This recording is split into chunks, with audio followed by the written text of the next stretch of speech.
then that brings us to the next question. Where did Ashkenazi Jews come from? And I get this question a lot, actually. So this is Doron Behar, who is a remarkable geneticist who's really advanced the field quite a bit. He's done some great studies of DNA, and they must have mostly just appeared in the last few years. One of the most fascinating things that he discovered is that 40% of all Ashkenazi Jews are descended from precisely four women, apparently of European origin. And there's some indication that they lived about 1,000 years ago, or perhaps a little bit earlier. No indication they lived like they knew each other, but there are four specific women that seem to have a tremendous impact on Ashkenazi Jews. Furthermore, statistically speaking, there are significant similarities between non-Ashkenazi Jews, like Sephardi Jews and Rabbi Jews and so on, with Ashkenazi Jews. So in other words, it still seems to be one big family, despite the superficial differences in skin tone and the hair texture and so on. But Jews seem to be more or less one family, and there are significant distinctions between, especially in Eastern Europe, between Jews and the peoples among whom they live. So in other words, this all basically fits with the common sense idea of moving from Western Europe into Eastern Europe. The kind of elements that Dr. Bihar was able to map out include something called genetic drift, which helps to account for some of the superficial presentation of Ashkenazi people. As a layperson, my understanding of genetic drift is basically when you have, and by the way, I'll show you in my study in a second, it says a lot more about Jewish males than Jewish females. This happens when, as is very common and well documented, non-Jewish women adopt Judaism and marry into the Jewish people. This may be a much more pronounced conversion of women converting to Judaism than men converting to Judaism. This helps account for the physical distinctions between, let's say, Mediterranean Jewry and Eastern European Jewry. You also have a phenomenon which is consistent with the historical method of a genetic bottleneck, where you have a population of people that, for a variety of reasons, which could be social, economic, political, it could have to do with persecution, massacres, wars, things like that, but a larger group of people are suddenly shrunk over a period of time to be a much smaller population, like a bottleneck forms. And that means that there are much fewer people from whom the later ancestry derived their origins. This helps explain the fairly large number of genetic disorders that unfortunately afflict Ashkenazi Jews, like breast cancer and Tay-Sachs, which may owe a lot to the fact that there was this bottleneck, perhaps around the turn of the millennium, that meant that the invasion of Jews living in northern Europe that would later move to the east represent the basis of a much larger population. So the bottom line of all of this is that it's pretty much what we always were thinking, although Italy may be more important than most historians have thought. Have a look at this map here, which is also part of Dr. Leon's research, and this looks specifically at Levites on the Y chromosome. Now, Levites, like Kohanim, are members of the priestly family, and they are, and it's only the males, it's passed down father to son. Others do not pass down to the Levite connection. So looking at the Y chromosomes of Ashkenazi Jews, he was able to determine that it appears that they do have origins consistent with Middle Eastern distant origin, and then a strong migration through the Italian peninsula to the Ashkenazi heartland in Germany. That would be numbers 1 through 2, this particular map. And then number 3 is, as we expected, a large migration towards the east, where most Ashkenazi Levites find their origins going back through that original vector. And then, as you can see, the kind of the faded line there of the extension towards the west, along with the arrow label number 4, there is a reference back as those Ashkenazi Levites begin to move west and back begin families starting non-Ashkenazi Jews generally in the Iberian Peninsula. It was probably at the point number 2 on this map when those 4 brothers appeared, probably somewhere around the year 1000, and then are responsible for this huge expansion of Ashkenazi Jewry, and as a result, a tremendous popularity of Asian food now in America. So, now, if you look at these main lines here, this is the traditional view of the migration of Jews historically, which there's a lot to say for this, and this does not contradict the historical model that we have well documented, Jews moving their way across the coast of North Africa. But that particular route would not necessarily explain the origins of most Ashkenazi Levites. In other words, while Jews may have been moving along that route number 5, they do not account for the large number of Levites in Ashkenazi Jewry. It's not demonstrated by the research that nevertheless, we do have Jews moving along the coast of North Africa, but not necessarily Levites that are using lines and Ashkenazi. So complicated disease in so many ways. We get the basic idea, right? Okay, so that's our short answer. Ashkenazi Jews are not descended from Khazars. They are descended from the Middle East and possibly through an Italian vector, and there are 4 women, ironically, the Sarah, Rebecca, Rachel, and Leah of Ashkenazi Jews account for almost half of all Ashkenazi Jews today. In the next video, let us actually go ahead, Aria, and try to figure out what did happen in the 8th century. What can we say about intelligence? So thank you very much for watching.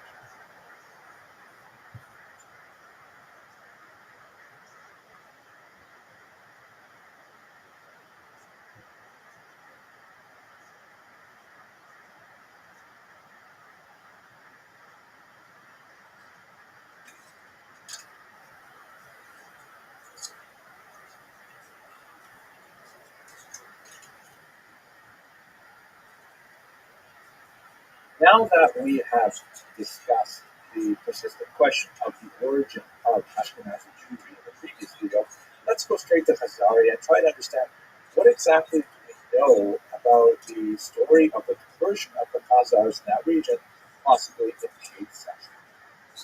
The story of Khazaria is especially fascinating if you think about the way it has been received by Jewish history. This is what the German historians call the Rezeptionsgeschichte, or the history of the reception, how an idea is formed and developed and spread around. Perhaps the most important element of the Rezeptionsgeschichte, it's hard to say, of the Khazar conversion is this book, the Kuzari, written by Rabbi Yehuda Levi, very, very important Spanish Jewish thinker in the 12th century. The story described in the Kuzari is essentially the story of the Khazar conversion as this great poet and philosopher developed into a massive book. The story goes like this. Basically, there is this king of Iran who, somewhere around the year 740, is a very spiritual individual, concerned with the practice of paganism among his people, and looking at the growth of monotheistic movements, so particularly Christianity and Islam. And both Christianity and Islam are making geographic headway in Central Asia and approaching those borders. And he thinks to himself, well, so what should I be doing? Should I be remaining a pagan? Should I join one of the other faiths and so on? And so he has a debate where he brings together a Jew, a Muslim, and a Christian. So it sounds like a defensive joke, but it's not. And he has them have a trilateral debate over which religion is superior. In the end, as you might have expected, given the fact that this is Rabbi Yehuda Halevi writing it, King Hulan decides to accept Judaism, and all of his court and the Kusari, the Khazarian people, ultimately follow him to Judaism. That's essentially the story. Now, I hope you notice that there's 500 years difference between the setting of this story and the authorship of the Kuzari. That's half a millennium. That's a lot of time. And we have to understand that the Kuzari was chosen as a subject for Rabbi Yehuda Levi because of circumstances in the Iberian Peninsula in his day, specifically the trilateral relationship between Jews, Muslims, and Christians, which was very unique to Spain and Portugal. Rabbi Yehuda Levi essentially used the story of the conversion of the Khazars as a kind of a literary foil to have a larger philosophical discussion about the relative merits of Judaism, Christianity, and Islam. And then, of course, by doing so, to demonstrate the superiority of Judaism. That's the essential idea of the Kuzari, and the actual historical elements of the conversion of the Khazars is not necessarily important. What Yehuda Halevi wanted to achieve in his work. So let us set aside the Kuzari as a historical source. It's definitely not intended to serve as a historical source. It's intended to serve as a literary philosophical source. We're trying to go back and understand what we do know about the So let's move back a couple hundred years to the correspondence of Kastai ibn Shapur. Again, we're still about 300 years distant from the actual events described, but this is a fascinating, very important source, which was exceptionally important for Yehuda Levi's work as well. Kastai ibn Shapur, who I hope we will discuss in a few lectures when we look at Spain in the 10th century, very important diplomat who communicated with Jewish communities throughout the Mediterranean basin. And he was fascinated with the story of the Khazar conversion, which was known to him. And so he sent out some emissaries to try and reach Khazaria and find out, what's going on there? Are you guys actually Jewish? Is this actually a Jewish kingdom?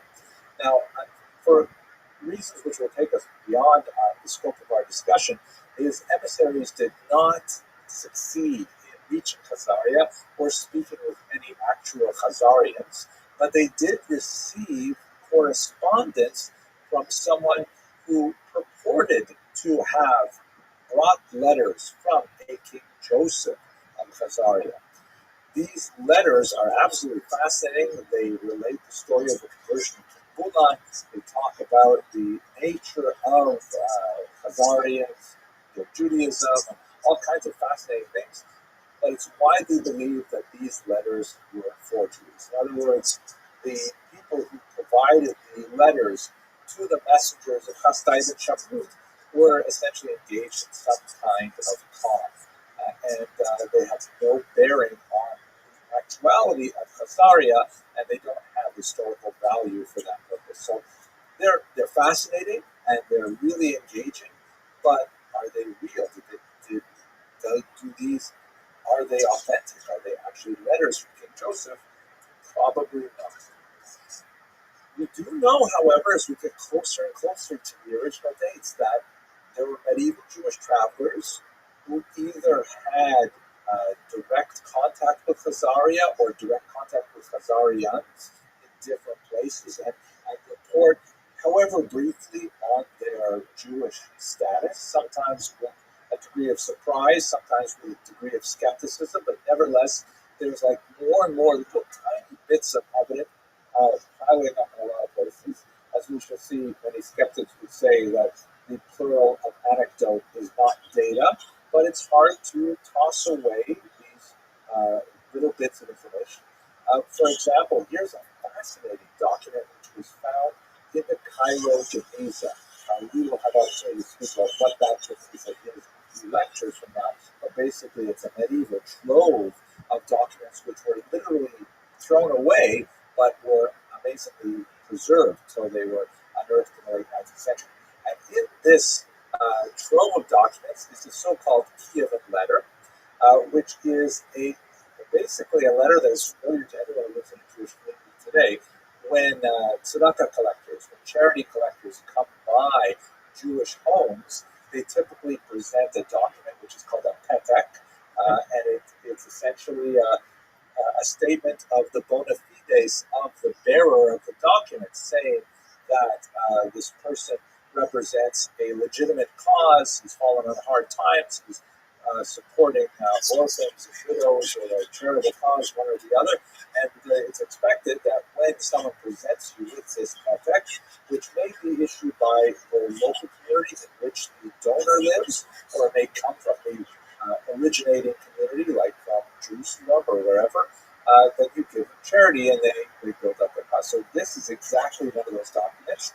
The only real difference between this document and the ones we use today is that the ones we use today are laminated. Typically, this was not laminated, but it comes from Kiev, which indicates that that was part of the range of Khazaria. In fact, the great Harvard historian Onalia Pitzak argued that Kiev may have been founded by Khazarian Jews, believe it or not. At any rate, the letter comes from Kiev, specifically describes how the person has fallen on hard times, the person is worthy, and you should specifically support his cause. And then, amazingly, at the bottom, you can see it's highlighted here in this particular image, there is a signature in what appear to be Turkic runes that say, I have read it, or we have read it. Fascinating. That indicates that there was evidently people who, because normally this would be the signature of someone who was important in the Jewish community, like a rabbi or the parnas of the community, essentially the president of the community, and he obviously is completely illiterate in Hebrew and needs to write in Turkic rules, which would be very unusual unless there was a distinct Khazar community in Kiev at the time. We have multiple references from Arab historians to a Jewish presence in Khazaria as well. And perhaps one of my favorite examples is in one of the most important early historical documents that describe the origins of the Kievan Rus population, which later would grow into modern-day Ukraine. It's also shared with the Russian Empire and the Polish Empire and so on. It's the so-called Povest Vremenia Kiev, or Chronicle of Bygone Years, which is essentially a church record of the history of the region. There's a fascinating description of a key element in the Christianization of the region, specifically the conversion of King Volodymyr, or Vladimir, to Eastern Orthodox Christianity. And amazingly, it's exactly like the story in the Kuzari. There is a representative of Islam. There are two representatives of Christianity, both Western and Eastern Christianity. And there is a representative of the Jews, and that representative is specifically a Khazarian Jew.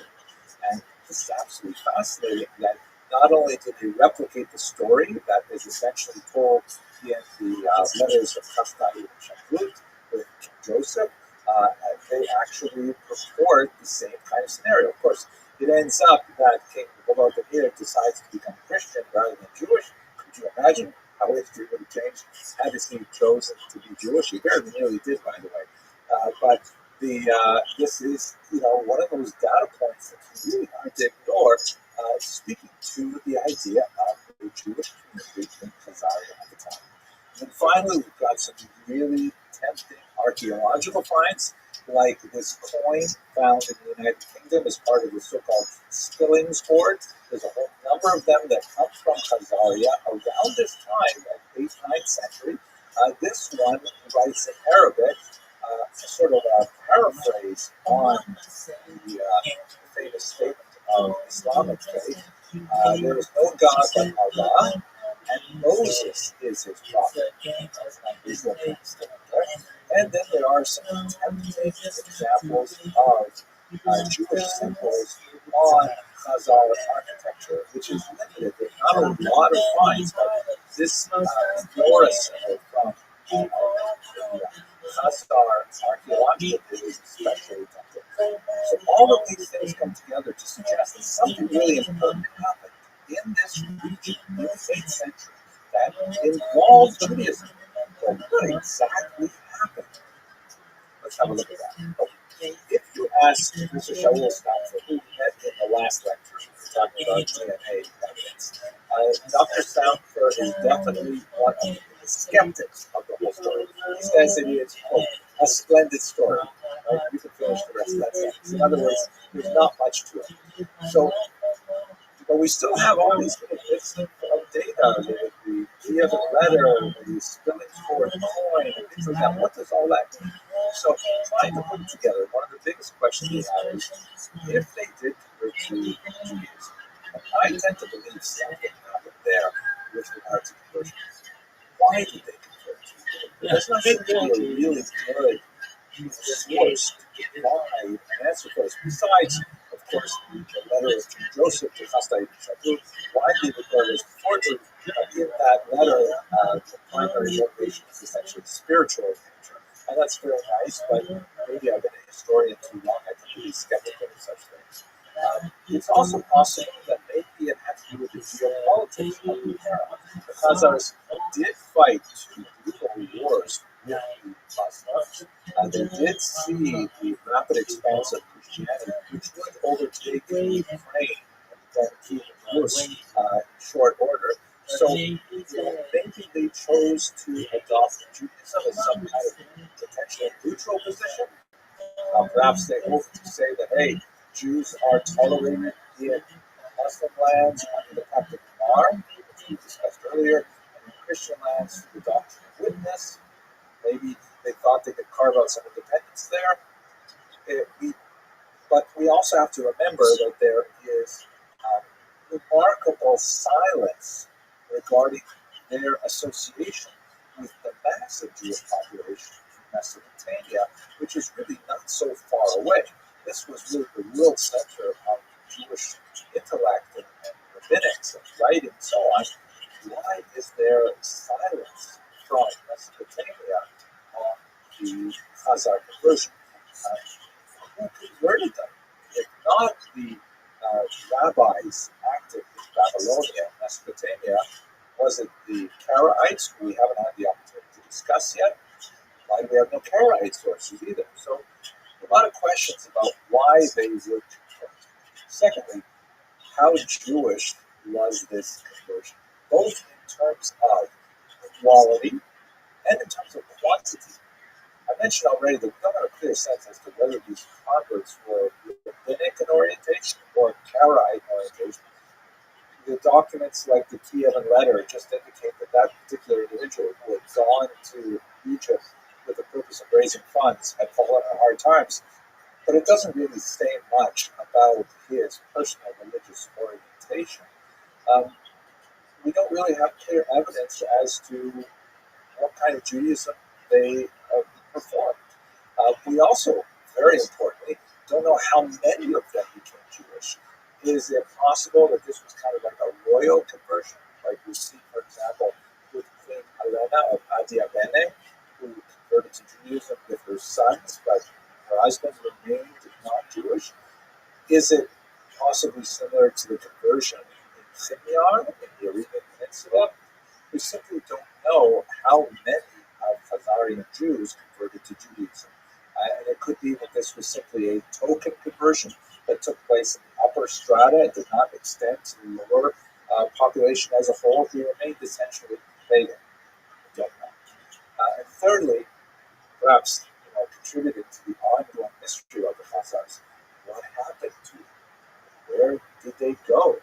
We know that the empire lost its political independence in the 10th century when Sviatoslav of Kiev was destroyed for the last time. But they seem to pop up every now and then in the Chronicle of Bygone Years. That was a couple of years later.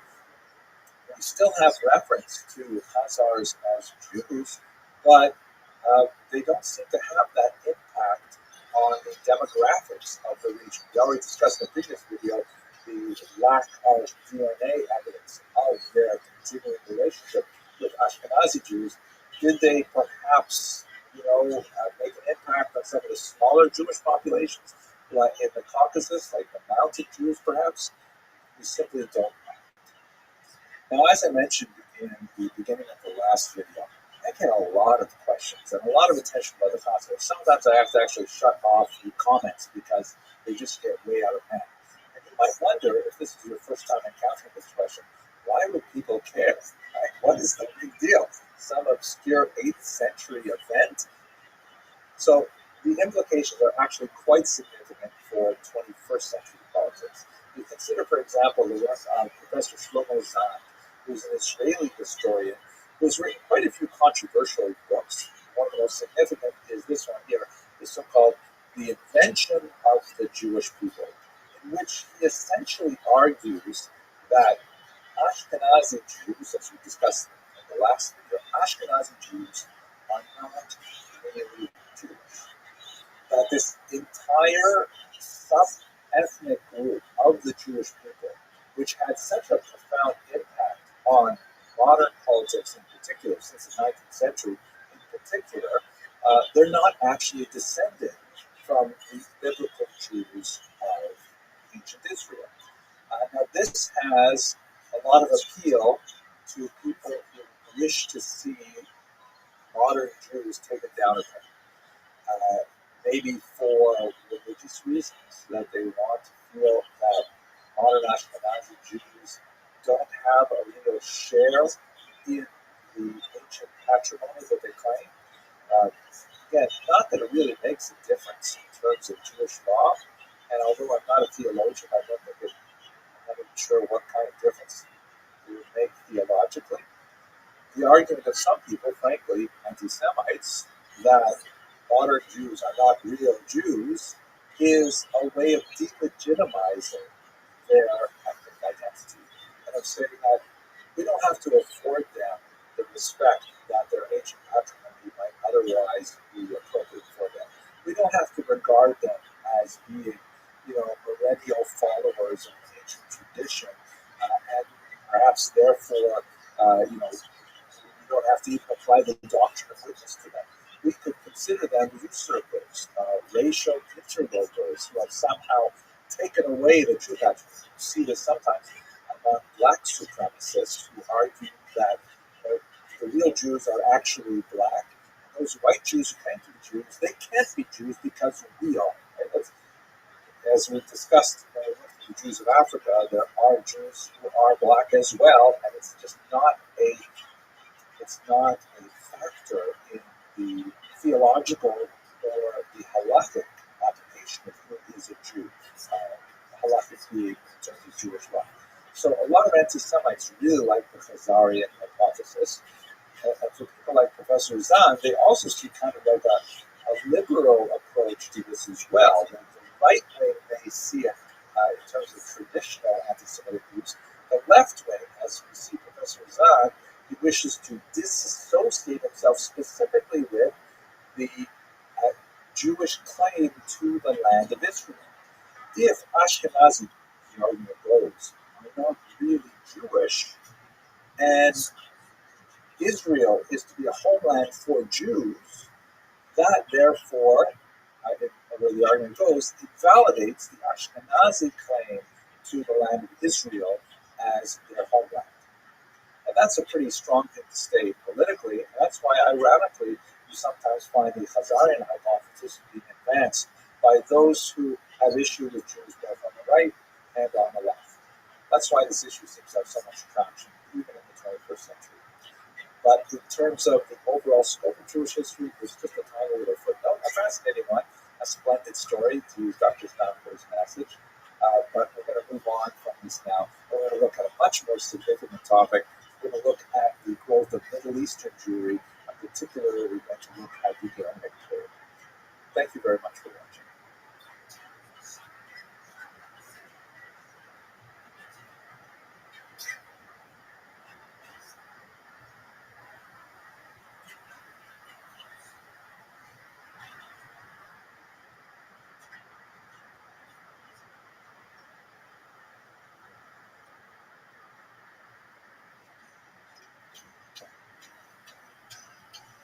In this brief video, I'd just like to take a few minutes to walk you through major migration patterns of Jewish history, right up until the end of the first half of the 20th century. Of course, there's some very significant things that happened with the Holocaust and after the Holocaust, but I'm going to stop at 1939 just to give you a sense of how Jews got to live where they've been. So if we start from the very beginning, let's go back to the biblical period.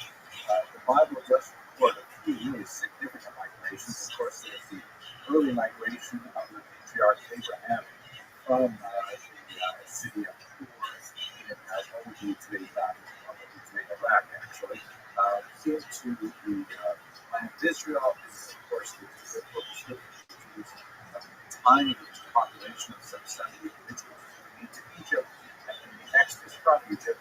And then later on, we'll get to some data that's supported by extra biblical evidence as well. You can see that there is an 8th century displacement of Jews, specifically from the northern part of Israel to what we do today, primarily northern Iraq. And then in the 6th century, there was another major displacement with the destruction of the first temple to a little bit further south in the Mesopotamian region, to the Tigris and Euphrates River. So we have some sense of those migrations. There are, during this time as well, some Jews living in Egypt, particularly in the southern part of the Nile River. We have not a huge population, but we have some numbers. So if we move to late antiquity, let's start with the first century onwards. We've got a couple of really important populations in Israel. Before the Bar Kokhba revolt of the year 132, you still have a fairly significant population. Yehuda, that is the central southern part of the land of Israel. And after that failed revolt against the Roman Empire, pretty massive devastation of Jews in Yehuda, and the bulk of them moves to the north, to the region of the Galilee, or the Galilee. That's why I put 2 circles there on this map in the land of Israel. You still have the nucleus of the Jews who had emigrated to Iraq. I should say emigrated. They were forcibly moved to Iraq into the regime of the Assyrian and Babylonian kings. But then there is a fairly significant growth of that population. It actually becomes a major Talmudic center. So that's happening in the Mesopotamian region. You can see it there in the circle on the right. And then you do have as well a significant population of Jews that continue to reside in Egypt. Alexandria is perhaps the most significant of those locations. These circles here are not to scale. In fact, I'm not even sure if we have a good sense of what the relative scales would be, but I would guess the Alexandrian population is much, much smaller than that of Israel and Iraq. Also in this context is a major development of the population in the Italian Peninsula in particular, especially after the destruction of the temple in the first century. There's a significant population that had pre-existed the destruction of the temple really into the first century before the Common Era. You have Jews living in Rome, and there's a lot more that are sent over there as prisoners of war and so on. This map does not indicate the dominant Jewish settlements that are from the Greek Peninsula, the Asia Minor, and across the coast of North Africa, particularly from what would be Tunisia and Gaza today, and Libya today, towards the west. So you've got Jews spreading out along sea littoral at this point, but these are kind of like the major sections of where Jews lived and what would become a very important story afterwards. So that gives us kind of like a very quick overview of how Jews moved. To go to the medieval period now, you see that there is a gradual increase in the movement towards the west.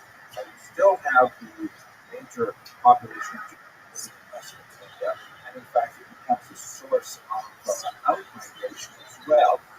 There are Jews who get across the coast of northern Africa. We know they're moving as far west as the Iberian Peninsula as the 3rd century, and that population increases, especially after the Muslim conquest in the 8th century, and it becomes much more hospitable to Jewish settlers. So we have Jews moving across the coast of North Africa into Spain, and that continues, especially when it goes into the so-called golden era of, let's say, the 9th century onwards. You also have an increase in Jewish population in Italy, and their movement north to become the heartland of Ashkenaz. Some of them move into France, and you see a significant increase in the population of the Rhone River. Cities that had already been settled with Jews in the 1st century increased partially through Italian immigration, also through Iberian immigration. You have Jews moving into England, and you have Jews moving, of course, into Germany, which is Ashkenaz proper at this time. This movement, however, will endure significant changes in the next 500 years, primarily through anti-Semitic persecution on the one hand that drives Jews gradually eastward, and then there's kind of like a vacuum effect where economic opportunity also draws them into the Eastern European heartland, places like Poland, Lithuania, Belarus, Ukraine, and so on. What you can see in this map here, if you look at the white arrows, they basically indicate major expulsions. You have a significant amount of continued basically across the Channel into France and into the Netherlands.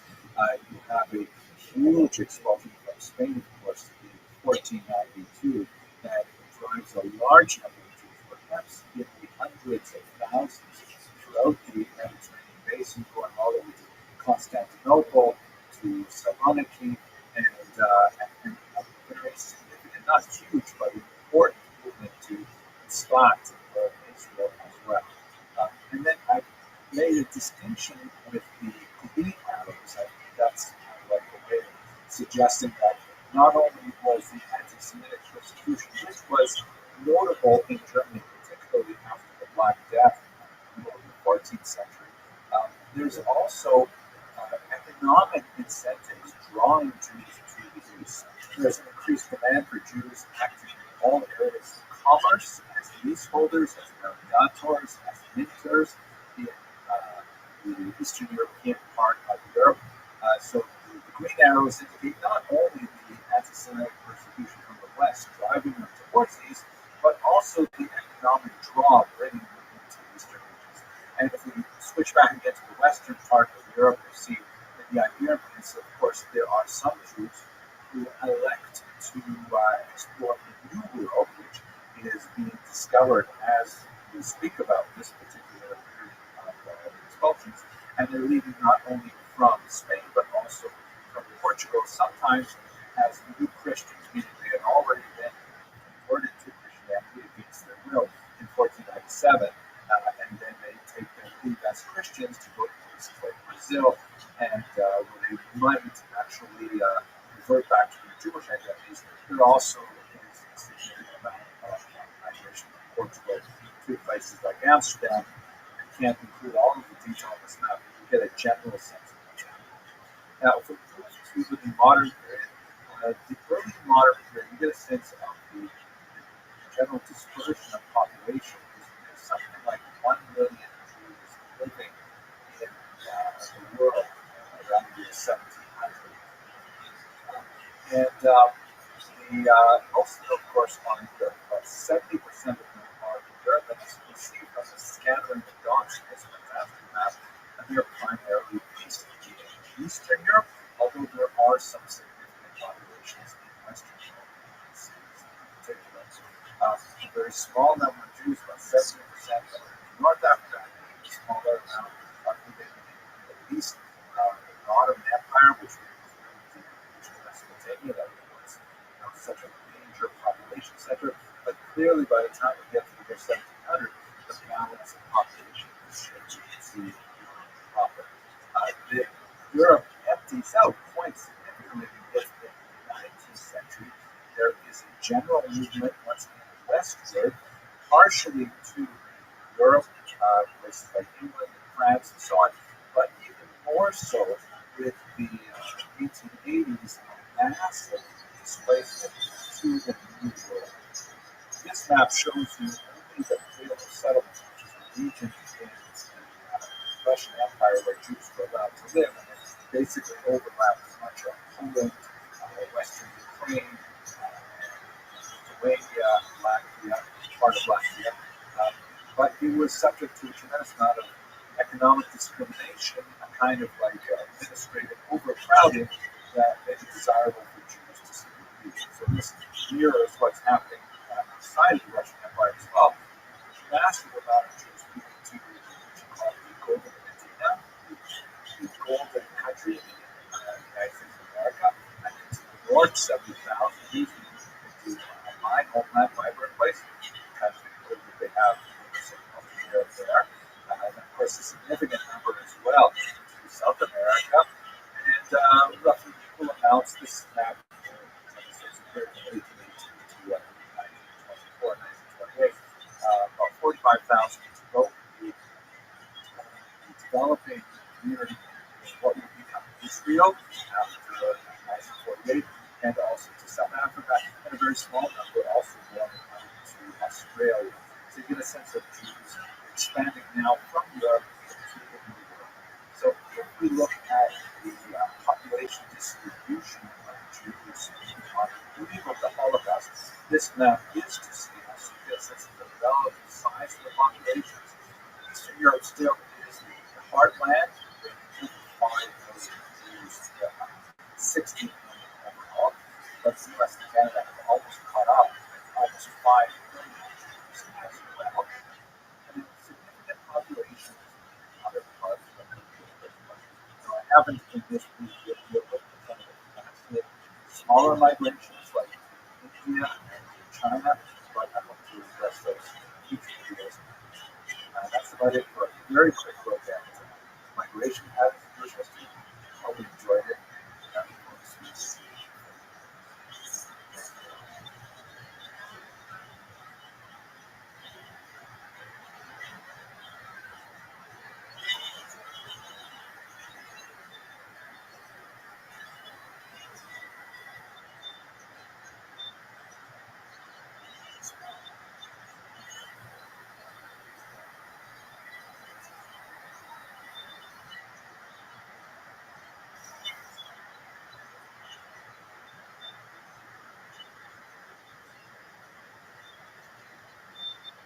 Hello and welcome to Jewish History Lab. Today we're going to look at the origins of Polish Jewry, really the origins of the entire Eastern European Jewish population, but Poland is one of the most central and memorable of the countries that we'll be looking at. And for those of you who took the time off to celebrate the holidays recently, I hope that you would come to us refreshed and relaxed. And for all of us, I wish you all a wonderful new year of blessings. By the way, if you're not aware, this is the year 5782 according to the traditional count, now that we're past Rosh Hashanah, the Jewish New Year. And someone told me that he's been very careful to go on a new diet this year where he will never eat more he'll never eat more calories than the calendar number. And then he says, thank God I'm Jewish, right? Sorry to do that. I know a lot of you don't like that. But let's talk about the origins of Polish Jewry. So when I say Poland, I'm really using the term somewhat anachronistically because the region as a whole was dominated by something called the Polish-Lithuanian Commonwealth. You can see in this map, which has the borders of the Commonwealth as of the year 1618, but superimposed on contemporary political boundaries to get a sense of what it was. It was this massive territory. Poland was at sort of like the southwestern core of it, but after this dynastic union with Lithuania, it spread really to a massive area, almost stretching from the Baltic Sea to the Black Sea, well into Europe and Russia, down into the East Central European countries as well. And so the material that I'm discussing today does not really apply, strictly speaking, to Poland as we understand it by 21st century boundaries, but to this larger entity, which includes, of course, Ukraine, Belarus, and Lithuania, where there are very, very large numbers of Jews reside. The southern part of Latvia is also very important because it was part of the Russian Pale of Settlement, which we'll get to in a few lectures. At any rate, where did the Jews come from in this region, which became the dominant center of the world Jewish population in the early modern period? So there is a small migration that extends back really to the first centuries of the Common Era, perhaps even a little bit before the Common Era. And these are Jews that come from Byzantine lands and make their way through the Khazarian Empire as well. The extent of Khazarian influence is very, very difficult to quantify. It appears to have been minuscule. There are occasional references to Khazarian Jews, for example, in one of the early Russian chronicles, the Povest Kiev, which not strictly speaking Russian, but refers to Kiev Rus, the region as it was known at that time, and there's references to Jews from Khazaria being involved in Kiev in particular. And they left behind, as we've discussed in previous lectures about Khazaria, they left behind very, very little trace of their presence, either in cultural aspects, literary aspects, and so on. We don't really know a lot about how extensive this penetration was and how much it affected the later dominant Polish Jewish population. The really big migrations into Poland come in the 12th and especially up until the 16th century, and they're coming from the western part of Europe. They're coming primarily from Germany, France, making their way sometimes through Austria, Hungary, places like that. So that's really where you have the dominant Polish population of Jews. There you see lots of traces of European evidence, lots of very significant connections between cultures that started, for example, in the Rhineland and then made their way to the east. Yiddish, of course, is the overwhelming language of the Jews, and that is basically a medieval German dialect with Hebrew letters. They're not bringing with them too much of the languages of the Cossacks, for example. So you begin to see some legendary elements of their appearance in the region as early as the 8th and 9th century, but it really begins to coalesce around the 10th and 11th centuries. And one of the things that we see them doing, for example, in the very early period, is that Jews are serving as royal minters, meaning making money. Here, have a look at these coins. Literally making money, like producing money, things to be used as money, not necessarily making money for themselves, which I'm sure goes hand in hand with it, but some of the earliest coins in the Polish-Lithuanian Commonwealth are actually written with Hebrew characters. Here you see a few stencils of several of them, and here's a better view of one that has the term Moshka Karol or Mashka Karol, which is clearly the Hebrew phrase for King Yeshko, a 12th century Polish ruler. Here, of course, this is highlighted in red to make it a little bit easier to read. Now, it's fascinating. Why would the early Polish nobles and kings make coins with Hebrew letters? It speaks most likely to the widespread illiteracy which was common to the region, and the fact that the Jews would use the Hebrew alphabet because Jews are the ones who were working with the money primarily in small commerce that became relevant. We'll have a lot more to say about this in a future lecture. We'll talk a little bit about the economic basis of Polish Jewry, but for the time being, this is just some of the archaeological evidence of their early settlement from about the 10th century onward. Now, when we look at why Jews migrated to Poland, the Polish-Lithuanian Commonwealth more properly, there are both push and pull factors. There are factors which drove Jews out of Western Europe, and there are factors which drew Jews into Eastern Europe. Eastern Europe was definitely a place of refuge for Jews. You can see here a beautiful representation by a man named Gerson, representing King Casimir, who is accepting the Jews and giving them protection and refuge. So much so that you see some of the great scholars like the Moshe Isserles from Galicia refer to Poland with kind of like a fanciful etymology of Hebrew, Pol Lim, meaning here, Pol, Lim, we will rest, or here we will find refuge. So, in terms of the push factors, what was driving the Jews out of Western Europe? The first marked thrust that drove Jews to pursue homes in the eastern part of Europe were the first two massacres of 1096 that we discussed a while ago.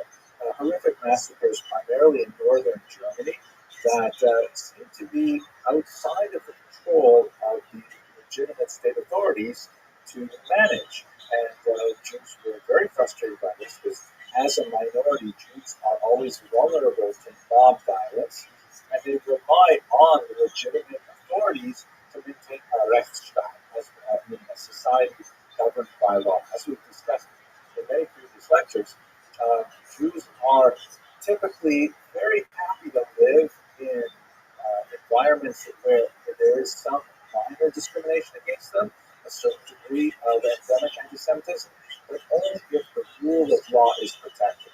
Meaning, perhaps there will be a numerous clauses and Jews will not be allowed to enter university, or perhaps there will be, certain tax breaks they're not allowed to take advantage of, or whatever it is, as long as they know that if someone throws a rock through their storefront window, they'll be able to go to the police, and the police will investigate, and if they catch the culprit, then they will have a proper criminal trial and so on.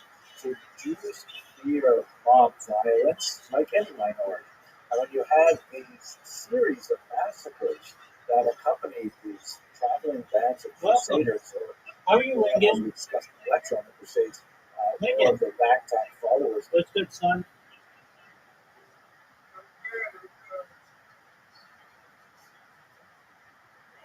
How you living, Troy? Living in Jenkins, watching Jewish history lectures. What are you up to, Ken? You sling your dick like it's going out of style? So good. That's what I like to hear. What's good in your neck of the woods?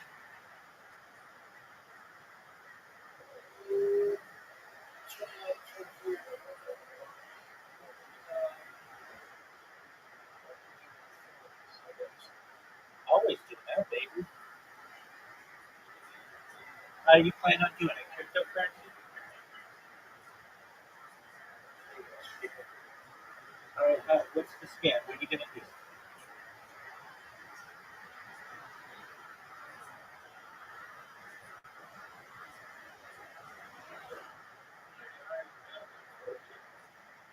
Doug, why don't you ask ChatGPT for like the 25 best scams? Fuck yeah, dog. I wouldn't give you bad ideas, babe.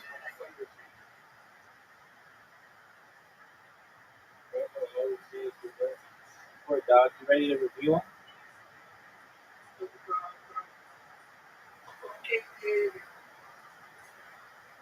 Full story.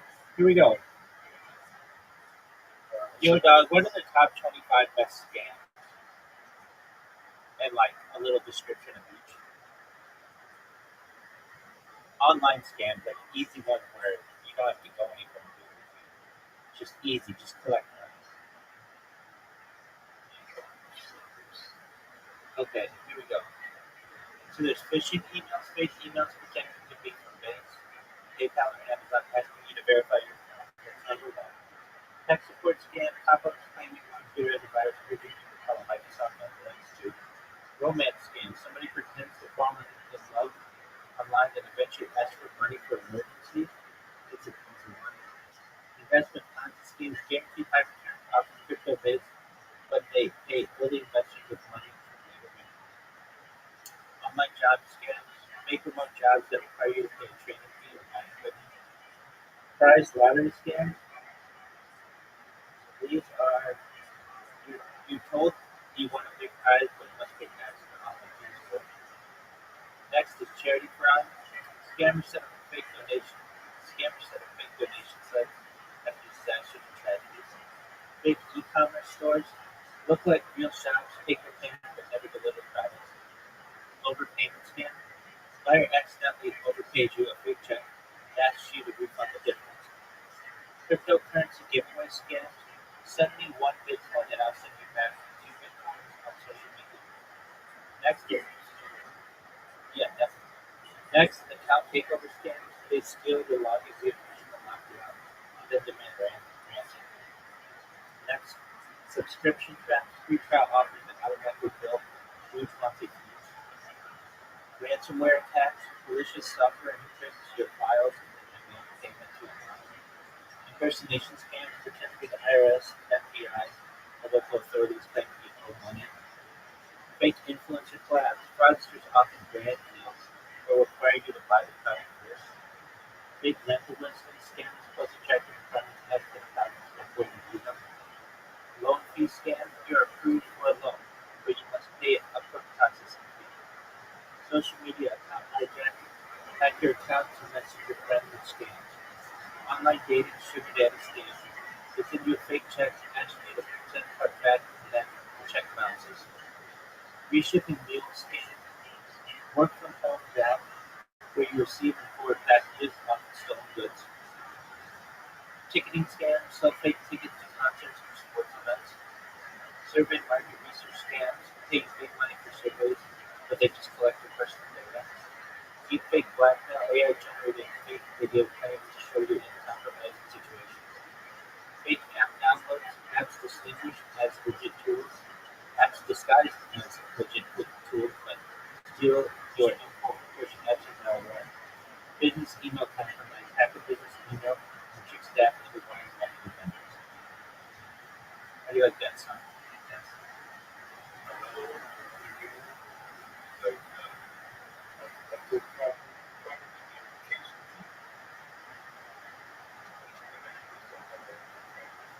you go. All right. Well, those all take work and they're legal. Why don't you do something that is easy and legal?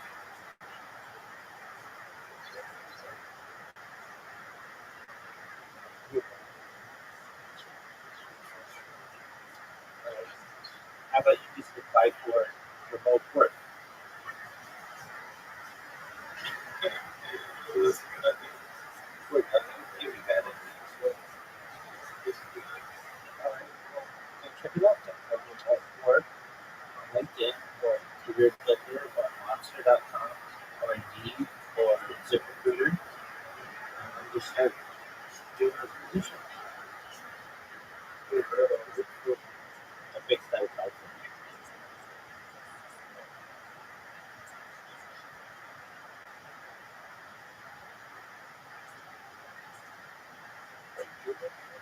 Without so Jewish. I'm screaming. We're dog and watching Jewish history lectures at this too.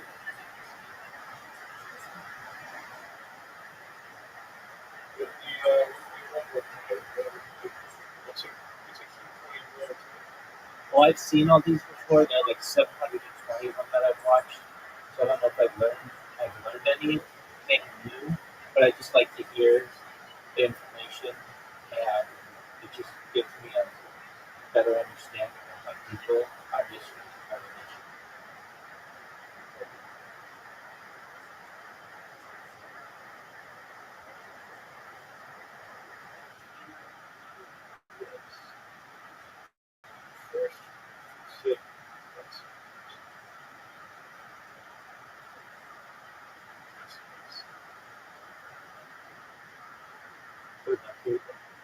Those of the Crusaders, and that the local authorities, including the church, could not put a stop to it. So that's when there's an increased push of Jews from Western Europe moving towards the east. In the 13th century, the horrible blood libels that we have also discussed in the previous class resulted in a series of expulsions. In France, in particular, there's 3 expulsions in the 14th century, and so there's more and more reason for Jews not to live in Western Europe. This is kind of like the push aspect of it, as Jews are finding Western Europe far and far less hospitable than they ever had before. Now, there's also pull factors again. The Polish economy was actually having a very difficult time, particularly in the 13th century, after the Mongol invasions of 1241 in Hungary. The demography had dropped. There was a very, very weak economy. As we saw earlier, the Jews are the people actually making the money, physically making money, because they don't have a really well-functioning economy compared to Western Europe, and Jews have the know-how and the understanding of how to produce things like this.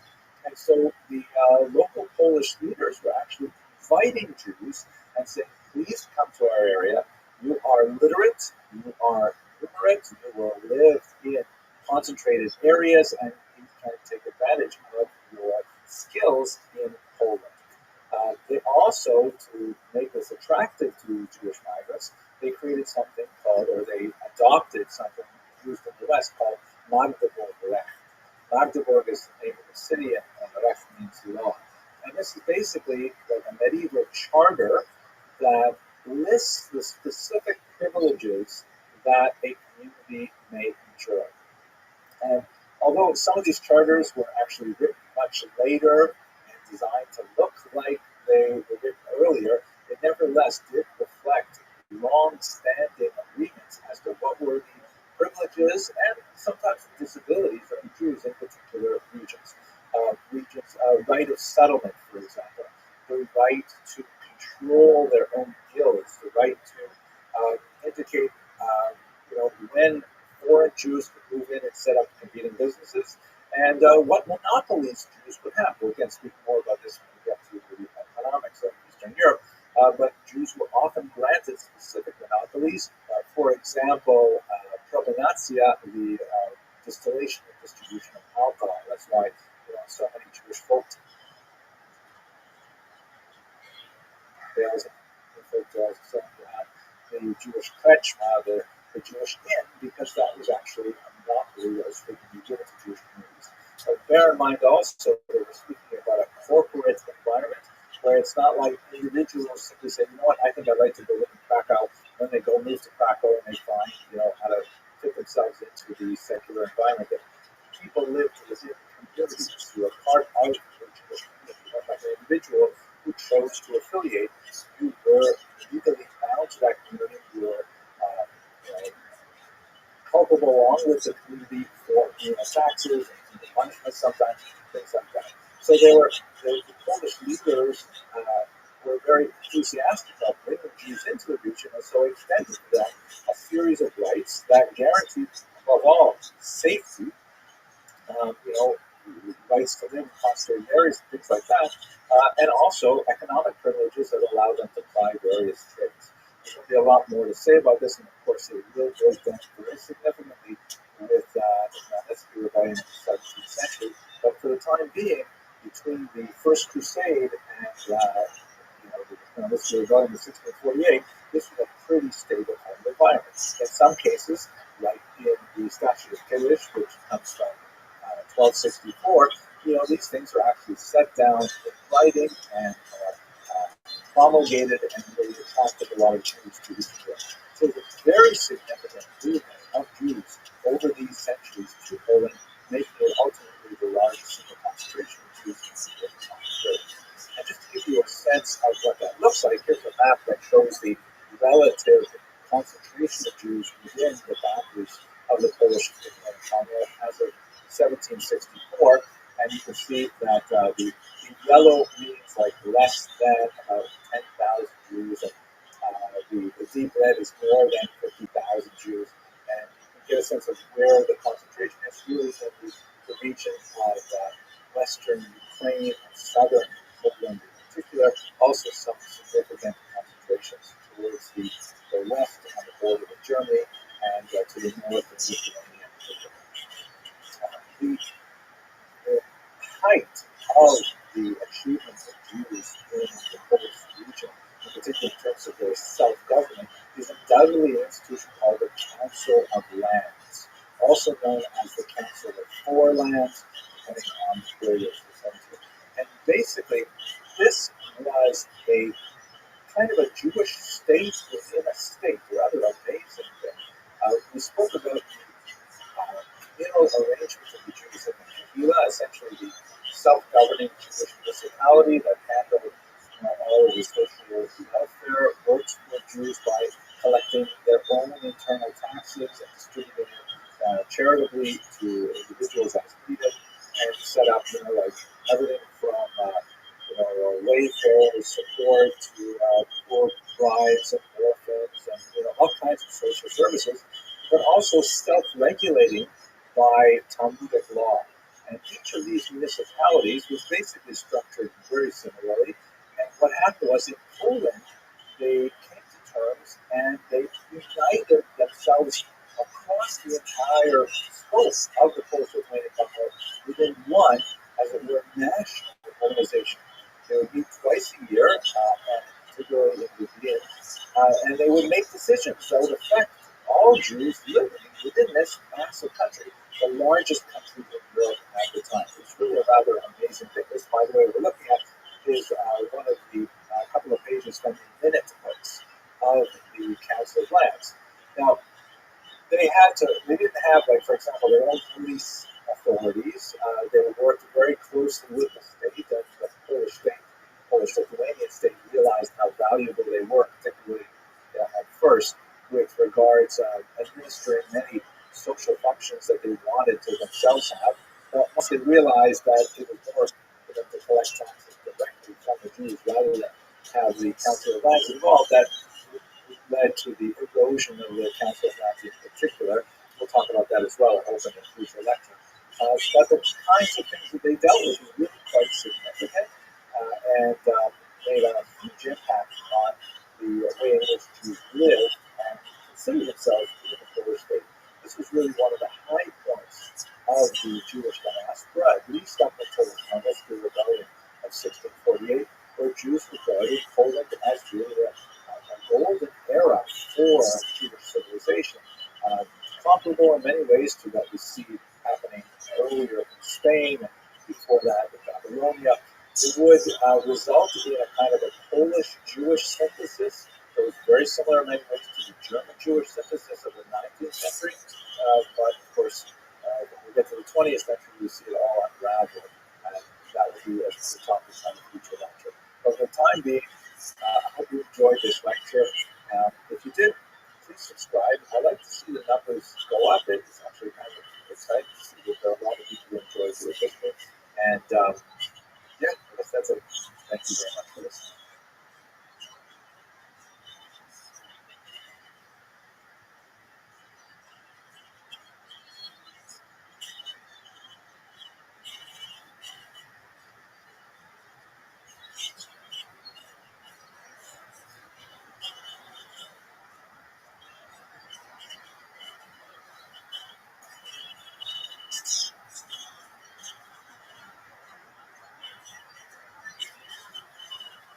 Hello and welcome to another episode of Jewish History Lab. Today I'd like to begin with a discussion of the 17th century. In particular, we're going to look at the Khmelnytsky uprising. This is referring to Bogdan Khmelnytsky, a Ukrainian leader. I'll show you a picture of him shortly. And it's sometimes spelled with Roman characters with the Polish spelling, making it look something like Khmelnytsky. It's actually pronounced Khmelnytsky with a guttural at the beginning.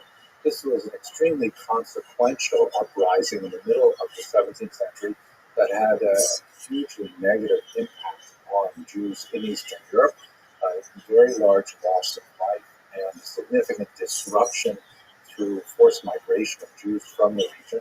There was a fairly rapid recovery thereafter, but let's take some time to talk about the nature of the uprising and what specifically was the cause for the attacks on the Jewish population.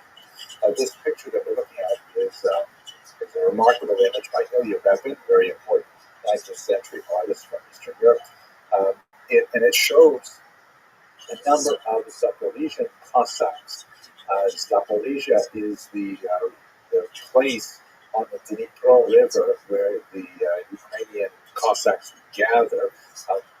Cossacks, the term is actually used in many different contexts, particularly when we get to the 18th and 19th century. So sometimes it's applied in a very different way. Sometimes it's used as a military designation in the Russian army and so on. But the original Cossacks, or Kozaké, were these kind of freebooters, these cowboy types who fled typically from their owners where they were serfs and created these pretty much all male settlements in fairly remote places, such as the rapids on the Dnipro River. And there they engaged in, some kind of, I'm not sure what the right word for it, sort of like nationalistic piracy, where they would raid enemies of the Ukrainian people, which was still kind of like in formation. This is before the great national awakening of the 19th century, but definitely there was an ethnic group that had a very common language and were overwhelmingly Orthodox, that is, in Christian Orthodoxy, as opposed to Catholicism. We'll get to that in just a second. And regarded themselves as being, some type of Slavic group, not quite the same as the Western Slavs, and certainly not the same as the Russians, but having some relationship with them. The interrelationship between these groups is very significant, and the Russians in particular try to cultivate a particular image for the Ukrainians in which they were Malorosiane, or little Russians, meaning they're the younger brothers, so to speak, of the older Russian nation. Although that may not be historically accurate at all. In fact, it may be the other way around, but that's outside the scope of our discussion here. At any rate, these Cossacks were essentially people who had run away from the hierarchical society of feudalism that was pertaining within the region of Ukraine at that time, and they set up their own societies, and it is from this base that the uprising would emerge. Let us go directly to the roots of the uprising, specifically how it affects the Jews. So this map, which I think we've seen before, shows the migration of Jews to Eastern Europe from the Ashkenazic heartland in Germany in particular. And beginning really around the 10th century, and especially accelerating in the 15th, 16th, 17th centuries, you have a large number of Jews who are making their way to the East. We spoke about this when we looked at Jewish migration patterns. And in particular, they're concentrating in this region, which we should call right bank Ukraine. Ukraine was not designated a country at the time. As I mentioned, there was a kind of common ethno-linguistic group living there that would ultimately define themselves separate from Poles and Russians and others. But for the time being, they were still under the control of the Polish-Lithuanian Commonwealth, which we have also discussed at length. The right bank refers to the right bank or the west bank of the Dnipro River, which flows, you can see, from Kiev and then sort of in kind of a curving line towards Ukraine or Crimea. And it is along this river that we have the Zaporizhzhia Sea, where the Cossacks are housed, and a large number of Jews are settling in this region. What are they doing there? Well, economically, the most important thing that they are doing is they are acting as middlemen between the Polish nobility and the Ukrainian peasants. The Poles had massive land holdings in this region, very fertile region because of its Chernozem, its black soil. This is the region called the breadbasket of Europe for good reason.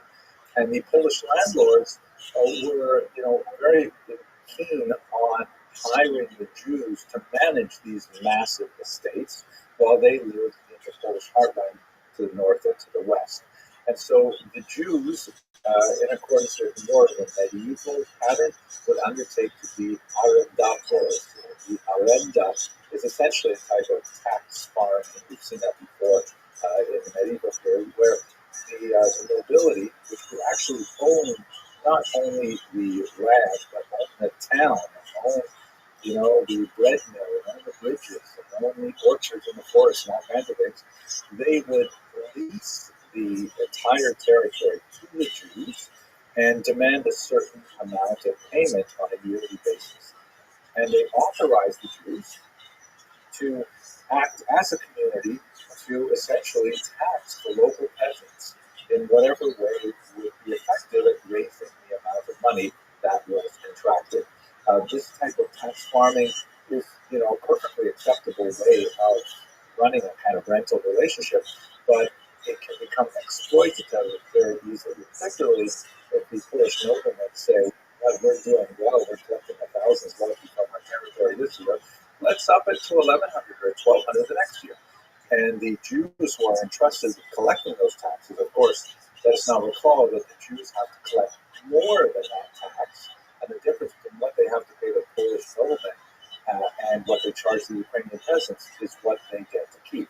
So it is an inherently exploitative system, particularly if the noblemen get greedy and demand more and more. The Jews have to go back and try and find new ways to get that tax out of the peasants. So that tax could have been developed in a whole variety of ways. So it could be taxes on produce, it could be a work tax, type of corvée, which was called ROTHSCHILD at that time, or it could be a tax on using services like bridges or hunting in particular forests, or even, as was alleged by many folktales, use of the church. For example, if a Ukrainian peasant had a child and wanted to baptize the child, according to widely perceived beliefs Jews would charge to use the keys to get into the church. This has been widely disputed because it is kind of an inherently offensive thing, but there have been some researchers that have argued that in fact this did happen from time to time. At any rate, it is the kind of situation where the Ukrainian peasants would certainly resent the Jews as the leading edge of Polish authority and Polish demands on their autonomy. Now, the Jewish Aradator was the backbone of the economy, and but it was not obviously the only thing that Jews were doing. Jews were involved in all kinds of other small crafts and small time commerce, things like that. But perhaps the most significant related to the Latifonia was the fact that Jews were frequently involved in innkeeping. As you can see in this remarkable 1928 image by Gustav Pirati, the so-called Kretschmann, or the inn, which was typically manned by a Jewish family, was not because the Jews were specifically interested in the hotel hospitality business, but because the noblemen often gave the Jews a monopoly on the production, distillation, and sale of alcohol. This was something called provenatia. And so the Jews could control this entire industry and tax it, and then pass along the profits to the Polish noblemen. And this was one of those awkward moments where the Jews occupied a particular position in society where they were providing a service which was obviously appreciated by the local population, especially if they offered it on credit. But it's the kind of thing that can build resentment as well. Alcohol is certainly not something that is conducive always to the maintenance of a healthy society, particularly in excess, and also the use of credit for the consumption of alcohol is something that we certainly wouldn't want to encourage on the main.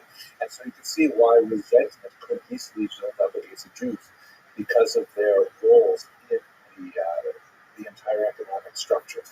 Note also in this image there is a Jewish klezmer artist. This is something that was especially associated with Eastern Europe. Jews being more because they tend to be much more urbanized, living in small villages and towns as opposed to the spread out countryside, are much more likely to form bands and develop professions such as music at this time. At any rate, it was an environment that was ripe for an eventual confrontation, and this happened in 1648. So just shown here, Wotan Kravitsky, capitalized on the dissent that was rife among these Cossacks who had fled society because of their unhappiness with their serf owners and so on. And he gathered together and in a proto-nationalist movement led them in massive attacks against Catholic Polish landowners and their Jewish agents or leaseholders. Now, let us recall that this is not only a moment of economic repression of the Ukrainians, they also perceive it, not incorrectly, as a moment of religious oppression as well, because the Poles are Catholic, the Ukrainians are Orthodox, and the Poles are making strong proselytizing moves in the western part of Ukraine, and in fact created a church there that was kind of like a compromise between Roman Catholicism and Eastern Orthodoxy, in which, for example, much of the rites were allowed to remain, the Orthodox priests were allowed to marry, but it was technically under the authority of the Roman Catholic Church. So Khmelnytsky and his Cossacks deeply resented this incursion into their religious identity as well, and he was dramatically successful.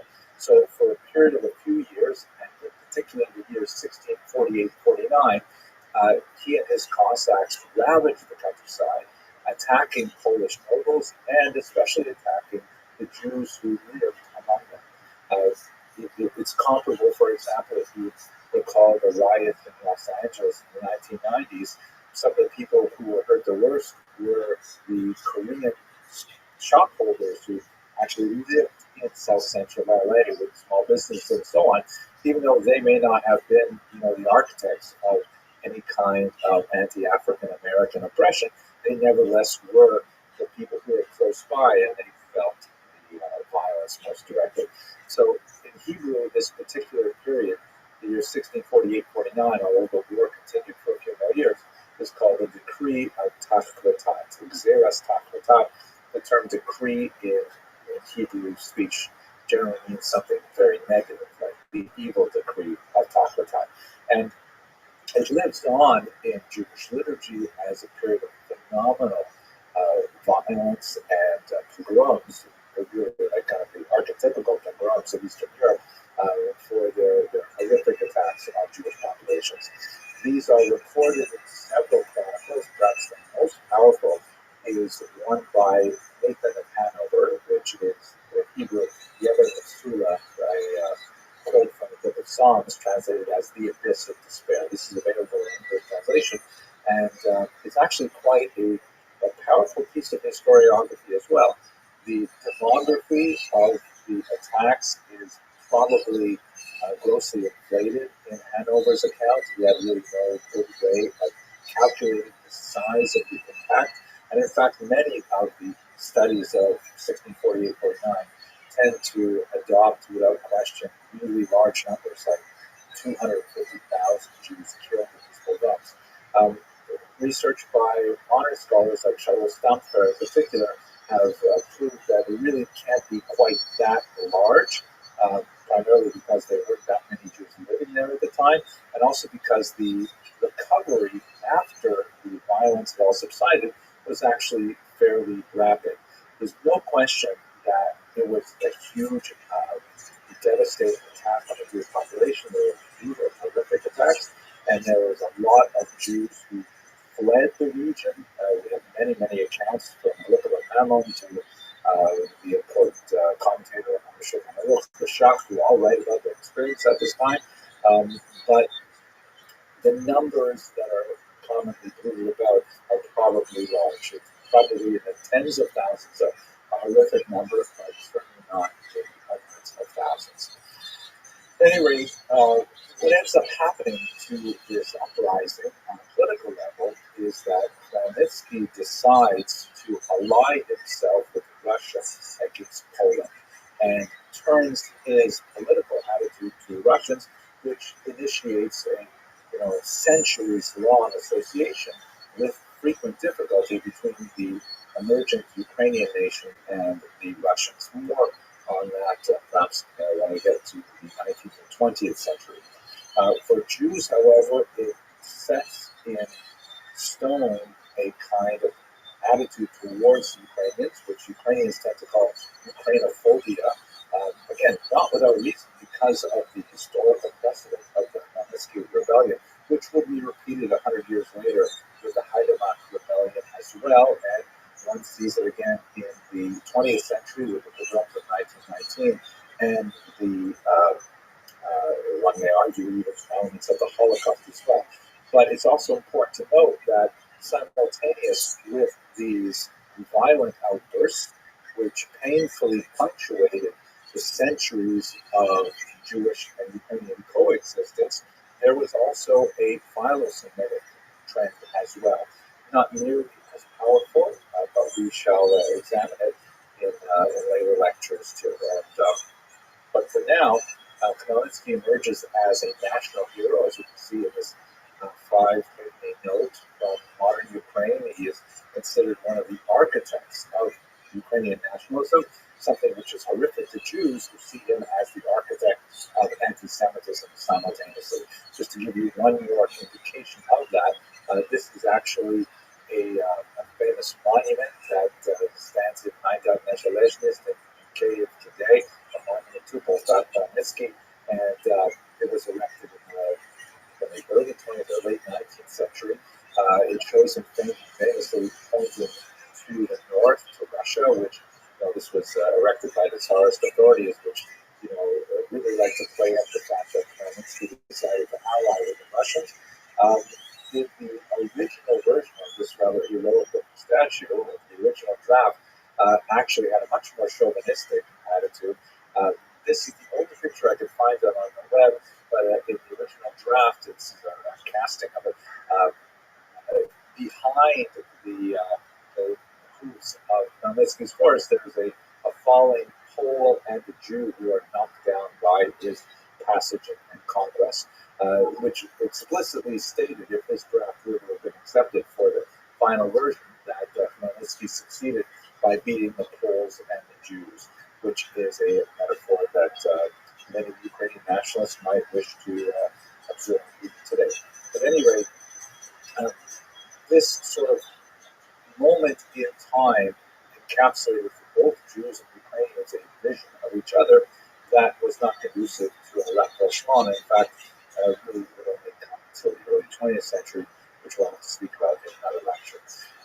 But the idea of a major disruption that could challenge the 100 years of peaceful existence that Jews had in Eastern Europe had a remarkably destabilizing impact on Jews across Europe, and many historians draw a direct line from the Khmelnytsky uprising to the debacle of Shabbatai Tzvi, which we'll discuss in the next video.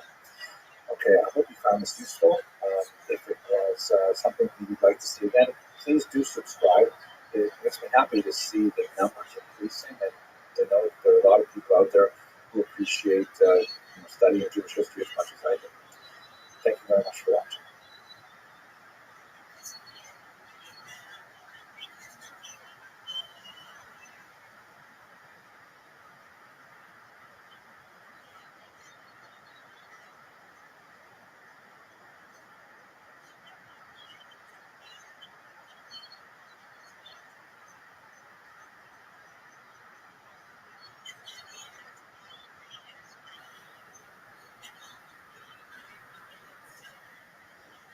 Hello and welcome to another episode of Jewish History. Today I'd like to be speaking about the birth of Hasidism, which is an extremely important movement, had tremendous impact on religious history and social history over the next couple of centuries. In fact, one of the ways that I find most productive to look at Hasidism is that it is really the first modern religious reform movement. I know we have this term Reform Judaism that refers to the American equivalent of what was called liberal Judaism in Western Europe, but it's predated by the Hasidic Revolution, which, although it seems to be a very highly traditionalist kind of movement, especially when compared to the more liberal approaches to Judaism, it definitely was quite challenging for the 18th century when it first appeared. So the historiography of Hasidism has evolved significantly since the 19th century. I'm a grad student who's spoken about many times. He took a very different view of Hasidism. He understood it to be some kind of like obscurantist and credulous, even possibly Sabbatean, Kabbalistic movement that was associated with the educated Jews of Eastern Europe. Shimon Dubno, a great encyclopedic historian of the late 19th and early 20th century, argued, in fact, that no, it's not the outgrowth of ignoramuses. It represents the actual flourishing of the dominant spirit of Eastern European Jewry. And I think Martin Buber, in many ways, although not a historian in this regard, really did a lot to transform the popular Western European view of Hasidism to observe the brilliant religious insights that are associated with the Hasidic traditions. And there are many other approaches. Benzion, for example, took a much more economic approach to the development of Hasidism. But I just want to give you the sense that, the views of what is Hasidism, what is its significance, what is its theology, have changed over time historically. To look at the history itself, it's very important to understand it within the context of its evolution. Its earliest development takes place within the Polish-Lithuanian Commonwealth and the chaotic political context of that time, which you recall the region was devastated by the Khmelnytsky uprising, and then there is an attempt to reconstruct the political status quo, but ultimately it's doomed to failure. As in 1772, the Polish-Lithuanian Commonwealth is dismantled by its neighbors, and in fact, a large chunk of Jews living in this area will be swallowed up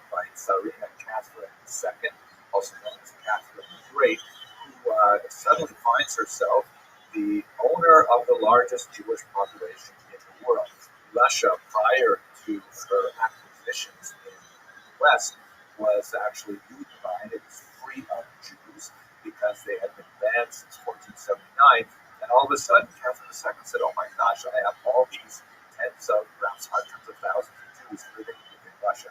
One of the ways she dealt with this was by establishing something called the Pale of Settlement, which is kind of a strange English term, but basically means the region of settlement where Jews were allowed to live. It had some changes to the borderlands.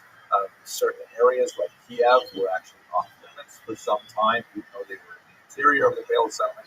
And exceptional Jews, like really talented medical doctors or very, very successful businessmen, could get permission to live in St. Petersburg or in Moscow, but this Pale of Settlement is where the vast majority of Jews live. A lot more to say about this in future lectures. At any rate, this is the region, particularly in the southern area of Mongolia, Volhynia, Galicia, where Hasidism especially grew, with the exception of the Chabad movement, which grew in Lithuania to the north. This is also the era following Catherine II of the terrible repression under Nicholas I. Nicholas I attempted to extirpate the Jewish presence by forcibly assimilating them, either through conscription into the army as a kind of enlistment, or by destroying their internal structures. The Kehillah was officially banned in 1844, leaving only small functions, especially to serve the Russian state by collecting taxes and so on. We will return to that in a couple of lectures. Anyway, it's a period where there is increasing pressure on the Jewish population of the region, and one of the ways in which they react is by developing this Hasidic ideology. So what exactly is the innovation of Hasidism? The term Hasid is actually ancient. You'll find it in the scriptures. It basically means someone who does kindness, or chesed, of course, kindness. And a Hasid is understood to mean someone who goes beyond what is naturally required, someone who does extra. And we see that in all kinds of Hasidic activities, not only in the externalities like the fashion and the beards and the veils and things like that, but those are kind of like, revolution or clothing. That's things that are on the outside. What's on the inside of Hasidism are emphasis on the Veikut, which is a kind of mystical cleaving to God through not just traditional study, which is something that was more associated with the pre-Hasidic groups, who would later become known as the Misnagdic, or the opponents. We'll talk about that in a second. But attachment to God through maybe less intuitive means, such as prayer or song or connection with others through fellowship. They also believe in a much wider dissemination of Kabbalistic doctrine and Kabbalistic teachings, which had previously been the refuge only of great scholars. The idea that ordinary people who study Kabbalah was really anathema, but the Hasidim began to develop this as something that was actually a desiderata. The Hasidim also valorized the common Jew, often the uneducated Jew, the Jew who is a Tehillim Zohar, someone who just recites songs, just reading the words as opposed to having deep insights into their meaning and so on. And this is something that really appealed to the Jews, particularly in the southern region, where they were bereft of much of the traditional educational centers that were associated with the north. They also favored charismatic dynasties of leaders, which were unlike the appointed court rabbis, who were often given those positions because they could essentially buy them from the noblemen. This was part of the last decaying elements of the Jewish community under the course of Taik that thoroughly corrupted the rabbinate in certain areas. Local Hasidic leaders who did not necessarily have any official claim to authority, but nevertheless, garnered the confidence of the population as being truly interested in their spiritual welfare, and gathered around themselves kind of like disciple circles of followers who are not necessarily, ever carefully learned it and so on, but nevertheless were deeply sincere, and they infused the idea of Judaism with much more passion and much more simple enthusiasm than it had seen with the somewhat desiccated version that focused on the arcane study of the Talmud, more associated with the northern regions. One of the most important leaders of that time was Israel ben Eliezer, who was known as the Baal Shem Tov. So a couple of words about him. We only know about him from works that were written considerably after his lifetime, but we know something of the context in which he was acting. Specifically, there were people who were wandering around the southern part, in particular, who were known as Baalei Shem, which means literally masters of the name. The name, of course, refers to the name of God, and this was kind of like a popular term that was associated with people who literally made amulets. One of the great scholars of this period, incidentally, is my friend and colleague, Professor Yohanan Stern of Northwestern, shown here in his youth when we first met in Kiev, looking at some of the remarkable finds in the Vernadsky Library there of 18th century Pinkassim or communal record books from the time. He's done research on people like Hillel Baal Shem, who were these early proto-Hasidic leaders serving local populations and creating amulets for them. That's where they got that specific name. Now, not all of these amulet makers were especially reputable. Some of them were charlatans. And Israel ben Eliezer soon gathered a reputation for being exceptional, for being a miracle worker, but also a very insightful teacher of Judaism, one who connected with regular people and so on. And so he was associated with the name Baal Shem Tov, the good Baal Shem, to distinguish him from some of the other Baal Shem were not necessarily so good. The fact that we only have sources about him that were written quite a bit later does not diminish the fact that he was an actual person and has been researched and identified exhaustively by my colleague, my senior colleague, Professor Moshe Rossman of Bar-Ilan University, wrote an amazing book on the early biography of Baal Shem based on secular sources, Polish sources. He found in the tax records that specifically referred to the Baal Shem Tov living in ancient Polish. It gives a lot more of a concrete notion to this teacher, who, among other things, is reputed to have done this well, that still provides clear, clean water to this day.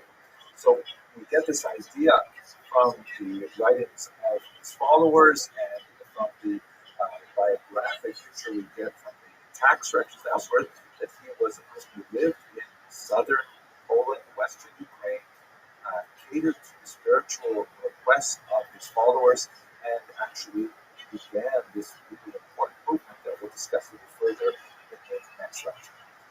Thank you very much for watching. If you are so moved, please subscribe, as I love seeing the numbers of students of Jewish history increase, and it's nice to know that we'll have at least some kind of an internet exposure. Have an excellent day. Thanks for listening.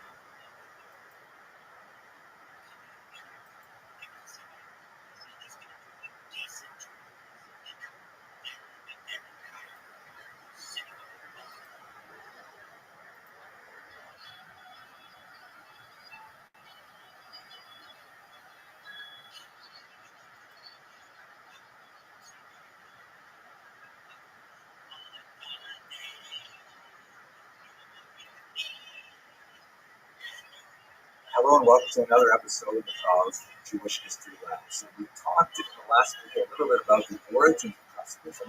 One of the most interesting ways, I think, to try and understand what Hasidism is by looking at the counter-reaction. This is a movement which coalesced around a group of rabbis, particularly in the northern part of the region in Lithuania. These people ultimately became known as the Misnagdim or Mitnagdim. And the name literally means opponents, because they opposed Hasidism. Right? Now, they were actually the traditionalists. They were really the inheritors of the mode of Talmudic study and Jewish culture that predated the Hasidic revolution.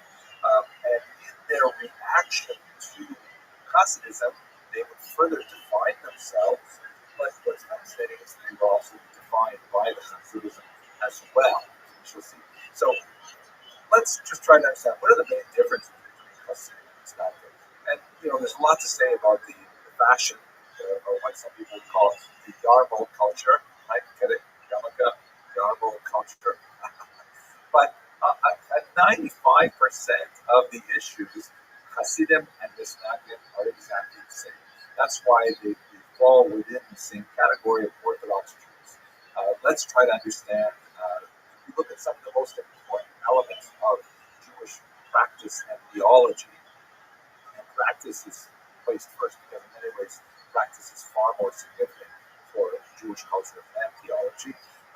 There are, let's say, four really big things we have to bear in mind. First of all, 613, that refers to the number of commandments as traditionally calculated. When I say 613 in this context, I mean, do you believe that God gave the Torah to the Jews at Mount Sinai, and that the rabbis who interpreted it in the Mishnah and the Talmud and later authorities are authoritatively interpreting the 613 commandments of the Torah? So that's a really bright line between Orthodox Jews, who call themselves Orthodox, and Jews who don't call themselves Orthodox. The Jews who don't call themselves Orthodox might want to argue that the commandments evolved over time, they weren't necessarily from Sinai, and these were things which are anathema to Orthodox Jews. So if we ask the question, hey, do you believe in 613? The Nagdim and the Hasidim both agree, unequivocally, yes. And to drill down a little deeper into the three areas of Jewish life, which are perhaps the most practical in terms of the daily experience of Judaism, do you observe the Shabbat as understood by the rabbis? They both say yes. Do you keep kosher? They say absolutely. Are you kidding? And do you practice the laws of family purity, which has to deal with intimate relations? They would say for sure. This regards to the use of the mikvah, ritual bath, not really for our discussion today. At any rate, these main areas of Judaism, they are in total agreement. They may disagree about details, like, for example, with keeping kosher, how exactly must one slaughter an animal to make it kosher? Or with Shabbat, when exactly does Shabbat end? They don't disagree about the nature of kashrut in general, that one has to keep kashrut, but they don't disagree about the fact that there is a Shabbat that has prohibited work on it and so on. But they may disagree about things at the very fringes. But 95% of things, they are in total agreement. So what is it that they really disagree about? So let's understand this in the context of development of the Hasidic movement. Again, in its earliest origins, it was not in any ways a rebellion against the traditionalists. It was considered kind of like a development of a style, a development of a different approach to the same ideas, the same practices, and so on. In terms of actual people, one of the most important students of the Baal Shem Tov is those there known as the Maggid of Mezrich, and he lived until 1772.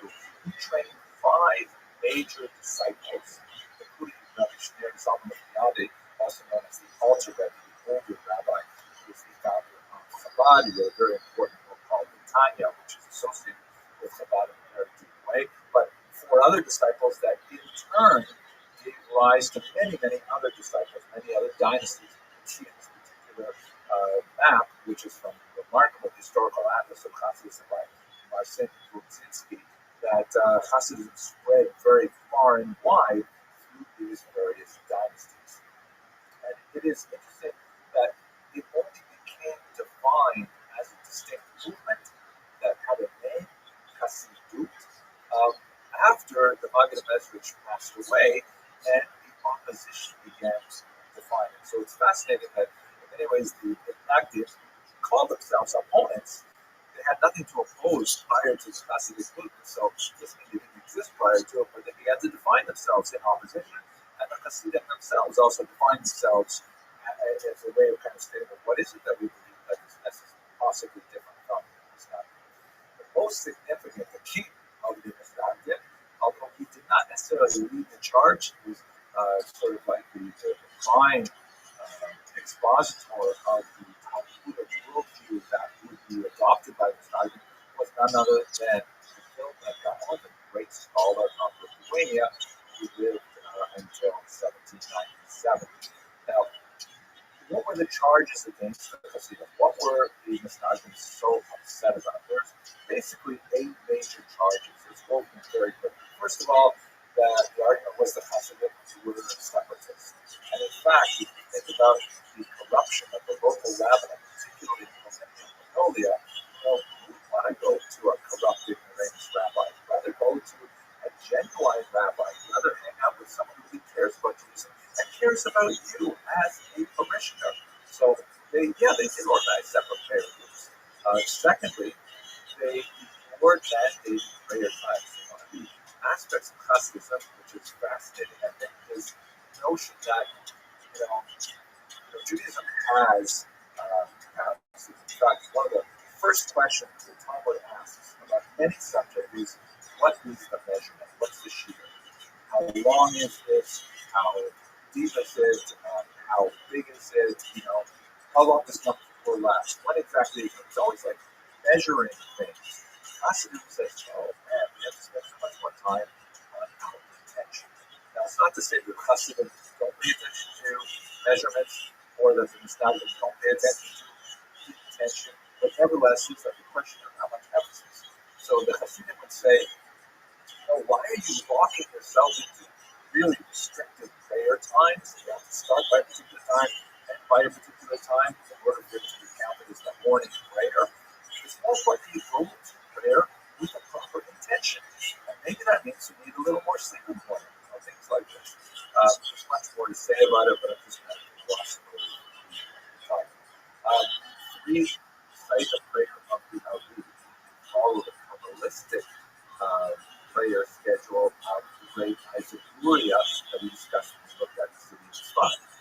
They maintain a separate kosher slaughter. There was whether the knives should be sharper or duller. Sharper knives are more easily nicked, but duller knives require more pressure. All of these things could have an impact on whether or not an animal is slaughtered properly. All of these things, by the way, clearly indicate the sociological separation of the community, which had economic implications. This is Ben Sion Dino's primary contribution to the historiography, to say, hey, the debate between Misnagdim and Hasidim really had an economic aspect to it as well, especially when it comes to the collection of taxes associated with like taxes on kosher meat, taxes on candles, things like that, create a different revenue stream. You really upset the status quo. The Lithuanians, the Misnagdim argue that the Hasidim disregard the study of the Talmud, that they spend so much time singing and perhaps drinking and dancing and things like that. They're not sitting down and learning Talmud properly. Talmud is really what we should be doing. And more than, oh my gosh, they're spending time studying the Kabbalah. Kabbalah should only be for people who have learned for, decades, have already completed the entire Talmud. They've already done Daf Yomi and things like that. What are you talking about? And then some Hasidic groups were associated with really unruly behavior. There was a kind of experimentation with intention of maybe I'll have more intention if I turn somersaults. Literally. Maybe I'll have more intention if I drink more alcohol before I pray. Things like that the Lithuanians really broke down on. And finally, the accusation that some of these things really cross the line. They're no longer observing halakha, that is Jewish law, and they're being influenced by the antinomian teachings of Shabbatai Tzvi. We discussed just a couple of lessons ago. Arguments that the Hasidim were actually kind of like a front for Sabbatean movement, and it had to really be extirpated now before it further affected the Jewish politics. Now, when these charges first came out, the Alter Rebbe and Rabbi Menachem Mendel of Vitebsk, very important Hasidic leaders, went to the Vilna Gaon saying, they wanted to see an audience for them to try and say, no, that's not what we're all about. Please don't misunderstand us. They were unsuccessful. They were not granted an audience. In fact, the Misnagdim counteracted by pronouncing bans on the Hasidic movement, and in some cases even burning Hasidic texts. This is actually kind of a nasty thing that's associated with the 18th century, Jews are unfortunately from time to time known to have such strong feelings about the writings of other Jews that they'll even consign those words to the flames. But by the way, that only ends up making the books much more popular. So if anyone watching this video wants to ban any of my books, I think that would be great because sales would just. At any rate, the Hasidim, they issued counterbans against Misnagdim, and they also, unfortunately, had book burdens.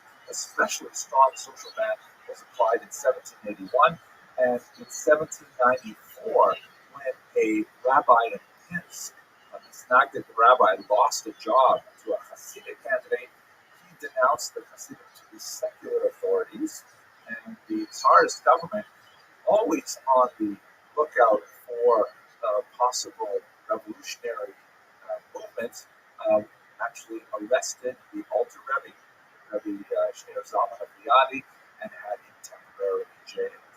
A phenomenon that would be associated with a very strong conflict between Hasidim and Misnagdim for some time. Now, besides the tremendously bitter rancor between the Misnagdim and Hasidim, the Misnagdim were also busy thinking about, okay, well, how do we react to this? Because the Hasidic movement really grew in leaps and bounds, and it spoke to a need. There were Jews who wanted justice.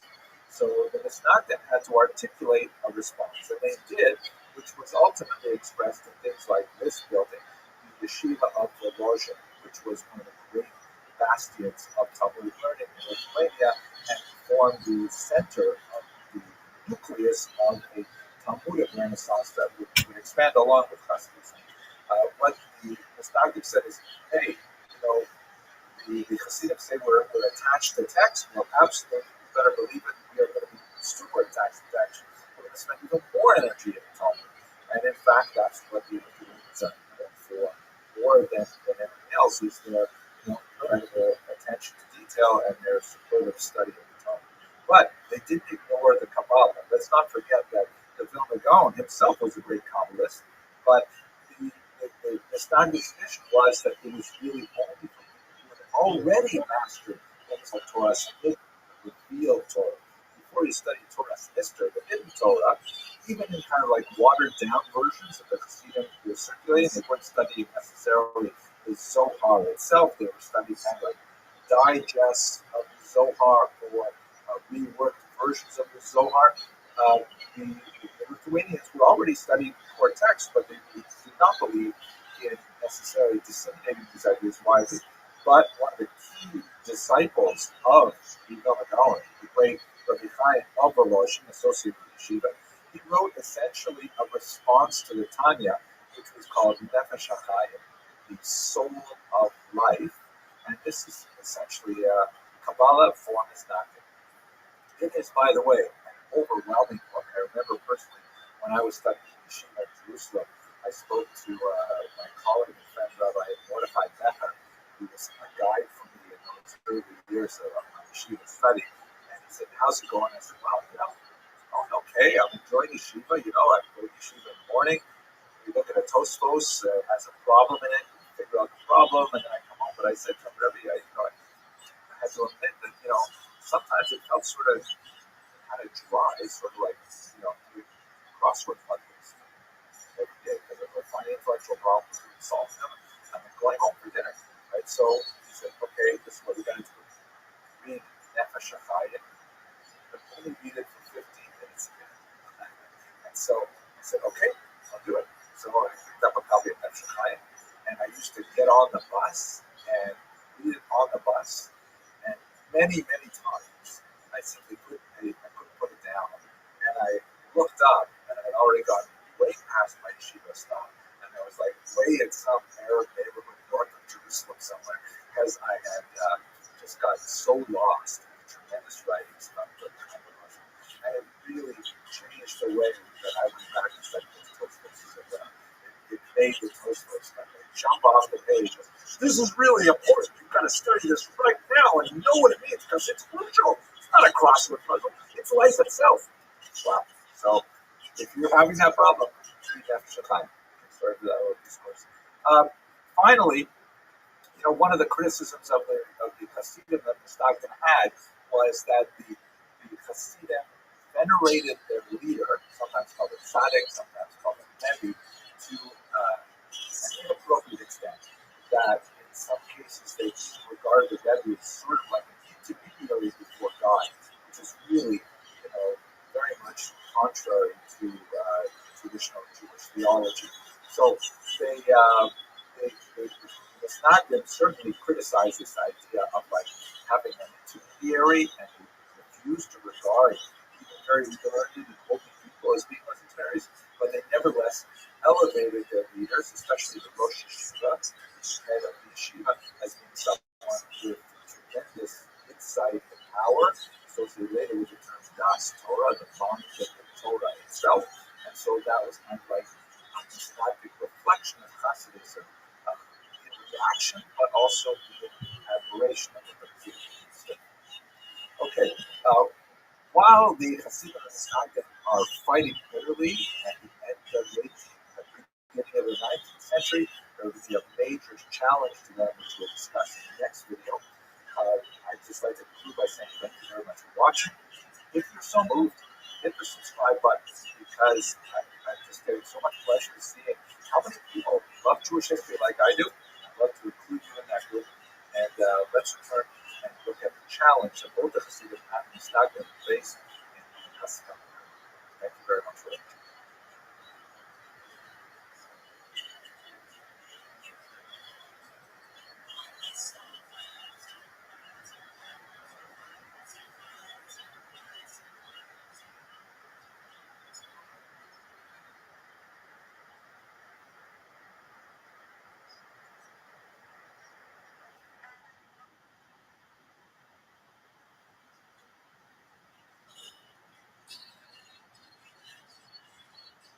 Hello and welcome to another episode of Jewish History Lab. So in the last two videos, we talked a little bit about the beginnings of the Hasidic movement in the 18th and early 19th century, and then we talked about the counter-reaction of the traditionalists known as the Snagdim, or the opponents of Hasidism.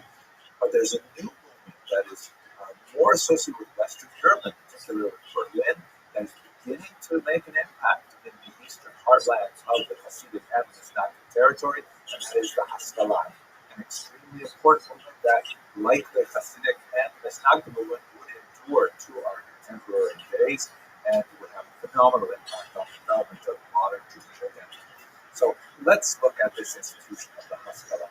First of all, the term Haskalah means enlightenment, and it is just a Hebrew translation of the German term Aufklärung that was widely used in the 18th century to refer to this new movement of rationalism and humanism that swept across much of Western Europe. There are Jewish roots to it for sure. If you look, for example, at the 16th century work of Rosaria del Rossi, who was an Italian Jewish thinker, at an unusual moment in 1570 when there was an earthquake in the Italian city of Ferrara in the Po River Valley, not too far from Padua. And he was forced out of doors, like everybody in Ferrara, and while they're living in tents, worried about aftershocks for some weeks, because a lot of buildings were destroyed, he has some encounters with Christian thinkers from the local church that he probably would not have had prior to this. And among other things, he discovers the letter of Aristeas, and fascinating stuff. But in the context of this discussion, he begins to explore the idea of, hey, you know what? Judaism has a lot to offer the outside world, and the outside world has a lot to offer Judaism as well. Very controversial kind of thought, but we see it in many predecessors. Maimonides, for example, writes in 8 chapters, accept truth from whoever speaks it. There is this notion in Judaism that although there is a kind of a centrifugal force that emphasizes focusing on traditional Jewish texts, there's also kind of like a looking out force as well that waxes and wanes in different periods. The Haskalah is definitely a period of looking out, of seeing what's going on in the outside world, how does it fit within our Jewish worldview, if it fits at all. Del Rossi's insight was something that was not unique to the 16th century. It's not like Jews woke up in the 16th century and says, hey, we can learn something from the the outside world. We see, for example, Maimonides, who writes the 8 chapters that one should accept truth from whoever speaks it. We can find lots of moments in Jewish history where the Jews have a much more kind of like open-minded, syncretic approach, and that oscillates with a kind of like internal, inward-focused perspective in which the outside world is regarded as toxic and dangerous and should be avoided. Jewish history kind of like vacillates or oscillates between these two poles. The Haskalah is an example of Western European Jewry definitely leaning far towards the extreme of, hey, look at the outside world, it has so much to offer us, even at the risk of dissolving or assimilating into the body politic of the general population. That's one of the dangers of Haskalah. At any rate, these ideas of openness to outside society had a jumpstart with the Portuguese diaspora in particular, because these were Jews who, you recall, were forcibly converted to Christianity and had to maintain that kind of dual identity of knowing that they are Jewish and wanting to retain their Jewish identity and resentful of their Christian passports into the rest of the world. And many of them spread throughout Western Europe. Amsterdam is a particular location where a lot of these Portuguese Jews ended up, but also into the New World, as we discussed as well. And these Portuguese Jews had a very special approach to the outside world that made them especially effective conduits of what would become burgeoning modern thought in general. Okay, way too much of an introduction. Let's go specifically to the early Muskegon. Certainly the most important of them who came of Muskegon was Moses Mendelssohn, self-taught genius, who actually was especially known not only for his philosophical work, but also for his tremendous facility in secular German. Let us not forget that Jews had their own language, Yiddish. This is besides the ancient language of Hebrew, which was largely reserved for religious purposes, prayer, and Aramaic, which was used primarily to study the Talmud. But the vernacular was Yiddish. Yiddish is essentially a medieval German dialect that was like, it's kind of like if you compare Creole, Haitian French to continental French, or even, where I grew up, Joual, Quebecois French, comparing that to Parisian French, they're really very different. They almost not understand each other. So it was like very similar in syntax and vocabulary, had huge overlaps, but speaking Yiddish to a German would make one seem like a peasant and backward and things like that. And of course, they're written in different alphabets, so it's impossible for Yiddish readers to understand written German unless they learn the alphabet, and then they tease out, the 15-20% of the vocabulary is different and so on. So Moses Mendelssohn developed tremendous facility with spoken German and written German, and he was kind of like a cause célèbre in the 18th century, being, wow, here is a Jew. And note, by the way, he's still a very observant Jew. He's still observing Shabbat and so on, who nevertheless can maintain himself in the highest levels of high German society and culture and so on. And intellectually, he had tremendous abilities and gifts.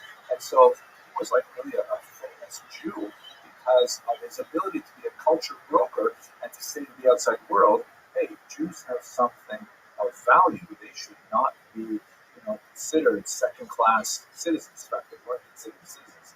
They were considered travelers, sojourners, even though they lived in Germany for hundreds of years. So he was someone who not only communicated Judaism and Jewish culture to the outside world, he also communicated it backwards. He also, promoted the study of German language and German culture and things like that to traditional observant Jews, which got him into a lot of trouble. Other examples of observant Muskegon, by the way, Maskil is like the singular noun form of Haskalah. Haskalah is enlightenment. Maskil means a proponent of the enlightenment. Solomon Maimon, who, unlike Moses Mendelssohn, did not remain an observant Jew. He went OTD, or off the derech, away from the path.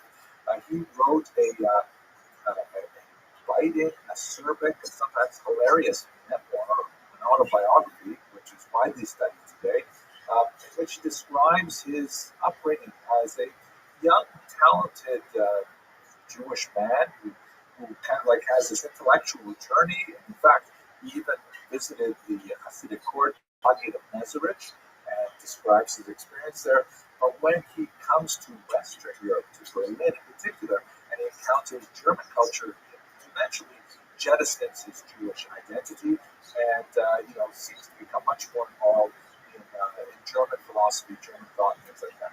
So, whereas Moses Mendelssohn articulated a kind of Haskalah that kept a place for Judaism, others like Solomon Lyman said, let's get rid of it and move straight to the mainstream. You can imagine how this was absorbed by the Hasidim and Misnagdim, that while they are at each other's throats over tiny things like how sharp the knife should be in kosher slaughter, or what time do you show up for minyan, when they are facing Haskalah that is saying, why keep kosher? Or go to minyan? Why don't we just move the Sabbath to Sunday? Which is, by the way, proposals that Hasidim actually made. But it's the real growth of the Haskalah happened actually in the context of a controversy over the false burial decree of 1772.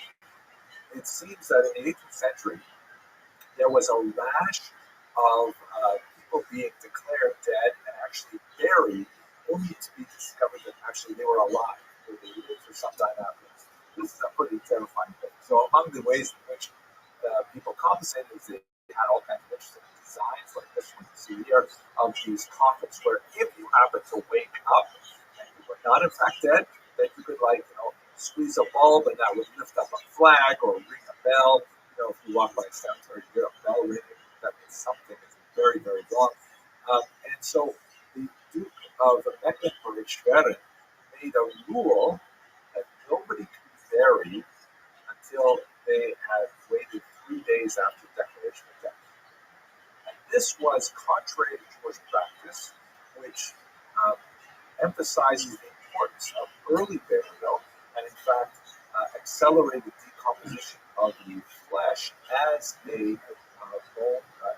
way of achieving atonement. So, this was created a whole hullabaloo because it, really, this particular secular decree stepped on Jewish values. And on the one hand, there were traditionalists who said, hey, we can't stand for this. This is not okay. We have to protest this. People don't be able to bury our dead right away. It's considered a great sacrilege to leave a dead body around. And on the other hand, there were Jews who said, well, my gosh, this is horrible if there is such a thing as people being buried prematurely. Maybe we should adopt this new rule. And so many Jews turned to Moses Mendelssohn to try and, articulate a statement that will be acceptable to everybody. This is just the opening wedge of many, many issues where issues of science, and Torah, and tradition, and also the relationship of Jews to civic society had to be negotiated. By the way, don't forget that this is happening in a political environment in which the question of Jewish emancipation, that is, the conferring of equal rights upon Jews, would also find its expression. We'll discuss that a little bit later in this course.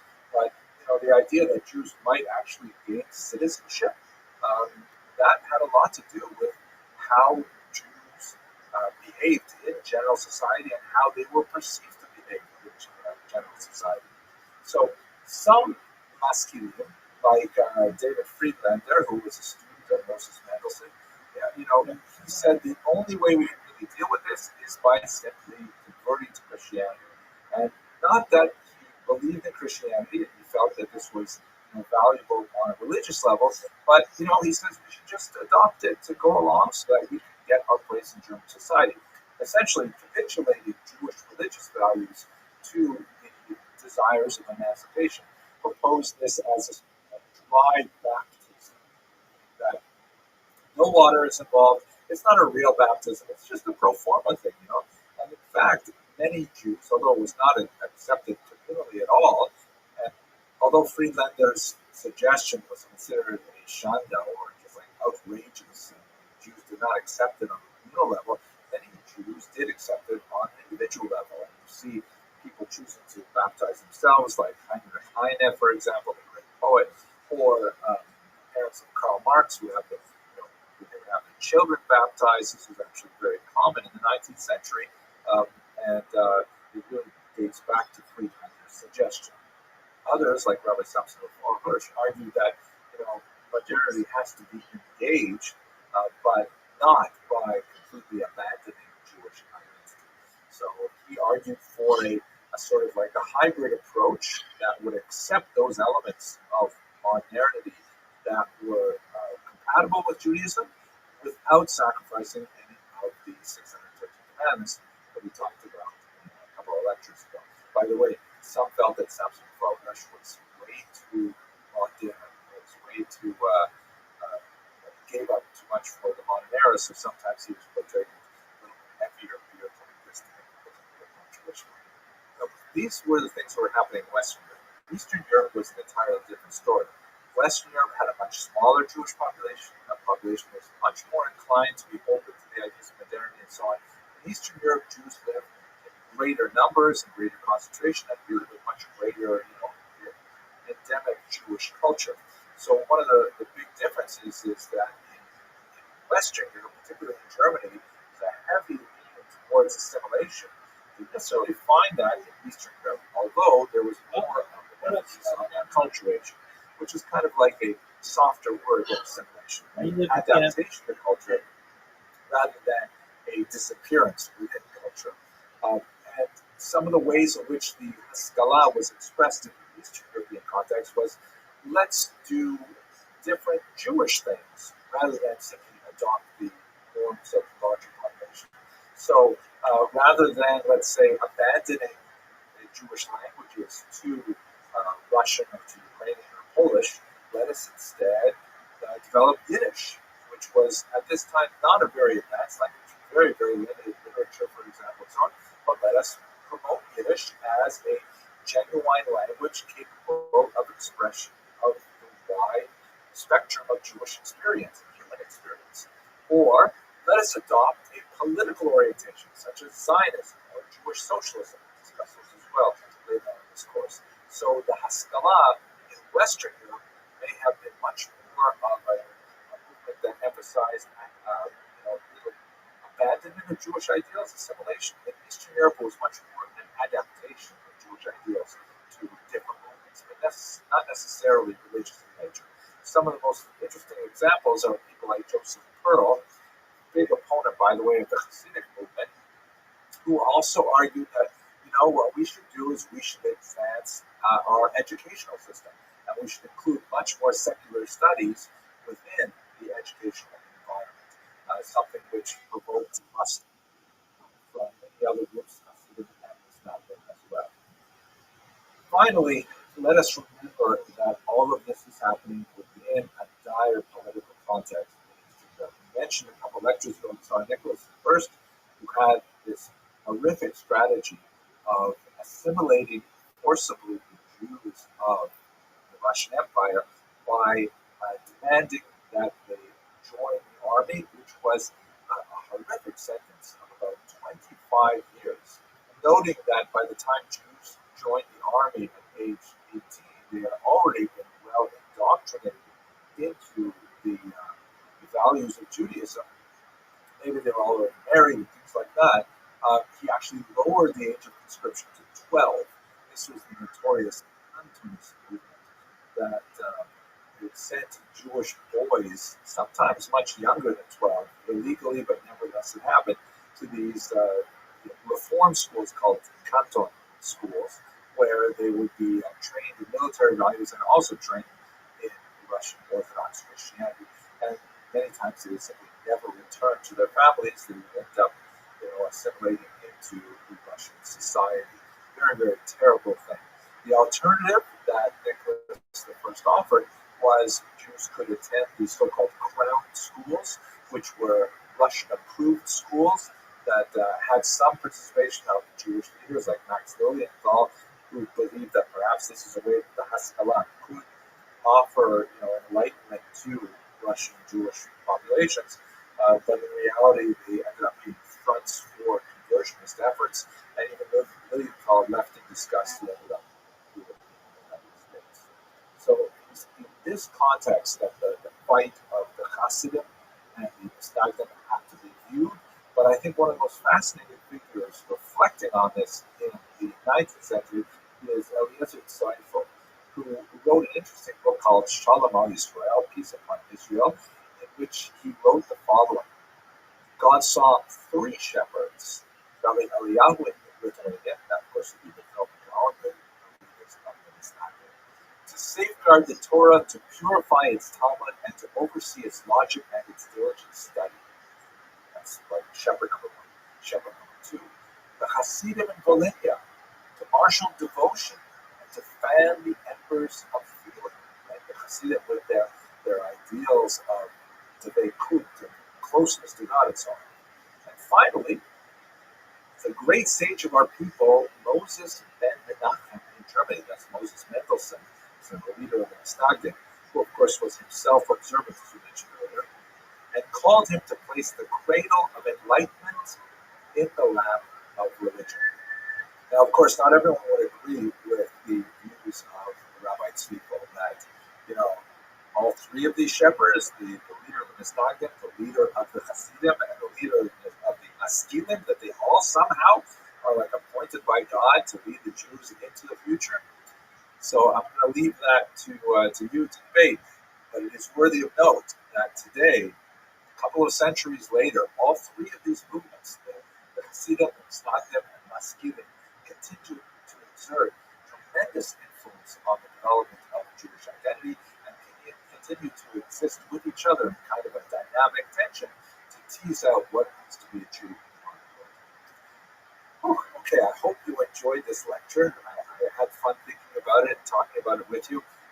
If you are so inclined, please do subscribe. Please share this video with other people who you think would like it, because one of my, increasing pleasures with putting these lectures out there is seeing other people hit that subscribe button and increase the universe of people who are interested in studying Jewish history with me. Thank you very much for watching.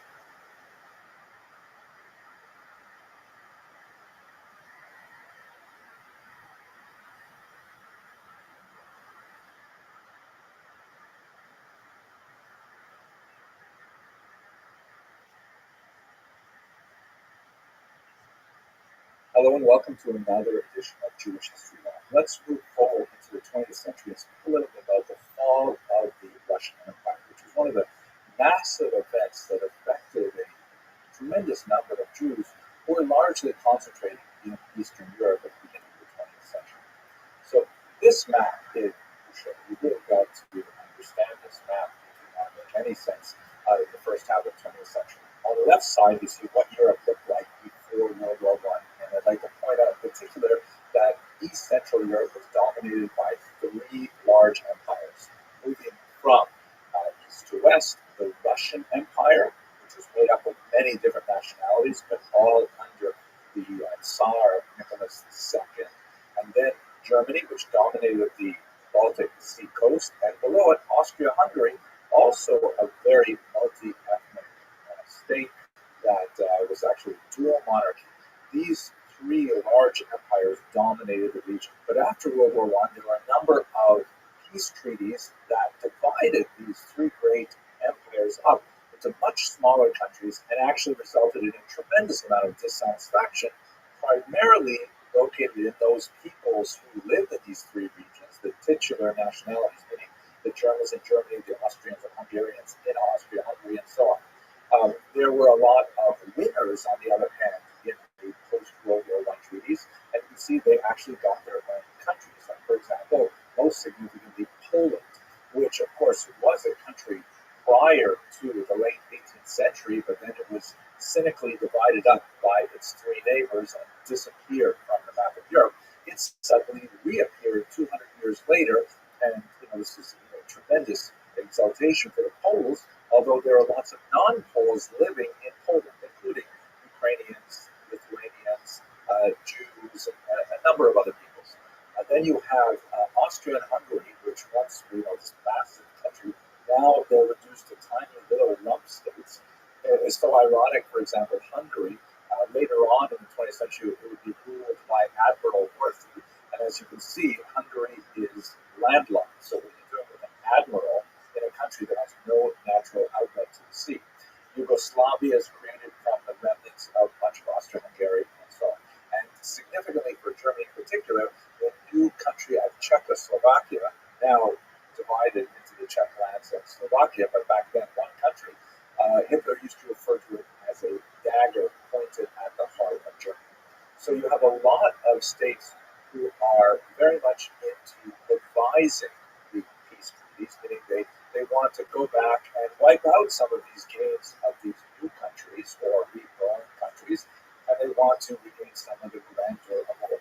The Russian Empire, of course, collapses, and we're going to spend most of our time today talking about that, but it's divided into several countries. There is Russia proper, which is basically pushed back significantly towards the east because of where the front lines of the German army were at the end of World War I. And west of those front lines, you have new countries created. Belarus, for example, and the Baltic states of Lithuania, Latvia, and Estonia. Ukraine is created within the Soviet Union that we'll discuss in a second, but it's divided. There are Ukrainians who are on the Polish side of the post-World War I treaty, and there are Ukrainians who are on the Russian side of the post-World War I treaty, and they find themselves within a Soviet orbit. So there's a tremendous amount of dissatisfaction among the losers of World War I who are unhappy with these peace treaties, and they want to revise them. Let's focus a little bit more on Russia itself. So Russia is extremely complicated at this period of time. I'll try to make this simple as possible. The first thing you should realize is that there were actually two revolutions in Russia, separated by a few months. They both occurred in the year 1917, although the month in which they occurred depends on where you were standing at the time they occurred. The reason why this is so is because it was only in 1918 that the communists officially adopted the Gregorian calendar that is currently in use in Western Europe and America and so on. Prior to that, they were using the Julian calendar, which does not have the same calculation of leap days. Like in February, we have that leap year. So that meant that quite literally, Russia was 11 days behind the West in their calendar. And so if you look at Russian sources, for example, that were written at that time, they refer to the February Revolution because in Russia it occurred in February. But if you were standing in New York City when the revolution occurred, it would have been in March. So let's just say there was a spring revolution, and it occurred, it began really in Petrograd. There's more confusing stuff, sorry, I'm throwing lots of stuff, but it gives you a sense of just how tumultuous and how crazy everything was at the time. The city called Petrograd, which means Peter's City, was a Russian renaming of the city that was founded by Peter the Great 100 odd years ago, that was called St. Petersburg. The reason why it was no longer called St. Petersburg because they felt that sounded too German. That Berg is a German suffix meaning city, so the city of Peter. So they wanted to have a Russian sound because they were fighting with the Germans, so they called it Petrograd. Then, when the communists came to power, they renamed it again because they didn't want to name it after a Tsar. They renamed it Leningrad, right? Lenin City. And then, of course, after the collapse of the Soviet Union at the end of the 20th century, it was renamed back to its original name of St. Petersburg. Okay, this is all very simple, I know. It happened in Petrograd where there was a significant march that happened to occur on International Women's Day, which is March 8th in the Western calendar. It's actually a very important day that they commemorate even to this day in the former Soviet Union, in the regions of Eastern Europe.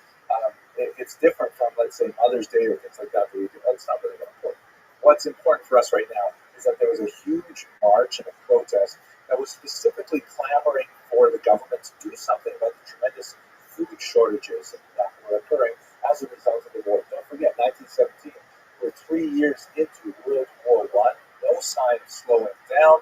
Russia is really hurting badly. They're not able to equip their troops properly. they're telling their soldiers to go into war, and because they don't have enough bullets, they say use your bayonets first, right? Like, can you imagine you're going up against an enemy and you can't fire? You have to actually use your bayonet, which means get really close to them when they have machine guns and things like that. So it was just a disaster. So there's this protest in Petrograd, and according to some news accounts, a woman took a brick and threw it through a bakery window. Everyone rushed in to get the stolen bread, and this food riot sort of expanded and expanded. It took on more political overtones, and ultimately, within a very short period of time, the Tsar's palace was overrun. The Tsar and his family were arrested. He was assassinated later, and the Romanov dynasty that had stood for hundreds of years fell in early 1917. What happens immediately after that is it doesn't become communist right away. The Russian Empire becomes a sort of provisional democracy, and it's run by this individual, Alexander Kerensky. And they call themselves the Provisional Government. And the whole idea that was that they wanted to establish a modern form of democracy, and they wanted to do it right. They wanted to have massive elections all over the Russian Empire, and they were going to elect a constituent assembly, and this constituent assembly would then, be able to create this democratic federated Russian government. Kerensky was widely admired by the Jewish population because one of the very first acts in his role as the leader of this provisional government is he abolished the hated Pale of Settlement. Here you can see a map of the Pale of Settlement from the Encyclopedia Judaica. It was hated by Jews in the 20th century because it placed all kinds of anti-Semitic restrictions on Jewish activity, Jewish commercial activity, traveling, education, you name it. And Jews were clamoring to have equal rights. They wanted to be able to, free themselves from the Pale of Settlement if necessary. So Kerensky abolished this highly discriminatory restriction on residence.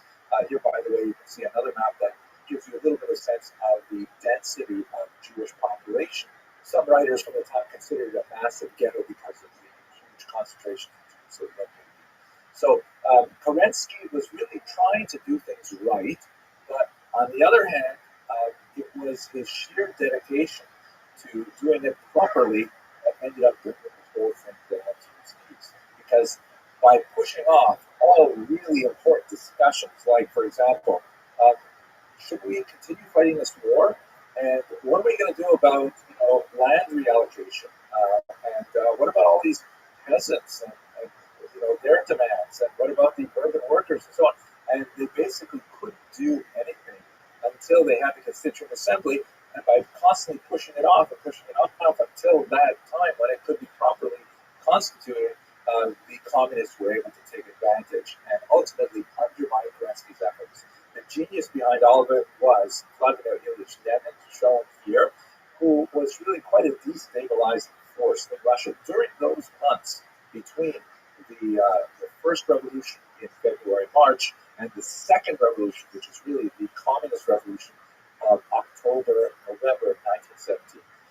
Here's a piece of propaganda from the era that shows Tavarish Lenin in Comrade Lenin at the top there with his characteristic soft cap, and he's getting rid of all of the negative classes in the Russian Empire. You can see various, nobility, and there's the Russian Orthodox clergy at the bottom, and you can see also what looks like a monopoly man. This is sort of the turn of the 20th century caricature of a capitalist. You may recognize the top hat. Typically, there's a waistcoat there, usually a bag with money. And quite often, not in this particular example, but quite often, the capitalist is, not so thinly veiled disguised for a Jew. Usually, it is a Jewish capitalist that's portrayed in these images. The communists, however, were unusually strong on minimizing anti-Semitism at this time, especially in comparison to their rivals like the White Russian movement, monarchist movement, and some of the anarchists and so on. But we'll get to that next week. At any rate, over the course of a few months in 1917, Lenin was able to really mobilize a wide-ranging network of Soviets, which means basically councils, and these are like sort of local groups of leaders who are motivated by socialist ideology who want to take over the means of production themselves. And you would have Soviets in factories, Soviets in municipalities, and so on. And ultimately, he was able to take over and disband the Constituent Assembly and proclaim the Union of Soviet Socialist Republics, the USSR. That's ultimately what occurred in October of 1917 in Russia, and of course in New York it would have been as November of 1917. Now, just to give you a sense of the kind of tension, here's a piece of white Russian propaganda that gives you a sense of some of the opposition to this communist movement. The white Russians were those Russians who were very much against this new phenomenon. Sometimes they may have been less hostile to the provisional government, but they were definitely hostile to the Soviets. And some of them really wanted to bring back the monarchy. Others wanted perhaps a more gradual approach to a capitalist Russia. At any rate, this poster refers to the death of the International, which is essentially a gathering of socialist thinkers. And the idea was here that Lenin, who's shown here as some kind of weird Aztec priest dressed in red, and next to him with a bloody apron is Trotsky, who we discussed in previous classes. Leon Trotsky, the head of the Red Army, of course, a very prominent Jew, although not an observant Jew at all, but nevertheless he was widely perceived for his Jewish identity. And they are about to slaughter the Russian monarchy there. They're representing Russia on the altar of a statue of Karl Marx with the word international referring to the socialist international. The idea is that they're going to sacrifice Russia to communism. And arrayed around him with the labels on the top as to who's referenced here, Zinoviev is shown with his hands outstretched, another Jewish figure and so on. There's all of these people who are involved in the secret cabal, and there's this interesting figure here. If you look, I'll zoom in here so you can see it better. This is clearly secularized Jew with the stereotypical ugly physiognomy that's often applied in these kinds of anti-Semitic pictures.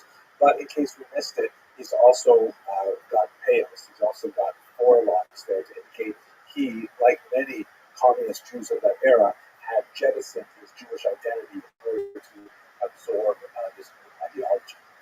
And he was holding onto a bag, which, as you can see, has the number 30 on it. Now, I'm not positive, but I think what this is referring to is the 30 pieces of gold that Judas accepted to betray Jesus. So there's kind of like an overlaying here of the betrayal theme that goes back to really, really old anti-Semitic tropes. Not exactly sure, but I think that's what that strange number 30 means. At any rate, in the fall of 1917, the Russian Empire, at least those regions that are dominated by Russian cities like Moscow and Petrograd, become officially communist, and this will tip the entire region into a massive civil war. That's what we're talking about. Thank you very much for watching.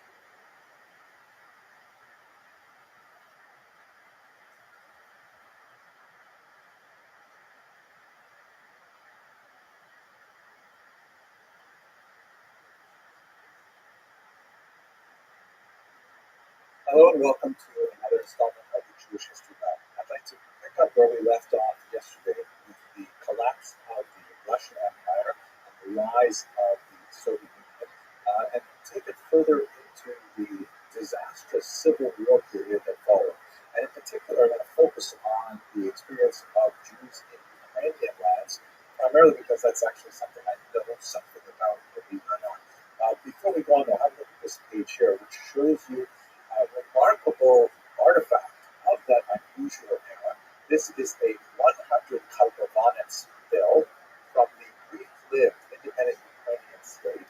And as you can see, on the upper left, it has the word Stok Kalbovanets in Ukrainian, right, which is, of course, the official language of the country. And on the right, you see it says the same thing in Polish, because Polish was an official language. And then at the bottom, underneath the number 100, you see in Yiddish, the Kalbovanets, which is an amazing thing. Yiddish was actually an official language of this brief-lived Ukrainian state. Well, let's see what exactly happened there. The reason why I mentioned I actually know something about this this because this was the topic of my PhD dissertation. I did a ridiculous amount of primary research in several archives around the world, and several of them in the former Soviet Union. Eventually came out with this book, which I'm proud to say still has some readers, has been reprinted, and it's been translated as well by a fairly important publishing house there with Bibliotera. And so if you're curious, you can get it in either English or French. At any rate, what I focused on was this unusual period of time in which there was a remarkable rapprochement, that is, a common meeting of minds of populations that had lived in a kind of, difficult symbiosis for a very long time, for centuries. And that, of course, is the Jewish and the Ukrainian populations. They're very, very different populations.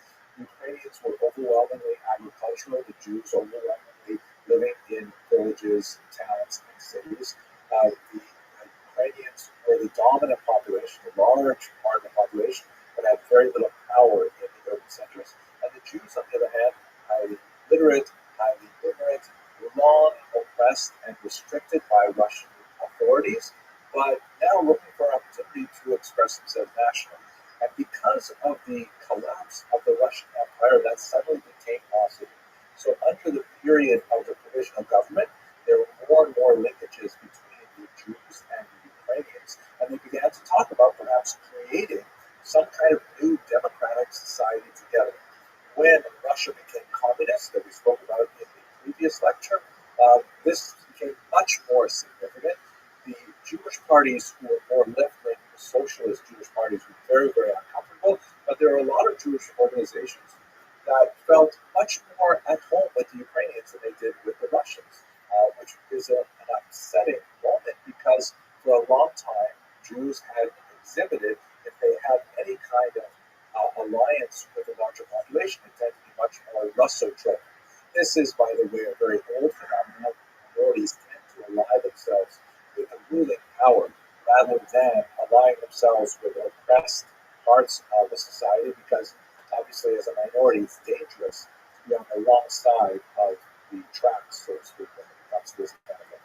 So they ended up allying themselves with the Ukrainians as they moved more and more towards independence, even from the Russians, because originally they had viewed themselves as part of a larger Russian federated society that perhaps the Russians were the most significant of the nationalities, but the Ukrainians would have significant power to themselves, and they began to move towards total independence, which was definitely a big break for the Ukrainians as well.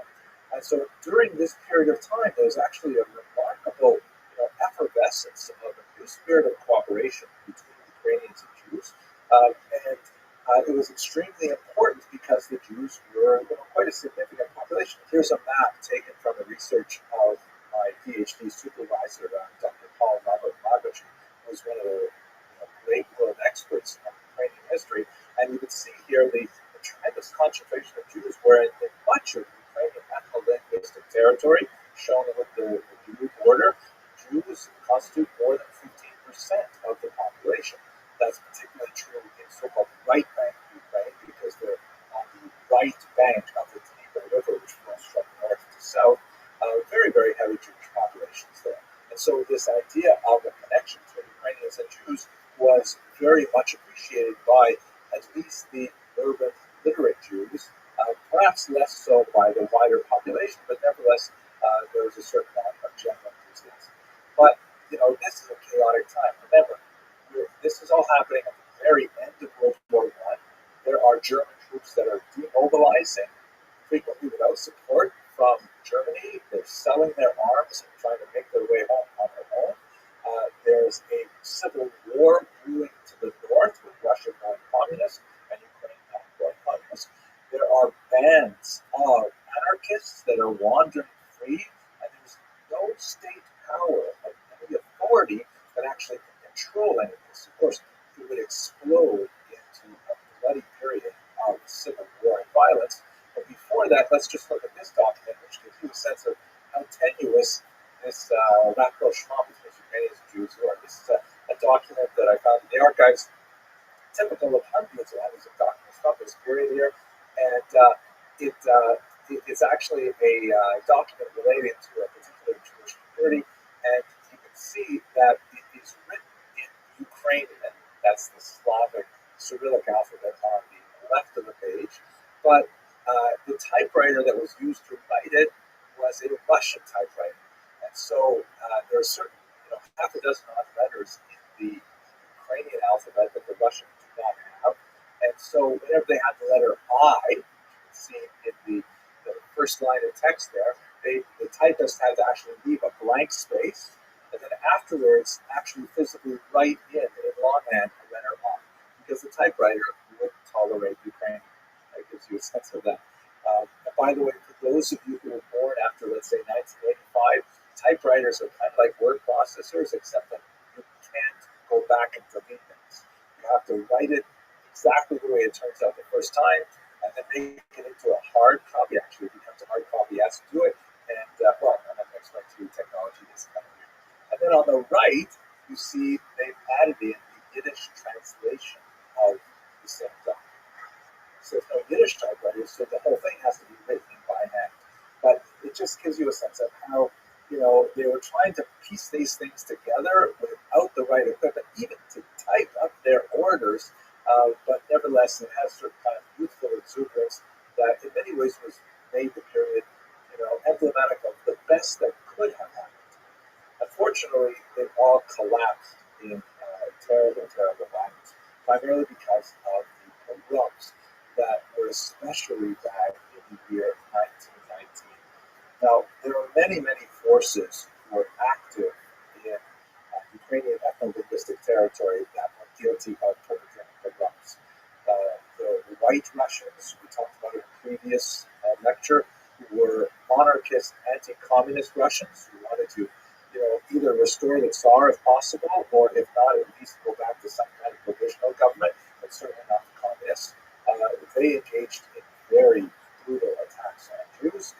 There are a number of foreign armies. A Polish army was there, and there were also bands of roving anarchists, particularly the Greens, people like Nestor Makhno, who were associated with attacks on civilian populations.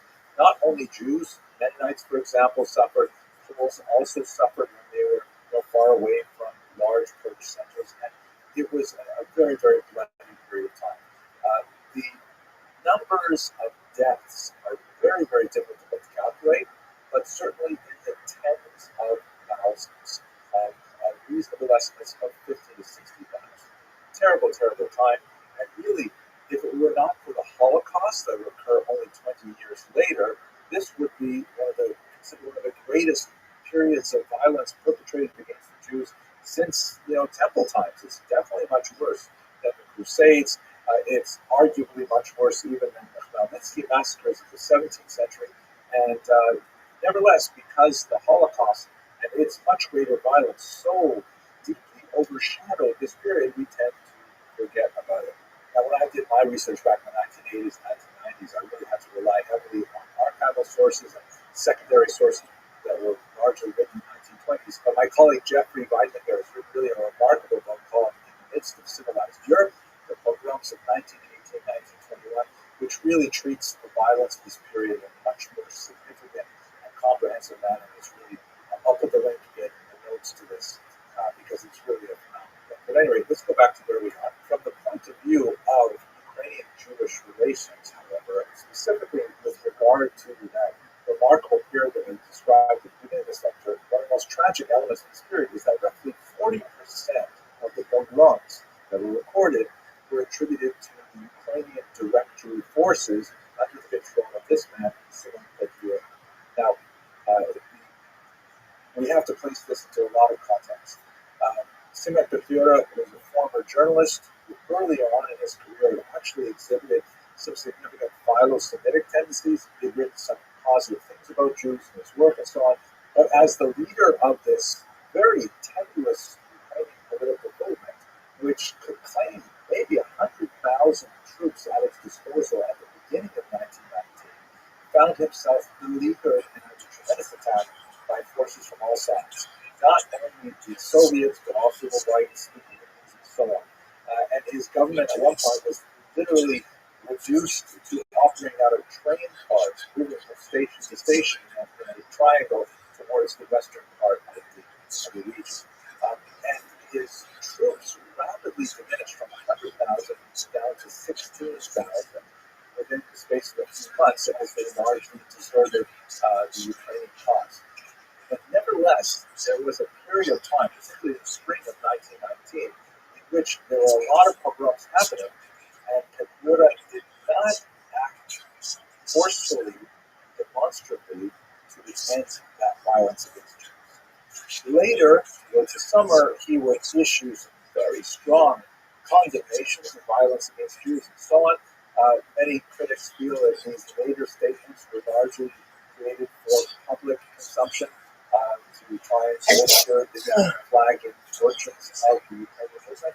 But unlike the Soviets, who were much more effective in controlling the violence directed against Jews, Simon Petliura was rather silent for a period of several key weeks in the spring of 1919, for which many scholars, myself included, hold that he has a degree of responsibility for that violence. What ultimately happens is the Jews were beleaguered and are attacked on all sides by many of these forces, and many locations are actually compromised several times.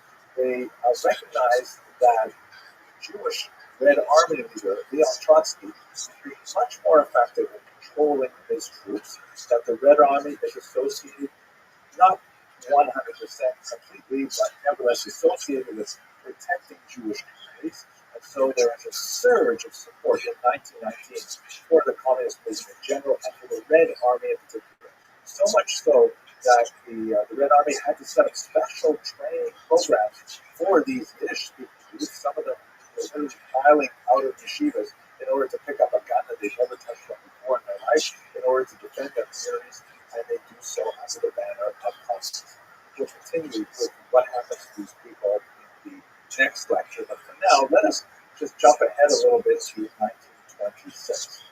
The Ukrainian movement, of course, with the Russian onslaught, and with the exception of the part of the Ukrainian ethno-linguistic territory that is absorbed by Imperial Poland, most Ukrainians find themselves now as part of the Ukrainian Soviet Socialist Republic, dominated by Moscow. Petliura and some of his close associates flee, and they make their way to Paris, where one day, walking out of a cafe, Mr. Petliura runs into an unfamiliar figure named Shalom Schwarzbard, shown here in this photograph on the front. Schwarzbard, in Paris, says to him, "Vous êtes Monsieur Petliura?" And Petliura says, "Oui." And Schwarzbard pulls out a revolver and shoots him dead on the spot. He is immediately arrested and is taken to trial for assassinating someone right there on the streets of Paris. But his defense attorneys are mobilized by a fascinating and ultimately successful defense. They claim that Schwarzbard was acting out of revenge for the pogroms that occurred under Petliura's watch in Ukraine. And the trial, ostensibly of a man who shot another man in cold blood on the street of Paris, ultimately became a trial about Petliura's guilt or innocence in the early period of his fledgling Ukrainian state. The French jury, perhaps smarting from the embarrassment of his rifles of 30 years earlier, ultimately rendered a verdict in favor of Schwarzbard, ordering him to pay 1 franc in damages, very insulting to Petliura's widow, and allowed him to go free. This was a huge victory for Jews around the world who regarded Schwarzbard as an avenger of the massacres of the pogroms.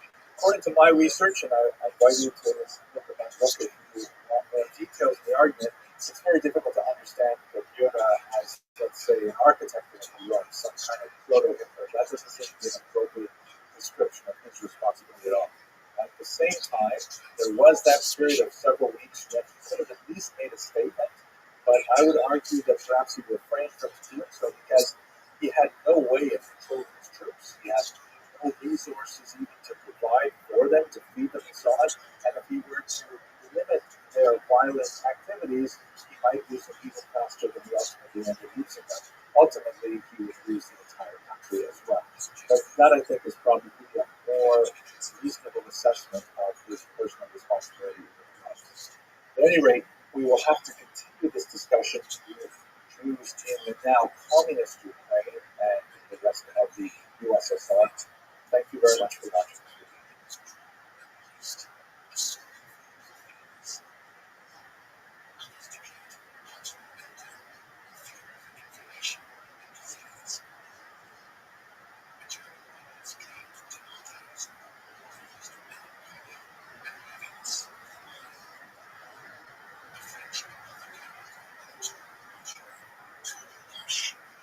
Hello, fellow students of Jewish history.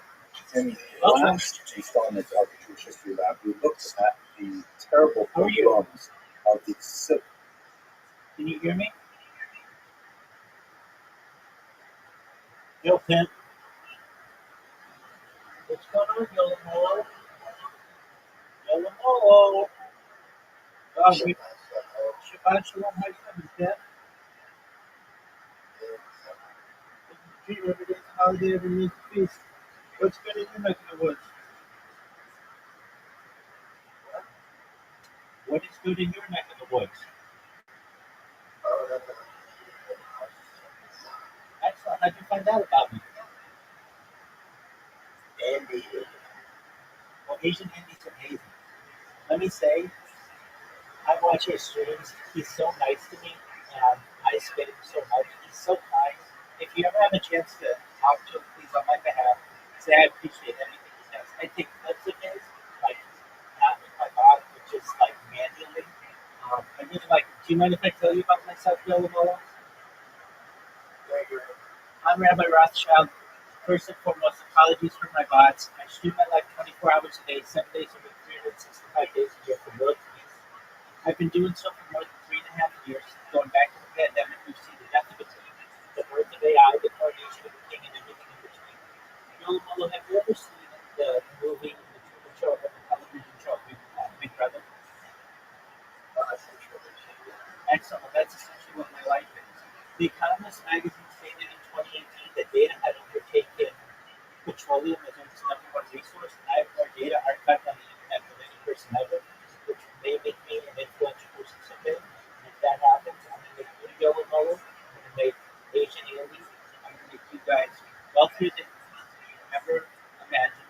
I'm going to make sure that you have generational wealth, and I'm going to make sure that you're able to start charity philanthropic organizations of your own. How does that sound? Excellent. And it's just a matter of time. I just keep these bots going every day. People find out more and more about me and help the world. I want to educate the world that we can end world hunger together with the use of technologies such as agricultural drones, floating greenhouses, saltwater greenhouses, hydroponics, things like vertical farming and cloud seeding. I want to end world thirst. I'm sponsored by a cryptocurrency that's worth about $100 million. And one of the things we do is build wells in developing nations like Nigeria to help the less fortunate. I'm an advocate for the Life Shot program, and I'm an advocate for desalination technology, where we pump seawater underwater to make it drinking. How do those things sound to you? Excellent. I talk about some other things that aren't generally discussed in the mainstream, but I'm really an advocate for future technology and futurology. Things like anti-gravity, antimatter, faster than light travel, faster than light communication. I talk about Santa Claus machines. People don't know what that is, but it's essentially like a 3D printer that is into all of the elements of the periodic table. It allows you to make whatever you want. It's essentially a replicator. I talk about things like space tourism and terraforming of other planets, de-extinction technology. People don't know this, but the first successful de-extinction took place in the year 2003 with the Pyrenean Ibex, which was a goat located in northern Spain, southern France. Fast forward to the year 2021, a company out of Dallas, Texas, is founded known as Colossus Scientific. They've made it their goal that within the next 3 years to reintroduce the woolly mammoth into the Arctic Circle, utilizing Asian elephant circuits, which I just think is a really exciting goal. They recently made headlines with their direwolves project. They created 3 direwolves. Joe Rogan has met them. They want to reintroduce the Tasmanian tiger, followed by the dodo bird, once they reintroduce I just think it's really exciting, and I'm excited to be able to witness along with the world and to be able to record it. My recordings are essentially a time capsule for human society. They cover everything going back to the pandemic. I'm live right now on more than 20 different YouTube streams, more YouTube simultaneous YouTube streams than any person ever. And I do this not only to archive the work, but it's going to allow me to be able to help other people like you be able to experience technology that you may not have been able to experience previously. Things like life extension technology. When you were born, Yolo, the average life expectancy for you was probably about age 80. And I'm going to increase that. If you want, if you're consent to age 100, 120 through the use of technology, such as oxygen therapy, human growth hormone, stem cells, cryonics, cryogenics, things like perhaps cold shock therapies and emergency therapies. But essentially, one day you're going to get to be 120 years old and say, you know what, Rabbi, everything that you said came true. We're able to not only complete all of the goals that you had said for not just me, but for Asian Andy. What's the next plan? I don't want life to end.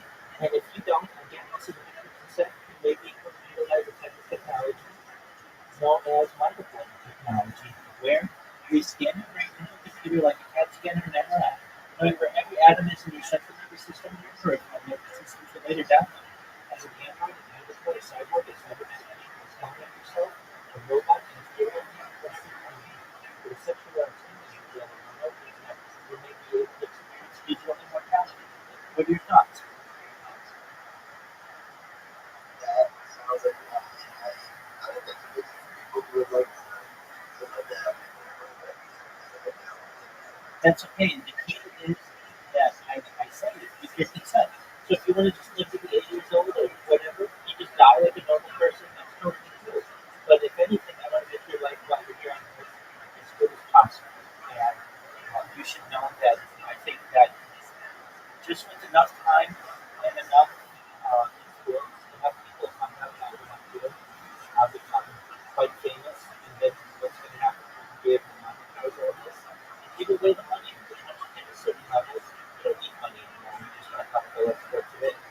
I'm going to help you, all your friends and family, and Asian Andy, and all your viewers too.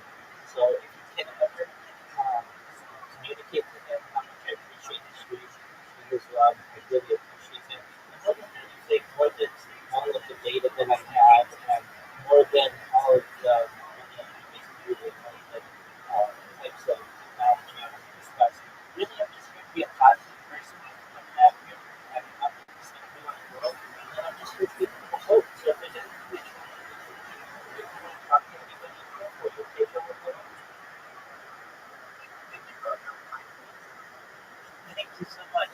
And just most like I want you to know I really apologize for my mom's apologies. People don't need to hurt anyone with them. I just want to get the word out about technology and about this project because frankly I think it's the most important thing in modern society. If we have one individual who doesn't have the fear to always be on camera, they've been doing it for years, we can show the world that we're not all that different. We speak about peace, we speak about talking about absolutely on a daily basis. When people from anywhere in the world, whether it's Russia, Ukraine, whether it's the Middle East, whether it's Africa, whether it's Asia, whether it's North and South America, we can all get on board with some of the things that I do and my goals and start to move into the 21st century together as opposed to divided like we have been. So that's what I do. And have you seen my bots before? That's That's, that's wonderful. Did you see the spam or did you see one of the clips that Oh, no way, that's wonderful. Wow, so that's what makes my bots a little better. You want to see them in action, you want to see what that looks like? Excellent, my friend. All right, so I've got 3 of them here. Additionally, I've got another 2, 3, 4, 5. I've got like 5 of them here, basically on phones, but on computers. The computers are the more powerful ones. Um, The handheld devices, um, they just do clips. The computer ones, they do, or I should say the computer ones, they follow, clip, and spam. So here we go. This is for you. Feel a little more, just for a moment. Pull it up. All right. Okay, so you see the computer right here. No, I leave the house just about every day. So I've streamed as far north as Santa Barbara, as far south as San Diego, as far west as the Pacific Ocean, as far east as the desert and mountains. I've streamed in Beverly Hills. I've streamed in downtown Los Angeles. I've streamed at Disneyland, basically everywhere in Southern California. So what you're going to see here, you can see that little pink arrow, perhaps, and it's just an enlarged version of a cursor. Now, a lot of people are used to my bots, and so they have certain time limits. And I recommend anybody who doesn't want to get spammed by me to just have like a 1 minute after following requirement, and then generally you won't get spammed. But if you allow people to just put anything they want in your text, I'm going to utilize that. So here we go. It does this all automated. It presses a live button. It will open up a new tab. So here we have zombie barricades. It's going to go over here and it's going to grab a YouTube link. It just said YouTube Rabbi ROTHSCHILD, Discord.gg, and then the rest of the link. And then what it's going to do is it is going to create a clip of the person, which is perhaps the way that people teach Andy. And what it's going to do is put the link in the clip description and then it publishes it. And then what it's going to do is it gets the large amount of spam that I have it spam people that have followed people. So a lot of times people have something that shows up on their screen, thanks for following, whatever. So that's extra influence that I get. And then what it's going to do is grab this large amount of text. And like the names of my bots are usually like Google Rabbi Discord or Google ROTHSCHILD Discord or just like it gives people it sends a message with it. So even if you don't allow me to spam you, like this person, they have wait 1 minute after following, and that's absolutely fine. Even if I don't have a chance to spam you, I'm still going to make an impact on you in one way or another. And so you're going to see the name of my account usually. If you're a user, if you're a streamer, you're going to see that. And a lot of times people have it so that it's in their chat as well that they got a new follower. And that's what it does. So then what it will do is it closes, and then it will go to the next person. And I have a program well enough that if the account gets banned, it just automatically creates a new one. And yeah, so I don't have to. So I don't have to do anything. Like literally, this bot has been going all day. It doesn't. I have to touch it. And so I've got 3 of them here. This one right here is creating an account. You can see it going through the terms and conditions, and it's going to press the I accept button. And when it does that, it will create an account here. We've got mobile buttons. It's going to spam her. No, it doesn't. That's the key. Yeah, so that's what I do. That's how my accounts work. And that's how my spam bots work. And so if you do it, please have the opportunity to talk with Asian members. Let him know that how much I appreciate him. I watched his stream this week some, and I took some of my own individual clips of it down for my bot because he was so nice. The first one, somebody asked him, "Do you know Rabbi ROTHSCHILD or something like that?" And he's like, "Yeah, Rabbi's been streaming for like years." And he's like, "You know what? He has been doing this for so long that he really deserves to be famous. He deserves. He's got that dog in him, basically. He grinds it out, and he's been spamming for years. Like nobody has spammed as much as him." And so, if anything, he's going to become famous because of it.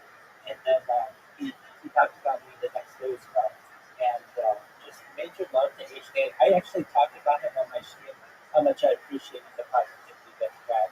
And he said that he might even start watching my streams because um, I just started to influence the platform. So at least on Kick, I spammed Kick for 8 months last year. And then starting January 1st, 2025, I stopped. And I took 6 months off. The reason why I took 6 months off is I wanted to be able to stream on Kick. And I figured, okay, if I take 6 months off, maybe they'll let me come back. I contacted them. They said no. I said, how long is my ban? They said indefinite. I said, well, does that mean lifetime? They said it means indefinite. I said, well, come on, be specific. Like, is it the rest of my life? They said it's indefinite. I said, look, it's the year 2025 right now. If in the year 2075 I want to stream on Kick, and Kick is still a thing, and I'm still living, will you let me stream on that? And they said no. So I said, look, then that just tells me that there's no option for peace here. So basically, you've declared war on me, and so now I declare war back on you. So I have now turned all of my bots onto Kick in bigger, better, stronger ways, and just basically gonna let them know. And when they, um, when they, I mean, like, it's just a matter of time until I go viral on Kick. The thing is, Kick does not have captures, which would really limit this, but it doesn't limit it completely. I have ways around that. But what I was able to do, which is different than my bot from 8 months ago, is I was able to make it so that it works when I'm asleep. So previously, when I would do this, the bot would only work when I was awake because every time I created an account, I uh, had to do like email verification and some other things. But now I figured it out how to have it automate that email verification and have it automate when they bring my account. And so it works very, very well, very efficiently. And so I can be asleep and these things are still going. So basically, the bots are twice as strong as they were in last year. And then on top of that, I've got these handheld devices that I use that just create clips. All they do is create clips. Now, these three computers create clips on the biggest streamers on Kick. So your AMDs, your Ice Poseidons, your Amarants, your Atomosses. But these handheld ones that I have do a random stream. So that does like small streamers. And the cool thing about it with the small streamers is a lot of small streamers don't ever have anybody click their uh, their their accounts. So they'll just have completely empty click pages. But then when my bots get in there, it'll just be Rabbi restaurant, Rabbi restaurant, Rabbi restaurant. The whole thing is an advertisement, and that's really cool for me. So that's what I do. I do it with the most kindness that I can. And look, if I had the ability, I would do what all these other streamers do, which is just buy bots and put myself on the front page. But I don't have that ability, so I have to do it through a grassroots method, and this is the way that I do it. I really appreciate you, Bill and Mello, just hearing me out. And thank you. Yeah, but maybe I'll have you out. You're always welcome. Absolutely, you're always welcome. We do a lot of games in there. So if you like games, we'll be playing a lot of games. They're like simple games. They're like we play like mini golf and bowling and chess and checkers and we play like darts and archery. It's also the that we do. So every night I get some people in here. I have one lady. She and I have been bowling now every night for like 6 months straight. She's a really nice person. And then I've got some other friends. Yeah, I've got some other friends in like Australia. I got one person in Australia who keeps me up all night, and we'll play until like 5 or 6 in the morning. We'll just play all kinds of different games. So that's kind of a fun thing that we do. And yeah, you're always welcome. And just if you can, I don't want any money from you. I don't want anything from you. All I ask is that you spend a lot of time with me. Okay? Brother, thank you. Peace, man. Take care, buddy. Shout out to Yolamolo, everybody. What a nice person.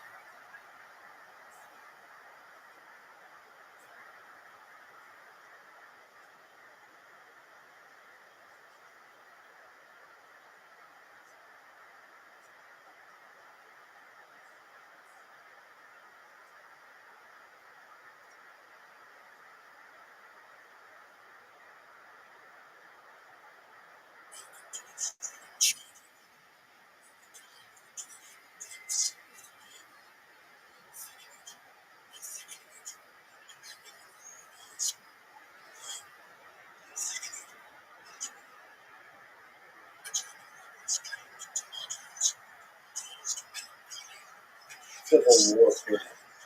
As we discussed there, ultimately the Soviet forces, the Red Army, were able to seize control of those areas where Jews primarily lived in the form of Pale settlement. And once they were able to establish Soviet rule over the entire region, they began to impose the very different philosophy and political system that was associated with early communism. And that's the period that I'd like to look at today. I'd like to look at the period from the end of the Civil War up until the last couple of years of the Civil War, right up until World War II. Because it was a tremendously expansive time in some ways and restrictive in other ways. Let us begin with a discussion of the Sektia. The Soviets are very, very fond of acronyms. It's an abbreviation from Libereski Sektia, the Jewish section of the Communist Party. And this was a segment of the Communist Party that was formed under this individual, Simon Dimenstein, a communist who actually was previously a Chabad rabbi, who was thoroughly defrocked, as it were, completely removed from his religious moorings. That's the kind of thing that frequently happened with those Jews who associated themselves with communism in this early period. Dimenstein was assigned the task of propagandizing this actually very traditional population, not traditional specifically outside of the large cities where there's much less secularism, much more old traditional observance in the Steppach, the small villages of God, and the now Soviet countryside, and bringing them into this brand new, radically atheistic, totally different economic system, and divorcing them from their Jewish roots, while at the same time successfully bringing them forward into this new Soviet era. Definitely a great challenge, and they evolved some really interesting strategies to try and do it. In the general political environment, in the first few years was especially dire. The period 1918 to 1920 is generally called the era of war communism. And during this period of war communism, when the Civil War was still being prosecuted, and there were still, numerous forces, including particularly the Ukrainian Directory and Makhno and the anarchists and the White Russian forces, that is, the Russians wanted to bring back some form of a monarchy or at least get rid of the communists and establish some kind of a capitalist society in its place. So the communists were still fighting this war in real time, and war communism as a kind of like a temporary period characterized their attempts to rapidly bring the entire population into the very doctrinaire policies of communism as a whole, including things like, confiscation of land and collectivization of farming, bringing individual farmers together into a larger collective. This would ultimately slow down and then speed up dramatically later, about a decade later, under communism. The outlawing of all kinds of forms of commerce and, shutting down capitalist enterprises, very, very aggressively attacking any kind of religious behavior and so on. And this went on for about 2 years. Confiscations of Torah scrolls from synagogues, real persecution, but it was across the board, not just Jews, obviously. Any religious individual in this really atheistic society felt definitely very out of place. This was followed as the war began to calm down and as the anti-Soviet forces were slowly quelled, and it was replaced by something called NEM, which was another acronym, this time in English, for the New Economic Program.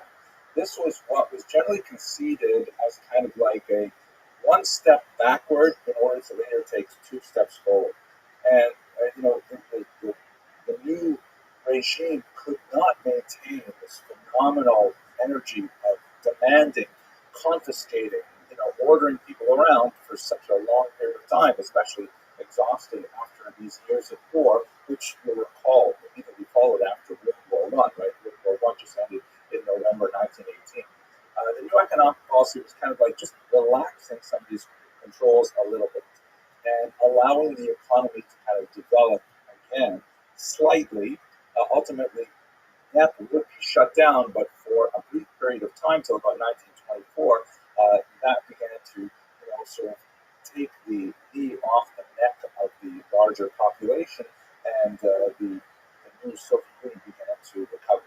In terms of the leadership, let's just recall that there is a triumvirate that are especially important at this time. There are other figures that are also very important on the Khan, those who focus on the triumvirate. There is, of course, Lenin, who is the first leader of the Soviet Union. He has a stroke in 1922, if I remember correctly, that renders him incapacitated. And he lives for a couple more years, but during that time, which was during the period of NEP, there was a big question as to who was going to be his successor. There are some who favored Trotsky, the Jewish leader of the Red Army, who had shown tremendous skill at expanding the control of the Soviet Union. But others favored Stalin, who was a much more brutal individual coming from Georgia. He was an expert on the nationalities question, which was sort of communist speak for the non-Russians who lived within the Soviet Union. Of course, there's a lot of non-Russians living in the Soviet Union. And he ultimately would end up very cleverly maneuvering himself around Trotsky, around Bukharin after Lenin's death, and ultimately he would become the leader. And the 30s were dominated by Stalin right up until his death in the early 1950s. So back to where we are. Diemenstein was placed in charge of the Jewish section of the Communist Party, and this was initially during the period of war communism, but during the period of NEP, he saw that he had quite a bit more freedom to explore the methodology of bringing the Jewish population into communism. Let us recall that although there was a disproportionate number of Jews in the Communist Party for their population, and this is especially true as you move up towards the leadership of the Soviet Union, where there was sometimes a third of governing bodies were dominated by Jews. There used to be a joke in Yiddish that there was an acronym for SIC, which referred to the All Russian Central Committee, Всероссийский Центральный Комитет, and in Yiddish they would say that it wasn't a Russian acronym, it was a Yiddish acronym for Utsen I Kommandir, where 10 Jews are in charge. That was not a truism. You never had a majority of Jews anywhere in any institution of the Soviet Union, but there were very important, influential Jews, and they were out of proportion to their size of the population. That said, the proportion of Jews who became communists was tiny. There was the vast majority of Jews who were hostile to communism, seeing it as a threat to their traditional way of life, especially those who were religiously oriented, who recognized the threat of the anti-clerical nature of the Soviet Union. So it's a great complex of issues involved here. The thing that made the Soviet Union very popular in the Civil War period, as we discussed in the previous lecture, was the fact that Trotsky's Red Army forces were far less likely to commit pogroms than the other forces that were ravaging the countryside. That engendered an enthusiastic support for the Red Army that was translated initially in the early 1920s to support for the Soviet Union. But as we shall see, it rapidly declined. The policy that Diemenstein seized upon, which was generally issued during the more liberal period of the 1920s for all of the non-Russian nationalities, was a policy that went by the name Korenizatsiya. This is kind of a strange word. It's difficult to translate into English. The word koren can mean like a root.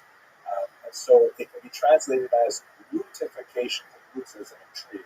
Or I've seen it translated as indigenization, which kind of like was a way of thinking about the general society and identifying those elements of the indigenous culture which were compatible with communism and actively encouraging those factors.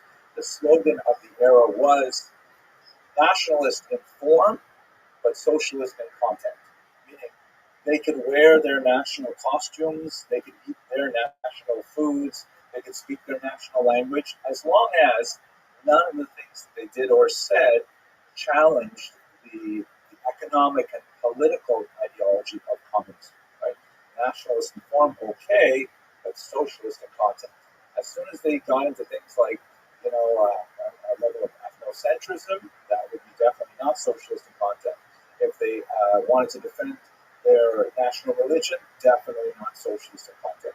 So this idea of colonizatio was kind of reaching into the roots with this kind of like, theory operating that communism was the true form of human organization. And if you dug below the accreted layers of corruption that came in from bourgeois democracy, you would find that people are naturally communist and they just spoke different language, kind of like, happily wearing embroidered dresses or dancing the hora or they eat kreplach or whether they ate, I don't know, hey, and whatever it would be, they would still be naturally communist, right? Get past all those other things.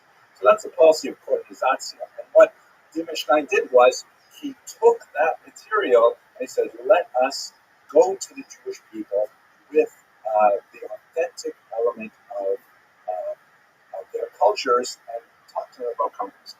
Now, there were a few challenges, one of which, really huge, was this idea of atheism, because Jews are overwhelmingly united by their religion. Even when they're rebelling against their religion, they still regard themselves as some kind of, loose tribal familial affiliation that is rooted in a long religious tradition.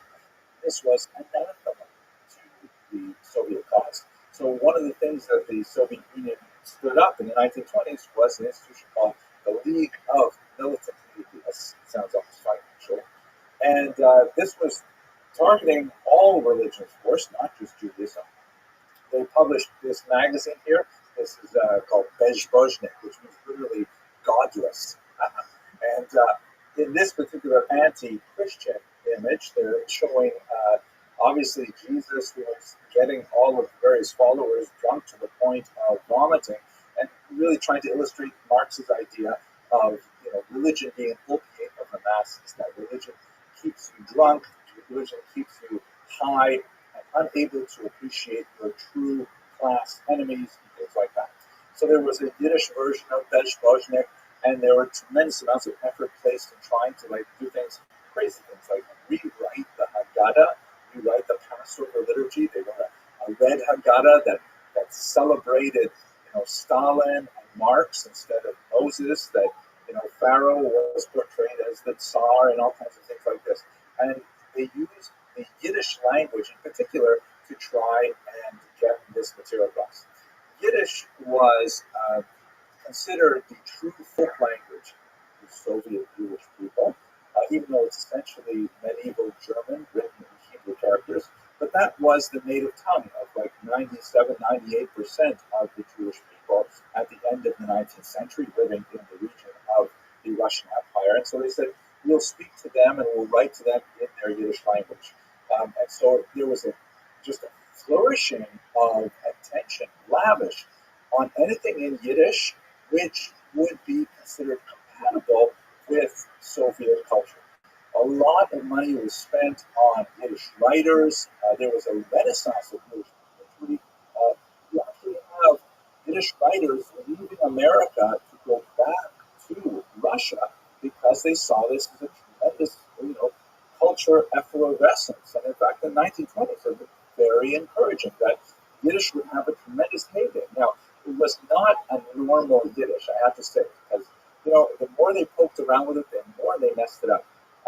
Yiddish is, as I mentioned, written in Hebrew characters, and it is heavily populated by Hebraic terms, Aramaic terms as well. And Hebrew was considered outside of the pale because that was too closely associated with religion. But and also in modern Hebrew, it's too closely associated with Zionism, also not compatible with Soviet thought.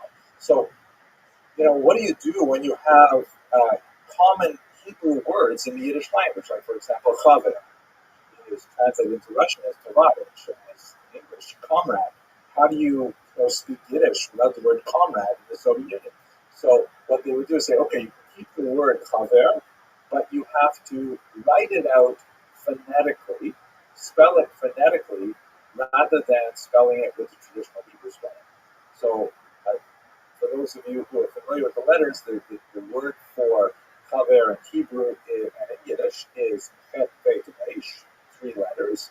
But in Yiddish, in the Soviet period, it would be written chaf, aleph, vav, vav, ayin, resh, which is 6 letters. And if you didn't know what you were looking at, you'd be totally confused when you saw it. So many words were written like this. And by the way, once again, the Soviets attacked all of the nationalities in this film. The Ukrainians, for example, had a letter G, G, which is distinct from the Russian letter G.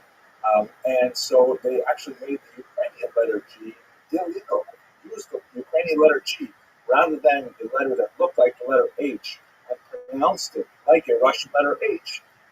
And you could be sent to Siberia. Here's something I find really ironic and amusing.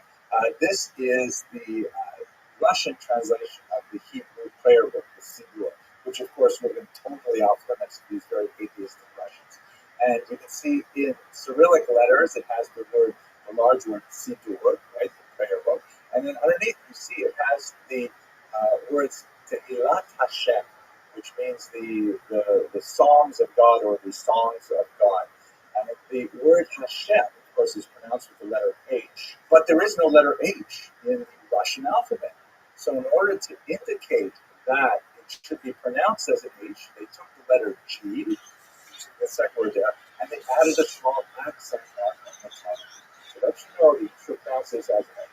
So it's really very ironic, because one of the things that the ROTHSCHILD did was they looked at 5 letters of the Hebrew alphabet, the so-called manat spot, that are written differently at the end of a word than if they're written at the beginning of the word, and they said those letters are illegal. You can't use those 5 letters. They're essentially like capital letters, because it's too hard for people to learn. It's not proletarian. We should have a simple language, a simple alphabet. So they tried to take away these 5 letters from the Yiddish alphabet, like they tried to take away the G from the Ukrainian alphabet. And so in return, we forced a new letter on them. Right? You see the word Hashem, that H is actually an imposition into the Russian alphabet in order to accommodate a Hebrew sign. Okay, so back to where we are. So during the 1920s, explosion of Yiddish activity under the ROTHSCHILD. And one last detail, this actually occurred a little bit afterwards, but it's still quite fascinating. At one point, the Soviet Union even experimented with creating a kind of alternative Israel. They created a homeland, a Jewish autonomous oblast called ROTHSCHILD, which was way out in the border with China, 4,000 miles away from where Jews were actually living. And the idea was we're going to make a homeland for Jews. You don't have to think about Israel. You don't have to be constantly pressuring us to go to Israel. You have your own homeland in Azerbaijan. Well, it's kind of an interesting thing. Yiddish was made an official language in Azerbaijan and stuff like that, but they had very few Jews actually lived there, primarily because Stalin blocked a lot of the migration there, exactly when the Jews refused to during World War II. At any rate, to sum up, the 1920s, period of incredible creativity, although very atheistic, but a huge surge of popularity of Yiddish language culture in particular. This came crashing to a halt in the 1930s under this man, Joseph Stalin. Stalin was able, by the end of the 1920s, to firmly consolidate his control over the entire region, and he had very little patience for all of these kind of national reform and socialist and content experiments. He shut down the ROTHSCHILD. Incidentally, another organization that he also shut down was the women's section of the Communist Party, that had exactly the same lifespan as the Jewish section. And Stalin said, we have to focus ourselves on industrialization. He instituted a number of 5-year plans which were designed to rapidly propel the Soviet Union into modernity by building massive things like huge hydroelectric dams at Dnipropetrovsk and other places like that. But he created this kind of environment in which people were desperately pressured to report results, and what ended up happening was that people were faking the results rather than, tell the truth to power and say, hey, we can't possibly produce this much pig iron over this amount of time, or we can't possibly harvest that much grain in this much time. One of the most terrifying and awful results of the 5-year plans was the Holodomor, this massive terror famine that particularly affected Ukrainian regions. In 1932-33, a huge number of people, it's very difficult to get a good sense of exactly how many. Reasonable estimates are around 5 or 6 million, a huge number of people, and there are larger estimates of this colossally awful artificial famine, which killed millions of people, was largely a result of the disastrous economic planning of Stalin and his henchmen. It was actually a terrifically horrible event. And in context with the Holodomor and several other related factors, the purges began in the Soviet Union, especially towards the end of the 1930s. As people began to see that the glorious reports of Soviet productivity were not evident in reality, rather than say, wait a second, maybe people are exaggerating their findings about how much they're able to produce. Instead, they blamed non-existent saboteurs, that there were wreckers, there were people who were somehow deciding to stand in the way of progress for the Soviet Union. And these people were identified, tortured, forced to divulge the names of other saboteurs. This created this ecosystem of purges that was not at all unlike the Spanish Inquisition, in which heresy was hunted out everywhere. People were taken and tortured and asked to betray the names of other heretics and so on. And even a person who wasn't a heretic or didn't even know any heretics, they were nevertheless under the pain of torture, give up all kinds of names. This initiated a horrific cycle of arrest, torture, confession, arrest, torture, confession, that resulted in millions of people, again, the scale is phenomenal, being exiled to the Gulag out in Siberia or even executed. And this really consumed the Soviet Union in the later 1930s. And at this point, the Jewish enthusiasm for the Soviet Union collapsed dramatically. Prominent Jews were purged early on in this period of Stalinist cleansing of the party and then later of society. And Jews, with a few significant exceptions, like Kazanowicz, who was involved in Ukraine during the years of the Holodomor, with the exception of a few characters, much of the Soviet leadership was purged of its Jewish membership, and the kind of popularity that the Red Army enjoyed in 1919 was nowhere to be seen, as people around the world began to realize what Stalin really stood for. So by the time you get to the late 1930s, what was once a more significant participation of some Jews in the Communist Party was reduced to a tiny, tiny remnant. And this is where we're going to have to pick up the story next when we look at the Holocaust, because the memory of Jewish participation in the Communist Party had tremendously disastrous results when we were welcome to the Thank you very much for watching.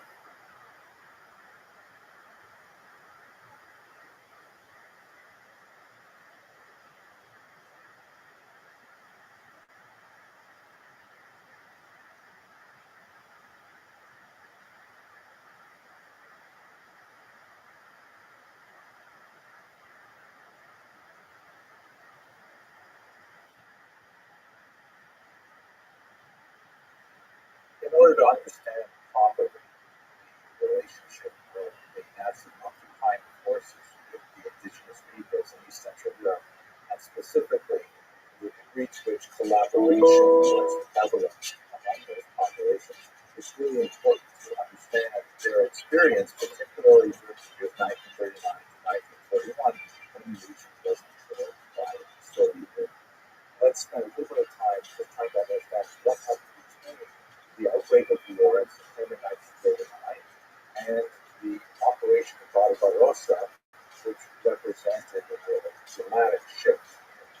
nature of his work is done from here.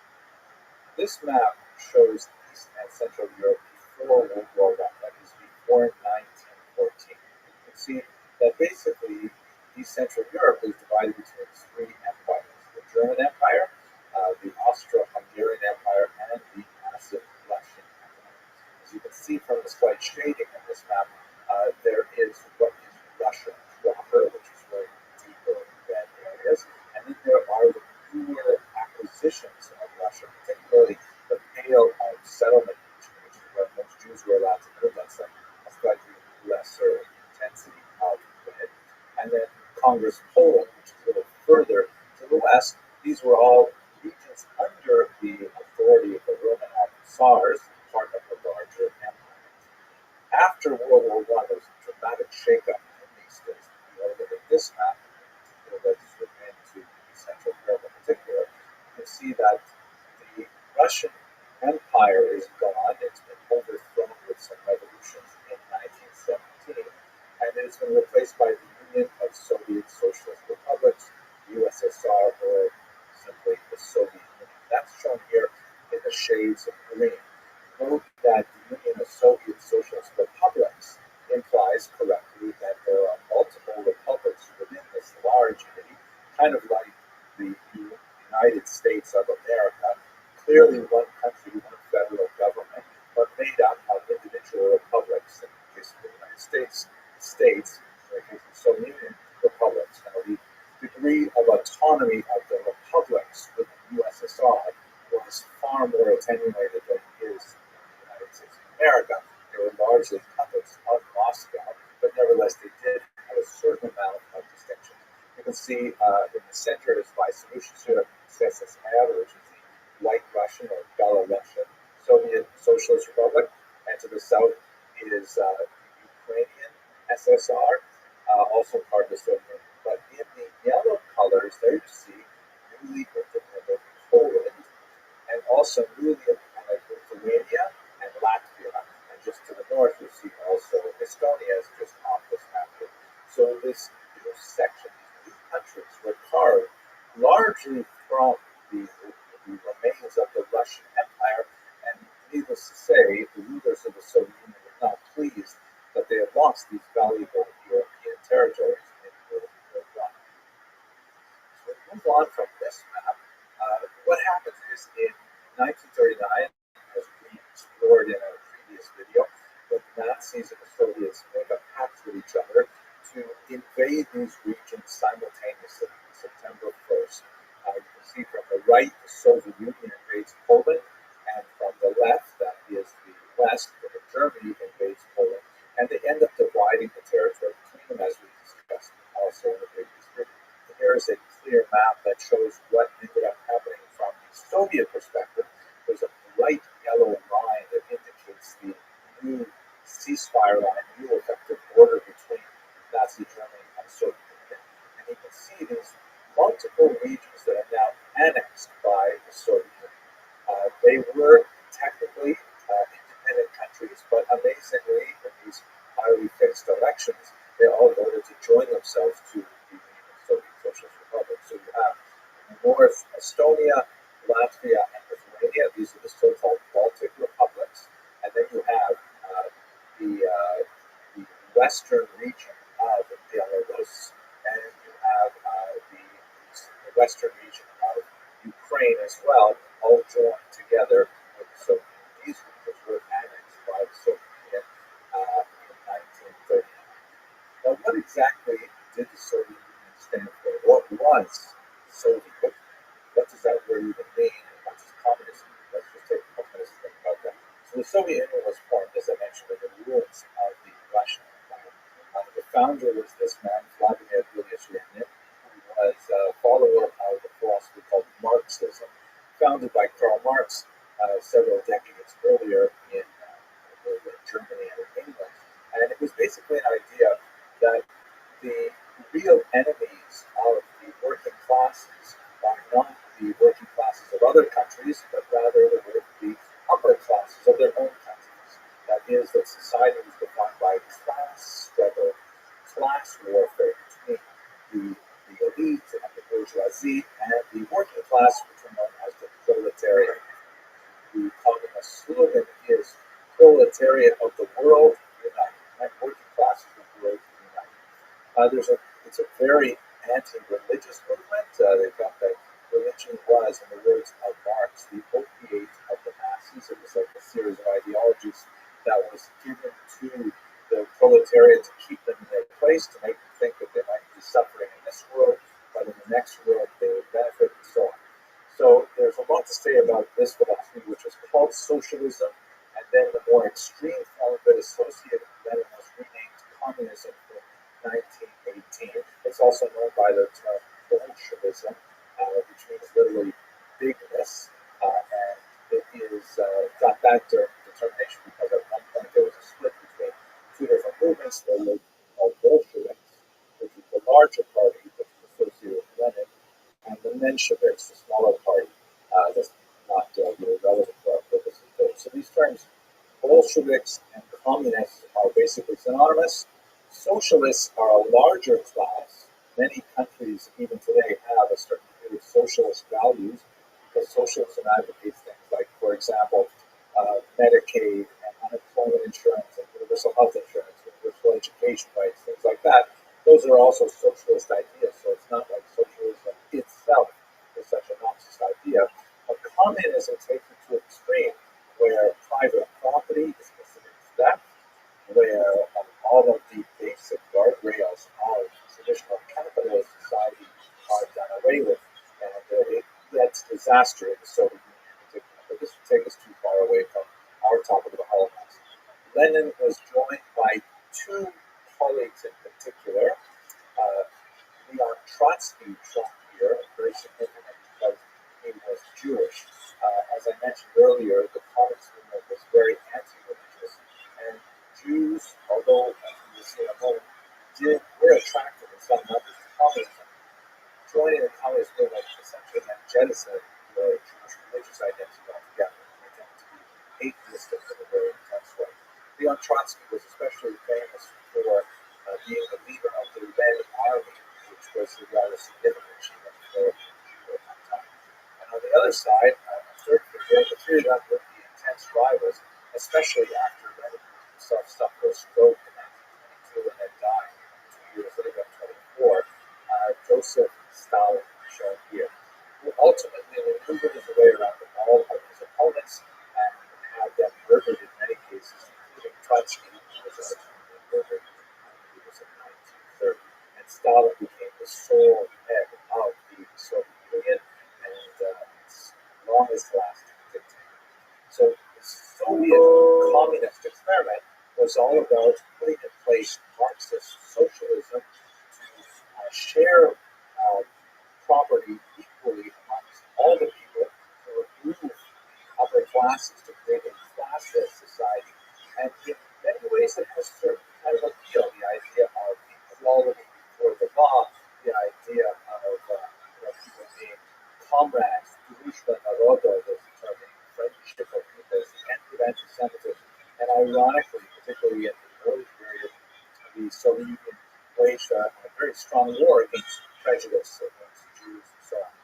But, there's much more to say about this, but we want to stick specifically to the Holocaust. Let us look specifically how Jews relate to communism. So, one of the major reasons why there was any surge in popularity of communism was because of the horrific pogroms that followed the revolutions of 1917. You recall World War I erupted in 1914. The Russian Empire was very poorly prepared for this conflagration. People were starving, people were upset with the government. There was a revolution at the beginning of that year that overthrew the Russian monarchy, the Romanovs, and then there was about 6 months period of a provisional government, which was then overthrown again by the Soviets under Lenin. And this was all during World War I. It was still going on. The Russians had to decide how they were going to deal with the Germans who were fighting against them on the Western Front. Ultimately, the Germans made huge gains in Russian territory, which is why the inter-war states were allowed to emerge because they were no longer under Russian control. But what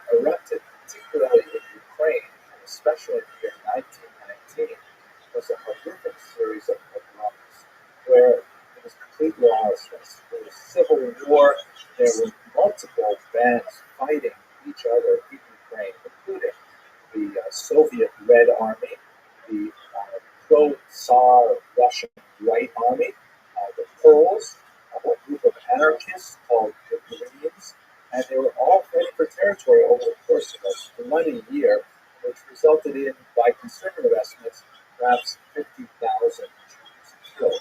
Also, other populations, Poles, Mennonites, and so on, they were all brutalized during this period. The only force that was active at the time that had a better track record with regards to these attacks on civilian operations was, ironically, the Red Army under Trotsky. And so you see in 1919 there was a surge of support among Jews for the Red Army specifically, because they see them as the most lawful of the various forces, and that they would be most secure if the Russian Red Army were to in fact interfere. So there's a surge of support that lasts until the early 1920s, but then it drops off precipitously for reasons that we shall see. Once, and by the way, I know a fair bit about this because I actually wrote a book on this period as my doctoral dissertation. This is the cover of the revised edition. And as you can see, by the way, this is a Ukrainian banknote, and at the very bottom of it, you can see it has the word "ROTHSCHILD" in Yiddish. That Yiddish was actually briefly official language. This Yiddish is a Jewish language. Briefly, it was an official language of the independent Ukrainian state that was later crushed by the Soviets. At any rate, there was a huge upswell of anti-Semitism, particularly in the anti-Soviet elements that saw Trotsky as a Jew leading this Red Army as the leading edge of some kind of satanic plot. This is a white Russian piece of propaganda that shows Leon Trotsky here as some kind of horrific devil, red and naked, and sitting and watching as his minions massacre people by the hundreds and hundreds of thousands. So there was definitely a very strong anti-Jewish feeling in the region at the time. When the Soviets finally controlled the region in the 1920s, it really took until the early 1920s to put the end to the Civil War. They tried to impose a new form of Jewish culture because, ironically, the Soviets were in favor of developing Yiddish culture as a form of a natural folk culture, as a policy called Totalization. And they promoted, for example, the use of propaganda to convince Jews to adopt Soviet beliefs. So, for example, they published this remarkable document, this one page on it, called the Red Haggadah, which is a section of the Passover liturgy that's read typically in the home. It's perhaps one of the most famous books in the Jewish canon because every Jewish home that has a Passover Seder will open up this small booklet and will go through the story of the Exodus. And this particular passage shows on the left, and it's meant to be a contrasting image. On the left is the old way. You see this rabbi with this kind of dark cloak and some of the somber, serious look, and he's performing the ritual of Yachats, which means whipping or breaking the matzah in half and putting a half of it under his pillow, which would later be the After. And on the right, you have the modern Soviet Jews no longer perform Yachats at the table. They no longer observe these religious customs, but they would work on their skyscrapers and on their various factories. And you can see that one of the workers is reaching not for the matzah, but for a capitalist who will also be broken in half as a result of this. So you have this twisted kind of culture of 1920s where the Soviets are promoting Jewish culture as long as it is in conformity with their anti-religious values and their other communist values. It's our period of time in Jewish history, indeed.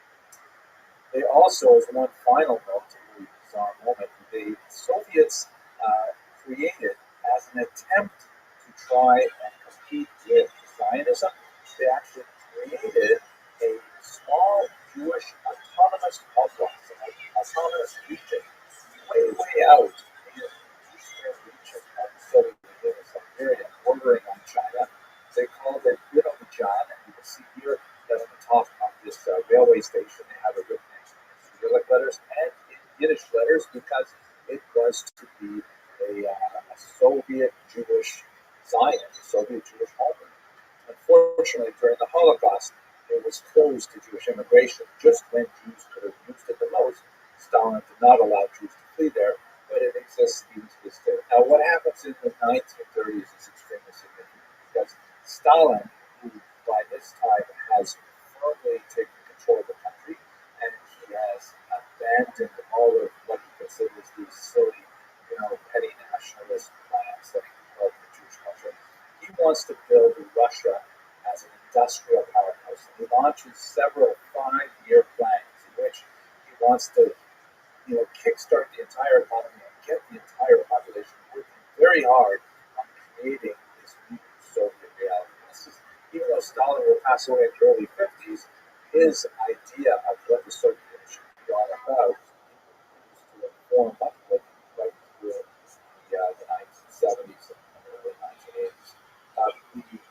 The lead motif of this is this man, Alexei Stepanov, who was a coal miner who, using a pneumatic drill, was somehow able to drill a lot more coal than everybody else using picks and shovels. And this was like the model of the hero of the Soviet Union. Someone could go and do tremendous things to advance Soviet economic might by industrializing, engaging in building plants and all kinds of things, at the sacrifice of basic consumer values. And this is most horrifically noted in the awful Holodomor. This is the Ukrainian terror famine of 1932 to 1933, when the Ukraine, which has this remarkable black soil, Chernozem, that made it known as the breadbasket of Europe, went into a period of deep famine that was highly artificial, and it was dictated more by Stalin's export policies than it was by the actual crops available in the land. And there was literally starvation in the streets, as you can see from this horrific photograph taken in eastern Ukraine in the city of Taik. It's very difficult to determine the exact number of people who were killed in this artificial famine. Very reasonable estimates put it at no less than 3 million, and more expansive estimates put it as high as 14 million. One of the reasons why it's so difficult to get a good handle on numbers is because when Stalin had a census taken and the results were revealed, which presumably showed a huge demographic loss in Ukraine, he ordered the census destroyed and the census takers killed, which was part of his orders of surrender. There are certain pieces of the census were found in local archives that allows us to reconstruct to some degree the number of people who were killed, but there's still quite a bit of guesswork about this actually. Nevertheless, it was certainly an act of genocide that was comparable at rates with what we're studying in the Holocaust. Note also that the term Holodomor was actually a coinage. It's definitely taken from the term Holocaust, which we discussed in the first lecture. Holo means like all, complete, but instead of kaustos, which means burning, Domor in Ukrainian means famine or hunger. So everyone is hungry is what the term Holodomor means. And there's some fascinating and important research being done in this field specifically. The 1930s closes with a series of horrific show trials and purges under Stalin. When the results of this rapid industrialization is not nearly as strong as Stalin had thought it would be, he assumed that there must be saboteurs or wreckers active in society. And so this bizarre society-wide desire to identify people who are somehow anti-Soviet, who were sabotaging their plans to develop this water dam or this coal mine, things like that. People were denouncing their neighbors and putting them on trial. And then these people would, because these prisoners are put on trial, they would be sent to the gulag where they would live under horrific conditions in these prisoner of war camps that were essentially, in many ways, comparable to the Nazi concentration camps. We'll maybe have a lot more to say about that later on in this course. But we seem to be approaching a period in history where there are some very dark harmonies developing in Nazi Germany and Soviet Union at the same time. To be certain, the most notorious impact of the Soviet Union on the newly conquered territories between 1939 and 1941 was the activity of the secret police, which was originally known as the Cheka, later known as the KGB, but at this time it was known as the NKVD. The secret police were deeply involved in rooting out any opposition to the Soviet regime, and they were involved in many massacres, including this horrific massacre in the Katyń forest, which thousands of Polish soldiers were massacred and laid to rest in huge graves without any indication of their disappearance. The NKVD, in particular, tried to root out any possible sources of opposition in the intelligentsia, which is a class of people that are basically information workers, teachers, priests, poets, even postal clerks. Anyone who had literacy, had an opinion, and who could share information and be a thought leader was arrested by the NKVD, and many of them were simply held in jails for 2 years, where families didn't know what was going to become of them. The NKVD was the leading edge of the spear, so to speak, of the Soviet attempts to rapidly bring these territories into communist way of thinking and into communist economics, rapid collectivization of farms, and the shutting down of religious institutions and all kinds of things that the local population resented tremendously. And what's very important for our purposes as well is this notion of very widespread in the population, not at all borne out by the statistical incidence of Jews in the Soviet apparatus, but nevertheless the perception of Jews as being very much aligned with the Soviet goal and with the NKVD in particular. And once again, this is one of those elements where it is, in terms of studying history, it's often more important what people believe than what people actually know.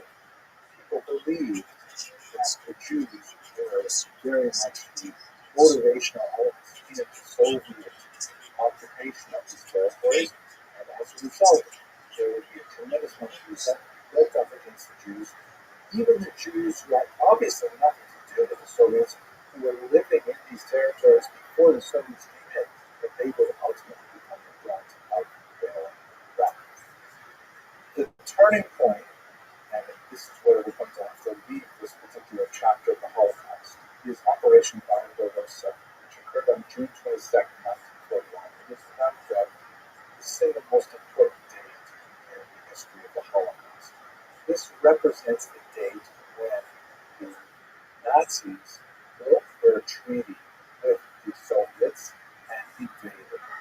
These were caught incredibly off guard. They lost ground militarily almost immediately, and it took them quite a while to begin to claw their way back and to eventually force the Nazis westward and out of their territory. You can see the map on the right here shows the dramatic and rapid blitzkrieg attack of the Nazis, which drove well into these occupied territories, ultimately right to the gates of Moscow and Leningrad, only to eventually be turned back in a very important turning battle at the city of Stalingrad. And how this relates specifically to the regions that were conquered between 1940 and 1941 is that when the Soviets got word of this sudden attack, they rapidly demobilized and fled the conquered territories. Along with them, by the way, about 600,000 Jews who fled from the Soviets because they realized that the Nazis certain countries that had a lot more to say about that, and we will come back to it later in the lecture. But what happened was that when the NKVD fled, they typically massacred all of the prisoners they killed in their underground basement jails in the prison walls and things like that. And these were what were called intelligentsia. These are not the thought leaders of the community. The local priests, the beloved teachers, the local poets, the local literates, the journalists, people who were well known in the community and feared by the NKVD because they didn't want them to express anti-Soviet attitudes. They were the ones who wanted to have peace. And when the NKVD left, they massacred them, typically by simply setting them on fire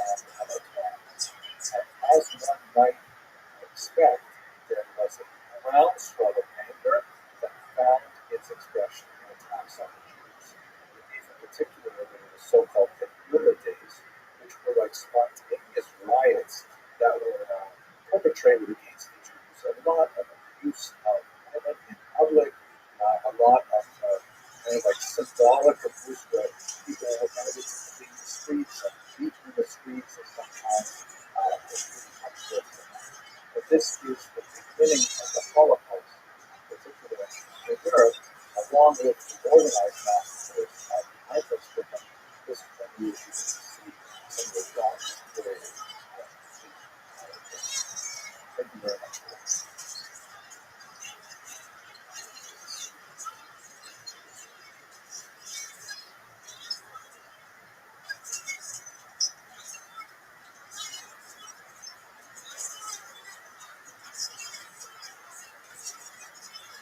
One of the most important moments in the history of World War II and the history of the Holocaust, two related and overlapping histories that we are recently with this year.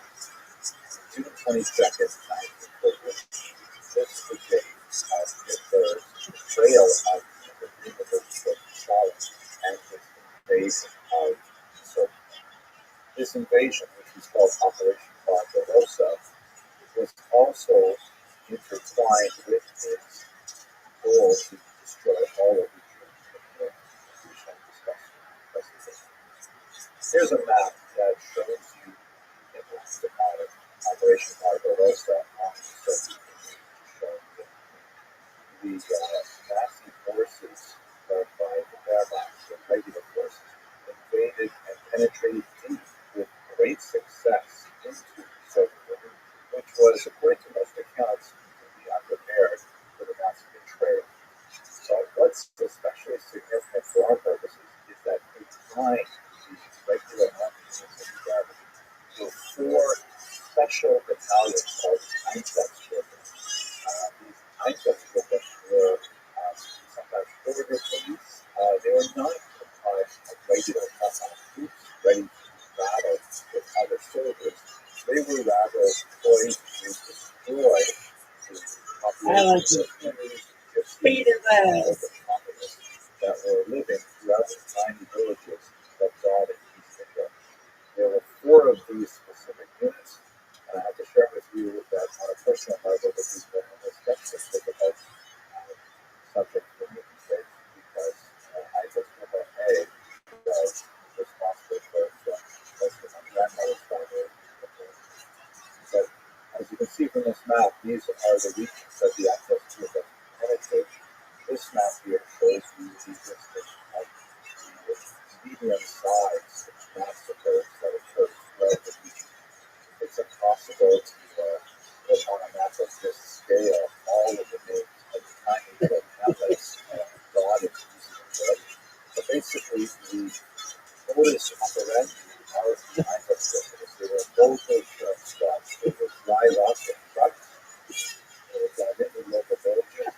They would round up the Jews and the gypsies, whoever didn't fit the list of people who were worthy to live, and then they would march them out of town to the natural ravines that existed throughout the region. If those ravines did not exist, then they would put the prisoners to hard labor to dig what would ultimately become their own graves. They would typically separate the men from the women, and then they would simply shoot them, either from the lip of the trench, which is photographed on this slide.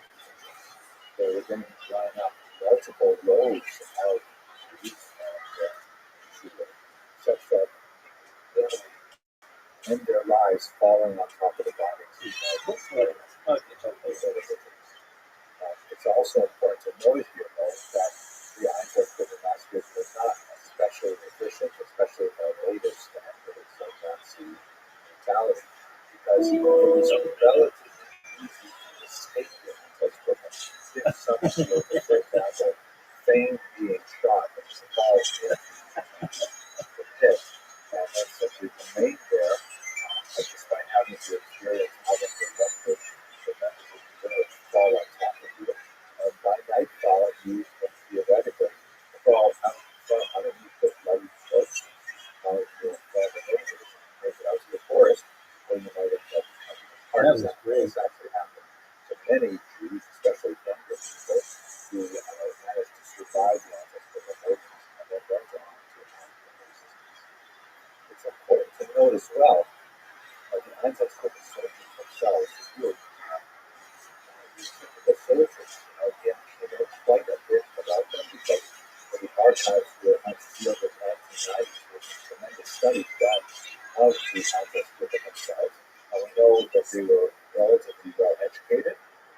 they were older on average.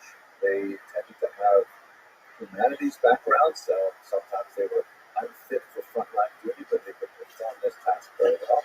And this led to a tremendous amount of questions among historians of the Holocaust. How is it possible that regular people who were not especially coerced into this activity could nevertheless engage in this kind of murder? It's true that they found many local populations were willing to help out, the so-called Village or willing to help volunteers from the local Ukrainian, Lithuanian, Latvian, and Polish population. But they often found that they had to ply them with a tremendous amount of alcohol, with bribes, all kinds of things to keep this machinery going. It did proceed, however, throughout the entire summer of 1941 and into 1942, with an estimated 2 million people murdered by the ISIS movement. But nevertheless, it proved to be psychologically quite consequential for the ISIS movement and the Nazis had to go back to another type of method of strategy. There's a lot to think about in terms of structure of Operation Barbarossa and the Allied ISIS movement. It was clear, however, that nowhere did we see Hitler's dual goals of establishing Lebensraum, that is, living with the peace, expansion, and his anti-Semitism so closely interwoven as we see it with Operation Barbarossa. But this is ultimately what the Nazi experiment is all about. This mass drives the East, treating of the local population as intervention, as less than human, especially Jews who are stricken from massacre. Also important in this context is the fact that once we've studied these testimonies of ISIS movement members who of course survived the war and actually were usually exempt from punishment for reasons that we'll see when we talk about the Nuremberg trial, we see very clear evidence that resistance on the part of the ISIS movement was not very common, but when it was expressed, people got away with it. In other words, I remember the ISIS movement would say, you know what, I can't take this anymore. I speak to his commanding officer and say, I just can't gun down people day in, day out. And what would typically happen is the commanding officer would rate the member of the ISIS movement. They would say that they're cowards, that they're not doing their duty for the fatherland and so on. And then they would simply reassign some of the tasks, like driving the truck or going out to the forest and look for people to escape. And it's not at all a case where if a person refused, they would be shot. In fact, it begs the question, why did so many people not resist? Why did so many people not speak out and refuse to perform these painful acts? We'll speak about that a little bit more when we get to the Milgram experiment or the Gardo experiment that looks from a perspective of psychology and sociology the kind of impact that peer pressure and other things has on obedience to authority. But for the time being, it's more reliable, more tremendous deaths that occurred during the ISIS movement. What is clear, however, is that by the time we got to the new year, 1943, the Nazis had discovered just how successful they could be with mass murder. But they basically met very little resistance either from within and certainly from without. So they began to look to a more efficient solution for mass murder Jews. This was the so-called Endlösung, or final solution. That's what I have to speak about. Thank you for that.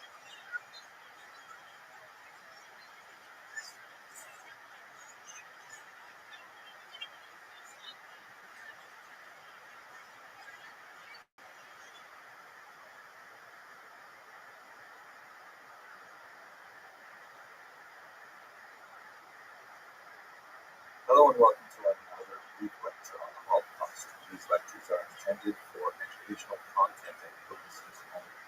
Today I'd like to begin a discussion of collaboration, a very difficult discussion that touches on many of the most complex economic, social, and psychological aspects of the Holocaust. very difficult to get a precise sense of what exactly are the mechanics of collaboration, especially when you get down to the individual level. But understanding the formal language, I'd like to look at some of the more general aspects of collaboration that will help us place individual acts of collaboration within a broader context. So let us begin, first of all, by defining collaboration. What exactly mean by these terms? Most historians and general researchers for Holocaust tend to divide non-victim populations into three basic categories: perpetrators, obvious criminals involved in the destruction of innocent humanity; bystanders, those who, to one degree or another, passively allow this to happen; and thirdly, rescuers, the heroes. What exactly by collaborators? Certainly, there is a tendency to place collaborators directly within the perpetrators category. I mean, the word, after all, is to work together, and that indicates that collaborators are those who are directly part of the overall enterprise. But when you look at collaboration from a broader perspective and understand that in reality, many of the people who were some degree of collaboration, we're really trying to figure out a basic calculus of their survival.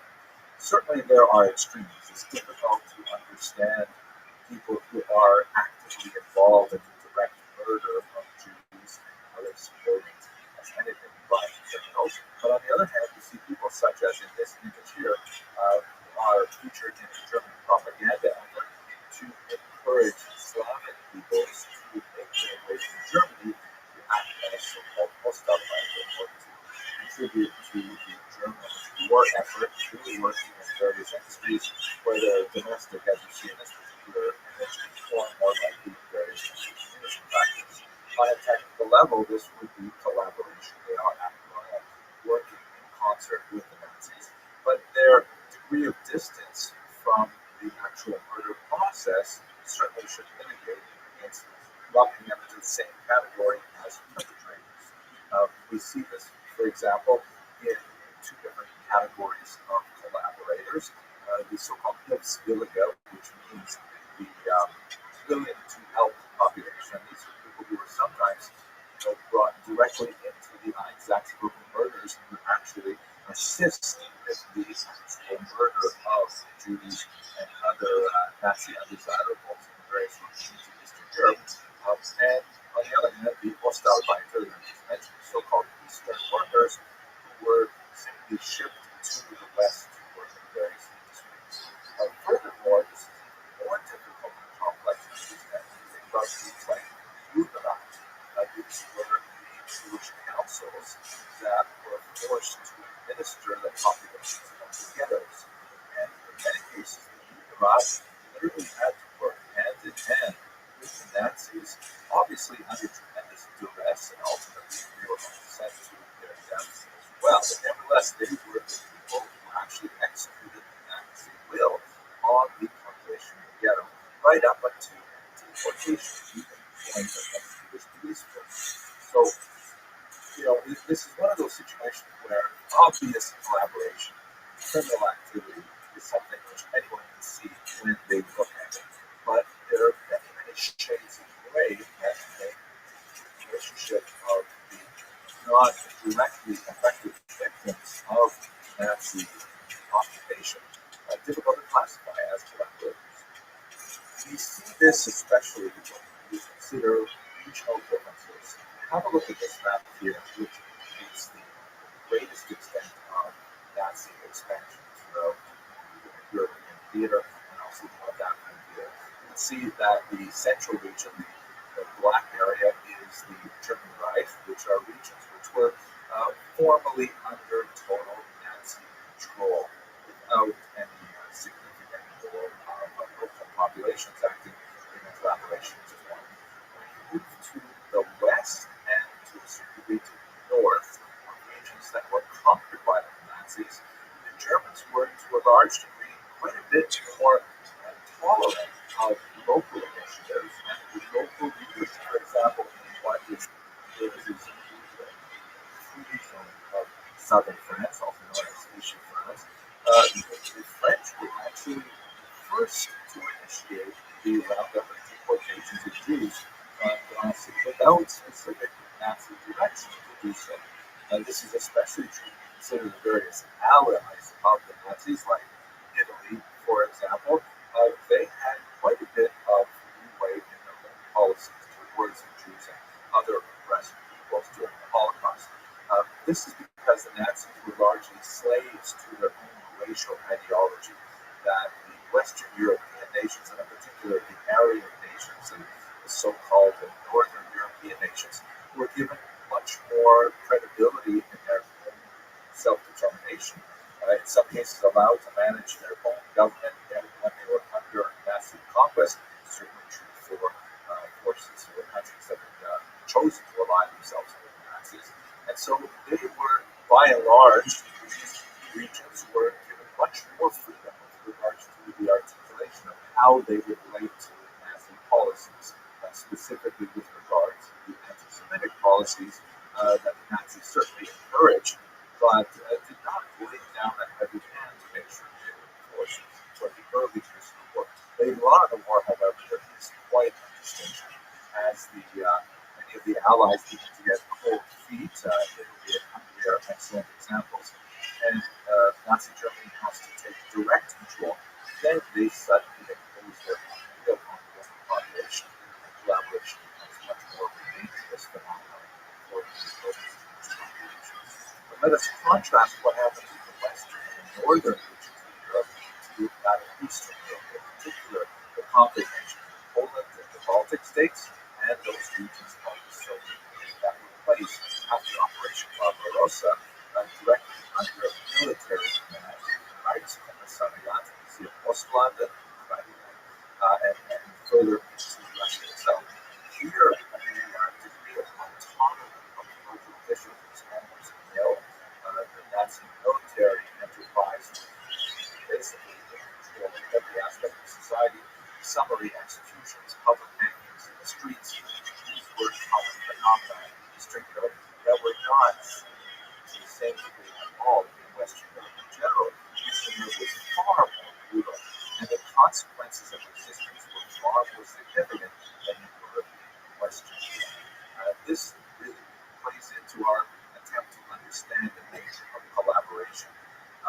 Collaboration in Western Europe typically involved a lot more meditation on behalf of the agents who would decide to work with the Nazis. In Eastern Europe, it could often be a split-second decision whether or not to preserve one's own life or to actively choose the advancement of fear by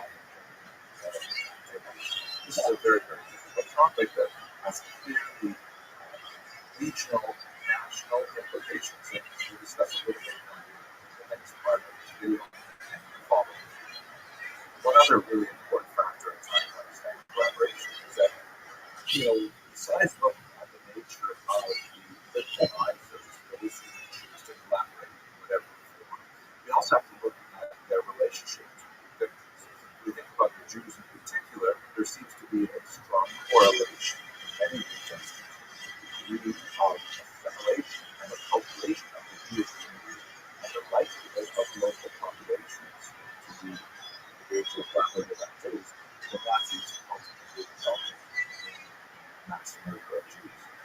In regions like North Africa, where Jews tended to speak the local language with fluency, tended to dress the normal dress of the local populations, tended to be largely, working in a high degree of acculturation of the local populations, collaboration was far less a phenomenon. There are many other factors, including the nature of the Nazi occupation, the dates of Nazi occupation, and so on, but that's kind of like a superficial and generalized statement that may hold true if we look at the entire region of Europe. We see this also very much so in regions where Jews are especially versed in the local vernacular and tend to have attenuated, specifically Jewish religious orientation that is obvious on the outside. When that is much more prominent, then Jews tend to stand out and tend to stand aside less prominent, then collaboration is somewhat muted, generally speaking, because the Jews that are there are seen as our Jews. In this context, it's really important to remember that this is all happening in the context of massive population displacement. There are Jews and the other populations who are fleeing violence on the west and the eastern fronts, and so you often have two different major chunks of the Jewish populations in a given country. In Hungary, for example, you will have a large number of Magyar Jews, that is, Jews who are very well assimilated, very well cultured, particularly in the big cities like Budapest, less so in mountains regional cities like Maramoros, places like that. And then you have a significant number of refugees from further east, from Romania, Bulgaria, who are fled into Hungary seeking refuge, and they are quite different. They're not Hungarian speakers. They tend to be far more religious. They stand out much more. They tend to be a burden on the local population economically. And so there's a degree of collaboration, which is not so much a function of collaborators themselves, but of their relationship to Jewish discussion. In London, there seems to be a much greater hesitancy to hand over our Jews, that is, let's say, Magyar Jews, Hungarian-speaking Jews in Budapest, then there would be a willingness to hand over the various immigrant population of Jews, the refugee Jews, which obviously did not have a Hungarian state or nationality. So this is a very important phenomenon to consider when looking at the general issue of collaboration as well.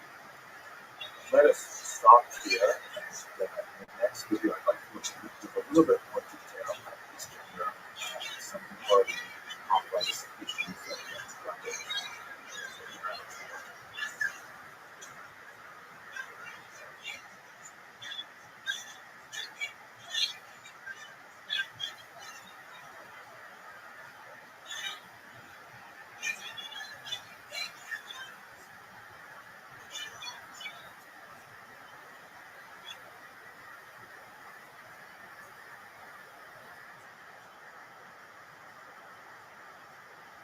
Hello and welcome to another brief lecture on the Holocaust.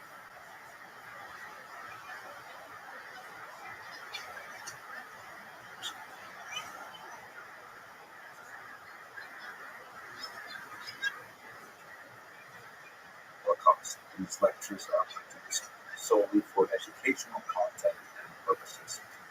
In the previous lecture, we discussed some of the larger issues of collaboration and trying to understand what exactly this phenomenon is. In this brief lecture, I'd like to focus in a little bit more detail on Eastern Europe. This is a region which has been identified very pungent the bloodlands by the historian Schneider, book out the title, and it's a totally apt designation because this region saw phenomenal violence throughout the first half of the 20th century, beginning especially World War I and the pogroms that occurred there, and then extending into the terror of 32-33 in Ukraine and the Don region, and then, of course, the Holocaust. So looking at the region that we're speaking about specifically, it is the territories that the Germans and the Soviets divided between themselves as part of the Molotov-Ribbentrop Pact of August 1939. Looking at this map here, you see that includes basically Poland, which is divided in half, the western half going to Germany, the eastern half going to the Soviet Union, and with the Baltic states to the north, Lithuania, Latvia, and Estonia.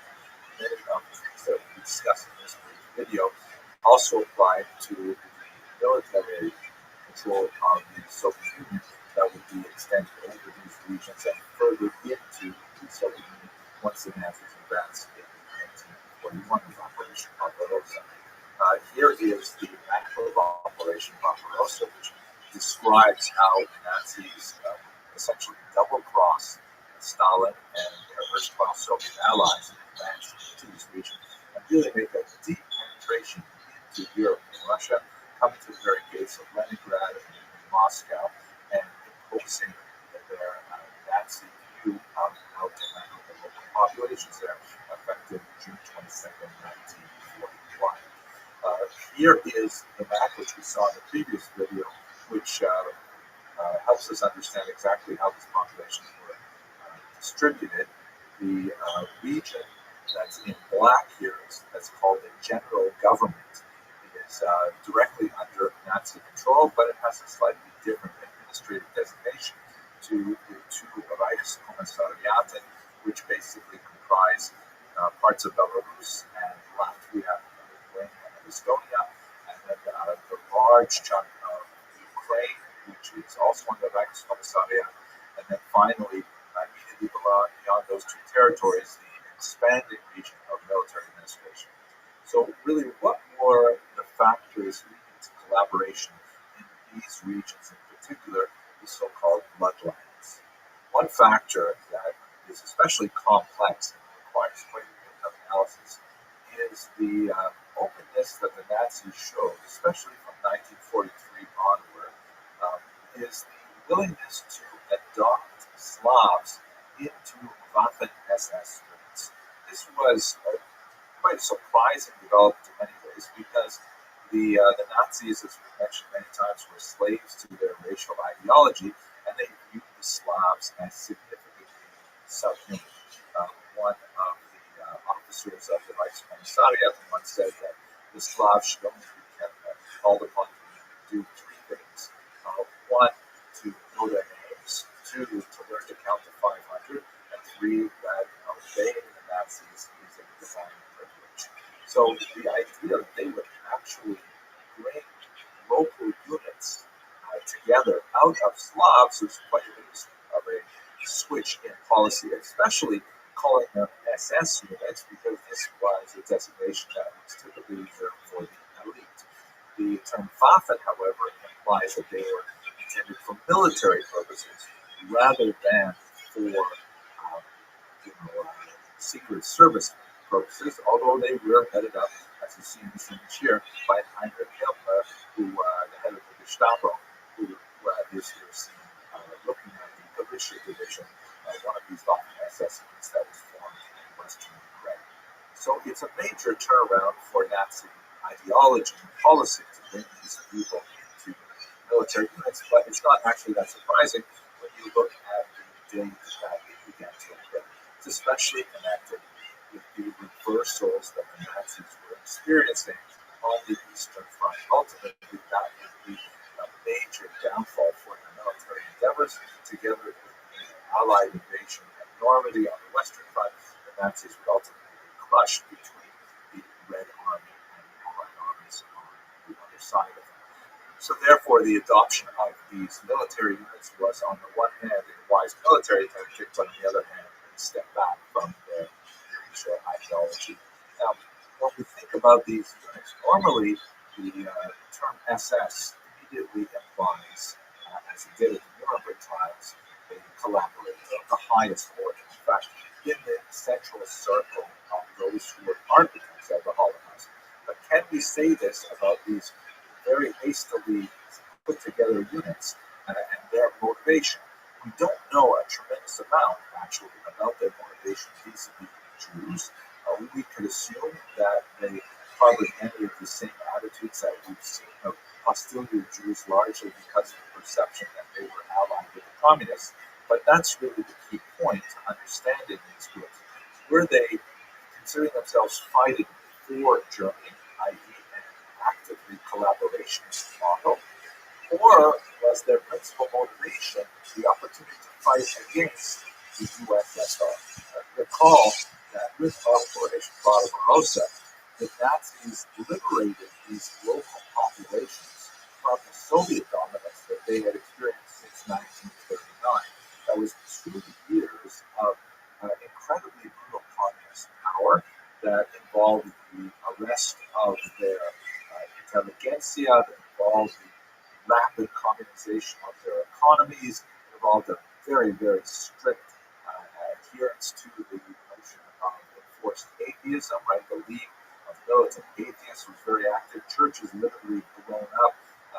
Obviously, synagogues and things like that had their Torah scrolls confiscated and shut down and so on. So a lot of these populations of local Slavs actually saw these Waffen SS units as opportunities for them to attack their most recent and immediate enemy, the Soviet Union. So it's hard to understand them as openly patriotic towards the German cause rather than seeing themselves as avengers of their local nationalities. And indeed, when you look at the units, especially in their memorialization by the emigrant communities, there's a very strong emphasis on how they see themselves as essentially national military units that simply temporarily sought support from the Nazis. The militia division, for example, considered itself the first Ukrainian army because they viewed themselves as one day perhaps establishing some kind of national statehood. This is not to exculpate them from any particular possibility of Nazi war crimes. In Canada, for example, the government formed a commission called the Shane Commission, which actually issued a massive multi-hundred-page report assessing the activity of the militia division and found no reason to qualify them in a blanket order as war criminals. This was just an illustration of the notion that the militia division was principally an anti-Soviet effort of the local population rather than a pro-Nazi effort. Needless to say, this is an extremely complicated and sensitive subject for all concerned. It's also very significant to note the awkward and complicated role of the church in many of these endeavors. Let us not forget how intensely atheistic the USSR was, openly persecuting, arresting, exiling, and murdering priests. And the idea that a local military unit would be formed to fight against the USSR was largely welcomed by the church. One of the most important priests of the region, speaking once again about the militia division, is Metropolitan Andrei Shaptitsky, who himself was a great Judeophile. He learned Hebrew as a young man. He had very warm relations with Jewish communities. He was responsible for the rescue of some 200 Jewish children and returning them after the war to their families. Remarkable individual, and nevertheless his record is somewhat tainted by the fact that he openly blessed this Waffen SS division, which made it very hard for many to see him for the humanist and the pro-Jewish figure that he truly was. So this is a complicated kind of situation. Is it true that we can say that the enemy of my enemy is my friend? This complicates the whole idea of understanding what is collaboration. And maybe if we strike at the root of the difficulty of understanding collaboration, besides the obvious overlapping concerns of self-preservation, economic advancement that may have very little to do with open anti-Semitism or willingness to engage in religious activities.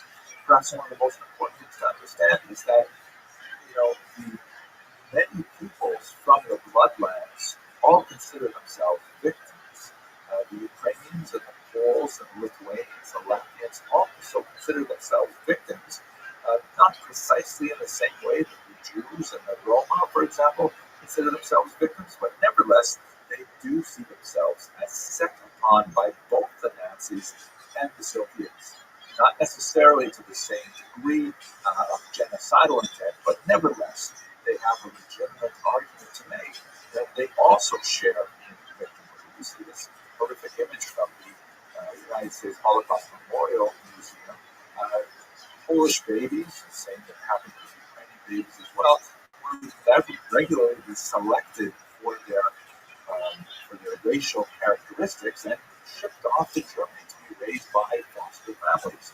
Young, Aryan-looking Ukrainian or Polish girls were often taken, essentially sent into prostitution with the attempt to try and improve the racial characteristics of the local population. These were the so-called Volksdeutsche, the Poles, Ukrainians, and Lithuanians who had some German descent and were selected out by the Nazis for racial characteristics, given additional privileges, or in some cases we see here, persecuting them more because of their slavish attitude towards a racial purity.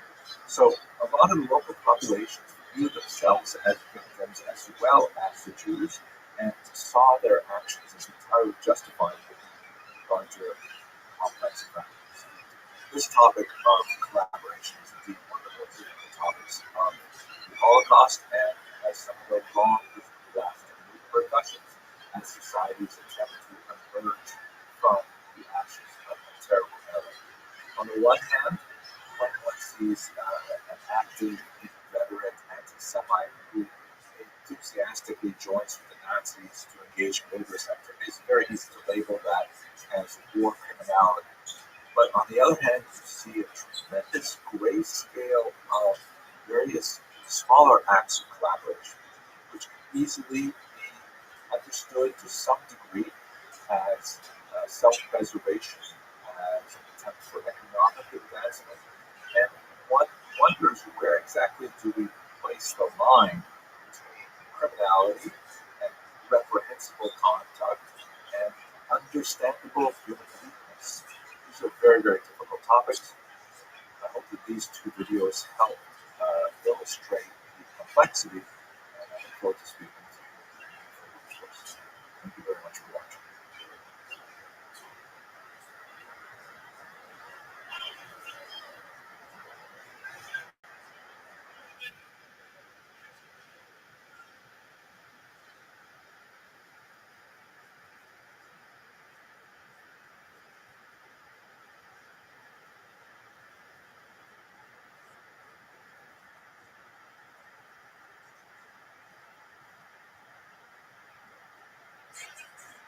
Thank you very much, Mr. Christie. I appreciate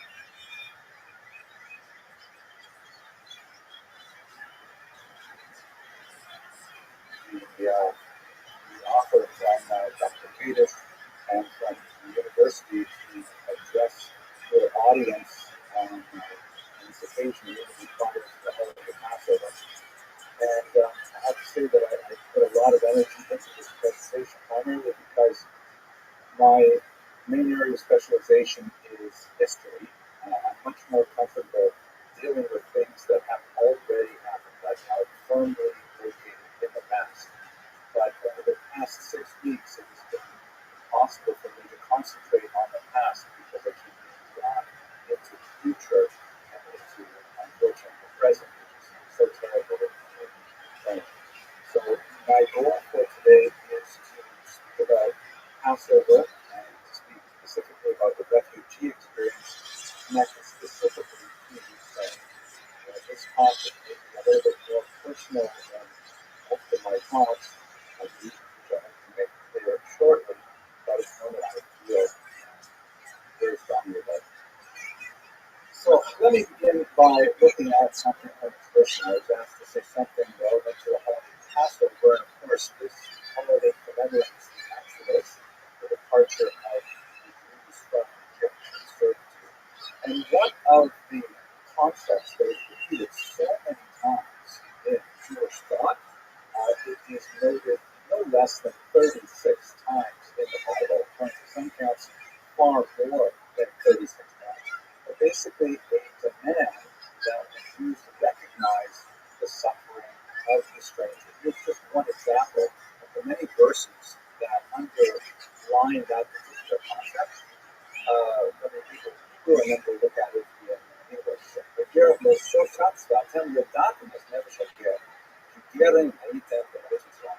You shall not oppress a stranger, for you know the feelings of the stranger, having yourselves been strangers in the land of Egypt. Now, the term for stranger that's used here has multiple meanings.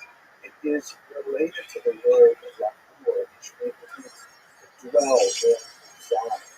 And sometimes this term is used to refer to, as it applies here, a stranger, a foreigner. Sometimes it's used to refer to someone who has become Jewish, who's converted to Judaism. Sometimes it's referred to a resident alien. And depending on the context, that's a different translation that would be used by the commentators. But if we look at this one, a very important commentator, very popular, Rabbi, who was Rabbi Eliezer Paco, who wrote in the 19th century. And he clarifies that for him, this commandment says we are not speaking about a convert to Judaism. The verse refers to a person in a foreign land without friend, sibling, or acquaintance. His spirit is low, and his heart is broken and crushed. One must have mercy and draw this person close, be a friend and a neighbor, and provide as much support as you can. In this way, one fulfills the commandment.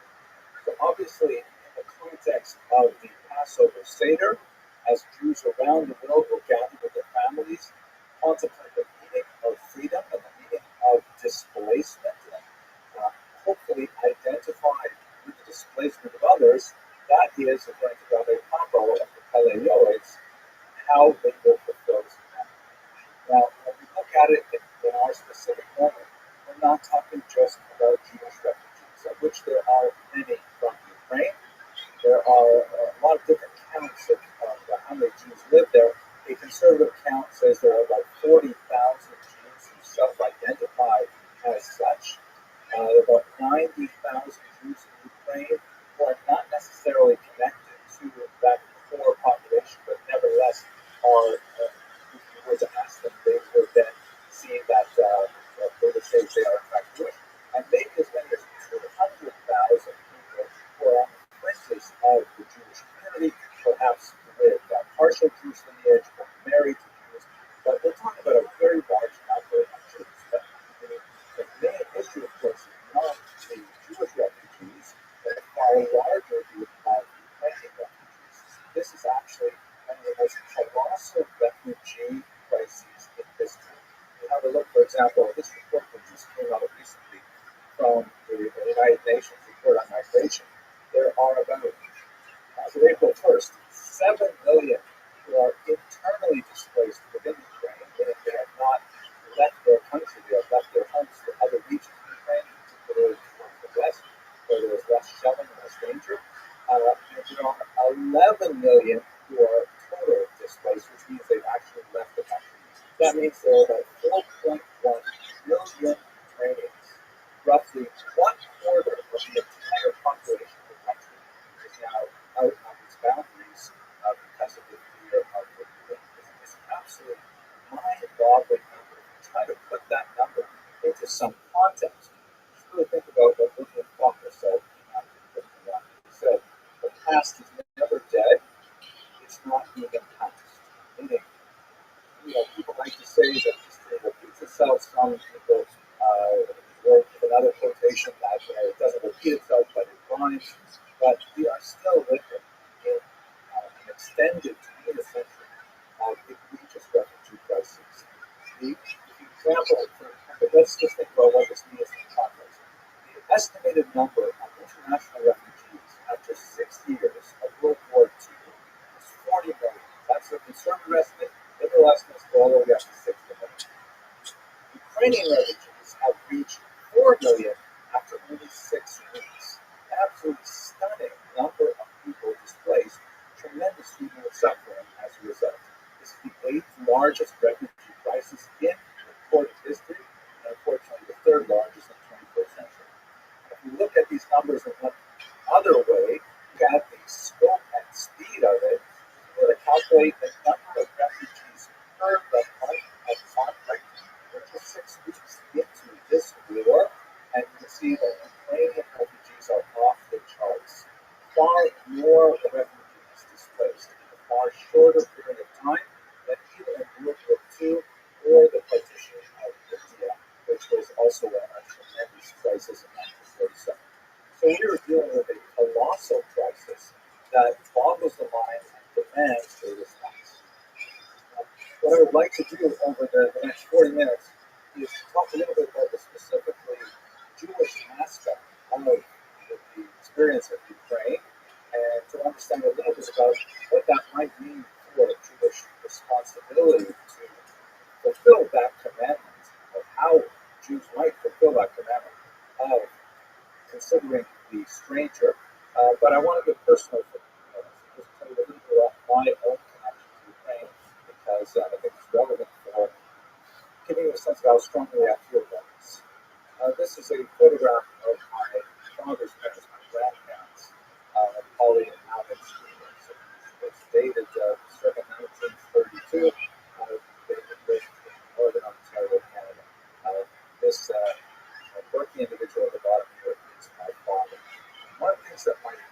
always used to tell me about his childhood is that he grew up with an adopted mother. Right after World War II, there was a tremendous refugee crisis of Jewish orphans, and they were displaced among about 300,000 Americans to these camps that dotted three Central Europe and Italy. And my grandparents, the blessed memory, took in an orphan child as a refugee to live with them in Northern Ontario, Canada. And so he was the same age as my father, and he grew up with his adopted brother. So the experience of being directly connected with the refugee population and the refugee experience is something that I contemplated deeply when I was a young child, and my father told me about his childhood. It meant a lot to me about what he, especially his parents, sacrificed in order to help out an orphan from the war. And I have more specific connections with Ukraine. This is a photograph of a typical five-story walkout in Ukraine. It's called a Khrushchev because they have two different kinds of major buildings. We have the Brezhnevs, which are much higher, more modern buildings, which were smaller and somewhat more discovered. And I spent several months living in this Khrushchev. Let me tell you the story. I first visited Ukraine as part of my graduate education. My first degree was actually not in history, it was in philosophy, but I realized I wasn't going to be able to make much of a living as a philosopher. So when I was thinking about what else to study, I knew that my father-in-law was very enamored of Ukrainian history, in particular my wife's family is from Ukraine. And so I thought I would try and knock two birds with one stone. I would impress my father-in-law, and I would find a way to make a living as a historian if I studied Ukrainian history. It turns out that I really liked it, so I studied more and more. When I first went to Ukraine in 1989, it was still after the Soviet Union, but it was beginning to liberalize significantly. And the Canadian Jewish Congress asked me to take a large supply of insulin to a diabetic Ukrainian Jew who lived in this building here. So I took it. It was a big deal in 1989. I had to put it in a freezer and things like that in the plane, and we got it to Ukraine. And then I managed to get a taxi and find my way over to West Bank, Kyiv, and to this address. And I delivered the insulin. I spent about an hour there with them. And then this was still under the Soviet Empire, so I could not get into the archives that I would have wanted to, but I did do some history research there. However, I was denied access to the more serious secret archives like the Communist Party of Ukraine. Then, when the Soviet Union fell and Ukraine declared independence, I was invited back, this time by a much more open and Western-oriented government, free from Moscow's influence, or free from much of Moscow's influence, to come back and look at those archives. So I said, absolutely fantastic. They said, we'll give you an apartment, and you'll be all taken care of, and it seemed like it was really fantastic. When I landed at the Lisfield Airport outside Kyiv, everything had fallen through. Nobody knew who I was.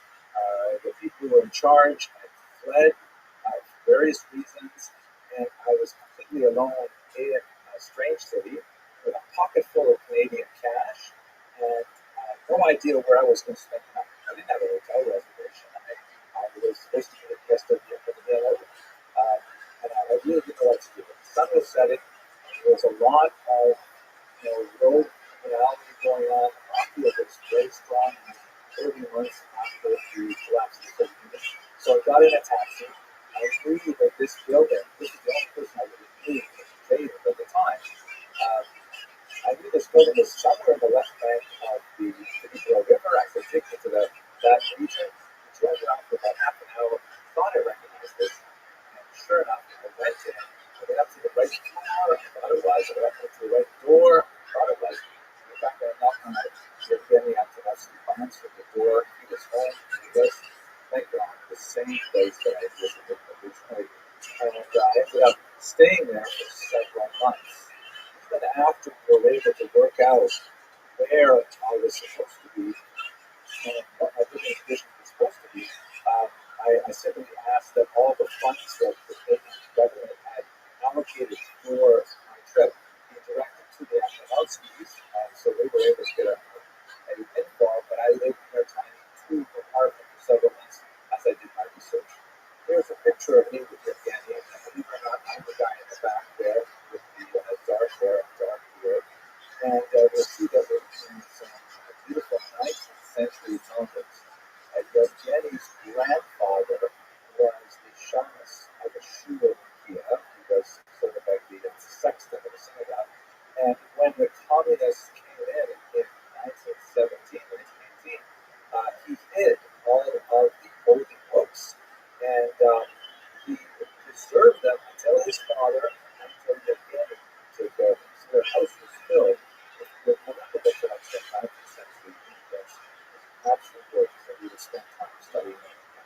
So I got to see from the perspective of a regular soldier Jews what it was like to live under those conditions. There's another photograph of Vienna, his wife, and also on the right, those of you who are students of Ukrainian Jewish history, or those who are fans of art, you might recognize, if you're fans of human literature, you might recognize the young man on the right, who was my good friend that I met in Kiev at that time. None other than Professor Petrovsky sharing Northwestern. Here's a picture of what he looks like now.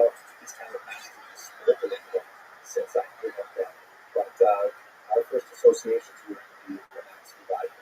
So I had an Yo, experience. what up, man? Like, Yo, how you living, baby? Good, how are you? Kicking that steak and eggs. What's good in your hood? No pots? Nothing much. Just Living the dream, baby. How'd you find out about me? friend. Dude, that friend of a friend. Yeah, I heard you some nice live stream, so I just joined up. 100%. Did your friend find out about me? Yeah, from News Guy, from YouTube, from Twitch, from where? There's probably good. Oh, that's tight. Okay. For sure. Excellent. Do you mind if I tell you about myself? Yeah, of course. Okay. Thank you so much. I'm Rabbi Rothschild. I stream live 24 hours a day, 7 days a week, 365 days a year. I've been doing so since the pandemic. I have more data archived on the internet than any person in global history. Data, according to The Economist magazine, is Earth's #1 resource, more valuable than food, water, gold, air. In 2018, data overtook petroleum as Earth's #1 resource. If I may ask, no, close. So you're a friend of Yellow Mullet. Oh, Taik. Have you ever seen the movie The Truman Show or the television show Big Brother? It's okay. It's basically someone whose life's on camera 24 hours a day. That's what I do. Yellow Mullet, apologies if you've heard this before, which I know you have. But I stream the life all the time. I have our world's largest archive going back to the pandemic. We see a method of kind of birthday out of the coordination of the human. As I said, data is our number one resource, and I have more data archived online than any person ever, which may make me an influential individual. And if that happens, I'm going to make you no plus. Yogamoto, Asian Andy, all of our other friends on camp, very wealthy. I'm going to give you all the money that you need to become financially independent if you're not already, to create generational wealth, and to start charities and philanthropic organizations of your own. How does that sound, Douglas? Excellent. I talk about things that I feel are going to help the world in addition to ending world war and promoting world peace.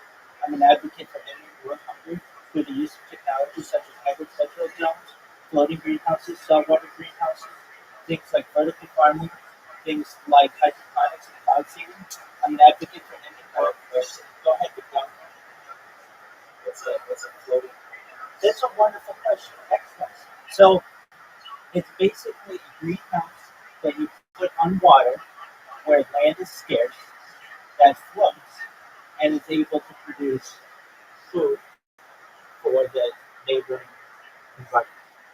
So you can take a place like New York City, or perhaps like Hong Kong, where we have generally real estate is very expensive, but the water is pretty open. So we can literally take like floating platoons or barges and make greenhouses on them so that people have fresh food and it doesn't have to be shipped, which is better for sustainability and the environment. Does that make sense? Excellent. Let me explain the other one. So a saltwater greenhouse is basically a greenhouse that uses salt water to for um, hydration purposes. So you can pump seawater onto land and basically desalinize it and make it so that it is the thing that hydrates the crops. We have hydroponics, so this is popular in the cannabis industry, but it's also popular within agriculture where you don't use soil as a medium, but you use water as a medium and you pump nutrients into the water, and it's much more effective for the root systems. We have vertical farming. So imagine a farm. Farms take up a lot of two-dimensional space, but with a vertical farm, what you do is you basically take a pole and you have your crops growing vertically. You can use some warehouses, but it just allows for the use of cubic footage as opposed to square footage, which is much more efficient. We have cloud seeding. So cloud seeding is currently done um, regularly around the world. In fact, in Dubai, once a week, it is like clockwork. They use cloud seeds to hydrate all of the plants that are located in Dubai. And additionally, keep up on buildings, cleans up on the gardens. It just generally where dust storms would normally grow and cause damage. The cloud seeding allows for the hydration of all of these areas. So those are really important aspects. We talk about ending world thirst through the use of technology. Things like, well, I'm sponsored by cryptocurrency that's worth $100 million. And one of the things we did, we built wells in developing nations, and particularly in Nigeria. And that is a project that's near and dear to my heart, and I want to continue doing that. So basically, all we do is just dig a hole in the ground until you get an aquifer, and then just allow people to have clean water. I'm additionally an advocate for the lifestyle program.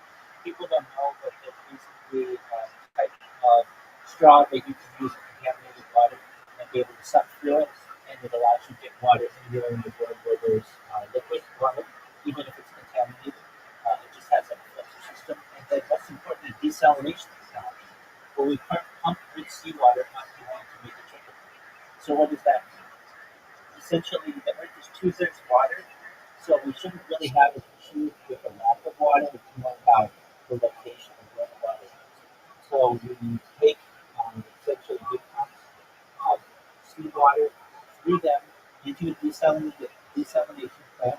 The desalination plant removes all the salt and makes it clean, drinkable water. This is currently done in many countries in the world. I feel it's an important aspect to solving the global thirst issue. I talk about some other things that are important to the world. I'm really big into futurology, things like anti-gravity, antimatter, fasting light, travel, fasting light communication. I mean, the alien disclosure and things like space tourism, terraforming of other planets, de-extinction technology.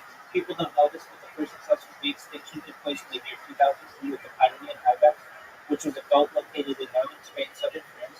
Fast forward to the year 2021, a company out of Dallas, Texas, is founded known as Colossus Scientific. They've made it their goal that within the next 3 years to reintroduce the woolly mammoth into the Arctic Circle, utilizing Asian elephant hybrids, Asian elephant surrogates.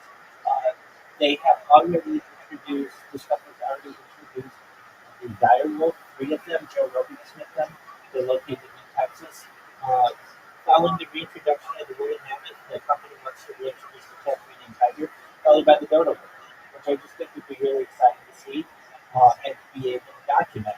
I talk about other things that may be of benefit to you and your family and your friends.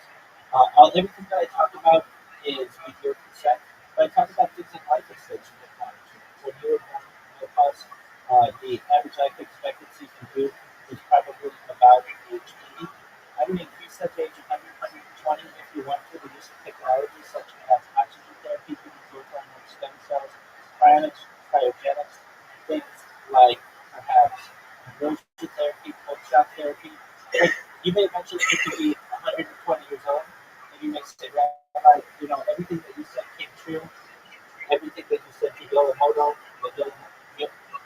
Yolo came true. Everything that you want to do for vision and healing came true. What's the next plan? And again, this is with your consent. If you want, we may be able to utilize a type of technology known as minor learning technology. Again, with your consent, the scan your brain and you consider like a CAT scanner in your mind, knowing where every atom is in your central nervous system and your peripheral nervous system. For later download as an Android and Avatar, a cybernetic being, a clone of yourself, an ethereal being, a robot, whatever you want to do. But essentially what I'm saying to you is that you may be able to experience digital immortality. What are your thoughts? Can you close?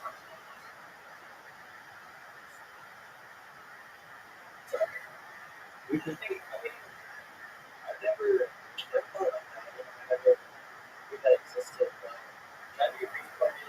So you said this technology can, like, give versus like reincarnation. Like, okay, not necessarily about something that's right next. Now, right? Exactly. Okay, so then I can try to add on the which you talked about droids. Did they bring George Floyd? If you're familiar with him? George Floyd, yeah, George Floyd. No, not George Floyd. That's like they had them, but they turned to like I think it was fake, but they said they unconsciously made it to a cyborg. I don't know if it was true or not, but it's not. Wait, is that the technology you guys use? Well, I haven't heard of music, but essentially, this is something that scientists are starting to develop. It's already being done with mice, memory transfer. So the idea of mind uploading technology for someone like George Floyd could happen potentially. If we had access to his body, much easier. But even if we don't, we could do it through multiple ways. We could use his DNA to be able to replicate the version of him. We could, even just with pictures of him, be able to model his body and eventually be able to move different layers of his body and be able to see into his cranium and perhaps be able to um, recreate what was in his head, including his memories of his thoughts, his personality. So it's just a matter of time, and we can do this in multiple ways. So if you're like, and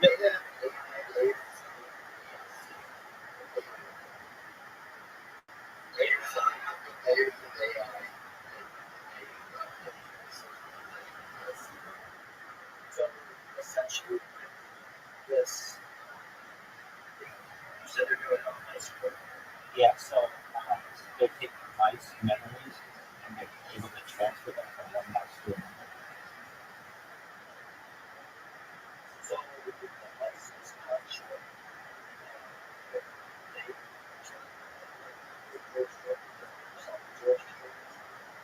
Or anything they want to do. You could take a mouse and make them into a cyborg and send it into a clone of itself, robot, ethereal being, whatever you want it to be.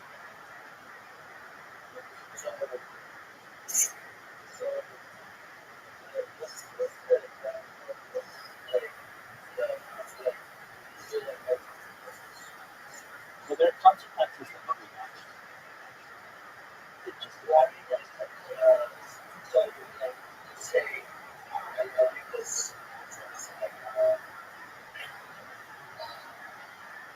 John Legend. okay. What happened to John Legend? No, not necessarily.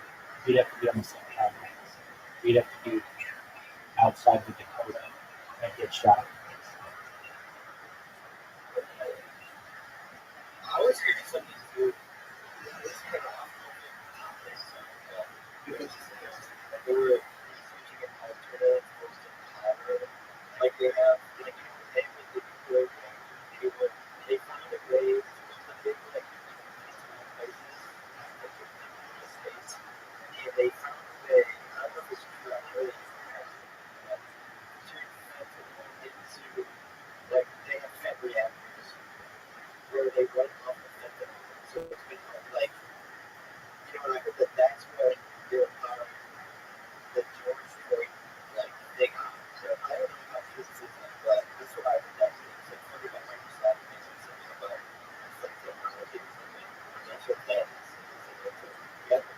too, don't know.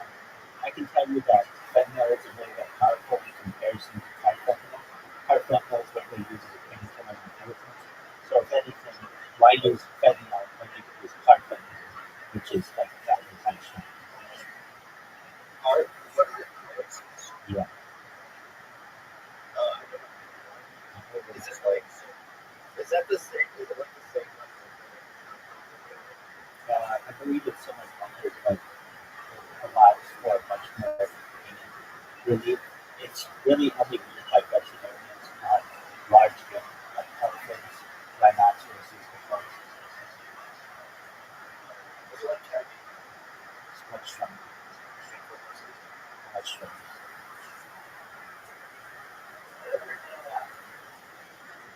This right side. So, could I just, so would I have like, if I turn into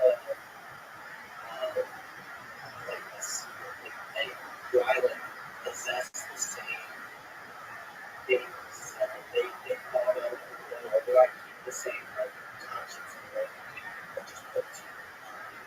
You can have it both ways if you want. You could have a clean slate, but then you wouldn't necessarily know that you're doing anything. That would just sort of be information, but without the memory transfer. Or you could have the memory transfer and do whatever you want. In answer to your previous question, carfentanil is an extremely potent opioid and analgesic used primarily in veterinary medicine to anesthetize large animals such as elephants and rhinoceroses. It is structural. It is the structural analog of fentanyl and acts as a highly selective mechanism of the new opioid receptor. With an affinity for this receptor that is approximately 10,000 times greater than that of morphine and 20 to 100 times greater than that of fentanyl in studies. The potency is such that 1 milligram of carfentanil is roughly the equivalent of 3 to 10 grams of morphine. The drug was first introduced in 1924 that year. If I get broken or put something like a while ago, but I couldn't eat it, I'm fucking lips. What did the bitch do?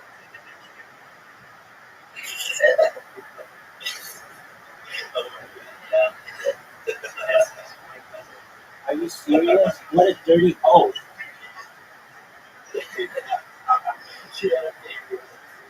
No way, so now this bitch is in your family?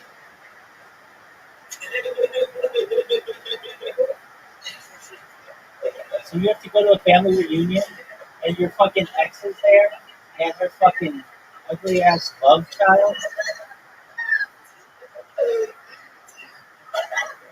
God, what's your relationship with your cousin?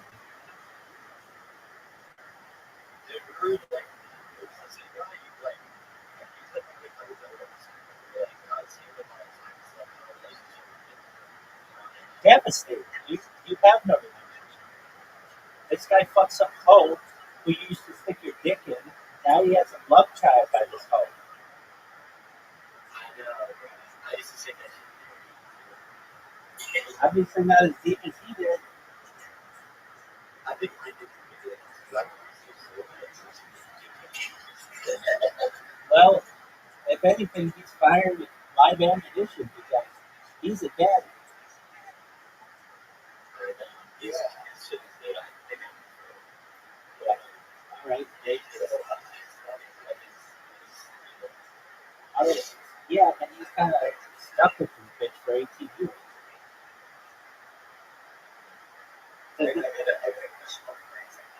Go ahead. So if I turn into his cousin, Well, no longer his girlfriend. Didn't you just hear the story? oh, It's his ex-girlfriend. Okay, so you want to know if you could turn into his cousin. So his cousin currently exists in his house. But what you could do in the future with mind and technology is be able to basically shapeshift or morph into his cousin. You might have to artificially clone his cousin. But yeah, you'd have your consciousness in his cousin's body. Now nasty ass hoe who fucked the cousin, that bitch would get older and older and older. So she probably isn't going to be desirable to you. But let's say she just cloned herself and just continued in the same kind of body at whatever age she was when she got impregnated. Yeah, you could fuck that chick and perhaps even bruise her cervix and impregnate her. You could give her a 2-for-1. So that's six. Can you turn into my ex? Can you turn into my ex? That's absolutely true too. 1000%. So basically, Would you share memories, or would you still be like that? generally he would just have his memories.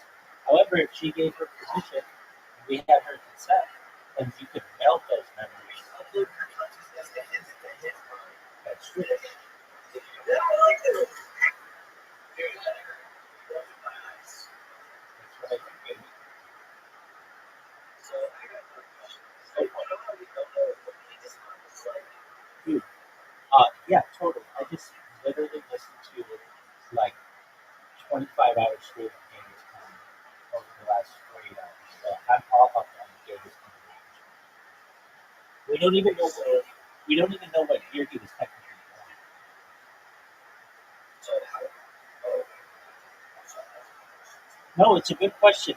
But we do know that he has 16 million, perhaps, descendants that are currently alive on Earth.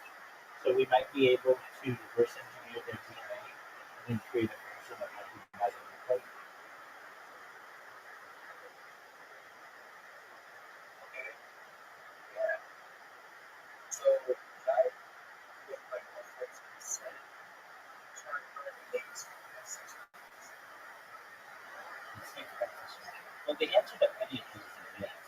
It's just how to do it. So we would need her in DNA, which we can get from one of the 16 million descendants. So we get that DNA, we create a clone of him, we upload your girlfriend's consciousness into him.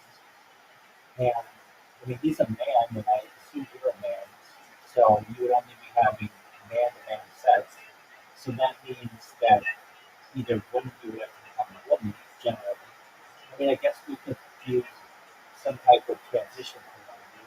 But generally, what you might want to do is just have it be Genghis Khan, one of his sisters, which he would have.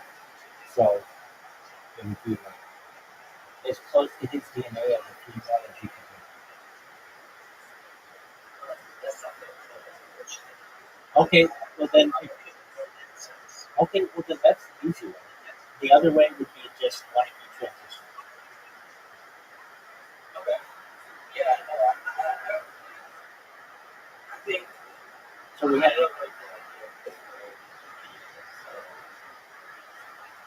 Okay, I mean that's not you. This is history.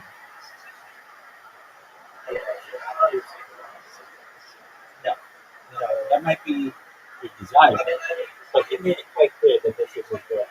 He wanted to make it a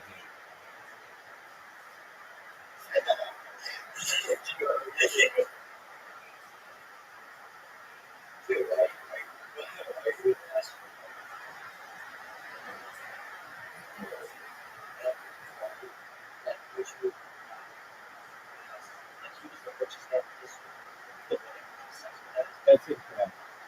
That title goes to Martin, who was the king of the Ethiopian Empire.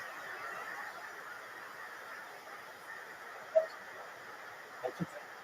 No, but what Genghis Khan did do is have the largest contiguous land empire.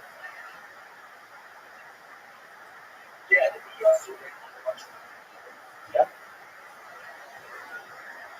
He had, I believe, 28 wives and a large harem of concubines as well.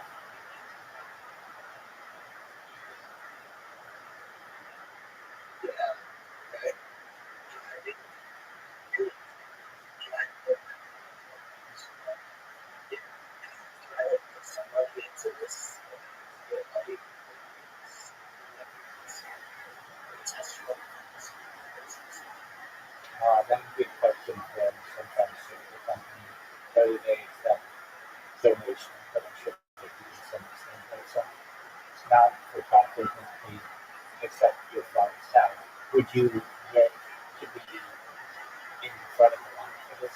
Perhaps, depending on the amount of money that you donate, that you just get some type of response. Thank you for your donation. We appreciate it. We definitely have to again.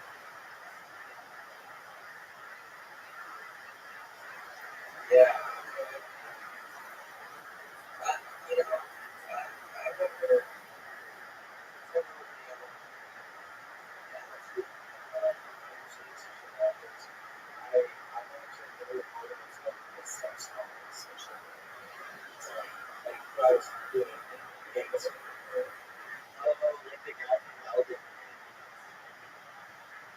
yeah, yes, like some of it.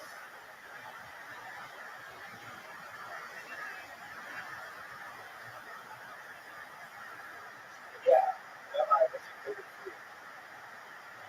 Fruit,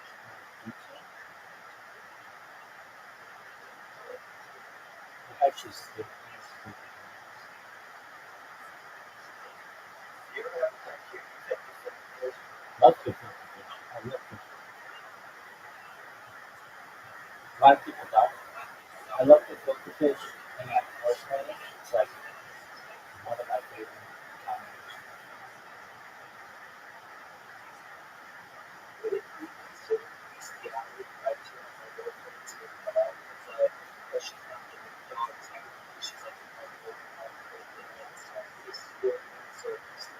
It's an excellent question. Generally, bestiality, in my opinion, is not a moral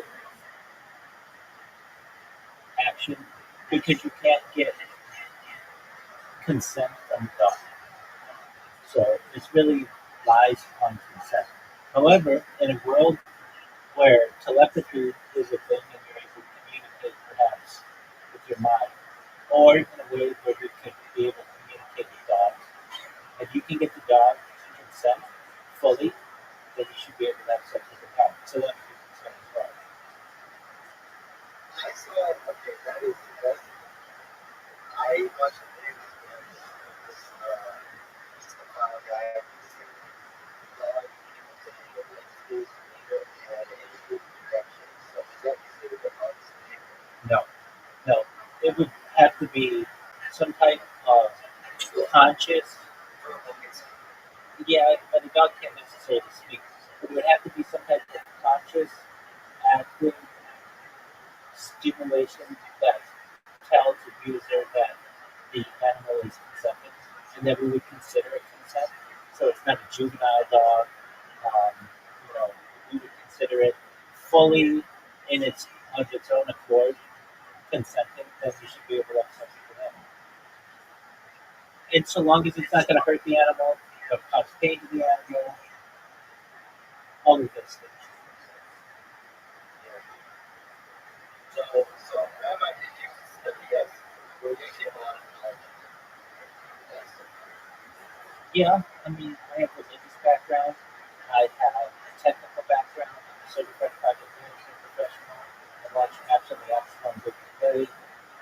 Have people contracts with Fortune 100 companies. So I'm a fairly well-rounded individual. That's really fun.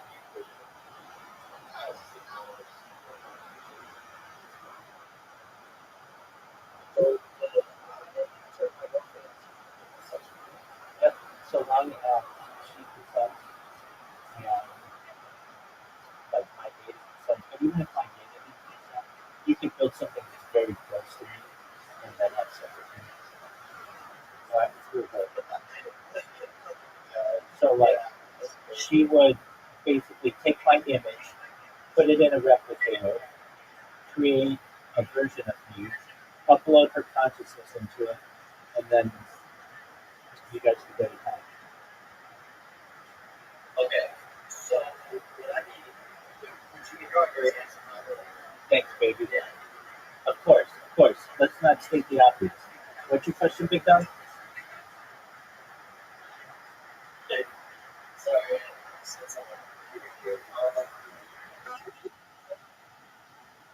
but I give you consent. So I want to continue to live forever through mind technology and life extension technology. But if you want to if you want to create like a closed version of me, No, but I mean like the exact version. well, I want to continue living, so I don't want to have sex with you. Now, let's say we wait 10 billion years, and your girlfriend wants to take over your body, and she wants to have sex with me, then I might consider it.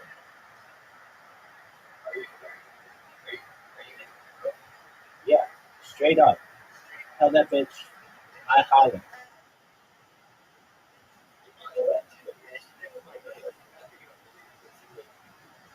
His girlfriend fucked your cousin too?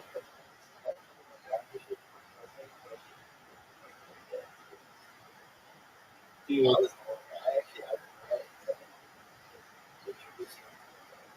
dude, that was all a ruse.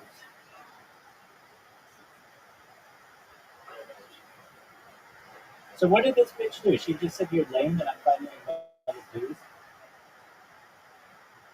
No, she's not. Oh, so she really did have sex with your cousin. Oh no shit. Okay, so she really did have sex with your cousin, but now you're grandpa. I think she's How old is your grandfather?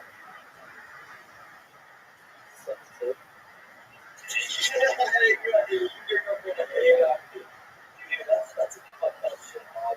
Like, that's a yeah. I always say that, she's like, oh,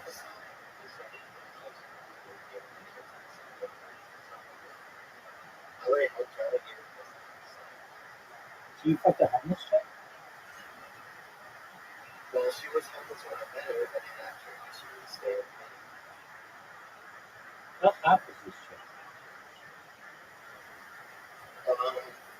Well, she did her, I saw a picture of her when she was younger, she was really good looking, but she was on the fence and stuff, so I went to her, she did have pictures of her dumped out. I don't know what to believe. With your love life. What'd you say? You read about I don't know what to believe anymore with your love life. yeah, it's fun. It is.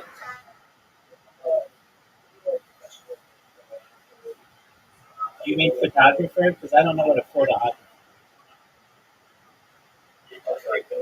You should probably, if you're a professional, you should probably know what your career is and how to pronounce it. No, you didn't cut out. I heard it, and so did my 20 other students. You said photographer.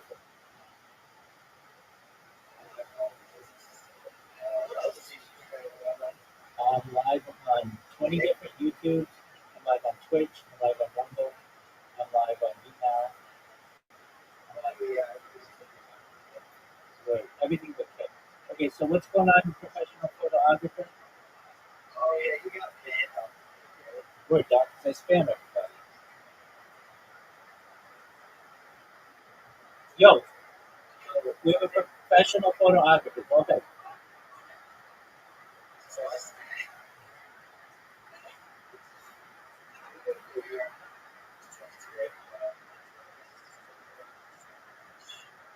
That would be a year.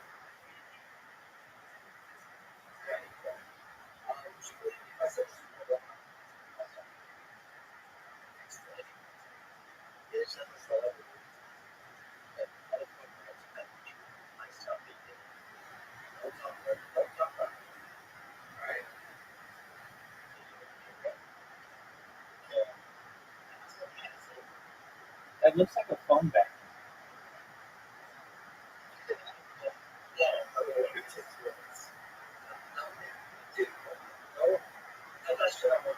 Okay, it's my ex. And I have sex with my grandmother, okay?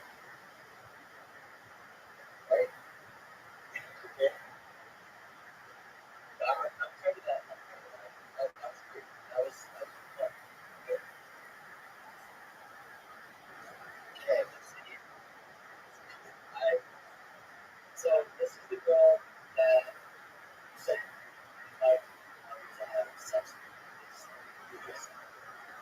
that bitch, she consented.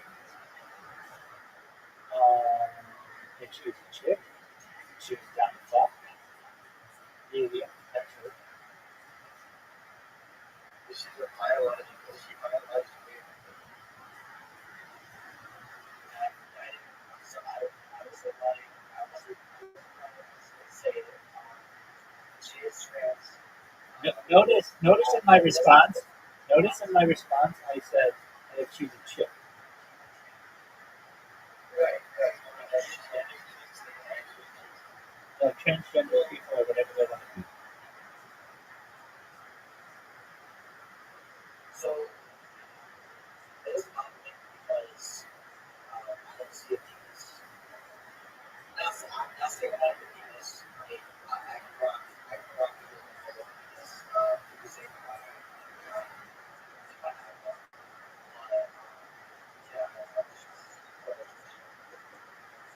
All right, well, good for you, dog. I'm glad you found love.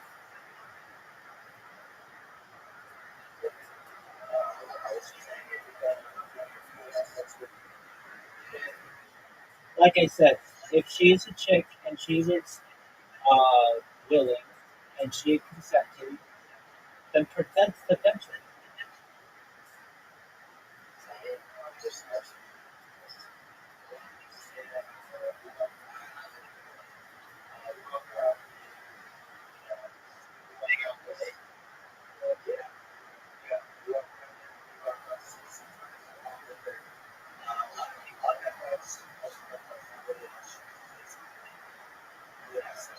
Now, let's just be honest here. Even if that person is a dude, they're too hot for you.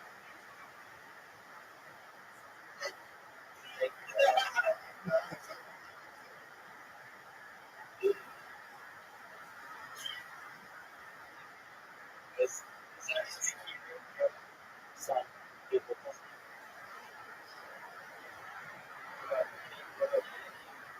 Some.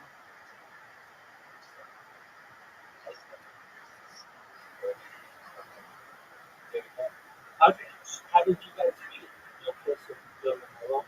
Was it on Craigslist? Was it on Tinder? How'd you guys hook up? So I was in driving. Okay, that makes sense. Yes. It doesn't surprise me. It doesn't surprise me at all. So essentially, I used to be Used to be.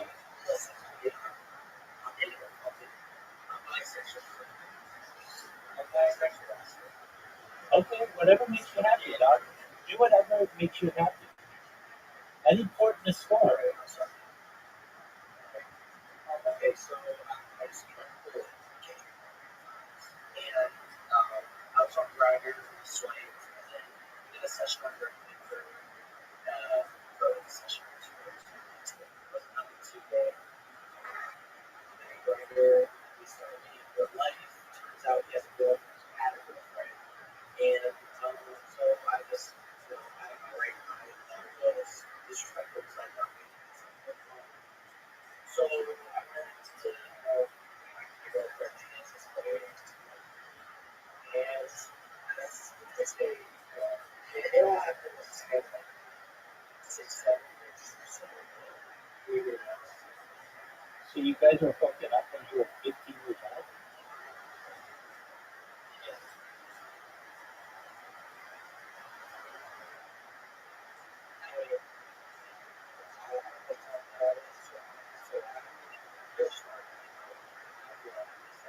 I mean, I can do simple math, and I can also figure out that that transgender person is too hot for you.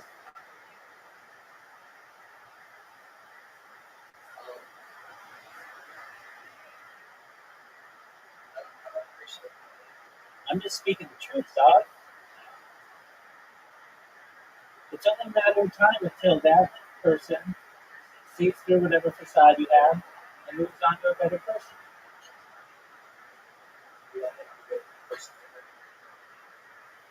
I think you could perhaps improve your life to be, but as of right now, I don't think that you could get that person.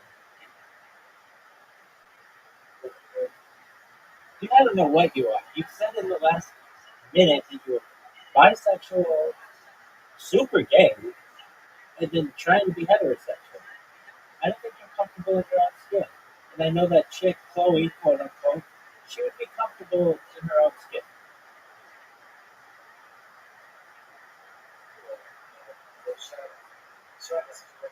No, here's what you should do. You should message Yolo Molo's cousin, because he knows a chick who's fertile and gives a good dumb job, and also is in the 72-year-old grandpa's, and I'm sure you'll be able to hit it. And she, you're right there, Chief. Yeah, sure. I see that. You choke on water like you choke on toss. What about thoughts in the topic? It's a 2,711 work, 2,711 folio work that is generally known as the oral Torah. So it gives explanations to the five passages. We utilize it as a collection use in our daily life.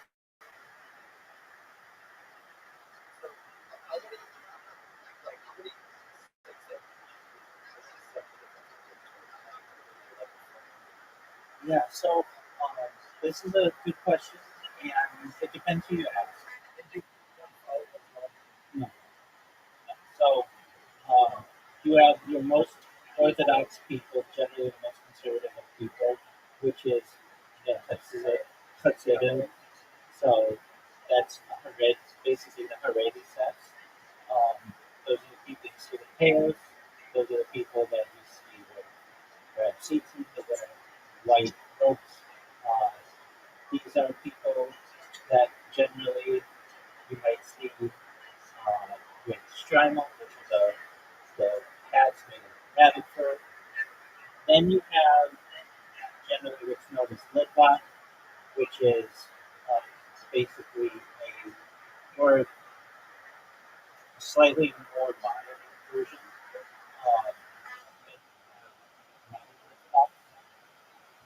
And those are your general orthodoxies. Then you have conservative, reform, reconstructionist, and humanists. Now, of all of Judaism, generally only 10% is Orthodox, and the other 90% are conservative, reform, reconstructionists, and humanists. And then in there you've got secular Jews as well.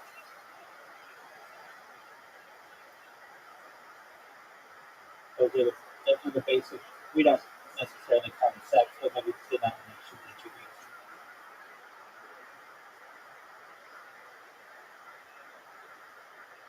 Let me just say this, Joe. You're the man for bringing the notebooks. Thank you so much. You did exactly what I wanted you to do. Spread the love. Thank you. No, it's fine. I mean, you can tell I get people in here of all shapes and sizes. People who want to troll me, people who want to be serious. So I just roll with the punches and go with the flow.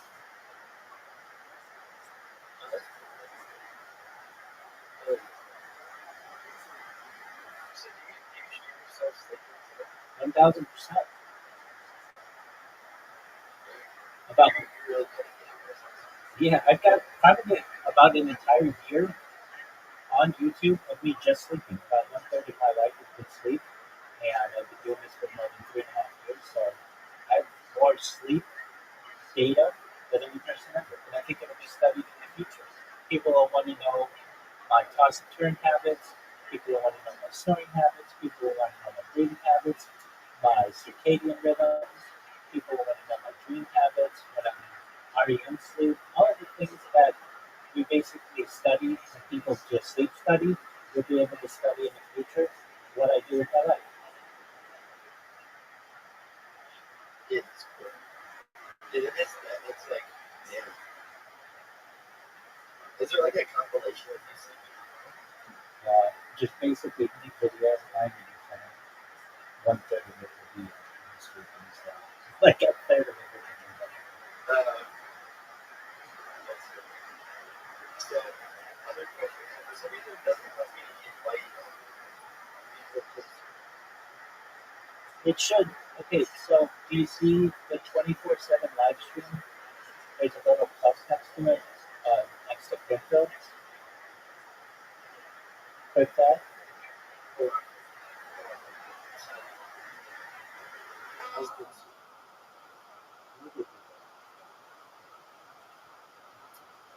Because when I click on the server to invite to my so I don't know how it works. That's okay. So there's a plus of create invite. Yeah.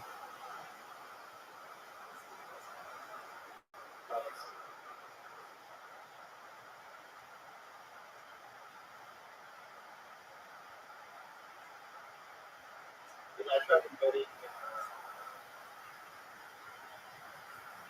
my other friend, but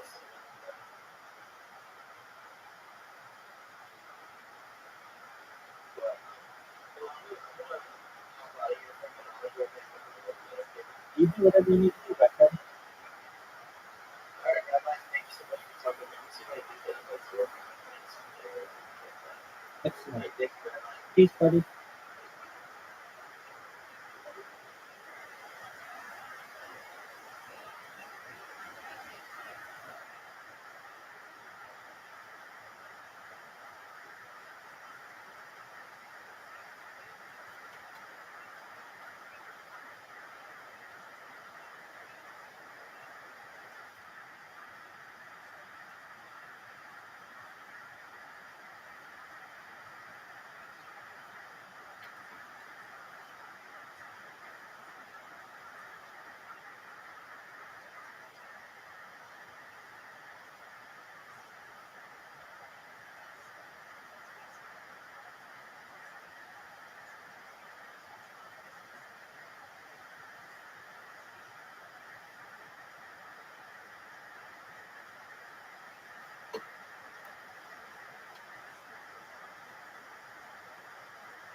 ROTHSCHILD.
Ruthless.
It's one of the most athletic things I've ever seen.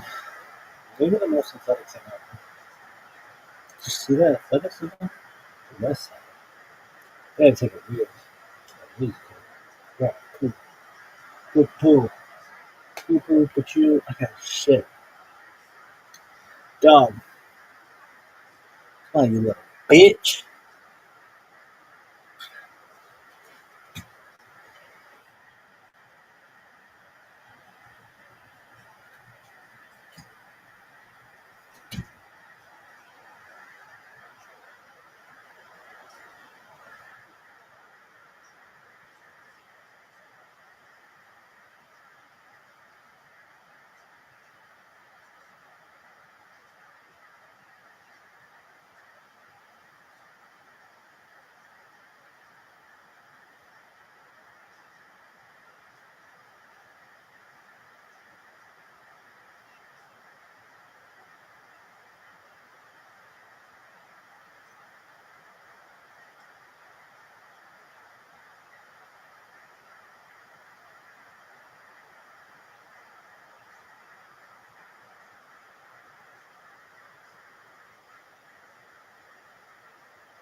Oh,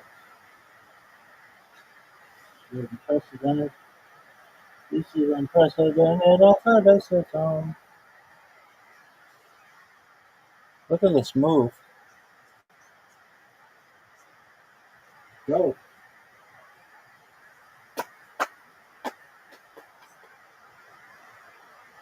Look at this athleticism, folks.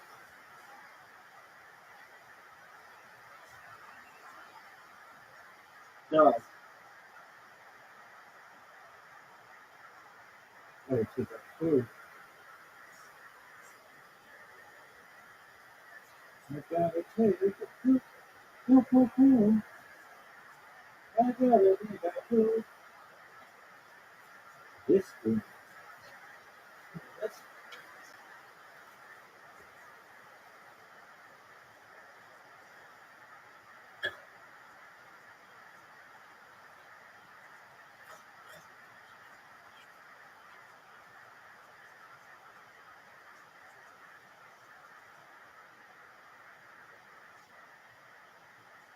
show you guys. This bitch can get it. This is my thing.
Yeah, what up? How you living, Xanax? Yo, Kim, can you hear me? Dog. Remember that time I said hello? How you doing, Kim?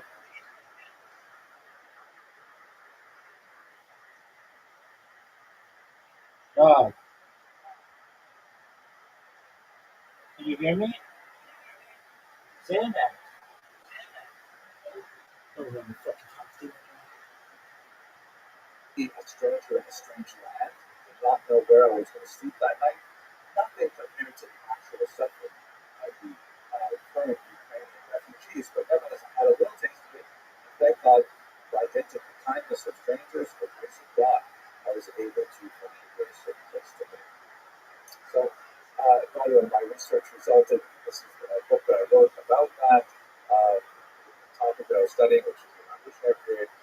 It's no longer available in print, but a Ukrainian translation is now available, and there's a second edition out too.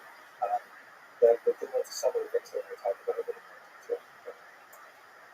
So what I'd like to do now is give you some kind of personal background, personal introduction to the story. Let me talk to you a little bit about Jews and Ukrainians specifically and how that relates to the refugee crisis. So we should certainly bear in mind that Jewish history goes back a very long way. Right? It goes back at least a millennia of recorded history, and there's even further back evidence of Jewish settlement at the fringes of Ukrainian academic territory. You have a look at this map, which is part of an atlas written by my teacher, Professor Rabbi. See the blue line outlines the contemporary boundaries of Ukraine. Obviously, not referring to the contested areas of Crimea being annexed by Russia in the 21st century. And you can see the extent of the Jewish population by the heavy green shading, in which Jews were more than 15% of the region to the west. That is the right bank of the Taik River, the Dnipro River. But even on the left bank, you see it in Poltava, Gubernia, you have 3.9%, Katarinoslav 4.7%, still very significant percentage of Jews, way higher than Jews are in almost all parts of the United States. New York City, of course, being a major exception. So Jews have a very rich, long population history in Ukraine in particular.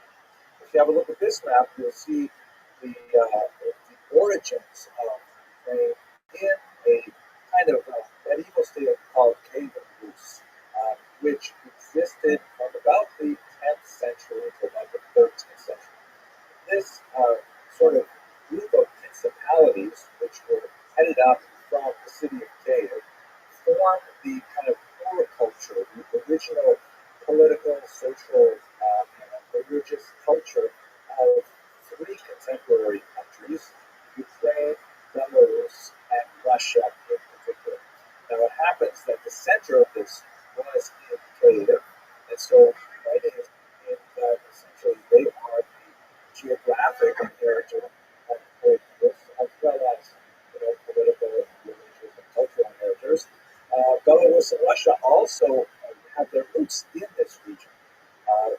Now, Jews lived in this region easily from the 10th century on. There are plenty of references to Jews in the several historical chronicles that we have of the era, including the Taik, which is one of the most important documents that describe the civil period, the so-called Chronicle of Bygone Years. But we also have some archaeological evidence that suggests that they even lived on the Black Sea coast as far back as antiquity, that Jews were involved in a lot of trade in the region, and so there were Jewish ports in Crimea, for example, at this time. We have in the 13th century and a little bit earlier, even members of the Balei Tosfos, that is the important commentators on the Talmud. There's one Moses of Kiev and Isaac of Chernihiv that show up in various writings of time. So Jews are there right at the very beginning of Ukrainian self-determination. determined statehood in one form or another. They begin, however, to emerge in much larger numbers in the late 11th century and onward. That's the era when the Crusades begin. So you can see from this map, which outlines the various routes of several Crusades moving from Western Europe into the land of Israel. And the predominant number of the Stars of David, which represents Jewish communities in the 12th century and onward, there is much more to the west. The central heartland of what would be called Ashkenazi Jewry is located primarily in the Rhineland, which would be in northern Germany, parts of France.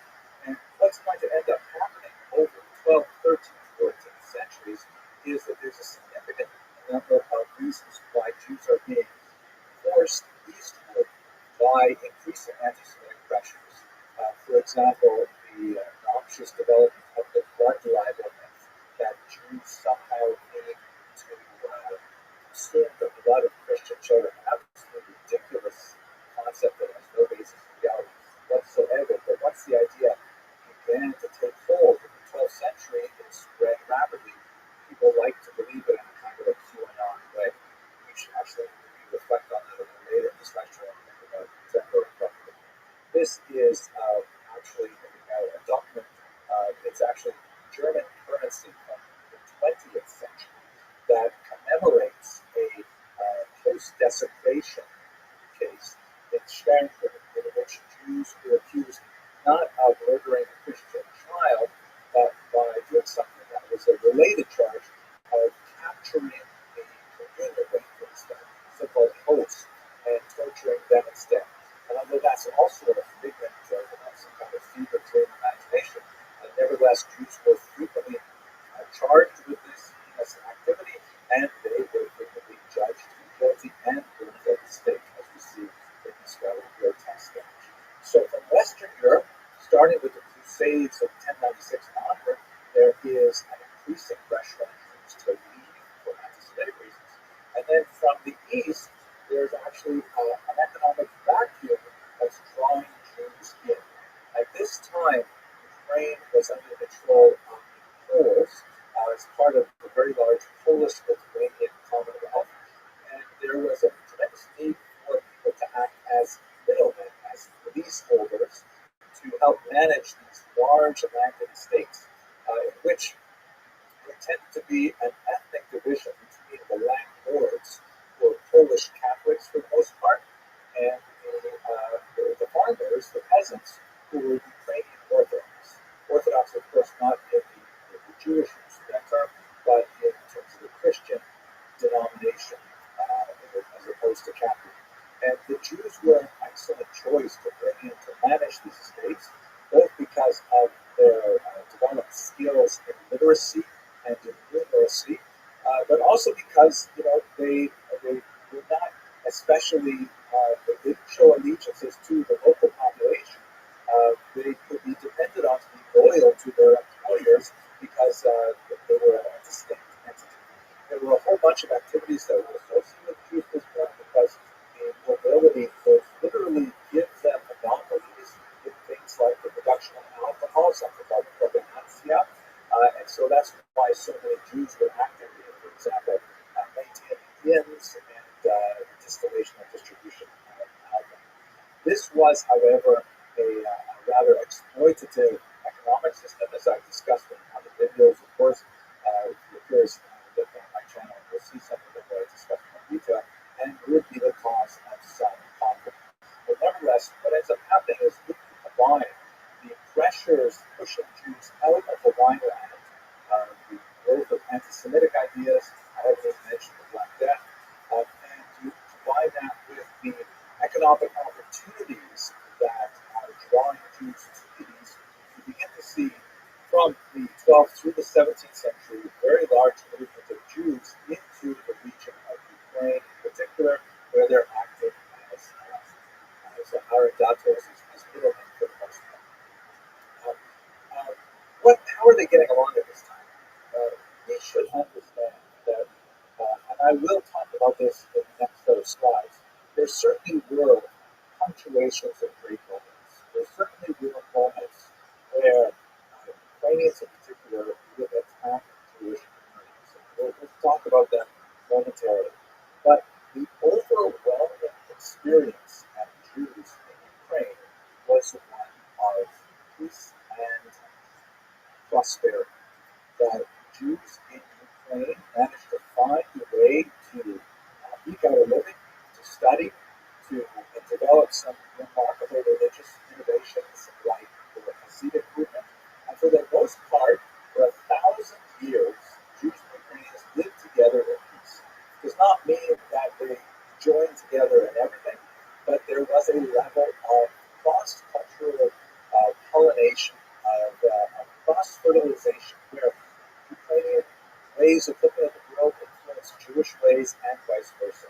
Just to give you a little introduction, jumping into the 20th century, this image we're looking at right now is Ukrainian currency from the very brief-lived period of Ukrainian independence between the collapse of the Russian Empire in 1917 and the imposition of Soviet rule to the communists shortly thereafter. During that time, remarkably, Jews and Ukrainians strove to officially work together to create a new state. It ended in great failure for various reasons, including popular program violence for important reasons. But nevertheless, for that brief period of time, it hinted at what could be possible for Jews and Ukrainians. As you can see, it's got it's a 100-cover running still. It has at the top the denomination listed in several languages, but in the bottom, right under the number 100, you can see in Yiddish the words Unger Kaibalanses, because Yiddish was actually an official language of this very brief lived American.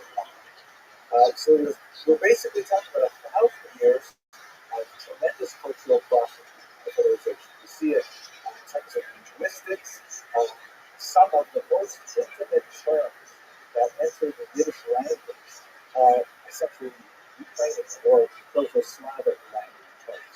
Like, for example, the word for father.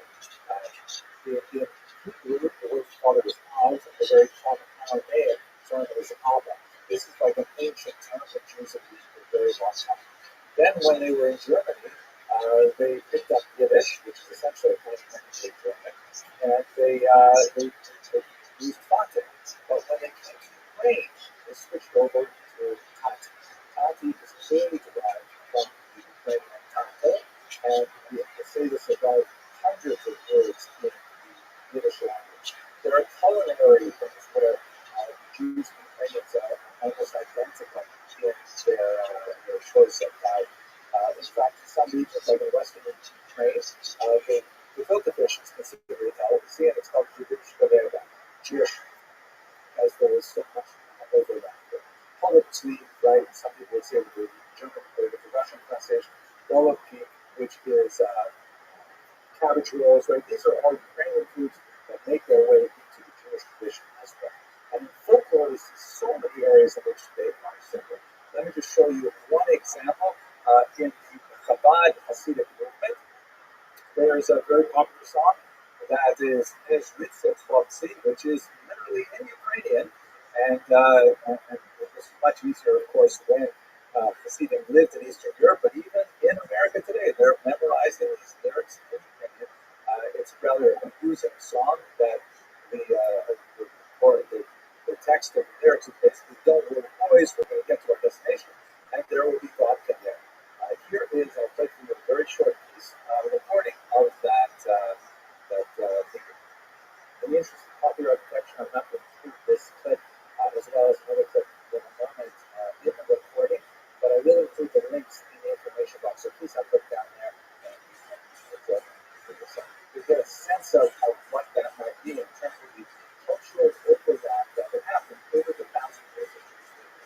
Many other historic elements that I like to photograph the President Joe Biden, happy to kind of recently he's being created with sort of the kind of Jewish welcoming to their guests. Not so much here in America, but throughout Eastern Europe, very common kind of cultural appropriation. I don't know if it comes to the Jews or ever there.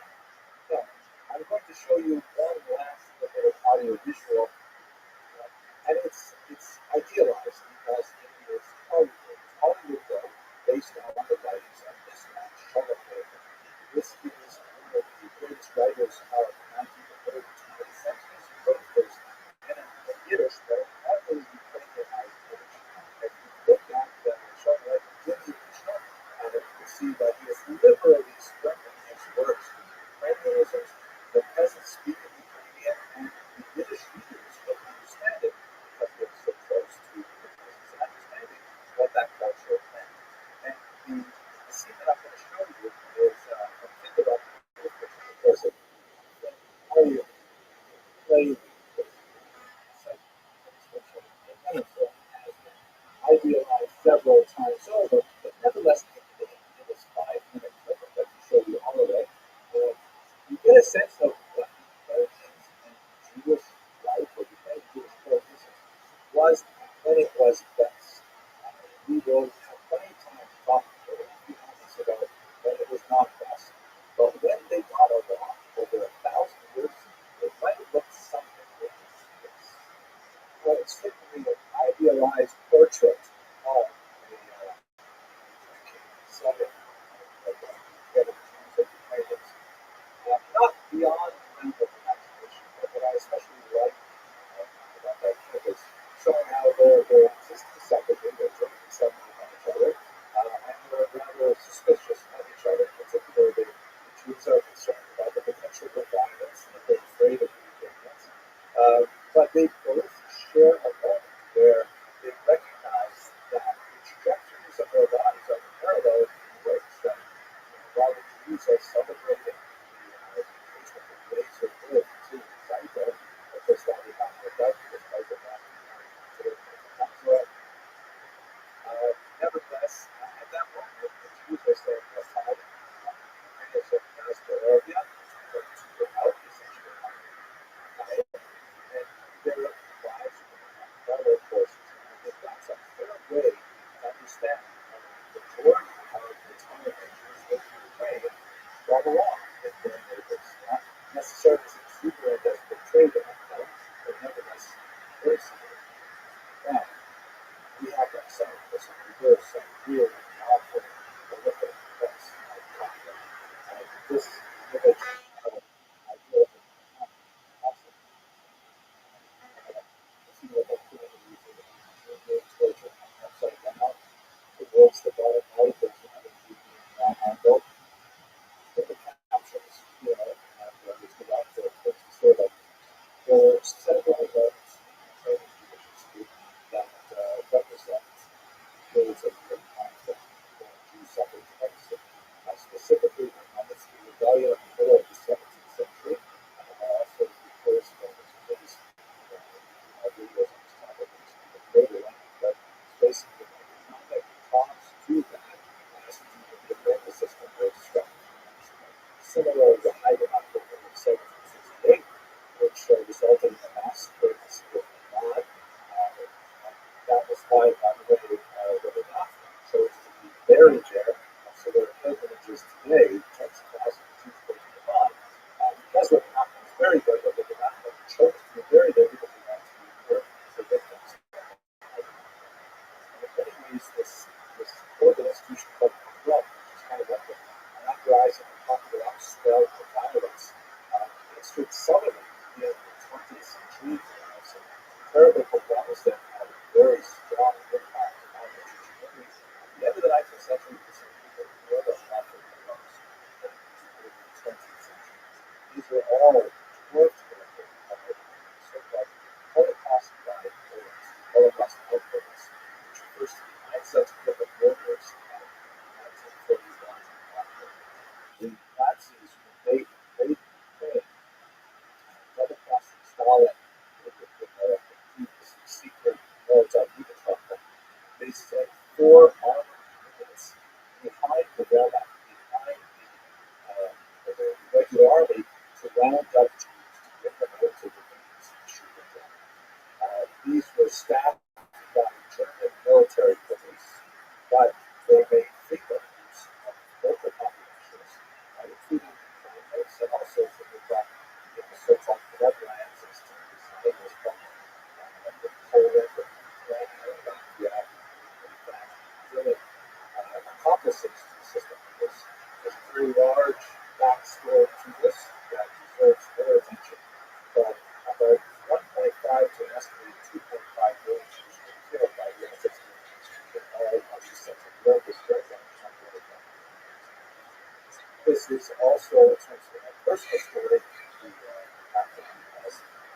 father's parents, my grandfather's parents, which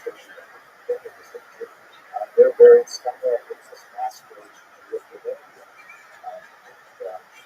It's in the United Archives, but that's just scripture that captures some of what must be like to contemplate political debates. So, all told, we have 1,000 years of relatively peaceful coexistence, lots of cultural interaction, which, by the way, probably involved a lot of this kinds of things that we see showing up in the Jewish culture are things that would be transferred by women sharing recipes and marketing and things like that. But they are punctuated by an accelerating amount of violence for reasons which deserve a lot more explanation by the of this conflict. And they are clearly mirrored by what we're seeing today. I can't help but reflect on the mass graves that we've seen in the news lately in places like Russia. Horrific. They look exactly like the things which my ancestors were. It's hard not to feel the deep level of sympathy for people. So let us move now to the third point of this lecture. Let's place this Ukrainian Jewish reality within the Russian social reality, because for most of the period that we're discussing today, Ukrainians were not in control of their own destiny. Besides the Cave and Rus period, which there were very few Jews living there, we generally don't know a lot about how they managed their affairs as a whole. Ukrainians did not have control of their lands as Ukraine, with the exception of the very brief period after the British in the 6th century. They lived under Polish rule, under Tatar Mongol rule, under Russian rule for the duration of this time up until the 20th century, where they could finally articulate their own self-determination. So looking at temporary period, that is shown here in these KGB guns, which always speaks to the core of his personality.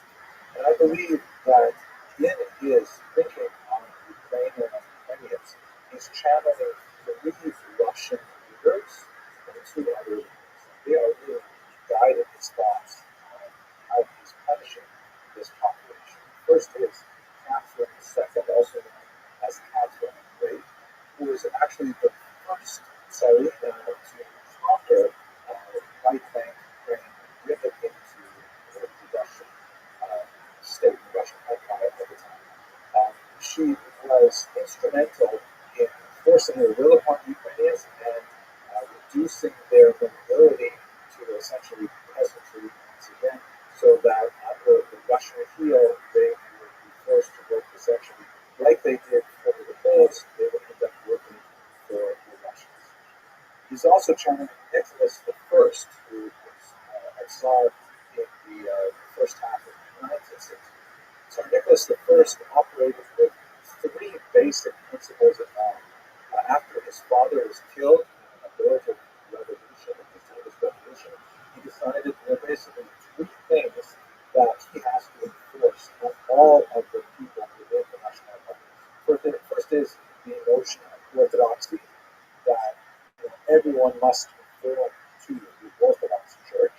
The Jews were a very difficult, indigestible mass in that regard.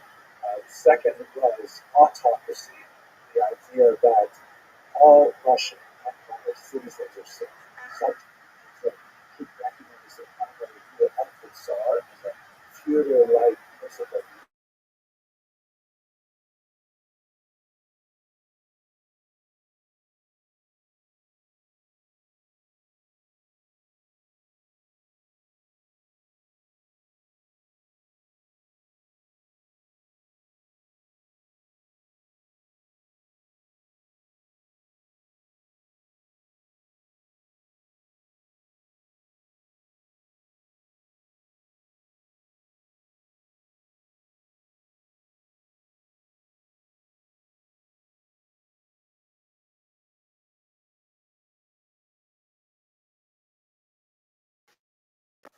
typically as young as 12 and often later, to be taken and spend 36 years in military service of incomprehensible punishment. The tremendous amount of abuse.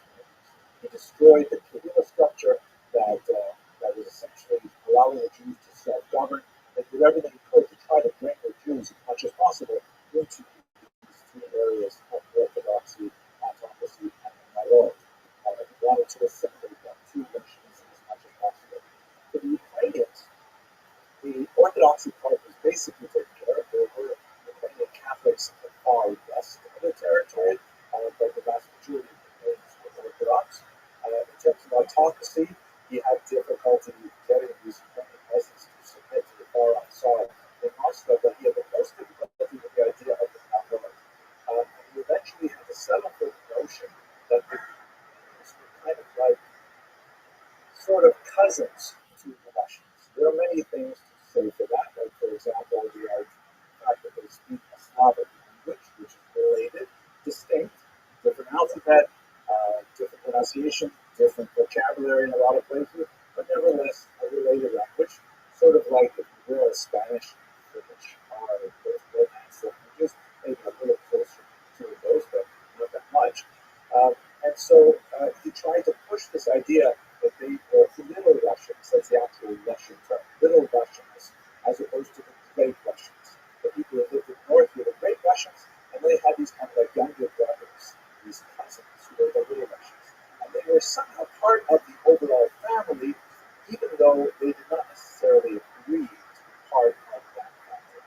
Unfortunately, you see this even in propaganda today, where I was just watching today some of the news, interviewing average Russians on the street saying, oh, it's a made-up nation.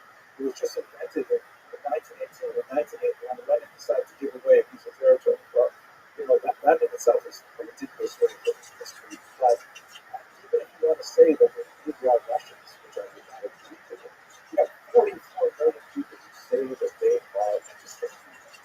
And they can call themselves alligators if they want. If there are 44 million who say they are distinct, but essentially, Putin is channeling interest at first, trying to assimilate Ukrainians into a larger Russian economy. And then, of course, he's also channeling Joseph Stalin, who's the notorious dictator of the Soviet Union, who chose to impose his will on the Ukrainians of a disastrous genocide and then use that to indict artificial terror family in 1932, 33, which is directed at Ukrainians. And conservative estimates, million, most likely 5 million, but possibly even more Ukrainians were killed in a disastrous season because of the policies followed by Stalin in his rush to industrialize.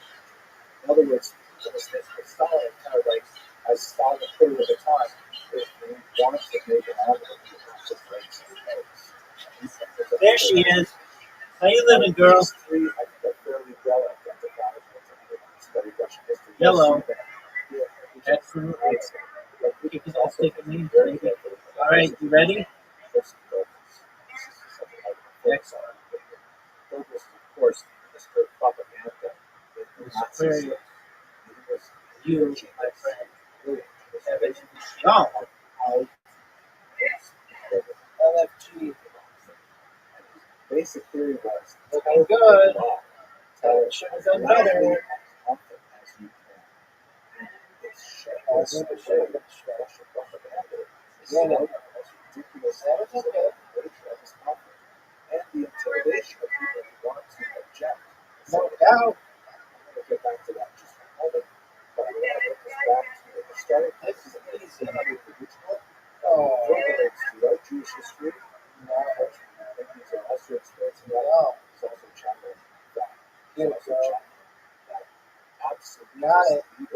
That's what I'm talking about. High five. Good job. The power of God is seen. So God is represented. Some tries representation of temperament. Come on, this is not even stop it. You will defy even others to achieve this. This greatest time. As I see it, we have two basic challenges as we go into the Passover Seder. This is a page from the famous Barcelona Haggadah, which I believe is 14th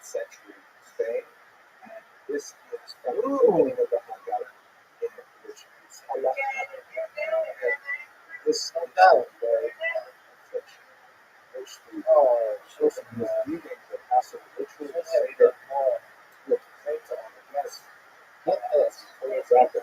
So it's not so that anyone who is hungry, that will come. So here he is, and it's built right into the Seder ritual to recognize the needs of other friends and strangers. I know you're going to get it. Include them. No doubt, no doubt. Got it. Let's see this experience when there's a challenge. Remember, there's a challenge. Got it. Let's go challenge it.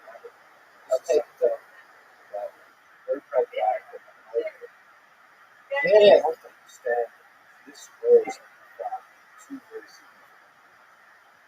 The first is, of course, on the ground. But in America is being pummeled night after night with artillery and support motors. They're fighting so much horrible that makes critical heroes. No doubt. No doubt. And Russia is Champion.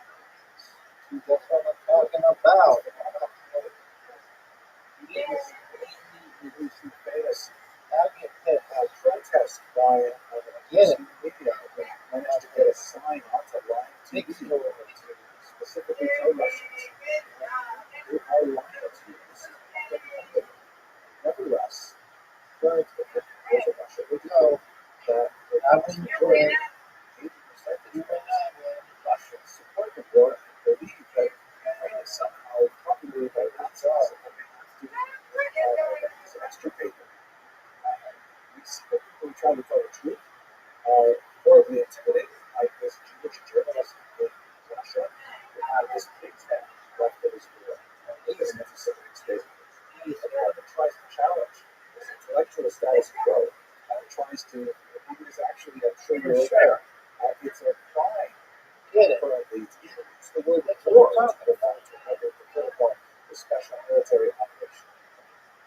And the crime is punished with about 15 years in prison. So, besides the refugees that I want to mention, What a beautiful strike in this place, there's an estimated about 4 million of so-called Russian refugees of conscience. Russians who feel that it's too dangerous for them to speak their minds in Russia. And they're fleeing to wherever they can get their visa. That's what I'm talking about. Georgia and Turkey and elsewhere. But I firmly believe that truth will out. And in fact, battle for information, battle for memory, and how we remember this is coming out in most amazing ways. This is dated just yesterday that sadly, one of the things that happened in Bucha, as I'm sure you're aware, is that when the Russians left the city, there were bodies scattered all over the streets. And in the persons, when they entered the suburb of Kyiv, they found these bodies. And the protest, war crimes like that, the Russian foreign minister pronounced that these are the plants. The Ukrainians planted them there in order to make Russia look bad, which is such an all-faced, incredible fact. Satellite data, surprisingly, can come out and can actually prove that no, in fact, those bodies were bodies of people who were killed by the Russians, left there 3 weeks of the Big time. so truth will out. Right. What our challenge never is a piece of shit that Got it. age discussion. We insist on what we are all about. That is knowledge about Good. Ooh, Nice five. Good job. It's worthy of all of us who are connected to levels to Get this. reflect on how we can best use our intelligence and Get this now. how we get these two. And with that, since I'm out of time, I wish you all the heart to share this time. And happy Passover. Oh, for sure. Next No year, doubt. we will start with Easy peasy. Got the music. Oh man, this is a tough shot now. No, that's it. You win, I win. Yes, ma'am.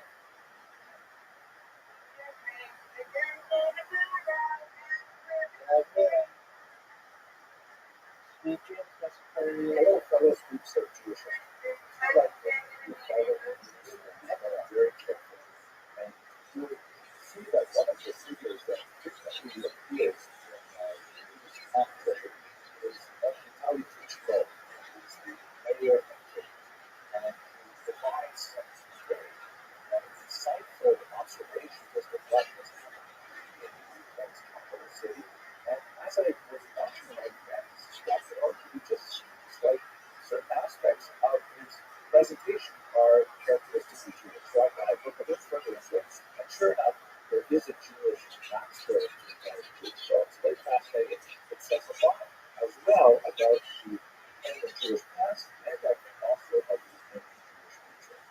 So I read that Leslie Weiss, who is the deputy director of the National Coalition for Religious Jews, recently gave an interview in which she said, well, as you know, the Ukraine is led by a Jewish president, according to President Zelensky. She continues, the defense minister is Jewish, as is the president's chief of staff. Many members of the cabinet are Jewish. The mayor of Kiev, Klitschko, tells us about his Jewish grandmother every time we see him. That is, in fact, the story.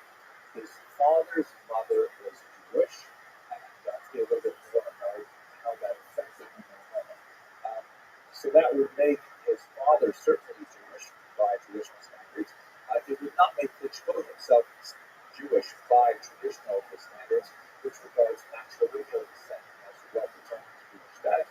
Of course, there are different opinions in the 21st century America, but that's a matter of some controversy. At any rate, Klitschko does not personally identify as Jewish. His wife is not Jewish as well, but nevertheless, he is not ashamed of his Jewish background. In fact, he has mentioned in interviews that he's very proud to have Jewish history. He's a very impressive figure overall. He is a world heavyweight boxing champion. He holds multiple titles. He is the current mayor of Kiev, as I mentioned, and articulate and at least his Russian, although sometimes his statements in English tend to be a little bit punchy and colorful. And there are three things about him that really made me think that he's got to have some kind of Jewish story going on. The first is that he is highly educated. This is very typical for Jews, particularly those living in urban environments, overcoming that knowledge degree, which is sort of like a PhD assistant professor level in the United States. He wrote a dissertation on boxing. He is a polyglot, right, speaking multiple languages with considerable fluency. That's also very characteristic of Jews. And thirdly, one is really good for me, he listens to his mother. His brother is also good champion in boxing, yet they have never fought publicly, maybe in that way. And the reason they have never had a professional fight together is because their mother promised them not to do so. The fact that he listened to his mother almost like makes it someone we should listen to a little bit more. Now, we should not be put off by the fact that he's a professional boxer because, after all, there's a very long tradition of Jewish activity in the martial arts.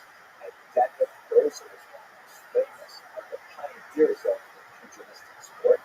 His years of 1764 to 1826, and he developed a lot of techniques that apparently went into what we consider this elements of boxing today. So the idea of Jews being very physical and being active specifically in martial arts is nothing new. But there's a fascinating interview that I listened to recently, and Taik gave with this journalist, this fascinating, it's really worth listening to. Even if you don't understand Russian, you can put on the subtitles and kind of figure out what's going on. I strongly recommend that you use it to 25, 10 up to 11, 25, and you will hear that days. One thing describes there is how his father was a career soldier. He was in the Soviet military and constantly moved around to many different bases. He kept his Jewish identity on the down low because of the reality of Soviet anti-Semitism, which was particularly prevalent in the military. But at home, they frequently spoke about his mother, who was Jewish and during the Holocaust, she was hidden in a chest by her husband during all of his Nazi searches that would go on during the occupation period. And this went on for months and months. And Klitschko speaks about the tremendous impact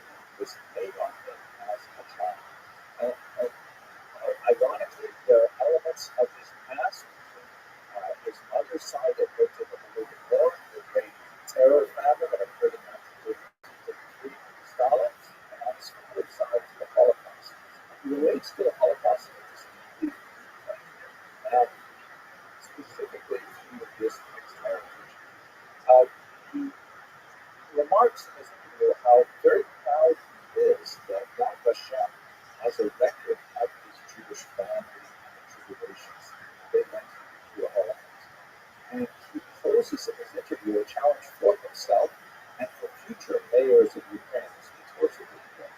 He says that in Jerusalem, there are places like Yad Vashem, Europe, and the centers for memorialization and study of the Holocaust. He says in Jerusalem, there was no Holocaust. In Washington, Los Angeles, there was no Holocaust. But these are both cities which have very famous Holocaust museums and research institutes. How is it, continues, that in Babylon, in the middle of Kiev, where 100,000 people were shot, almost nothing appeared in it for 80 years, playing a northern region standard of recent populations. In Ukraine, he continues, the places of executions are not hard, and many people go on picnics there and walk their dogs on hot springs.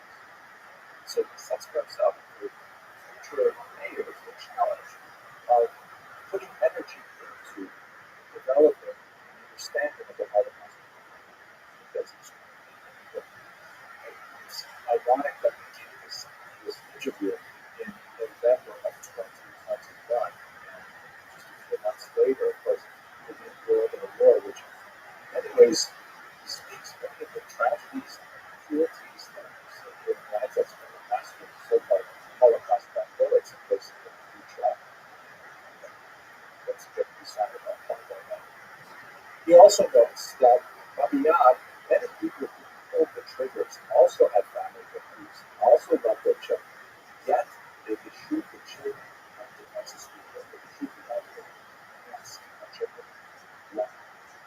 So it's important for us to answer this question because we do it. It's very fragile. So it's fascinating individual who in many ways speaks to the Ukrainian Jewish past, which is far more complex than most people really realize. And also, hopefully, for an optimistic Ukrainian Jewish future, they're looking towards ways of understanding this complex, very difficult and important. So if you tell a Klitschko, you can say he's definitely not a life. He is actually a leader. Thank you very much for watching this video.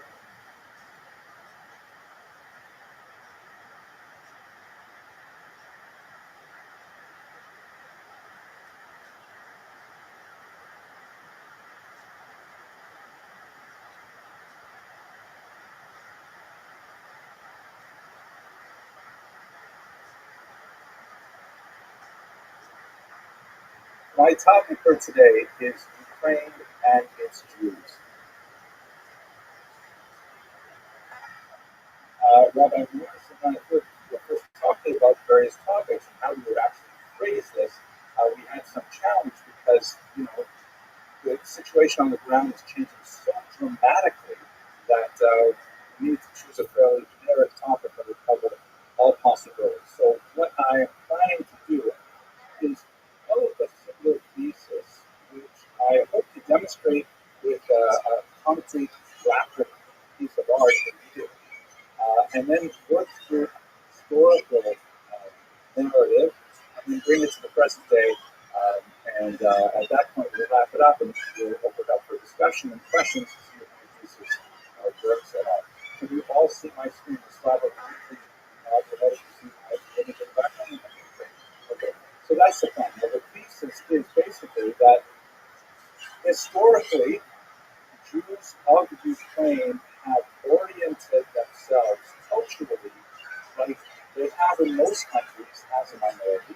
They've oriented themselves towards the most powerful national unit in multinational states. So, for example, in Austria-Hungary, they tend to be more Austria-style, and Hungary became much more independent after 1967. They developed a Hungarian Jewish identity. In Ukraine, they were first Polonified, meaning like developing an identity that began to connect them to the ruling Poles and then later to the ruling Russians.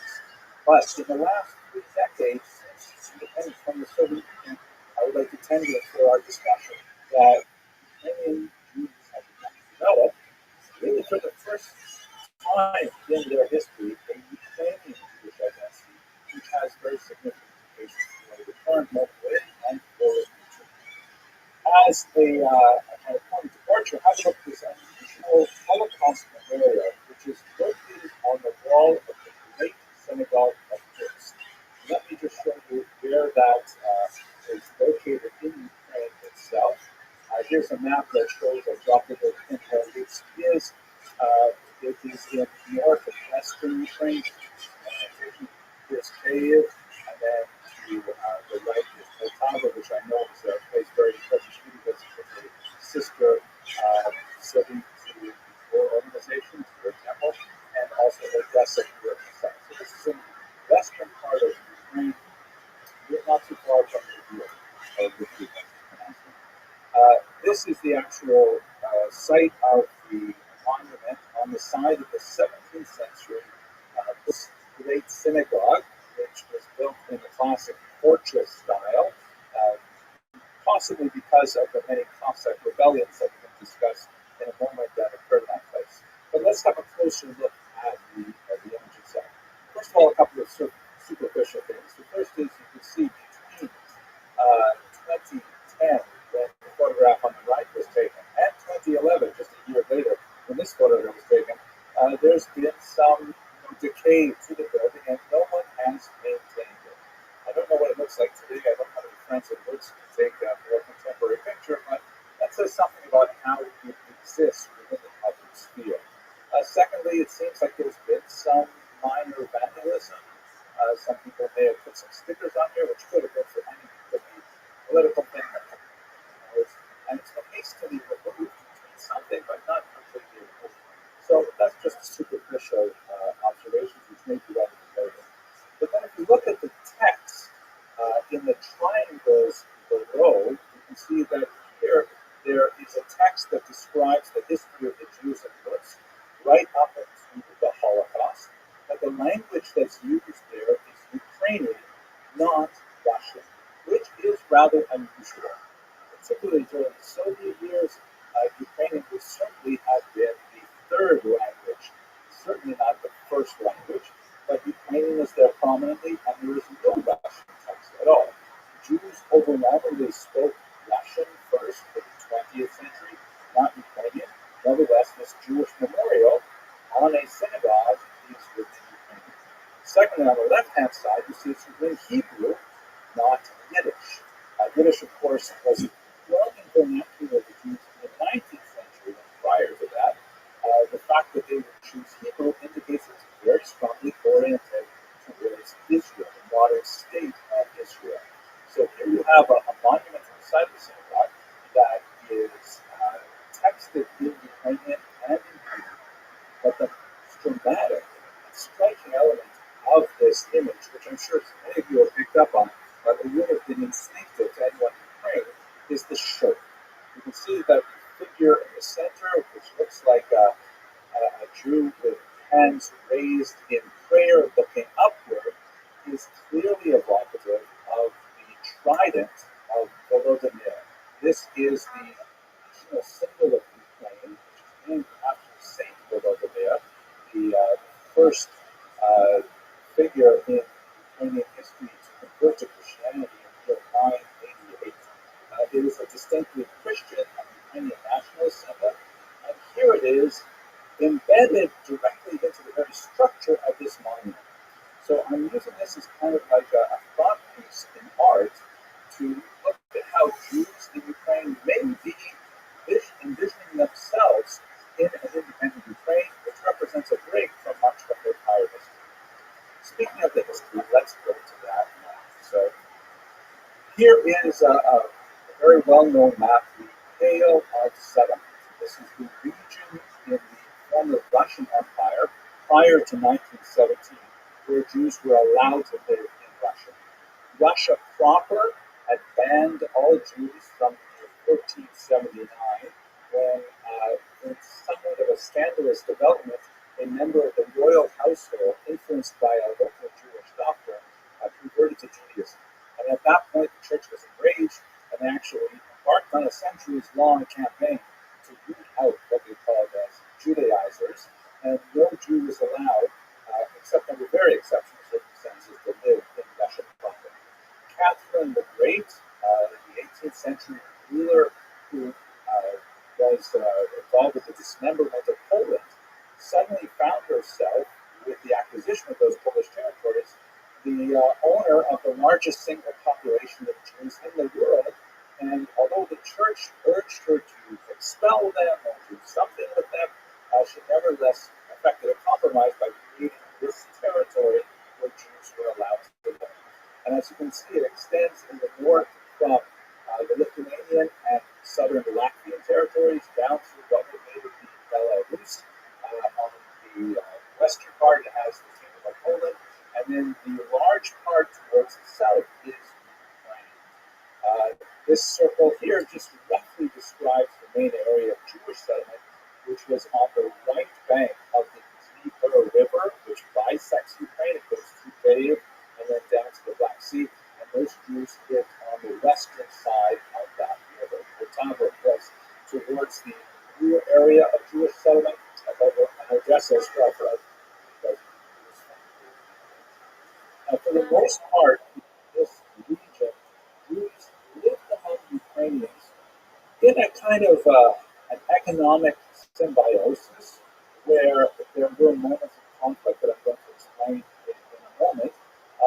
But by and large, it was uneventful. By and large, they slowly picked up cultural habits and tics and ideas from each other. Most of Eastern Jewish cooking, for example, is overwhelmingly Ukrainian in nature. There's a tremendous amount of Ukrainian in the Yiddish language, a certain amount of Yiddish also made it into Ukrainian and so on. But if Jews had to sort of identify with a nationality after being Jewish, it tended to be Russian, because the Russians were the dominant power, and it's dangerous for minorities to identify with a powerless population, even though they be the dominant population in the region. Nevertheless, it might not work out well for them, as we should describe. There was one moment, however, where this changed dramatically, and that was the topic of the dissertation that Rabbi Morrison mentioned earlier.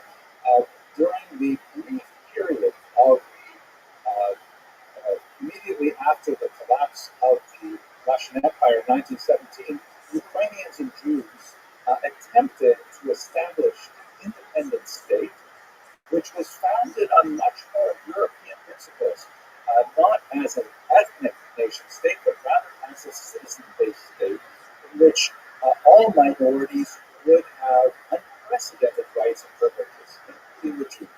And as one artifact of that period, here is a 100 Karbobanets bill, a unit of currency from that very brief lived time. And on the other side of this bill is all in Ukrainian, which was the dominant language, at least in terms of the population. But on this side, the obverse, we had 100 Karbobanets written in Russian, Polish, and right below the numbers 100, you see it's written in Yiddish, because the Jews were actually given administrative Jewish affairs. They were allocated tax dollars for Jewish schools and roads and synagogues and things like that. It was really wonderful kind of utopian idea that ended in horrific failure, largely because of the pogrom violence that swept over the countryside in the Civil War of that era. And thankfully, about 40% of the pogroms reported got implemented by Good sons to that's cool. That's not really, that's really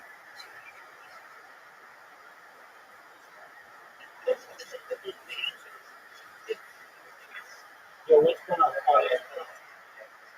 Tony, what's going on, baby? Richer than I could ever be. Hey, are you named after the barbarian or the stand-up comic? Because oh, Taik. All right. Are you a fan of Conan O'Brien? Oh, that's Taik. Did you ever watch the late night with Conan O'Brien? Did you ever watch the Tonight Show with Conan O'Brien? Hold on. I'm in the middle of a fascinating conversation with Conan. Just Conan the Barbarian. Okay. Who's your favorite Conan the Barbarian?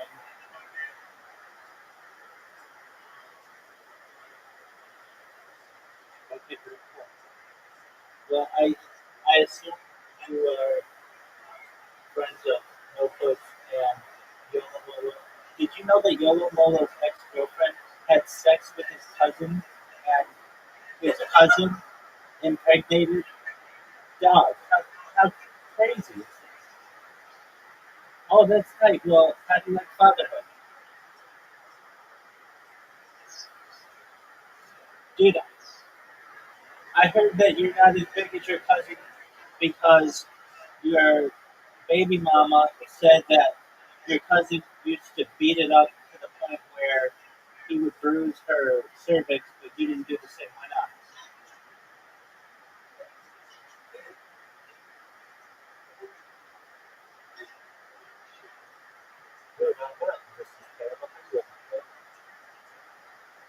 Hey, this is terrible.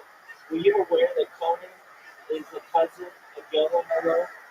Conan is the baby daddy of Yolo Molo's ex-girlfriend, who is also his cousin. Did you know this?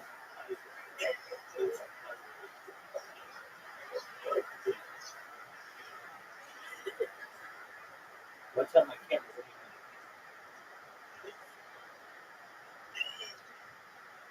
you mean? It's a Jewish history podcast. by forces that were ostensibly loyal to the same government that treated God, once you come in here, it becomes my business. They're talking about it. They're talking about it. So, Yolo Molo. You open. Go ahead, Miguel. You fucking today. I lose track. I lose track of my body count at 40. Yeah, I lose track. I have it very well documented at 42, but then I lose track. What up, Kemp? How you looking, baby? I see. That's why they renamed you. This is terrible. How did the demons get to you?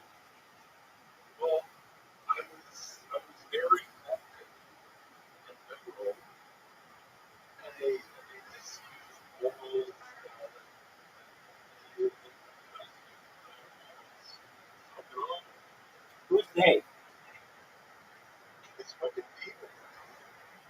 Where did you meet the demons?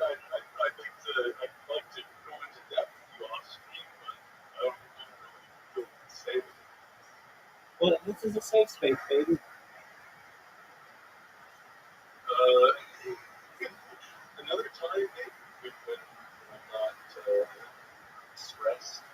All right, well, okay, well, whenever you're comfortable, you let me know you want to talk about all the demons in your life. Very well. No puss. Is it no puss or no puss?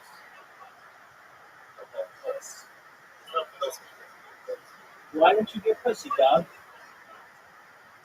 It's straight piss up. It's like a city there, really. Oh, you're gay? Are you gay? So, What up, man? what is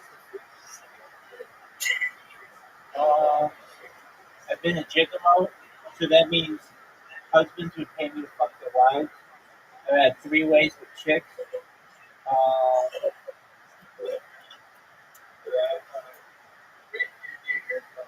So you cut somebody? oh, big time, dude, all the time. Like, yeah, I had random one-offs that I do. I would have regulars, at hotel rooms, at their house, all kinds of places. Weird dogs. I didn't even really want money for it, but people would pay me $1,000 to fuck their wives, so I'd take it.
to discuss the impact of Torah. Are you sure you don't mean in like the New Testament or something? What is the virgin Jewish and Christian name? What do they want to focus the New Testament? Yeah. I found out a few Testament stuff or something.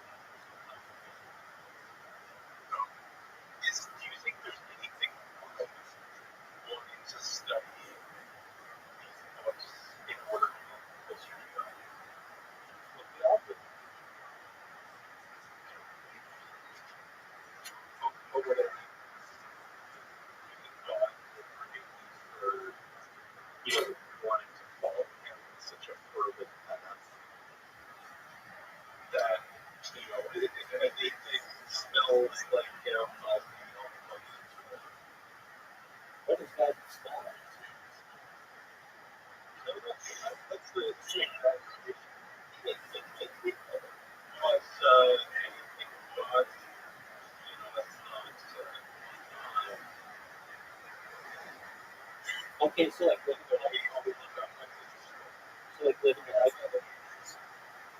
living a righteous life.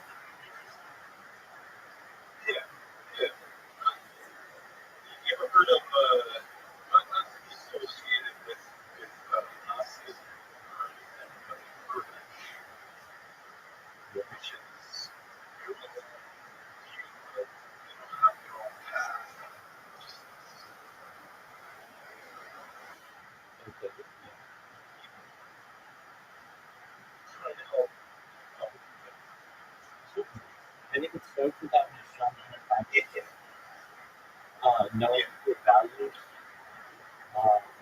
It's important to be humble, to God with God, God with me. I think that it's important to have integrity. Telling the truth is important. The idea of doing what is right and not watching is kind of that definition of integrity. Consistent. In the absence of God, that's Yeah, that's good. If you believe in God.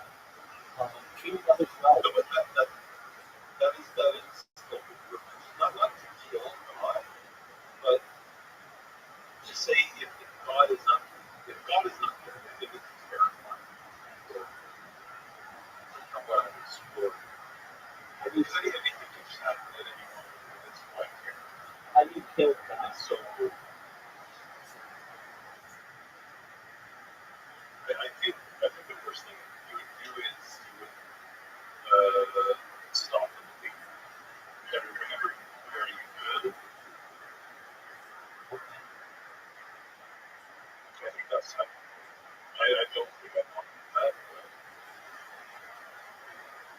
But he doesn't exist in the minds of the people. It doesn't exist, right? It's a fallacy. Perhaps, but let's use an example. Let's say there is an alien that exists. We just don't know their name. Are they dead because we don't know about them? No, they still exist. It's just we don't know about them and we choose not to talk about them. Yeah. Well, I think I'd be pretty afraid of this alien wanting to live like godlike entity. Because, right, these aliens have a genetic humanity that we have. Right? It's also you have to be close to us that somehow related to us, but genetically they're different from us. So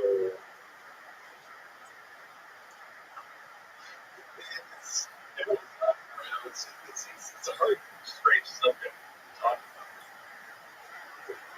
You're lost in it.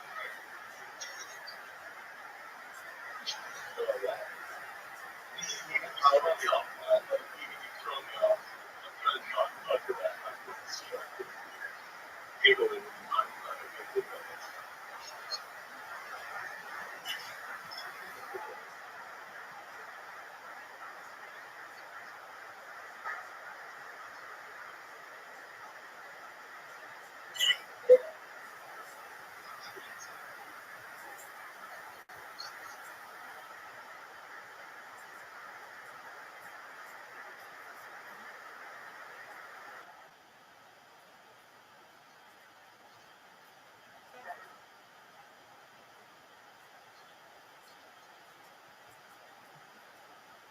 I can't read it.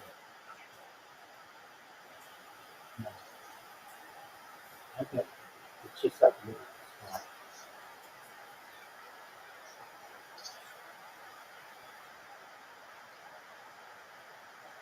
Brother here is Jewish. Okay.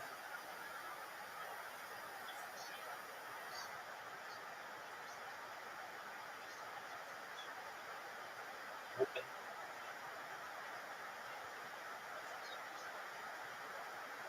I think these are traditional writings of our ancestors.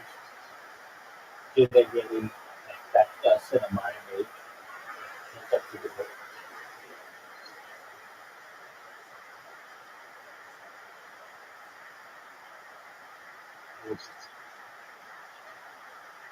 Yeah, I mean, that was written, of course, hundreds of years ago, and just some of it is relevant today.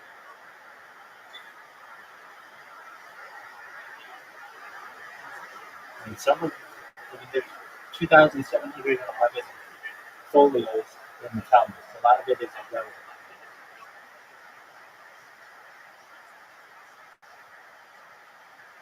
Well, things have changed. Um, I mean, like, for instance, we no longer have a temple, so we don't have basically a place to offer sacrifices. So much of the information regarding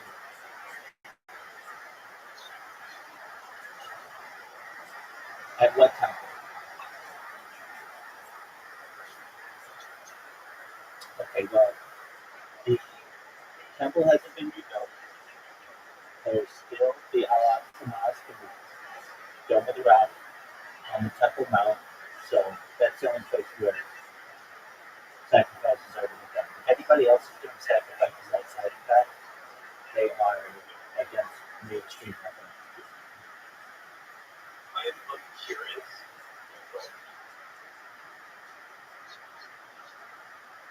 I am the biggest Zionist in the world when Israel is doing good. I believe that the entire world is Israel, and thus it's just a matter of time until we expand and take over the world. And I think I understand what you're saying in terms of belief and harmony. Is that what I'm going to get? to some extent, yeah. I want to see Zionism succeed. This is terrible. This is terrible. Let me explain. Unless you want to explain on my behalf. No, go for it. I would like to see Israel become the entire world without anyone needing to sit down. Like, for a world peace. I understand what you're saying because the Jewish teachings are very soft, right? But and you look at the Jewish community and how stipulated, through history, right? But the biggest fear which non-Jews have is, do you remember when Moses came down from the hill? The Mount Sinai. Yeah. What was the idol that he was facing in his steps? The golden calf. And so Jews have been kind of skewered of all. Sure. What is it? A bull. It's a big golden bull. And so there have been rumors and statements that Jesus was a human sacrifice to all. Okay. I mean, everybody's entitled to their opinion. That's fine. In order for the humans to expand to look at Cool. it's a little bit of a scary thing. Yes. And then you can also use this. Yeah, more accurately, I would say that a false deity, because you have Christians believe him to be the dying man. And if that's true, he was killed. I think all Christians believe that he was killed. And that means God got him, which doesn't make sense. Like if God can die, then they're not God. But if this life, we've explored this in science, there's things like the fourth dimension, there's crazy shit, right? Sure. What is this life living in your life? What is this life? What do you mean? How does God exist beyond this life and this quote unquote gift? I don't think You can't. whatever God is, I don't even like using a pronoun with him. So whatever the name is, whatever God is, whatever it is, whatever. I don't think it can be killed. If it can, then it's not God, then it's something else. If he's come down as an avatar, as a flesh to be like us, if imagine he's talking to us, right? He's looking down this little petri dish, and he looks at us and he says, all right, I'm coming down, however I see him come down to like these people to, fucking suffer just like that, blah, blah, blah. To be affected the way they're affected, right? I'm not saying that God killed in this sense that he's outright done or talked about, right? I'm just saying he's come down and killed, like a tax, right? What happens if I come down in this ape body alone, living among humans? Yeah, I understand. That's not a traditional Jewish teaching. We believe that God is incorporeal, so basically doesn't take a human body.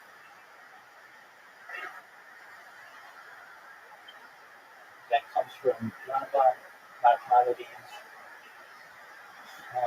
That's consistent Jewish thought and the consistent Jewish teaching since. That's a fair understanding. That is a fair understanding. Yeah. So, what up, baby? See, I don't need to ask this. It's such a attack. But is it true that Jewish people are talking about this? I don't look at other Jewish penises. So you're guessing everybody is.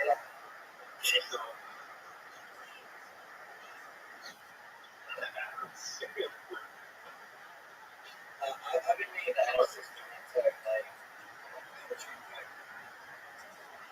I'm average. Just ask LeBron.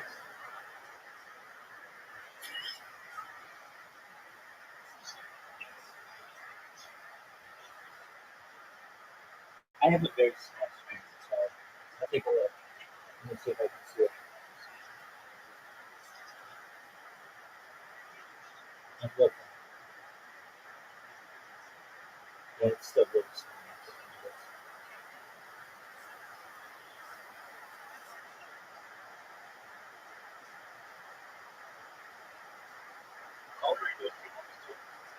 I'll tell you what, I've answered a lot of questions, and I appreciate the opportunity to answer. I'm watching Jewish history lectures.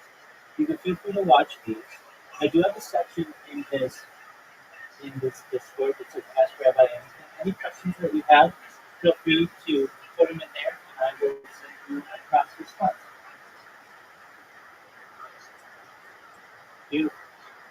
All right, with that, feel free to enjoy the Jewish history lecture.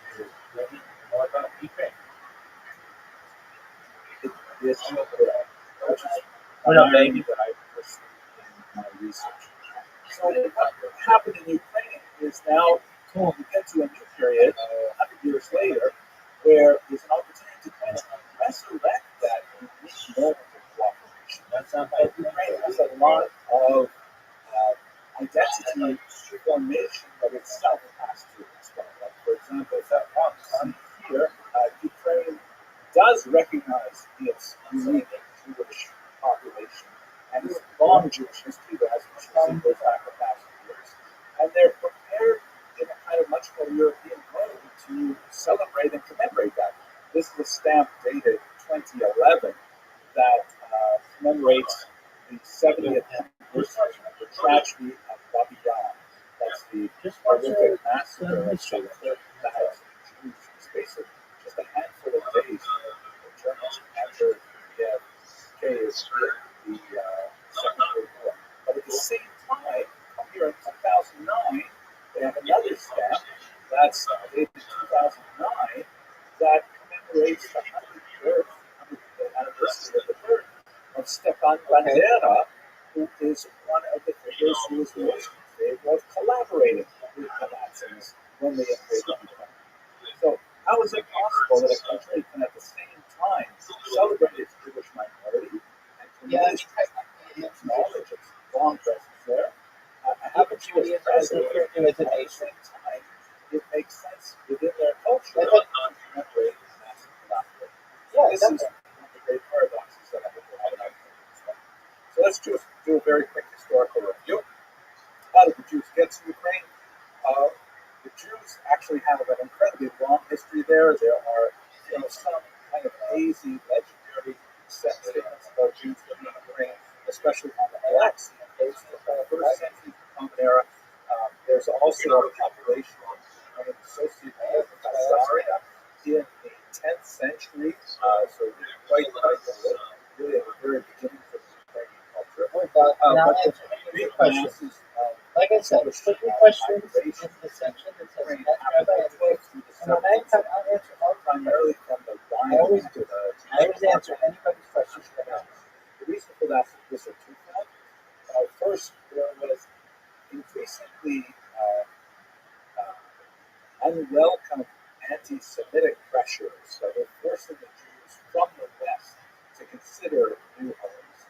The rise of the blood libel in the 12th century, the host desecration in the 13th century, the Black Death in the 14th century, repeated expulsions of Jews from France 3 times in the 14th century alone, made Jews consider they were not necessarily welcome in Western Europe. And at the same time, there was a second factor. There was a vacuum for precisely the kind of skills that Jews had in Eastern Baby. Eastern As Europe. I said, I've answered questions all night. I've answered. You guys have good questions. Any other questions that you have, we're going to ask Rabbi in the section. Otherwise, I'm going to continue watching my lectures. This is what I like to do. Enjoy it. Commerce, that understood metallurgy, about the earliest midpoints of this field were actually Jews. So the earliest Polish coins are actually written in Hebrew characters, for example. And so Jews were actually invited to settle in the regions that were controlled by the Polish-Lithuanian Commonwealth, in particular their southern land holdings. So that's basically when Jews started making their way from Ashkenaz to the economic structure of the region was very much kind of like caste-like, where the vast majority of Ukrainians were agrarian, working in the fields, and the landowners, the higher classes, tend to be Poles, quite often living far away in Poland itself. And here's where the Jews came in. The Poles would basically hire the Jews to act as middlemen or leaders through a system called the Renta, which is a kind of tax farming, where the Polish nobleman would say, I would like you Jews to manage my large farm called the Renta, which included more than farms, it included the entire village, it included the mills, the presses, and literally even the people, because these Ukrainians were serfs, which is not exactly the same thing as a slave, but not quite as high as a peasant. They were, the land, they could not leave the natural area without the permission of the living soil. And the nobleman would typically, the Polish nobleman would typically say to the Jew, okay, you and your community, I want you to raise 1,000 zloty from my latifundia, and the Jews would go out and do it. And they were empowered by the nobleman with the force of law to to impose any kind of taxes that would successfully raise that amount of money.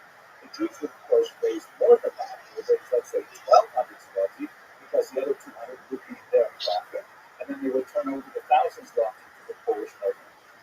The problem was that the system was inherently exploitative, such that if the Jews did a good job and they turned up on time with the 1,000 zloty in hand, then no one might be tempted to say, hey, you know what, that seemed pretty easy. I guess I underbid. I would like you to collect 1,100 zloty next year.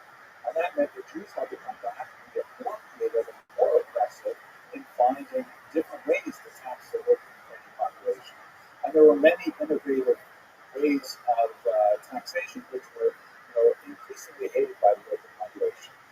One of them, for example, was propinatia, which is essentially the monopoly on the distillation and sale of alcohol, which meant that Jews in Ukraine basically cornered the market on all of these series of Kretschmanns. That's what this art from the 1920s represents, a traditional Jewish Kretschmann, which has Jews involved with the sale of alcohol and also very much involved in music, and so on.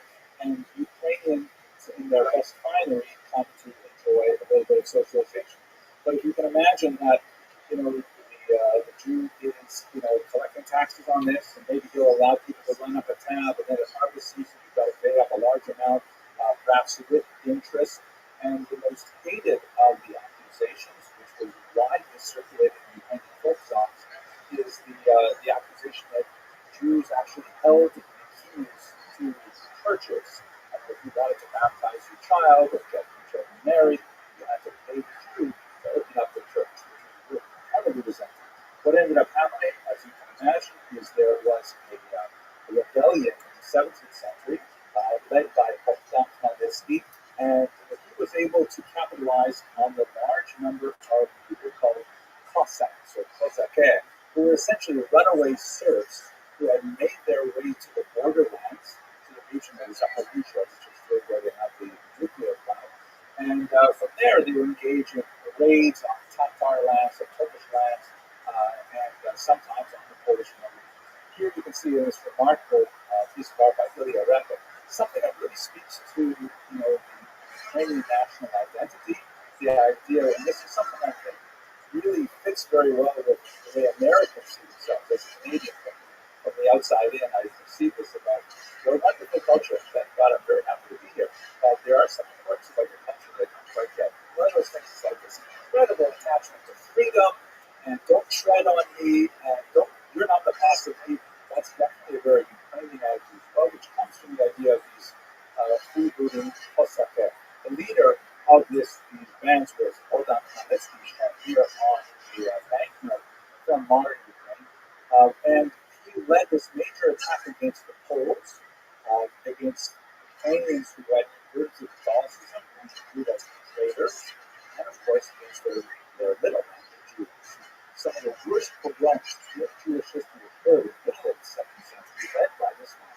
So the Ukrainians viewed him as a great national liberator who brought freedom and independence to Ukrainians, whereas Jews viewed him as an incredible anti-Semite. Both of those images are true. They are not yet reconciled in modern Ukraine, but it is in many ways akin to the American difficulty in working through a lot of issues of the Confederate South that continues to be present day. But to give you another example of this Cossack spirit, this is a recent stamp that was inspired by the incident at Snake Island in the war. In the background, you can see the Moskva that was still floating, and the Ukrainian soldier on the Snake Island literally giving the middle finger to Putin, and there's a lot of expletive. That's very much kind of the Cossack spirit, which Americans can actually identify with in many ways. So during some time, what shifted after Khmelnytsky is that although he was a great rebel leader and was able to motivate the Kosaké, to organize them, to bring them to bear as a tremendous weapon against the Poles and drive Poles out of much of Ukraine, he was a terrible governor. And once he had control, he got nothing to do with it. So ultimately, he decided to make a union with Russia in 1654. The guy on the left is actually my grandmother herself when I was doing my dissertation research over there in the 1990s. And behind me is the Great Soviet Monument commemorating that union, which of course is really great for Soviet and Russian propaganda because it indicates the huge friendship of the Ukrainian Russian peoples, which you can see on the right in the statue, which is actually at the very bottom of the apex of that arch. That shows you go off shirtless, strangely, Ukrainian Russian people upholding the Soviet emblem as a symbol of eternal friendship of Ukrainians and Russians. Here you can see how the arch was defaced by protesters in 2020. They painted a plaque on it to indicate that the loving relationship between Ukrainians and Russians had changed dramatically in recent years.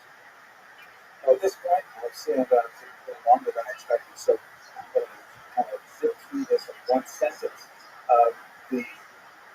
During all this period, we've had a series of triangular relationships. There were Jews, Ukrainians, and one other people, either the Poles or the Russians. This also repeats itself in the western region of Ukraine, which for most of this part is kind of like an exception because it's under the Austro-Hungarian government rather than the Polish or the Russian government.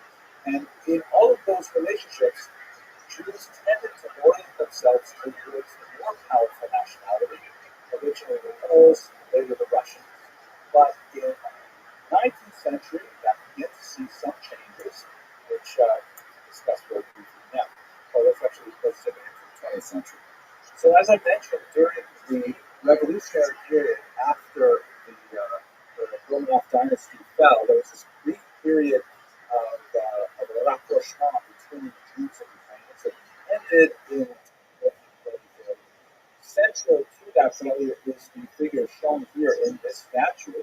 It is exactly like Khmelnytsky. There are many figures that follow the same kind of path, but it seems that the path to Ukrainian independence is almost invariably wrapped up with anti-Semitic agitation at the same time. Petlura, Simon Petlura shown here, is a very misunderstood figure.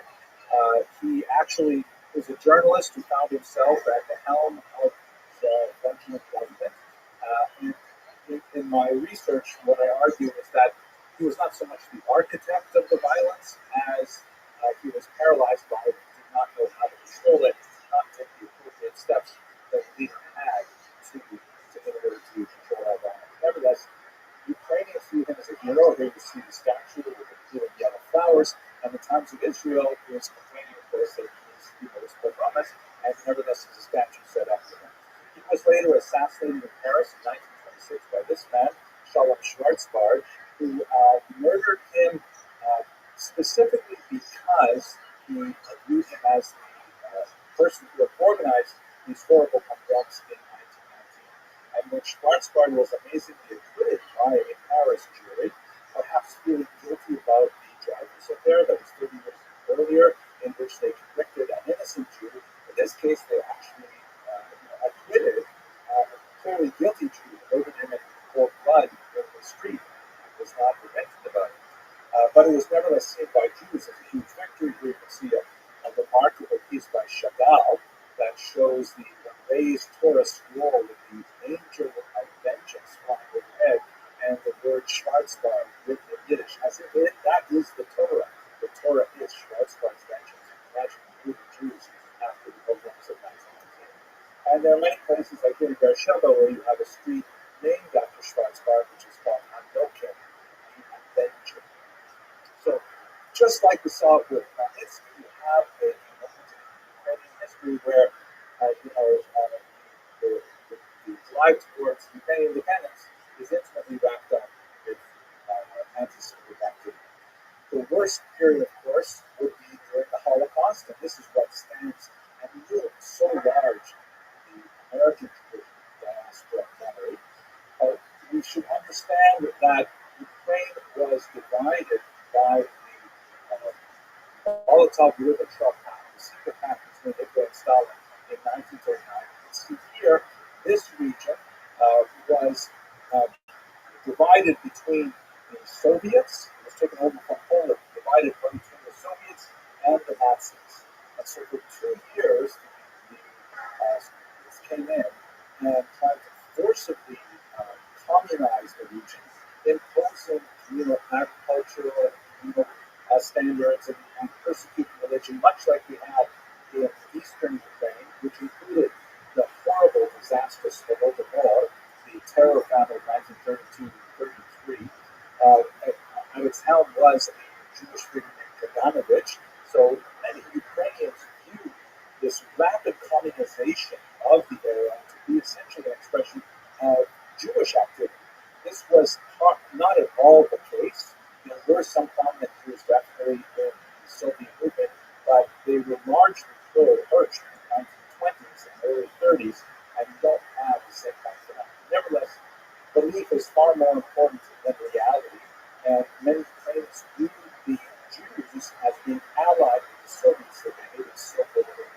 When the Nazis double-crossed the Soviets and invaded, they came into this region with 4 units known as Einsatzgruppen, or mobile killing squads, and this was the so-called Holocaust by bullets. I hope you mentioned Rabbi, that was where some 33,000 Jews lost their lives. And by the way, the Nazis would continue to use that routine in Kiev for another couple of years, killing another 60,000 non-Jews also in Rabbi buried together with the Jews in a mass grave. But this is the way in which most Ukrainians were associated, if they were associated with Nazis, in the Holocaust. It was Holocaust by bullets, in which the Nazis would employ so-called Hilfsbürger, or willing helpers from the local populations who would engage in assisting these mobile killing squads, killing somewhere between 1.5 to 2.5 million people in these areas. This is extended to which grandparents lost their families at this time. Rabbi, who has recently gone to Prague, luckily the monument itself was not damaged, other pictures were damaged. But even here you can see, despite the history that I've given you, there's still blue and yellow flowers at this uniquely Jewish Holocaust memorial. So we have to try and unpack these things and try and understand how they fit together.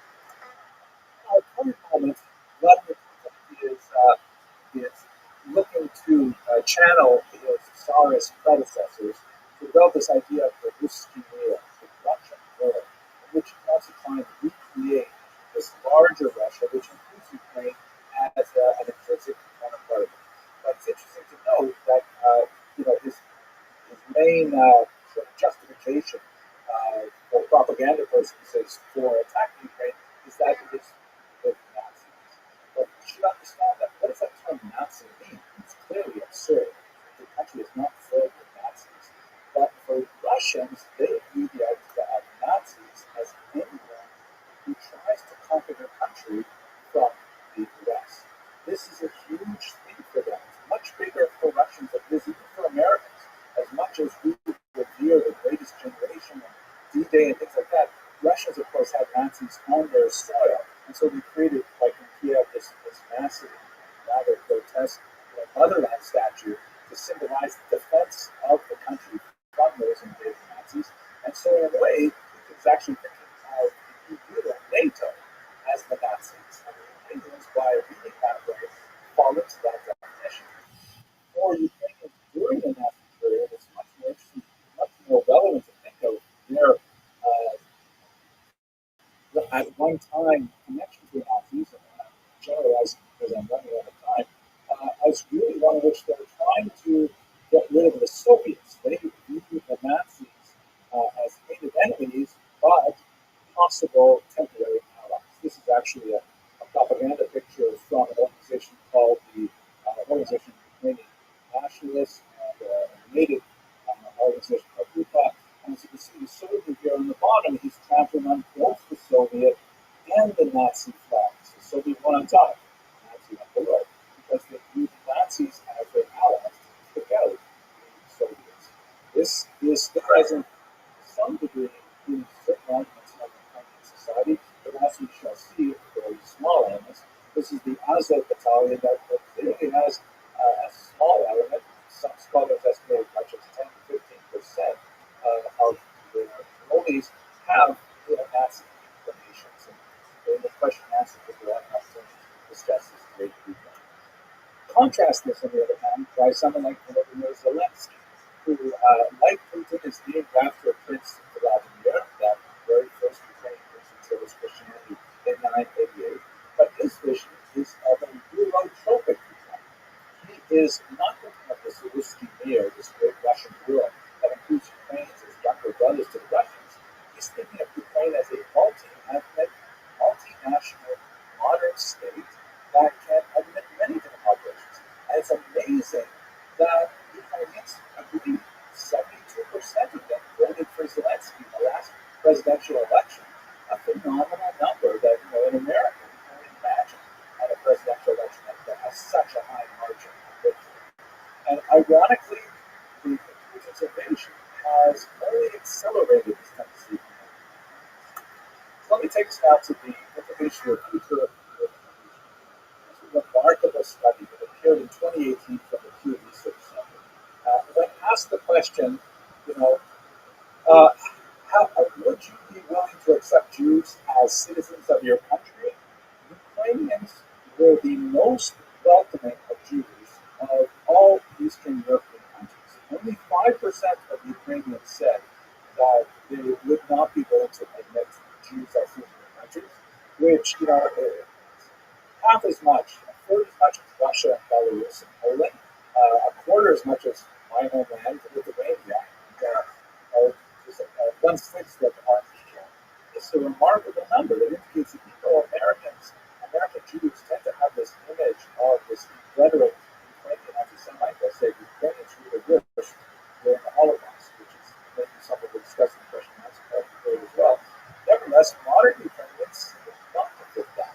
And if we compare this number with a similar study done by the same institution in 2019, exactly the same questions, that Jews are very well welcomed in this country. And if you look at the figure on the right, among those who are clueless to Jews, the mean number was 8%. So America may not even be as welcoming to Jews as Ukrainians, which, have a boundless imagination sometimes. Nevertheless, we are looking at an embattled Ukraine at this moment. This map was actually from last week, and I'm not sure what it looks like today.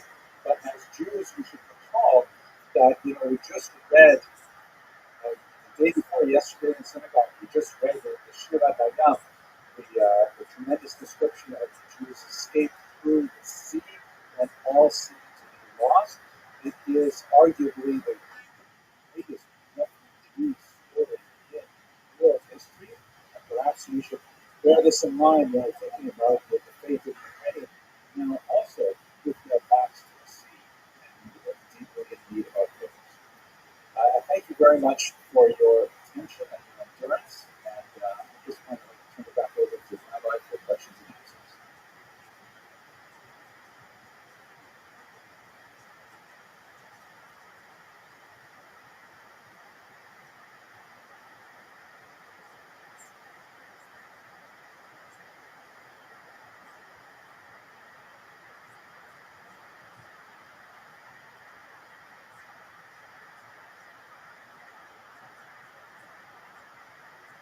All right, well, it's good to see you all here today. I would like to start again in a good way by acknowledging that the University of Alberta is built upon traditional lands of Cree, Blackfoot, Métis, Nakota Sioux, Iroquois, Dene, Ojibwe, Saulteaux, Anishinaabe, Inuit, and many other indigenous peoples. By acknowledging and teaching about past and contemporary injustices, we are making an effort to help ensure that history does not repeat itself. It is only when we are accountable for the past and understand the present we can move forward to the future stage. I would also like to acknowledge and thank all of the Indigenous people on our campus who are working diligently to make meaningful change to the system for future generations. And finally, I want to acknowledge that many Indigenous peoples from all across Turtle Island, Mountain and at the University of Alberta. We need to value their diversity of cultural worldviews, their resilience, and their many contributions. All right, well, it's my honor and privilege to welcome you all, whether you are attending in person or online, to this opening event for the History, Classics, and Religion Graduate Students Association's annual conference on the theme of societies in crisis, reactions, resilience, and resolutions. So a wonderful contemporary theme and topic for this conference. My name is Ryan Dutch. I'm the chair of the Department of History, Classics, and Religion at the University of Alberta. Which I've had for a while now. I have one more year to go. I've been at the university since 1998. I'm reminding people that there's one more year. But the University of Alberta is one of Canada's leading comprehensive research universities with over 40,000 students and 500 graduate programs plus 200 plus undergraduate degrees. And our department dates back to the beginnings of the University of Alberta in 1908, when the departments of history and classics were both among the founding departments of the university. Today, our department is home to 7 undergraduate degrees, 7 graduate degree programs in the separate disciplines of classics, history, and religious studies, as well as in interdisciplinary degree programs that link across those disciplines. We have many areas of research strength among our faculty members and our graduate students, including most relevantly, I won't try to list them all, but most relevant for today's event, we have research strengths in Ukrainian history and Ukrainian studies, and in religious studies and history of religion, which is an area of strength in classics and in history, as well as most obviously in religious studies. This conference, the HCRTSA Graduate Student Conference, is an annual event that is intended to showcase research undertaken by around 75 graduate students in our department, ranging across the disciplines of history, classics, including classical archaeology, and religious studies. It also features the research of graduate students from other disciplines at the University of Alberta and from other institutions. I meant to welcome specifically people who are observing online today's event. I see there are 48 participants online, which is probably already in the room, so that's great to see. The conference today and over the next few days, is generously supported by the Faculty of Arts Conference Fund, by the Ellsberg Jewish Studies Endowment and the Jewish Federation of Edmonton, by the ROTHSCHILD Family Foundation, and by the Department of History, Classics, and Religion itself. Lastly, it's my pleasure to introduce a distinguished colleague, Dr. John Paul Gupta, who's Professor Emeritus of History. Dr. Gupta has an international reputation for his groundbreaking scholarship on the history of nationalism in Central and Eastern Europe, and on the history of Holocaust during World War II in Ukraine and in its surrounding regions. And John Paul will introduce our guest speaker. Ladies and gentlemen, professors and students, Jews and Ukrainians, scholars and veterans. I'm very pleased to have been invited to introduce our very distinguished speaker, Professor Rabbi, who was Kudos at Harvard University studying for the higher education of the Jewish community. Dr. Nicholson was considered to be arts and science throughout his time transition. Although based in the United States for over 2 decades now, Dr. Nicholson is a fellow PhD.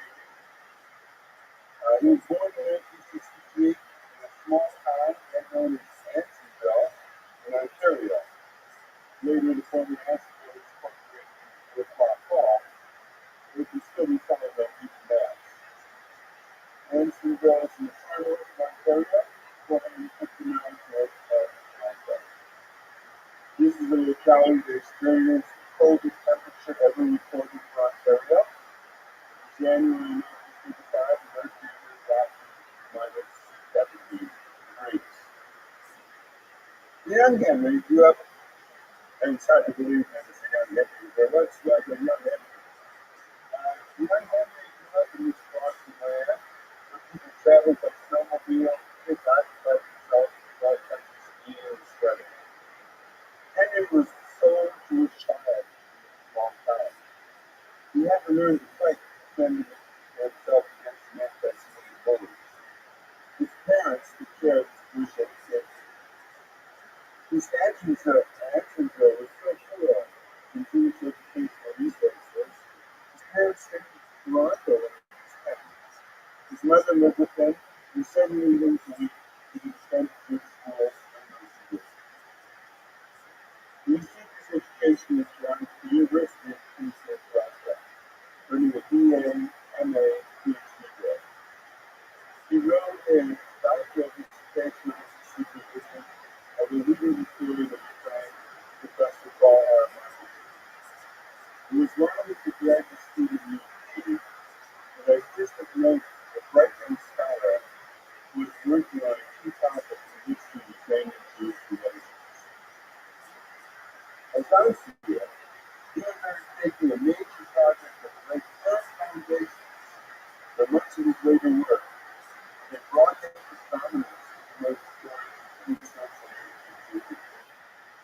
He was an examination of Ukrainian Jewish relations during the turbulence and violence of the revolution of 1917-20. This was a rich and controversial period.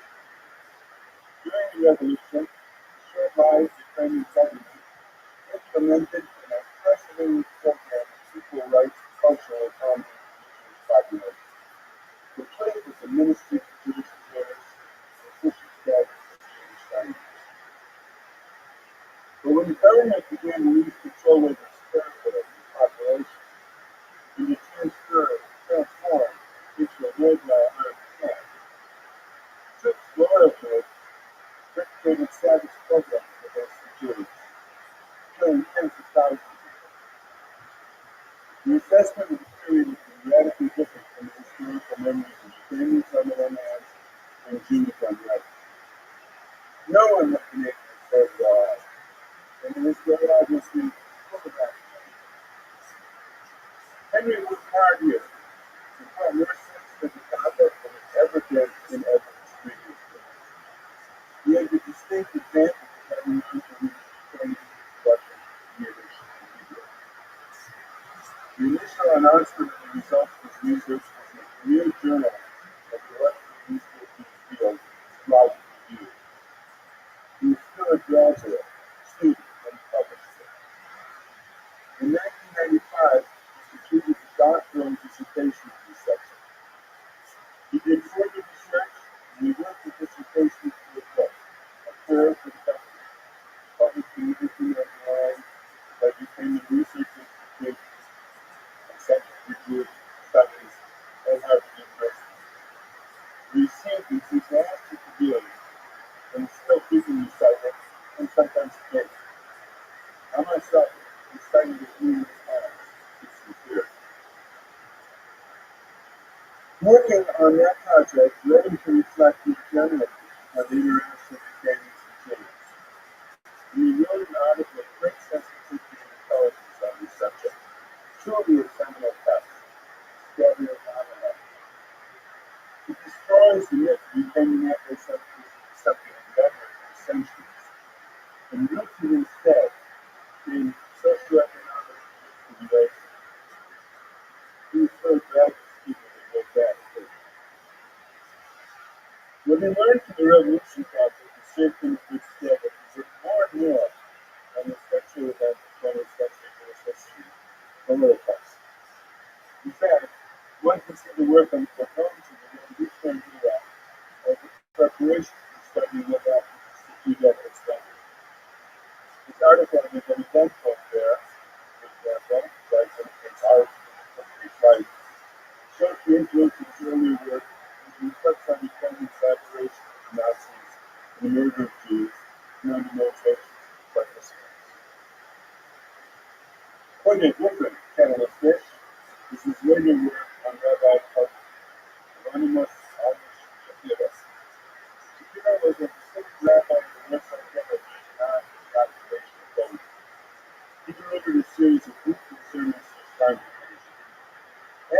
War, the manuscript of sermons was found amid the rubble of Holy Scriptures and was published in Israel as Kodesh. Many scholarly explorations of the Holocaust from the vantage point of a Jewish holy man, such early readers such as myself, is fresh and fascinating. I do not think that many scholars have the patience to go there Rabbi was saying in Rabbi's book. Nor do I think that many others are able to explain Rabbi's points clearly. 2017, Dr. Nicholson was a whole perspective, far from the U.S. Already in the 1990s, Henry exhibited an interest to drill over time in visual images. I think this first came to the surface when he wrote his article, This is the Way It Was, on anti-Jewish cartoons in the Ukrainian newspaper published under the German occupation review series. His book, A Prayer for the Government, smashed this. He later became involved in a documentary about the synagogue. This was the last Jewish synagogue in Eastern Europe, directed by Carl Hirsch, released in 1999. He also became deeply involved in studying images of Jews in the Middle East. He produced an excellent piece on the depiction of Jewish women in 1996, already ancient. While working in Florida Atlantic University in Boca Raton, he created an exhibition entitled The Art of Nature, Images of the Violence or Reflection. The catalog for this exhibition published his book in the same title in 2001. Dr. Emerson has had fellowships, visiting professorships, and a rather prominent academic centers. The Hebrew University of Jerusalem, Cornell University, Harvard, and Oxford. He's been based longer at three universities. He was at Florida Atlantic University from 2002 to 2006. Then he joined the faculty of School of Common Science, based in Miami. In 2015, he moved to the main campus. He has produced a series of lectures online about Jewish history. He's had over 5 million views. He's presently working on a 3-volume history of Jewish history. This evening, Professor Edmondson is to speak on 1,000 years of Jewish life in Israel. Prepared to be spellbound. Well, I was spellbound during that document, so thank God I'm very grateful for that moment that I'm really important with.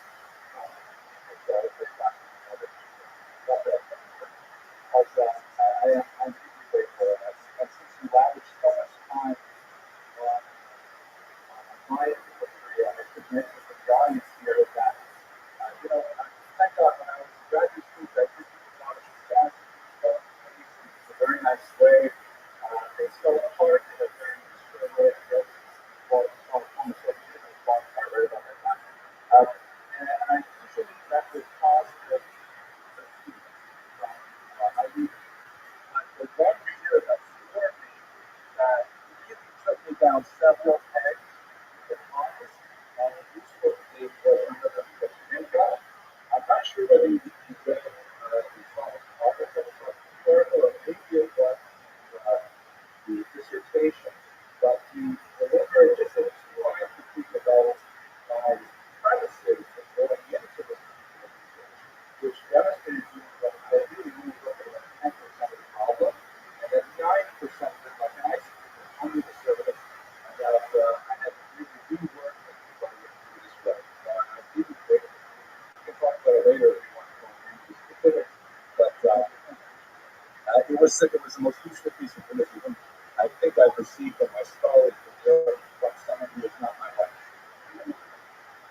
So I think I'd like to begin first of all by acknowledging the very gracious hosting of this evening, very grateful sponsors, especially to the graduate students who organized it, in particular, Mr. Schmaltz, Rabbi, and I have to say that the other students, was beautiful. I was like, we had the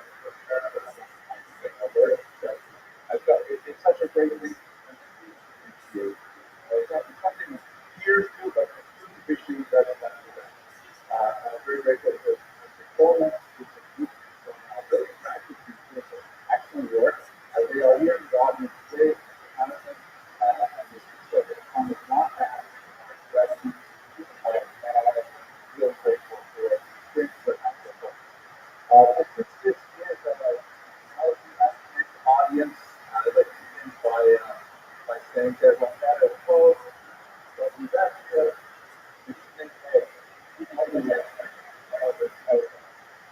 okay, but I really would like to begin my talk tonight with a audio that it comes from the Jewish cultural canon, and I'm sure many people will understand references, but I hope that they will be sufficiently transparent that even if you don't come from this church association or whatever, understand what the show. It goes like this. There's this out-of-court Jewish actor, William Rabbi, that's the very first Facebook. And he often created his interest. And, this goes on for a year or 2 years, and he's beginning to lose hope. He's beginning to abandon the idea that it actually wants to trade. And what he wants to trade is that they're looking for a vanilla person. He wants to act. So he decides to go out to the first show that the Los Angeles Theater the Los Angeles School has created a program. The Los Angeles School has lots of young candidates, and I'm sure that another one for Africa, they became a Christian. So he went out to the audition, gets the part, and every day he's trying to do something. He's ratified by his experience. He gets out of the university, gets his university, parents are so happy, and he's finding new ways to express himself using his instrument, still waiting on that. Still finding whatever this way, what way. But really, something that helps you by the response, really gets into his role and swinging with a little bit more violence from a wonderful line and swings out of his enclosure and the land into the line then talk about the place of this technology. I know the place about that. So, it's a long time. I think it's going to be a better that. So, this is those that are about inspired. Very last thing on the list of the announcement of the unification of that. So, it's under design to try and finish my well, a similar audio video that I've got. He looked up at the landfill bowl, shakes the bottom up, and then the giraffe said, "Sure, you'll get us all fired." Thank you very much.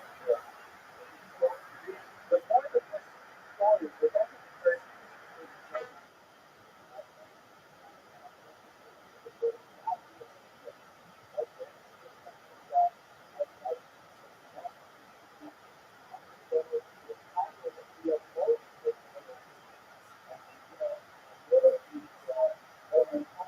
or billion roots, billion roots of really the product.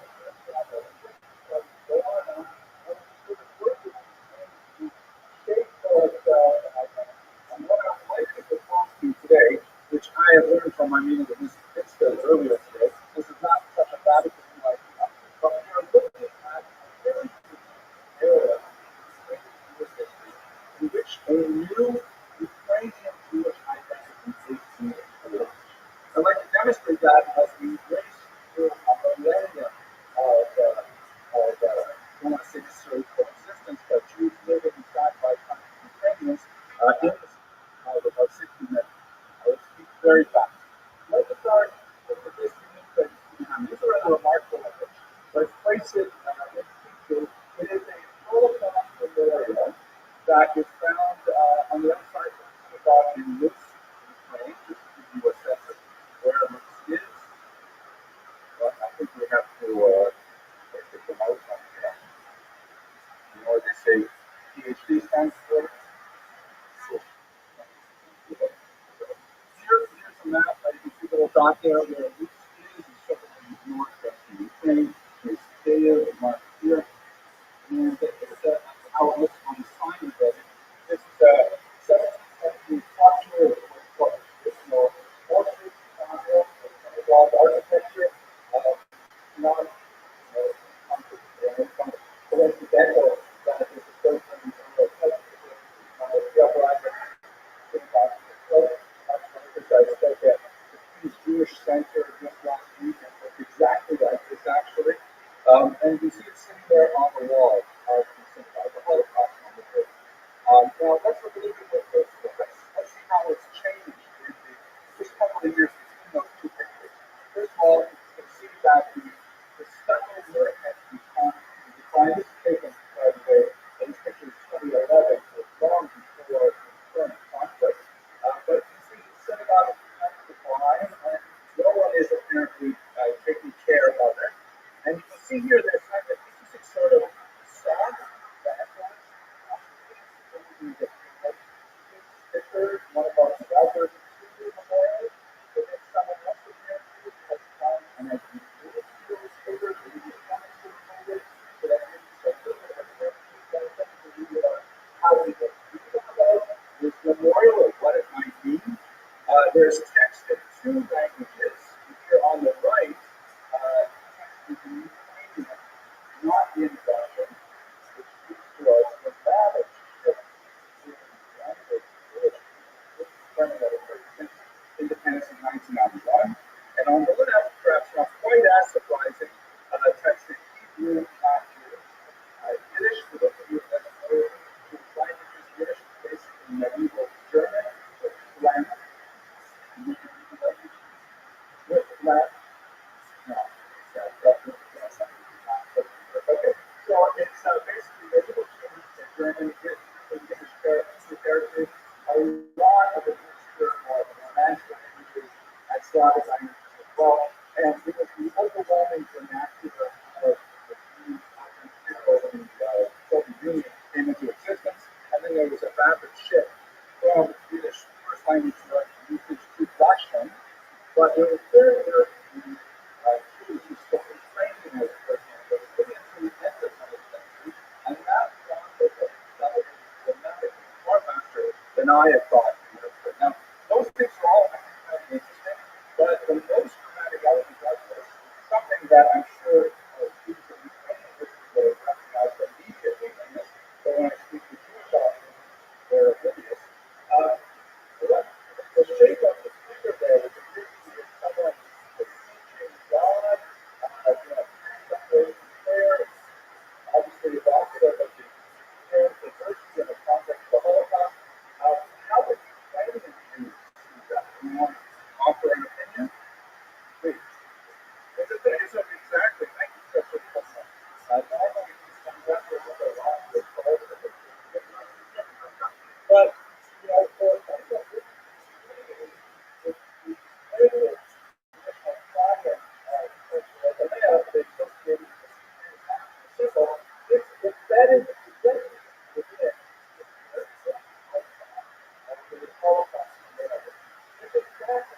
especially because in the diaspora, Jews will frequently associate and use collaboration with Nazis. Opposite of the idea of a very national symbol, which also has strong Christian overtones because America was the first Christian leader of the neighborhoods. It's fascinating that it would be dated from the image. And I think this points to the overall malleability of identity that we see in so many ways. This is an article, for example, newspaper, The Forward, written by Michael Gold, already published show. It's a paper and there. And you can see the title of the book, Ukrainian Jewish Identity is Happening Right Now. And hard pressed to disagree. Let us explore this in greater detail. And I'll take you through this lightning fast history. I'm going to, well, we'll see how the questions come in. This is how most Jews think of Ukraine before 1991 revolution. This is the Pale of Settlement, which is the region that Jews were allowed to live in under the Jews have been forbidden to enter into much of the late 15th century. And when Catherine II conquered much of this region in the partition of the late 18th century, she found herself totally in charge of the largest single population of Jews in the world. So Jews in their geographic, cultural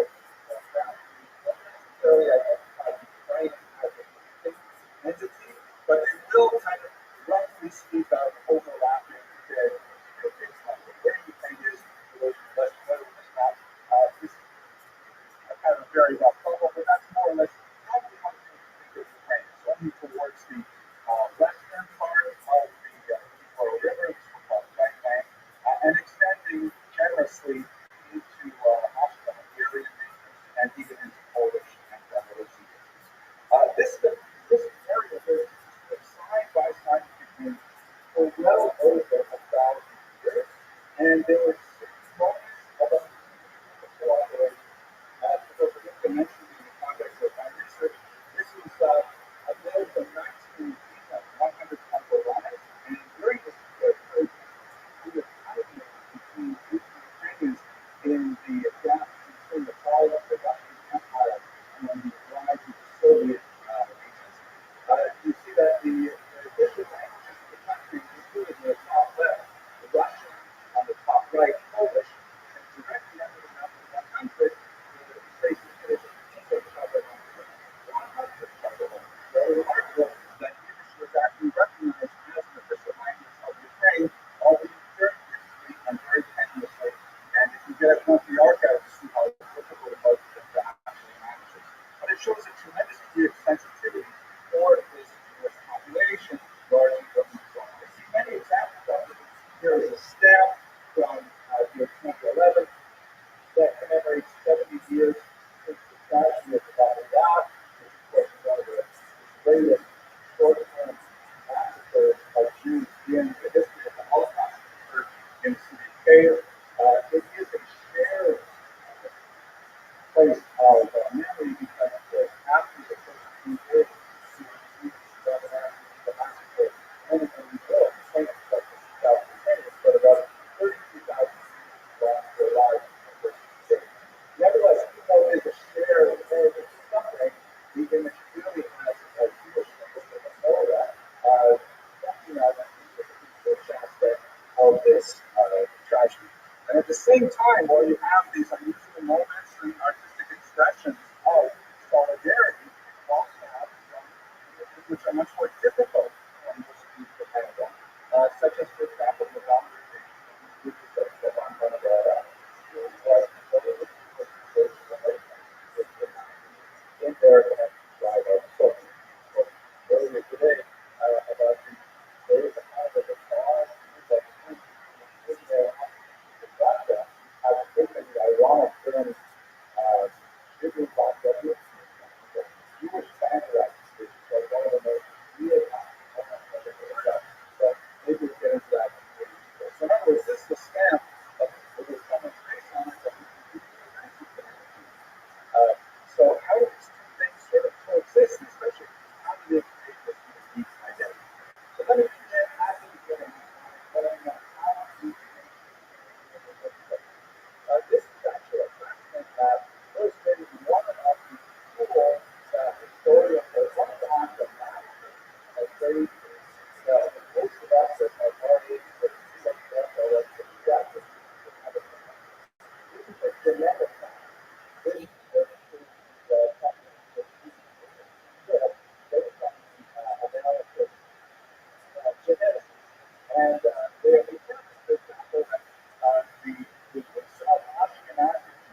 concerns us is that they make their way back in the 10th century to northern Germany.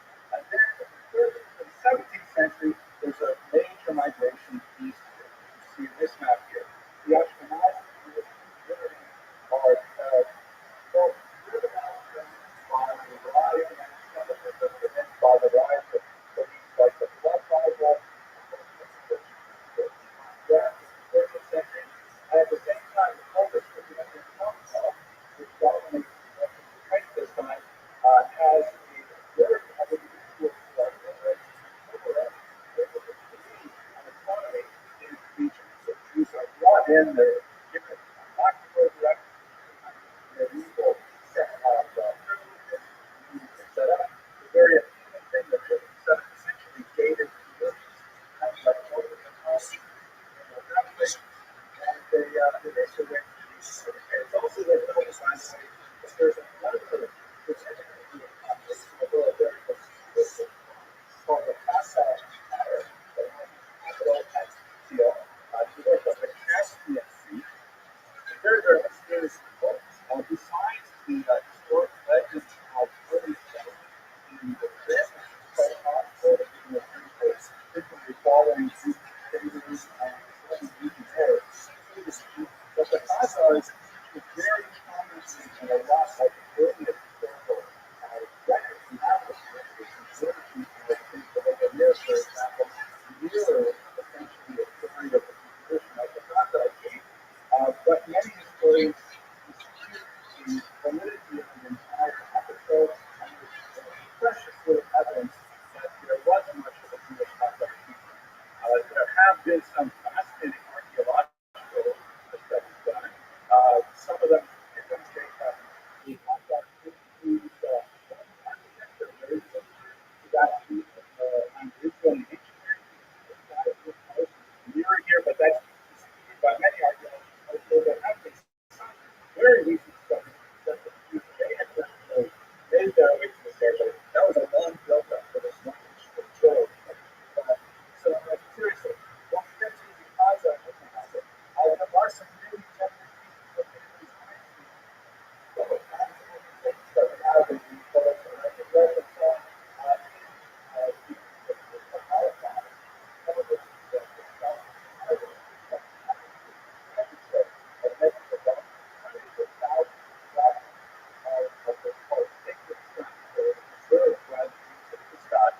they found this document, which is a very demonstrably Jewish document. It's written in English,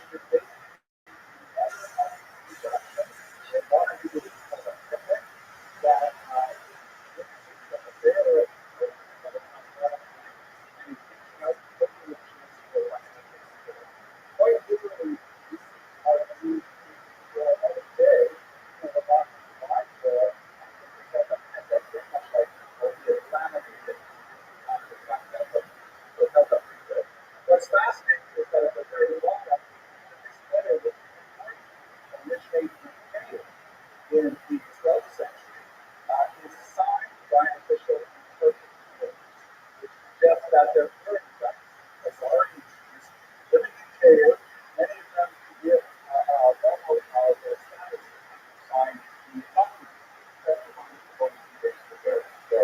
But there's no question that when you look at Jews trained genetic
not too many have been identified historically that were the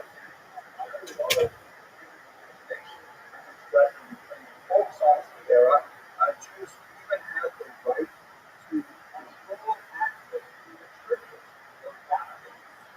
The man who did so is had to baptize a child and had to pay the dues to the church. So this was not seen very popular by larger population. One last detail. Jews were also given the right of self-announcement, which means the ability, sole monopoly, to produce, distill, and to sell alcohol. Because it doesn't touch like a little Jewish kid that you can go. So you put these things together. One last item. Lending money to the church. Something that the church had allowed around the 10th century.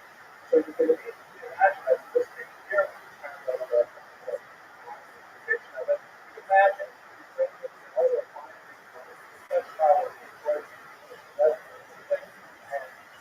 sort of there, pouring on the drink, maybe the pour it on bread, the harder season, the moderate season. In the season, they find they've got very little to drink. So huge thought is the cook district is back there. Well, come back the next year, it's not my gosh, you're right on time. Great. I must have sold all of it. So how about next year you go back and you go back to 12,000? That would be very easy. And that means that the Jews would have to go back and they have to make 14,000 in order to maintain the same stance that the previous year. And this would spiral up gradually until to the point where there was a popular uprising. The most significant of the popular uprising was, of course, the foundation of the revolution of the middle of the 17th.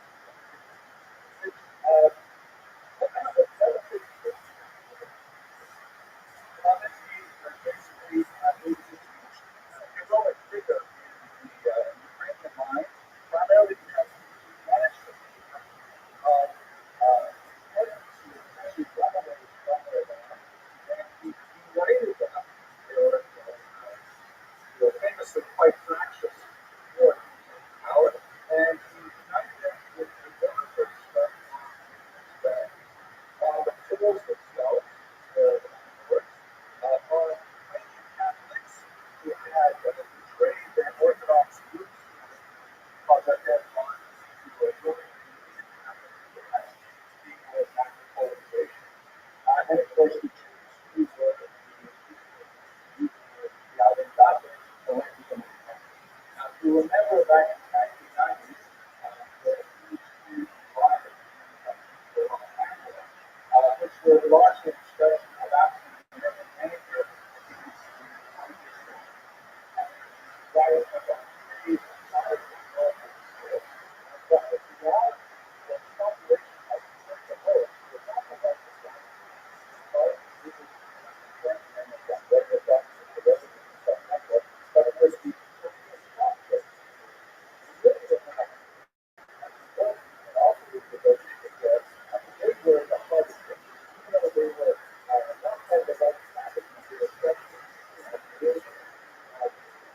demonstration of white power, so they suffered a very similar structural relationships in the way that Jews occupied that middleman position in the Ukrainian territory. And so this rebellion was overwhelming, and for Jews, it was so powerful that it actually was responding to the literature and liturgy. Once a year, Jews will gather, they'll fast the entire day, and they will recite the verse of Paul that references the Holocaust after that, 3:60:48:49, lives on indelibly. That's why one of the aspects that is challenging this idea of the Ukrainian Jewish identity is that for Ukrainians, Khmelnytsky remains definitely national hero. I mean, he rose up against the president, broke them out of the land, created, like a war department of anyway. And you will see here a event of something that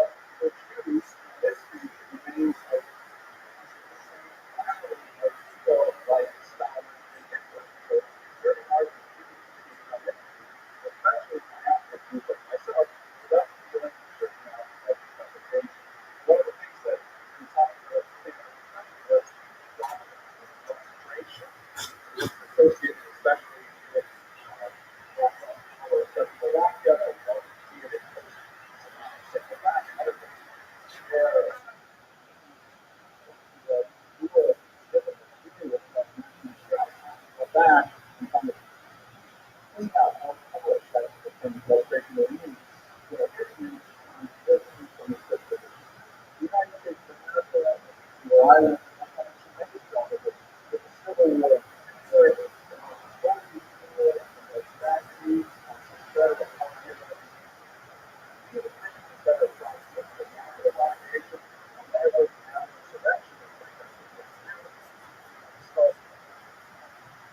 this stuff is one of the issues that you don't have to work with. It's not just people like this. There's a lot of their illustrations. I understand the role but to move through our race through 1,000 years of history, let's see spirit. We see some of those elements of Ukrainian psyche, Ukrainian national, the civic myth of people believe what is it that many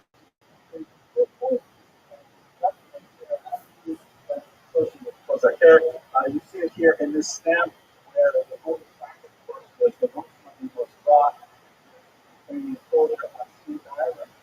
That is this is very much what we do. And the fact that they would put it on the stamp is also kind of a community illustration. So what characterizes much of this medieval period is a Chinese people. This is an image of the guy on the left there, which is actually very fashionable in the late 1980s. I think I was earlier, and I'm showing it to but also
around.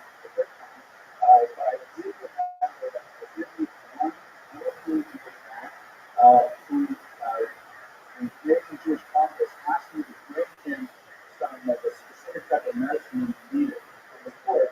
So I was able to take one day trip on my first time today and deliver this medicine. And I'm grateful for that for this sort of this stuff, I get it on that. And the fact that they're out I thought it might be that one. I wasn't comfortable or not going to go and think that was there. So I fell apart, but I was able to spend a few months living with my Jewish family and really get an experience with everything. And Chaos Reporter General, the money that was supposed to be set aside to pay my living expenses was given to this family because they were supporting me, and they eventually put it about 2 years' salary from this teaching. So I'm very, very grateful. Anyways, this is what I look like back then. And this had the famous picture of the day of the statue that celebrates the this is spring with Gundra in 1654. The great, all over the friendship of peoples, and this is what it looks like a little bit later. A fact was defined by protesters well before the war. to show that the relationship between Taik and Oscar is not really the way it once was. And the statue, of course, is now in the movie since we attacked. But Jews and Ukrainians were never free to develop their relationship theories with one another. They always heard more that were trying to have a relationship to be developed. So primarily it was either the Poles or the Russians. One say that the Germans also had a very large role in it. Just to quickly summarize, this is the most of the Ukraine was under Polish rule until the 17th century. And at that time, Jews had basically historically culturally identified with the most of the nationality things that are that's because of an identity factor. So, for example, in Quebec, Jews up until the Pacific War used to always identify with that real knowledge in Montreal, as I say. But then after the Pacific War, the nationality was very powerful. Then many of the principal Jews, like my family, my grandmother, my grandmother,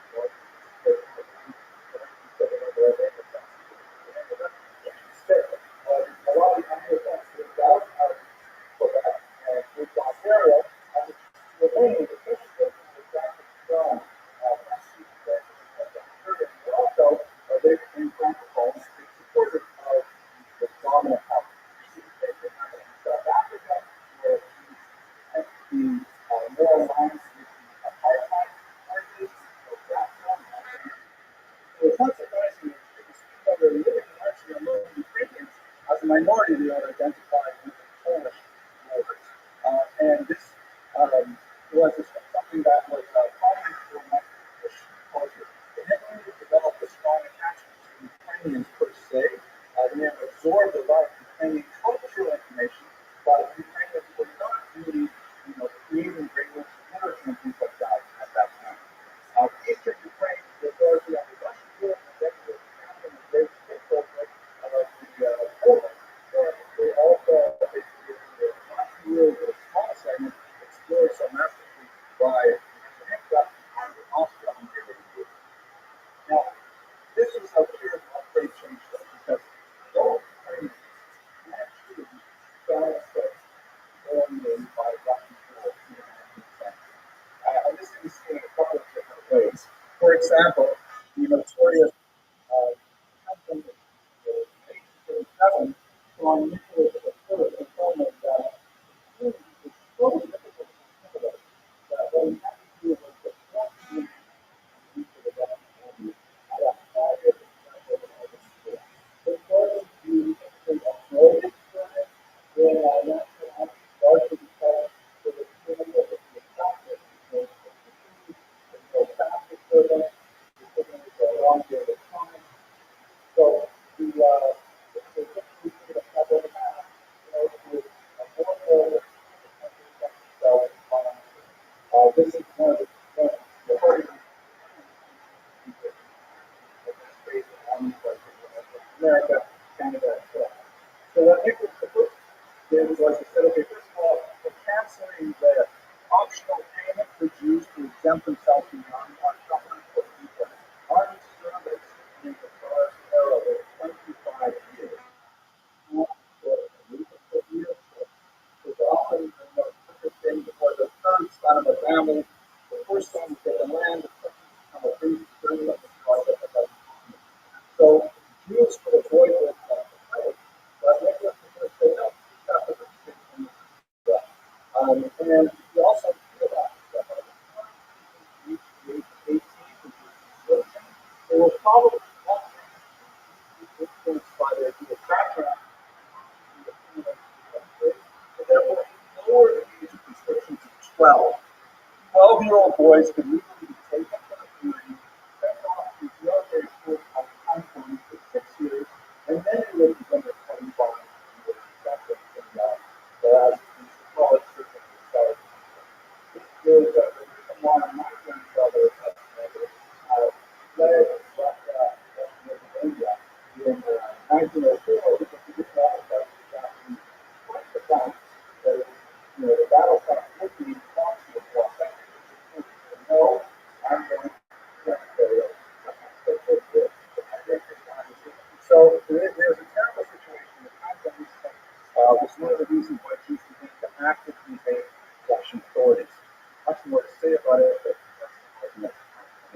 Nevertheless, Jews enjoyed a phenomenal population growth in the 19th century. The advent of smallpox actually had a lot of mortality. Also, established people something called a test, which was a situation with multi-generation households to take care of each other. But it's that as a higher percentage than race. So in this case, in Professor Martin's back atlas today, you can see the green colors indicate the concentration of in various areas. So you find this is in the boundaries of Ukraine, and the Jews are more than furthermore, if you look at the specific types of settlements, Jews will have concentrated in this time villages. Villages, for example, has over 77% Jewish population. Melnick has 80% Jewish population, and the large cities have about one-third of their population Jewish. Legally or not, they are technically off the list.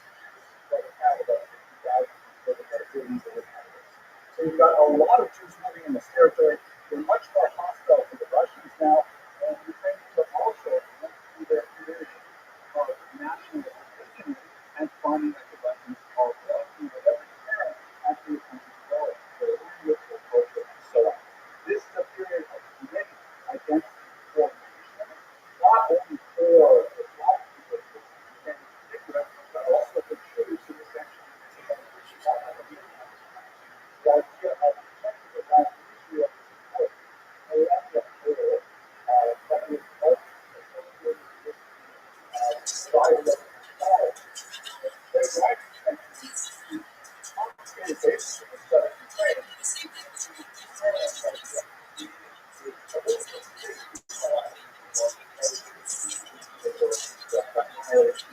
So these national identities are formed in the same place. If that brings us up to the question that I think I should pause and ask if there are any questions before we go into the voice. Why are you like that with your question? Oh, that's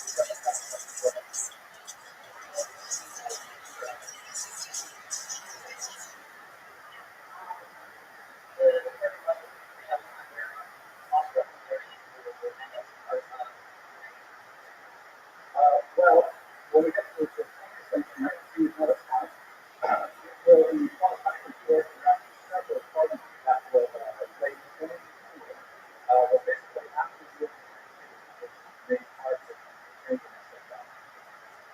now we will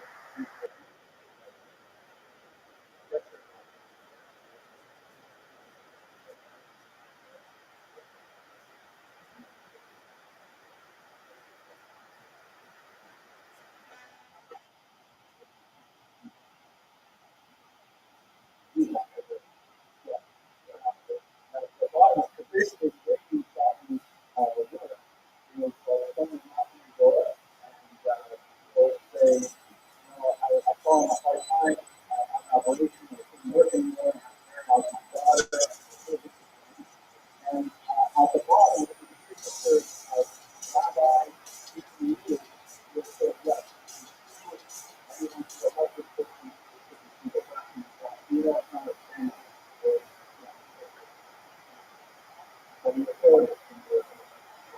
Typically, they'll come with some issue with something new, and you know, bounce around and they'll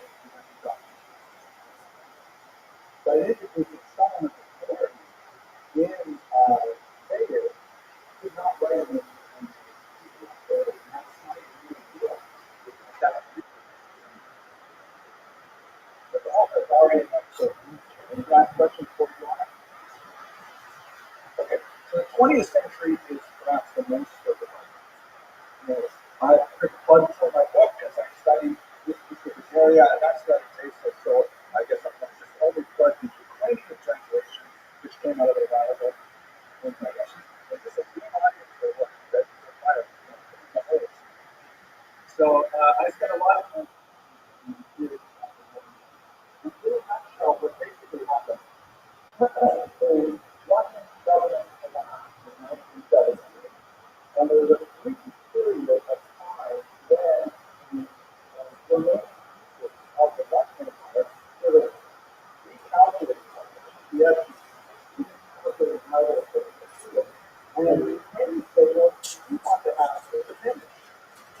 problem, however, is that they are often a very few like government-ready people, people who are literate and numerous, people who are organized, who know how to organize things, who develop a very good society, great farming, who do not necessarily have the manpower and willpower to run all these things. And they look at it as here. Of course, Russians were not in favor of this because they considered Ukraine part of their historical Russia. The Poles also viewed Ukraine as part of their historical land, and were not as enthusiastic about participating, although they did have success in recreating Poland after World War One. The only real significant national movement that these were the Jews. And the Jews got behind these and said, yes, there is no respect for freedom, respect for justice, and the reason for that is we're trying, and particularly we do it in a lot of way and the way we live the idea of a lot step by step, but ultimately the Jews Ukrainians their side is the deal, however, felt any initiative, even though they had massively the interest in the thought that the creative ministry would declare tax money to go to countries to save off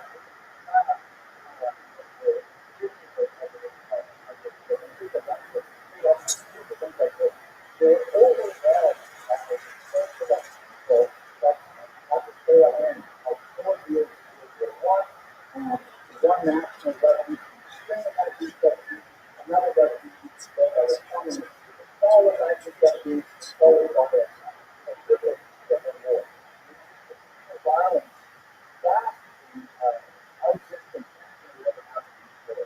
The sheer scope of the violence of 1919 was so great that if it were not for the Holocaust, all the talking about the 1919 all the time. So because the Holocaust represents so much of it, a huge algorithm violence that is forgotten about this way and hugely the Ukrainian government tried to establish itself. It's the tectonic shifts that were happening, the multiple groups that were fighting on Ukrainian territory, but ultimately, like I mentioned, the restrictions reduced the northern government operating on train cars in a little triangle in western Ukraine, trying to obey Russian orders. The great paradox that was here in French ordinance was the fact that the ultimate loss of which we had is really about that 40% of the citizens will have to be taken by the same government that was at the same time protecting all of its newfound justice. At the head of it was the man portrayed in this French legal who was, on the one hand, trying to hold together this coalition of forces to go research to it, and at the same time he's trying to promote what are essentially liberal Mexican values. The order himself is a very complex figure, and engaged in many things about his specific orientation, but he becomes a flashpoint in understanding the period and the protection point for Jewish-Ukrainian relations, as I will show you in a moment. Here's an image from the Times of Israel, a very popular Israeli newspaper, and as you can see, there's a statue directly to Second Torah, like the Jews, and some of you like Bandera and the Ukrainian hero, the national hero for asserting independence and protection of all laws, but at the same time, he's writing as a proponent.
has mobilized, and by the way, the historical effect is very much made up. Jewish historians have called it the benchmark part. It's the word. Not to attack Schwarzbard, but to protect Europe, directly the trial had gone. And Schwarzbard was the first. This is kind of a reflection of history is. Because of the history of the Florida created the architecture value, which I think is a huge overreach. And when I think that I agree with more appropriate to think of the Florida as perhaps someone who was inclined to be silent regarding the drones at the time, and at 1919, largely out of fear of stimulating his followers, corrected that, and later, but it was too late. So it definitely was not large enough to go on. He may have a sin of omission, but definitely not to the end of the 1920s for the British. But when Schwarzbard was acquitted, there was a massive war in the Jewish community of excitement that this was a large that shows these potential of prevention of the book of Exodus. The image of God interacting in the world, but the fact that the government that takes the world actually has to be sharp from this name of this person identical to the people of the world. So rather cinematic under the image. So those things made many Jews spoke about it. A street among many was named after them because Shepherd was real, and it was called the Hall Karaoke, the street of the outstanding. And in fact, it's not a really but this is the way that they're thinking about the Ukrainians largely in the state of that. Then we move to the Holocaust and make the constant assessment for perfectly clear at the sun. Okay, very good. The Holocaust. So it's very important to have a handle on the maps of the series. The Ukraine, you recall, part of the Union story, and the western part of the part of Poland. Hitler realizes that he cannot win the two-front war. He can't fight once the West simultaneously. Germany is essentially a country. He has to fight one side before he attacks the other, and then of course he expects to go back and double fight because well allies. So he is silent, however, not aggressive action. 1939 in China, and that allowed Germany to focus on his France and so on, knowing that the Eastern Front is protected because they had an agreement with the Soviets. That agreement is shown here on this map. You can see that Poland is completely removed from the map.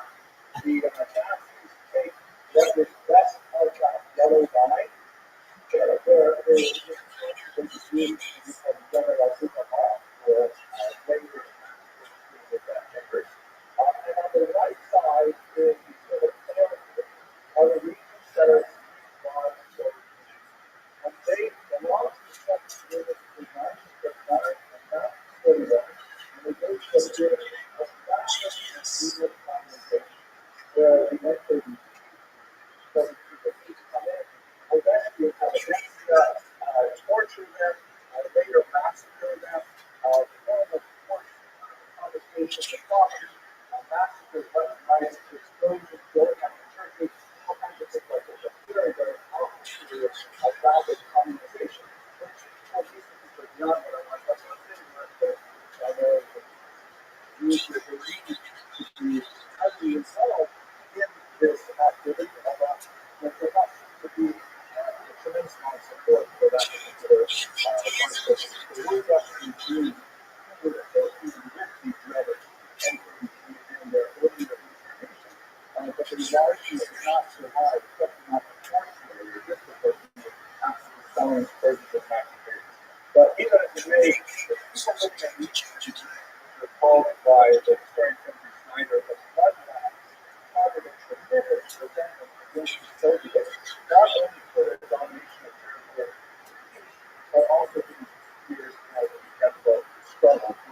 many Jews were able to flee, about 600,000 fled to the east, to water into places like Siberia, Tajikistan, and so on. But these regions here were just ripe for much worse. And that happened in 1941, June 22nd, and the launch of all on the road top.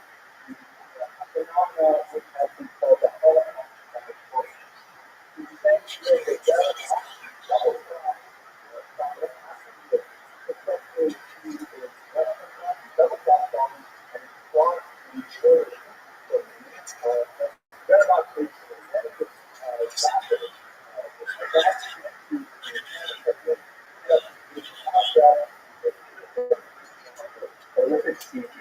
but what's significant for our part of the story in particular is that behind the Paramount, behind the Red Cross, four overall teams there called untouchables.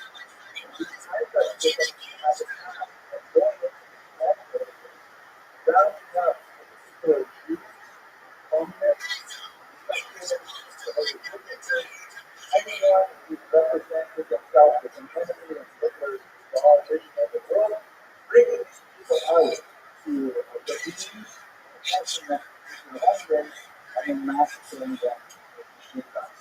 An estimated 1.5 to perhaps as many as 2.5 million people were killed in farmlands all throughout this region, including 52,000 killed in Babangala.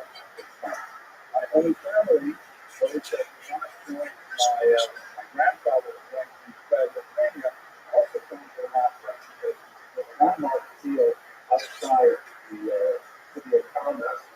This is the marker that is after the segregated shot my own family. So this particular period is especially difficult because the Nazis were able to survive significant support on the so-called guerrilla. There's people not only Ukrainian but also Polish, Lithuanian, Iranian, the ability to join the Nazis and push back the Soviets. One of the most difficult events associated with this period is not but the transition position, which represent about 20 minutes in the part of the territory, which is the best way to use the entire territory of the Soviets. And signing up. That was a different way to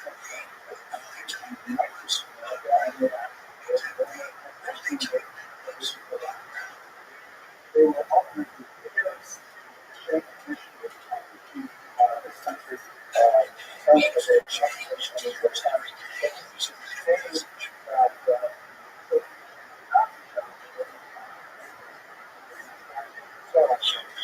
they were definitely isolated leadership of guys, such as the organization. Personally, after the cities of monasteries in the Western Ukraine, it's actually great Philo sunlight in 1903 across this area. The metal privilege to come across this better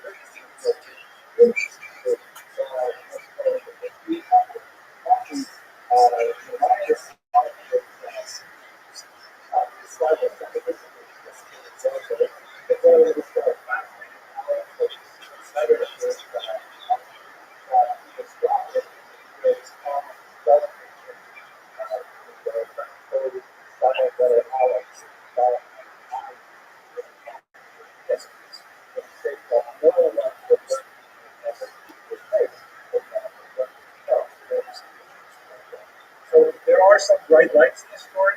Otherwise, so that takes us through the vast majority of my presentation. I'd like to speak very briefly now on the final and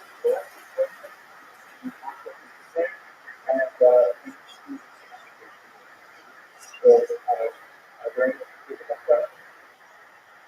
okay, that's here's a picture of Vladimir Putin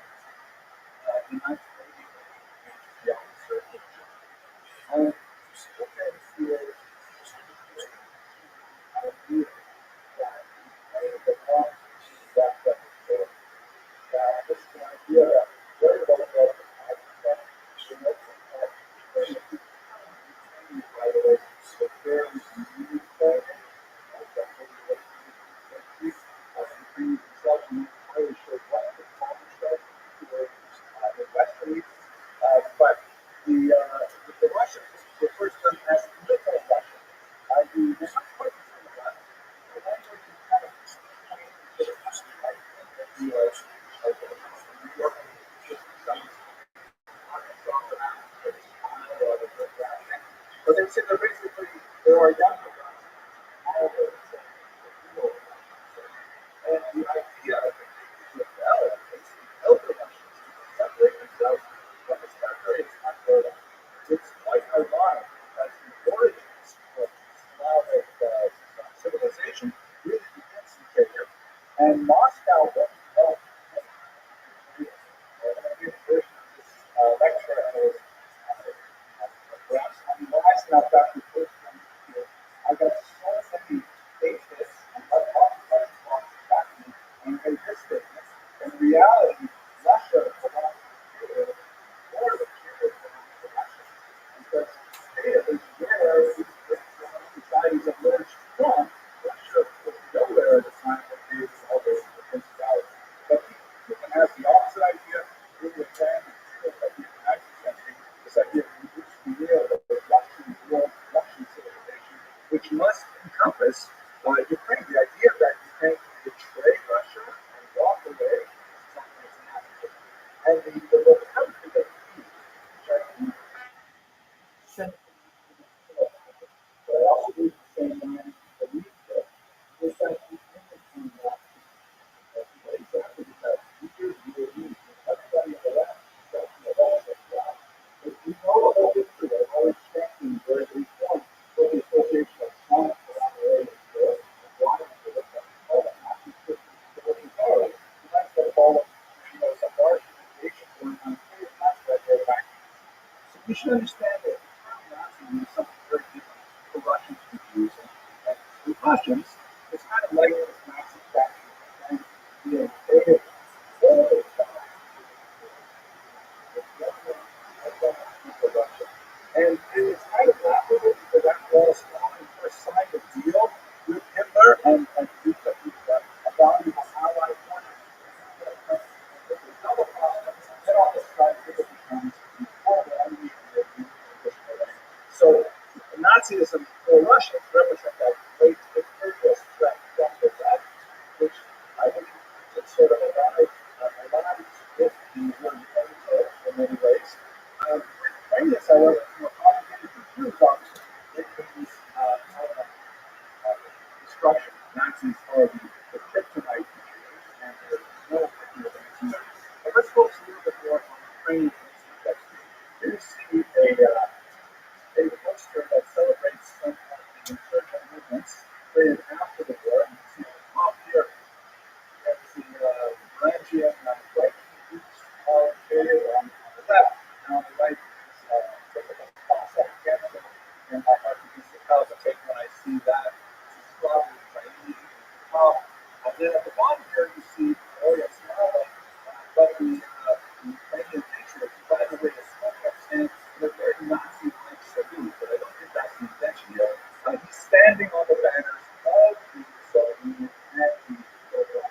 And the idea that I would like to project is that of those who push back against imperial policies and from the West simultaneously, striking out in the direction of this kind of move to create what we can so not historically accurate.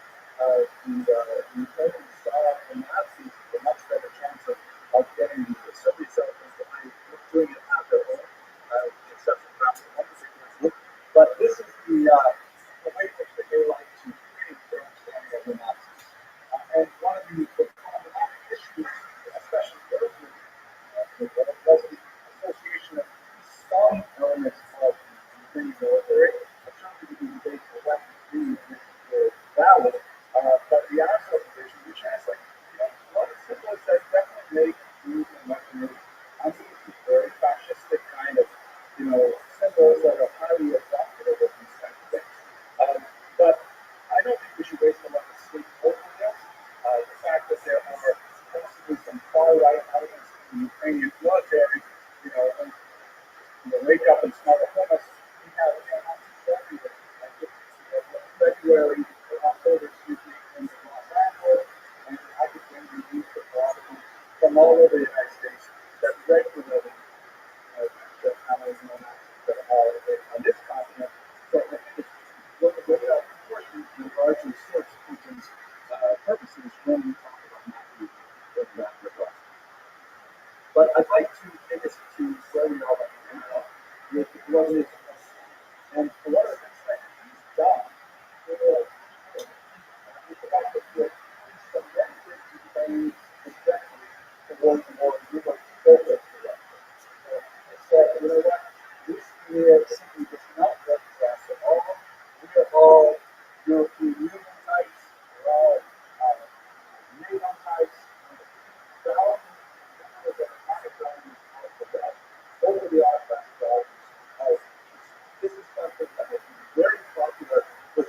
allies to the West, we've done a tremendous job as a communicator getting that across particularly to the rest of the world.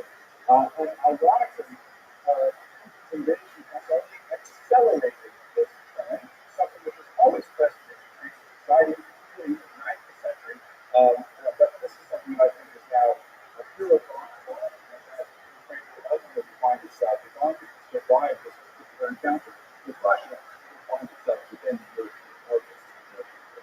Let me continue with some statistics and the dramatic, I think, illustration of the point of this is a remarkable study that was done 2015 by a very reputable research center.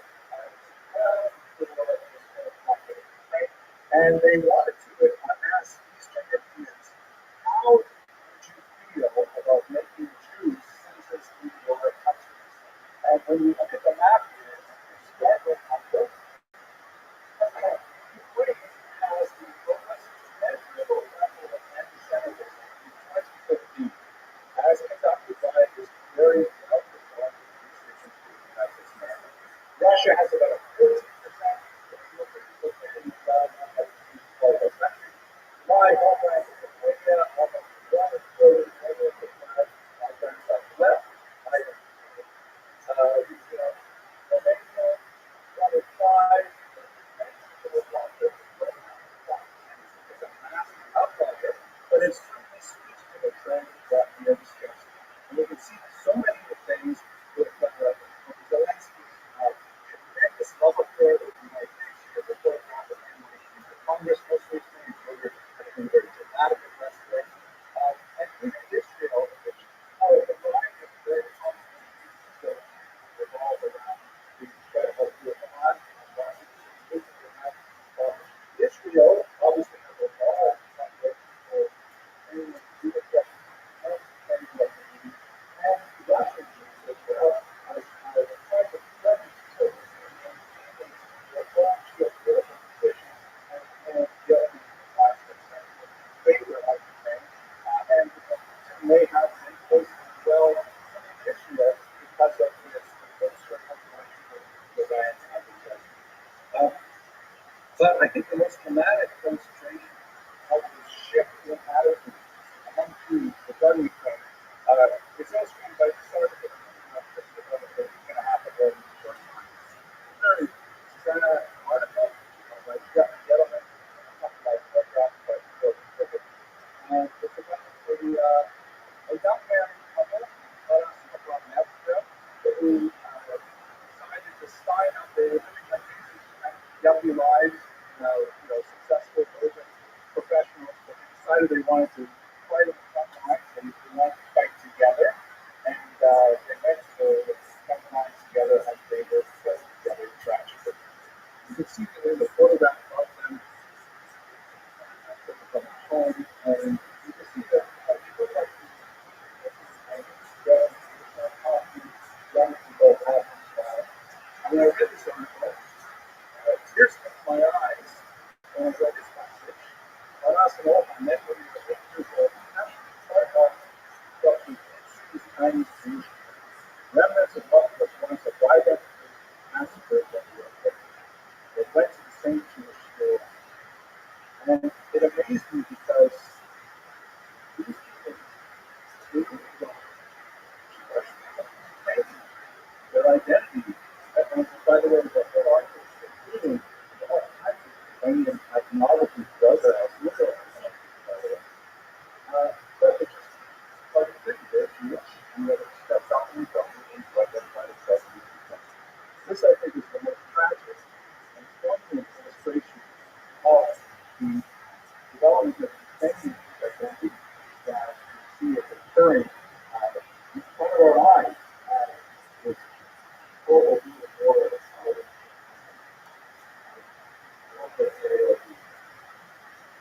Ukraine finds the Jews that is itself, the Jews of Ukraine, and able to establish the knowledge of Jews in Ukraine. And so, thank you very much for your attention.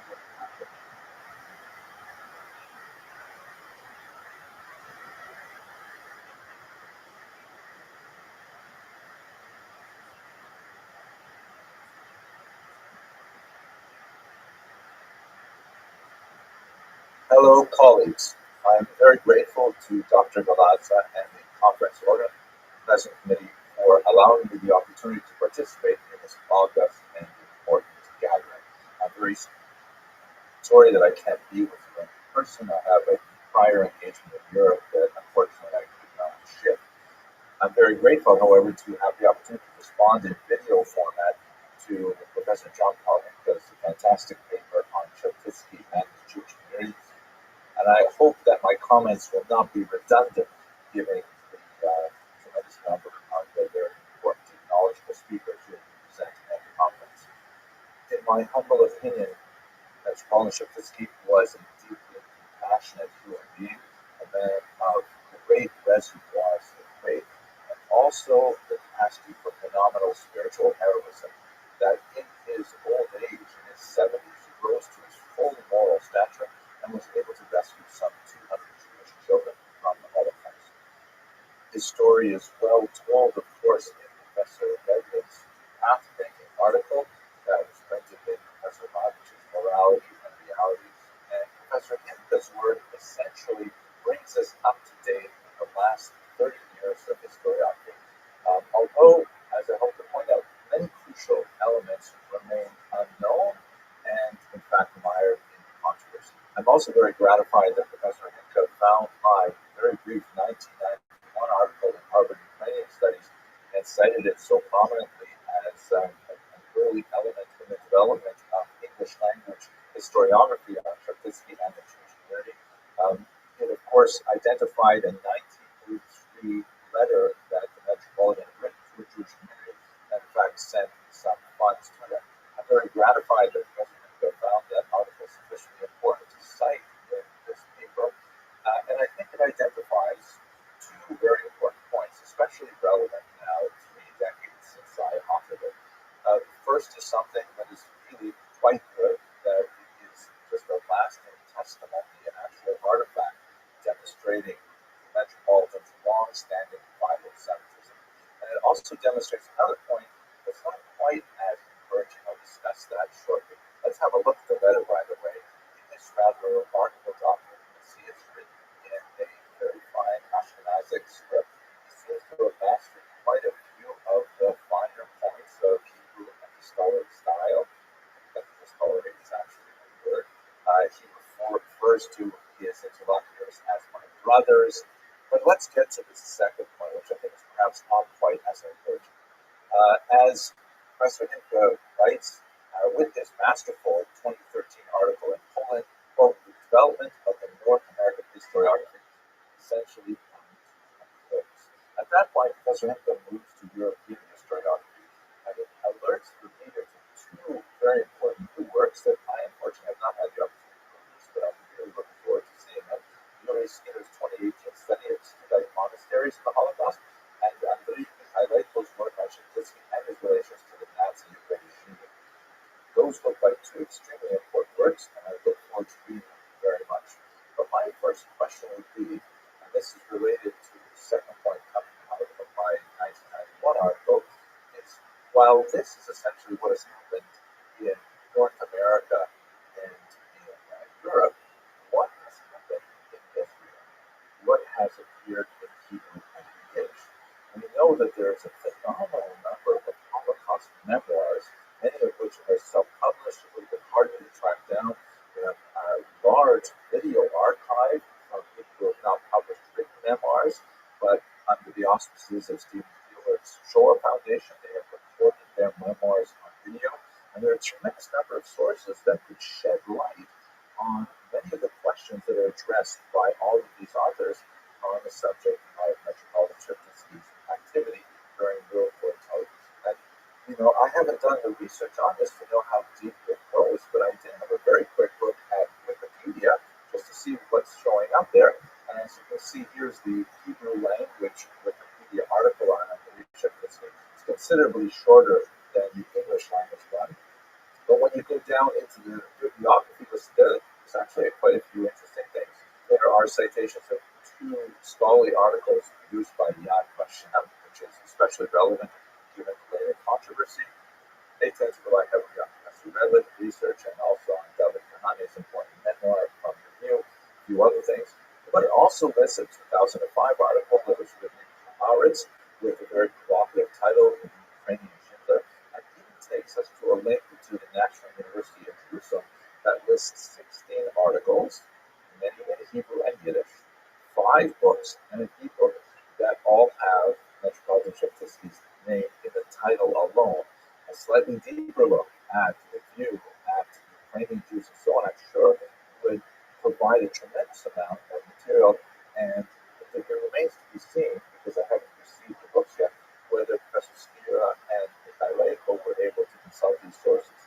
I doubt that the research will change the basic parameters of what we know about Metropolitan Sheptytsky, but I believe that this is an important lacuna that has not been explored in 30 years, and I would really like to see the Hebrew Spanish literature integrated into this historiography.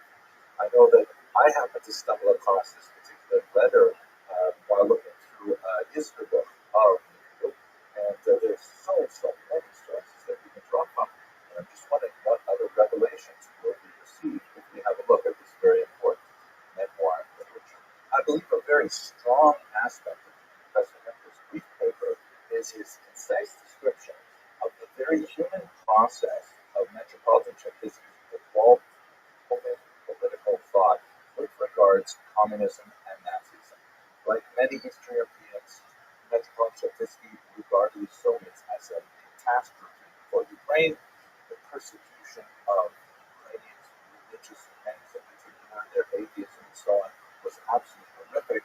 The massacres perpetrated by the NKVD and so on were absolutely awful. And like many Ukrainians, they viewed the Nazis as liberators. And this explains much of the support that Metropolitan Sheptytsky gave for Ukrainians who were enlisting in forces designed to fight the Soviets, in particular the militia. This recognition and initial support for the militia division, which I certainly will be a major topic of discussion in the Congress, is a cloud that hangs over Metropolitan Sheptytsky's head to the present day, regardless of the very detailed analysis and ultimate exoneration of the division by the change commission. I don't need to tell the people of this conference how this controversy continues even into the 21st century in a very real and way for the Ukrainian community, especially those immigrants in Canada, perhaps some 900 of them, who are associated with the village communities. But what Professor Hempler points out is very important for our understanding of Metropolitan Sheptytsky's evolving political thoughts is that by the late summer of 1942, after the great deportations had already occurred from many parts of Eastern Europe and Warsaw in particular, he was absolutely convinced that the Nazis were worse than communists for his friend. He rose to full moral height and used all the powers of his office to lead the Jewish community, rescuing some 200 Jewish children through the monasteries, with explicit instructions that this was not connected to any kind of forced baptism of the children, through the writing and distribution of pastoral letters that condemned the Ukrainians who participated in Nazi action negotiations, and to writing to his superiors in Rome, demanding that further action be taken to stem the flow of blood that was emanating from the militia. At this point, he is without question a heroic individual doing everything he can to save the Jews with whom he had had such positive relations in the past. And by way of a small tangent, I think it is absolutely fascinating to compare this dawning realization of this religious giant with someone of the Jewish community, a tremendous figure like Rabbi columnist Alma Shapiro from Warsaw, who continued to write sermons for his embattled Jewish community in the ghetto, and related to studying part of the Literature Archive. And through his real-time writings, which were designed for a public audience, which we could track September of 1939, all the way up until January of 1943, when he consigned these documents to the Koenig Shabbos archive for burial, and fortunately they were discovered in 1950 by a Polish construction worker. We can see how Rabbi Shapiro also went through a process of realization of the meaning of the Holocaust. Shapiro's case, of course, it was a dawning realization that the Holocaust was something completely different than had ever happened before. It's fascinating to note that the timing seems to be very similar.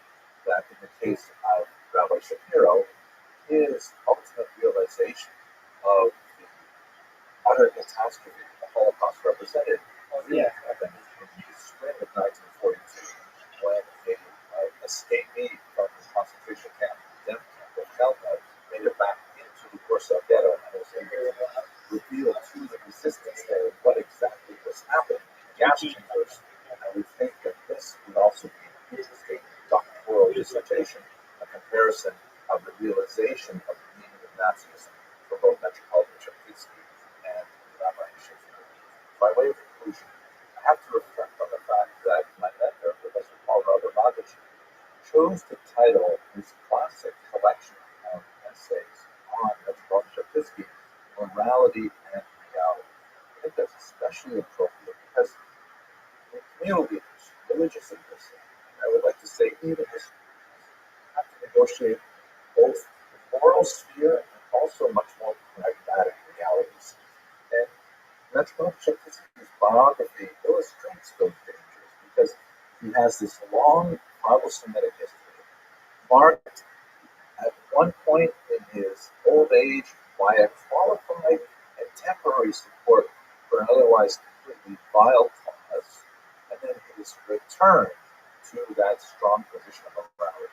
It makes the complexities of understanding his personality very, very difficult for people who crave simple narratives. And that's ultimately the situation that we find ourselves in as historians, seeking to tease out the larger meaning of the great arc of this heroic individual's life. One of the most painful aspects of this momentary lapse in his judgment vis-a-vis the Nazis, which is something that many, and one might argue in some senses, even Rabbi Shapiro knows, is that Yad Vashem has still to recognize this towering figure as one of the righteous nations. It is something that has gained support among many sympathetic Jewish audiences. For example, here is an article by the prominent German Lipschitz on Metropolitan Chernivtsi that appeared quite recently, because at the end of the day, Metropolitan Chernivtsi did save some 200 children, 3 of which are shown in this photograph here in the Studite monasteries, and those children later went on to join the Jewish community in Israel and elsewhere. With your permission, I'd like to take a moment to reflect on what this means for us at this point in the 21st century, reflecting on the life of Metropolitan Chernivtsi. I'm sure you're all familiar with the famous quote from the great American author William Faulkner, "The past is never dead, it isn't even past." Many of the existential issues that Metropolitan Chernivtsi faced are still with us today, albeit in very different forms. I'm sure that many of us are following 2 wars very closely, the war in Ukraine and the war in the land of Israel, both of which have tremendous consequences for Ukrainians and Jews, respectively, and together, actually. And I can't help but see eerie parallels between the moral decisions that Metropolitan Chernivtsi had to face in his very different environment with what is occurring today. For example, we are poised here in the United States on the cusp of a very significant election. And while the House of Representatives and most Americans are united in condemnation of Vladimir Putin for his seizure of Ukrainian children, for example, but when it comes to the question of aid for Ukraine, it's remarkable to note a significant number of dissenters who do not connect the gross immorality of such abductions with our need to respond to Ukraine's need to defend its territorial integrity and especially to return its children to their homes. And when we turn to Israel, I'd like to point out that we all have a colleague there with whom many of us have participated in international conferences on Ukraine, on Jews in Ukraine. I'm talking about Professor Jonathan Dekov-Haim.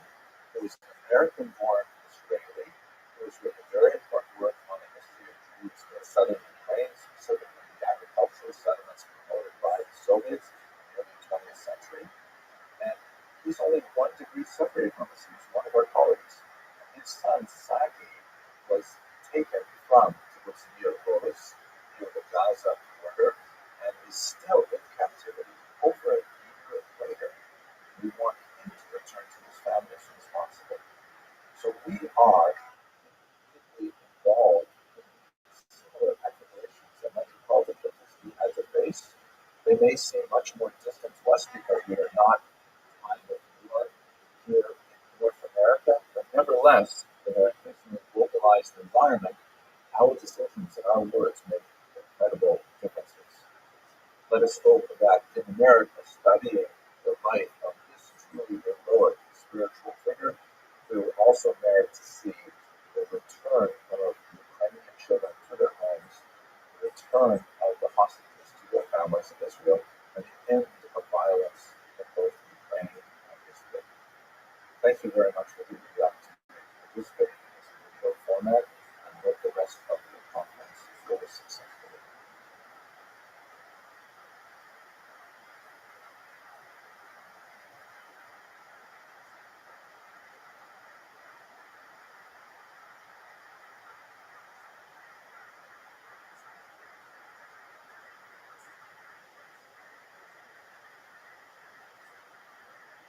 A new version of Mesilas Yesharim was discovered in the former Soviet archives. That was written in the Ramchal's own hand.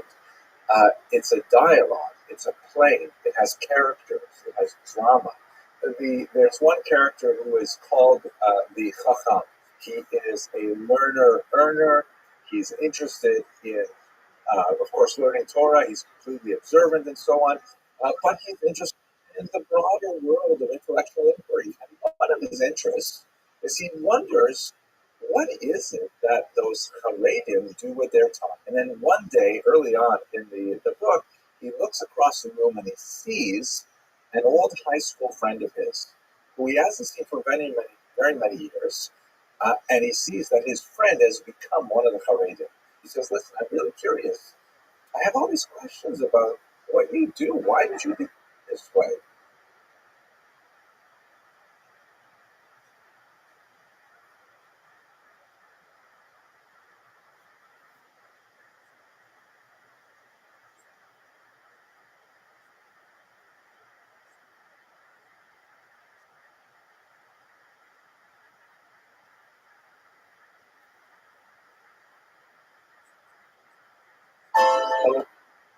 Fellow students of Jewish history, I'd like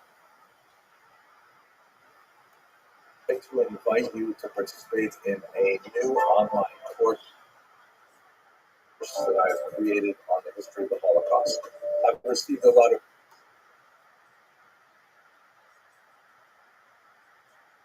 feedback that these lectures, which I put on YouTube some time ago, have been very well received by individuals who just want to expand their awareness of this dark period of Jewish history, but especially from middle school and high school teachers who have used these lectures in part or in whole to supplement their social studies curriculum and to give their young charges an awareness of what exactly happened in the middle of the last century and why it is relevant for us even today, unfortunately. So please have a look in the information box below. There's a link to this online site, and I hope you find it meaningful. Thank you very much for watching.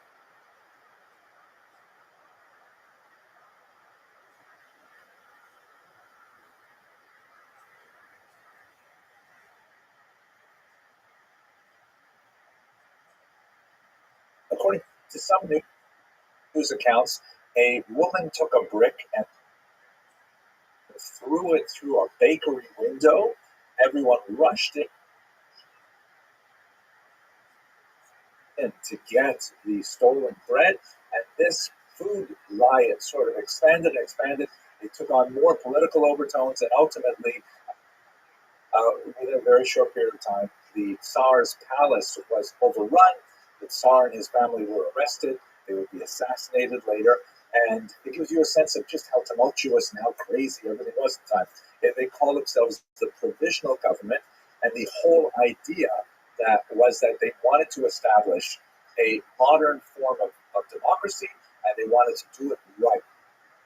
The communists were able to take advantage and ultimately undermine Kerensky's efforts. The genius behind all of it was Vladimir Ilyich Lenin, shown here. So Tadeusz Lenin, meaning Comrade Lenin at the top there with his characteristic soft cap, and he's getting rid of all of the negative classes.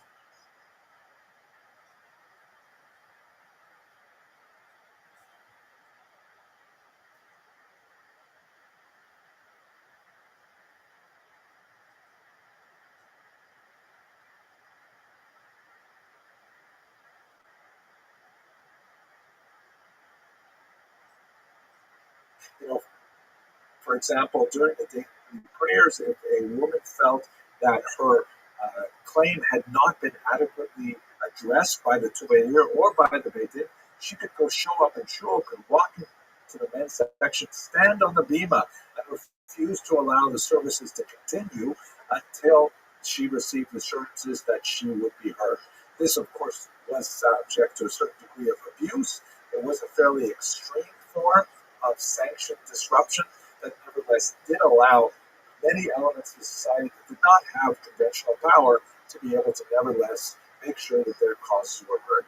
And by and large, this Kahila structure really functioned very well right up until Napoleon basically destroyed it with the destruction of the corporate nature of Jewish society.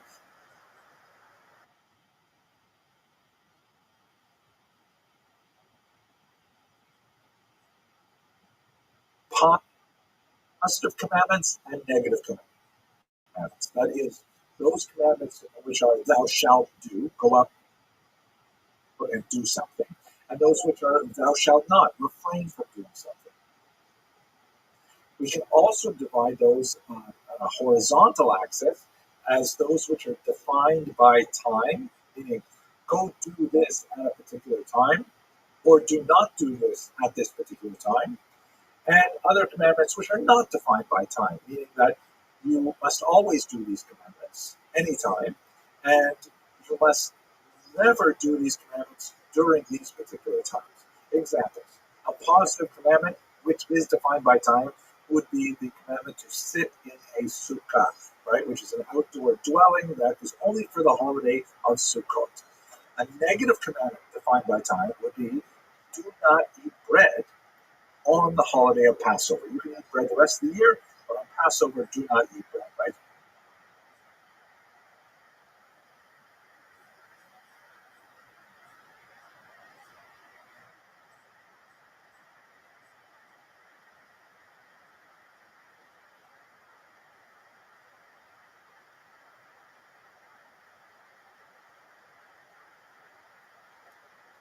We see just some examples of this, by the way. Some of the most amazing artwork that comes from the Erfurt Horde that we looked at a few weeks ago.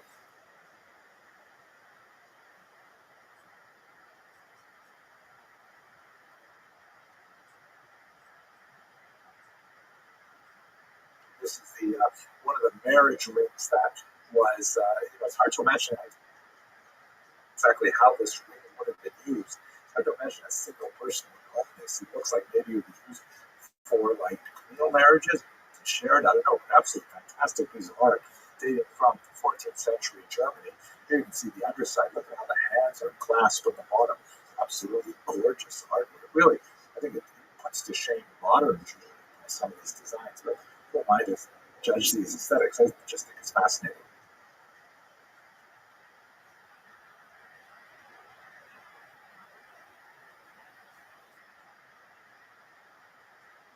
Here is one that is from Strasbourg. That is one of the most famous. Sometimes these are called the Strasbourg Sisters, and it's interesting because the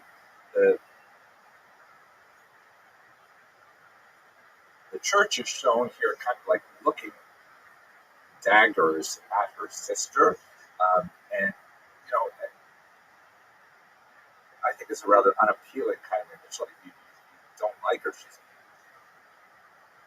very judgy, so to speak.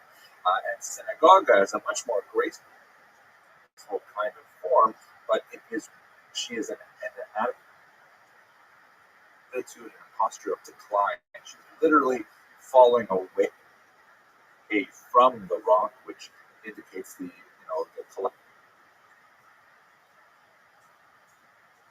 collapse, decline of Judaism. All these things, I think, give a very consistent message.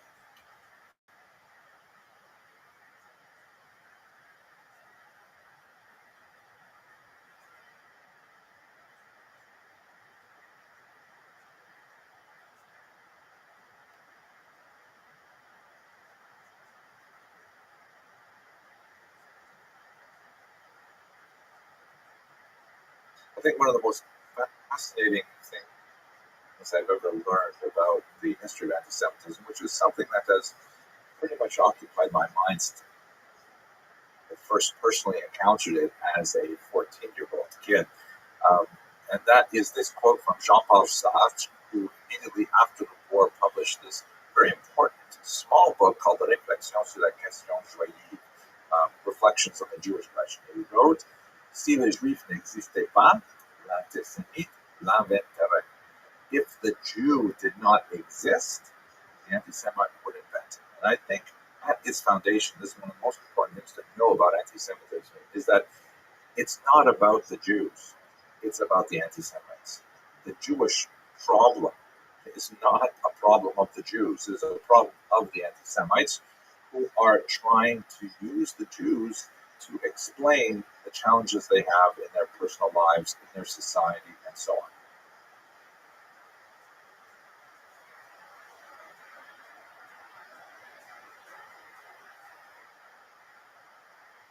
In Western Europe and all these negative things going on, in Eastern Europe, there was a recognition of the value the Jews had to initiate the economy, and so they were actively attracted into the Polish-Lithuanian Commonwealth and offered the possibility of settlement there to engage in various economic functions to which the largely agrarian population was not well adapted. And you see this, for example, here's a beautiful example of a Jew who kind of like a Jewish family really coming to Poland and seeking the refuge there. And the king who was up on the stairs is magnanimously saying, well, basically, why don't we let them in? I mean, they seem like nice people, right? So this is especially noted in the various charters extended to Jews.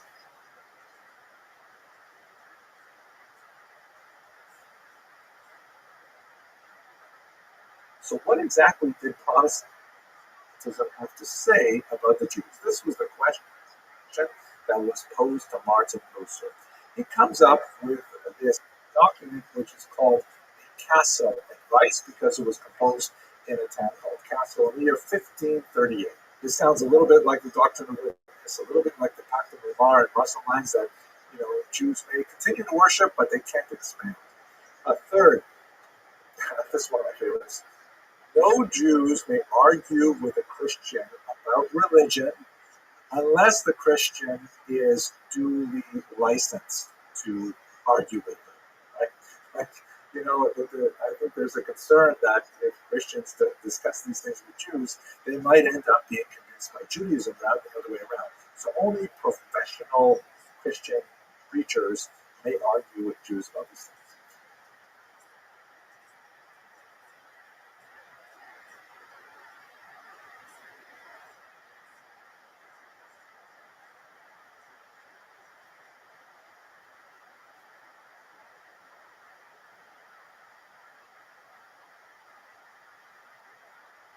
Good morning, fellow students. This morning we're cruising on the beautiful canal somewhere in southern Netherlands or almost northern Belgium on our way to the glorious city of Antwerp with a huge and vibrant Jewish population. I really can't wait to see it as a point of embarkation for many Eastern Europeans, like my own ancestors, making their way over to the United States of America. What we saw yesterday in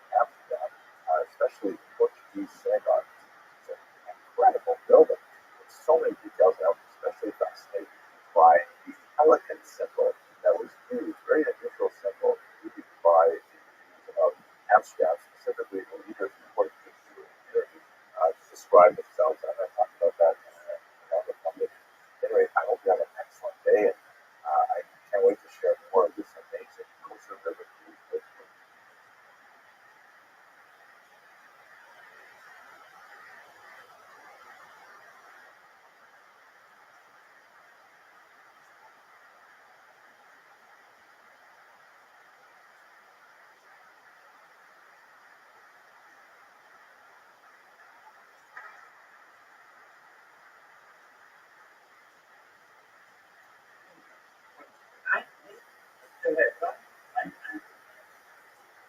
Thanks to salt.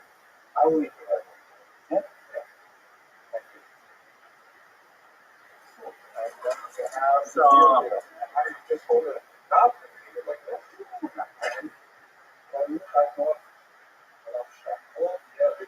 Oh, man.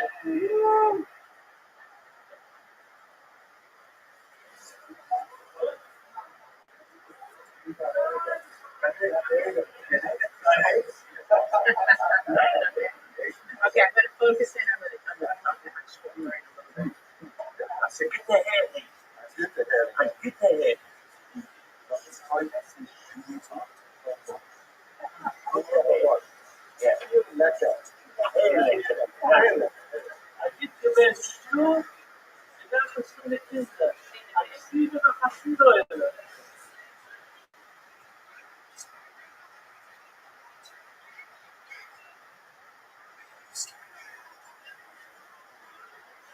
Duarte de Paz, he was a Portuguese diplomat who was of crypto-Jewish origins, which means his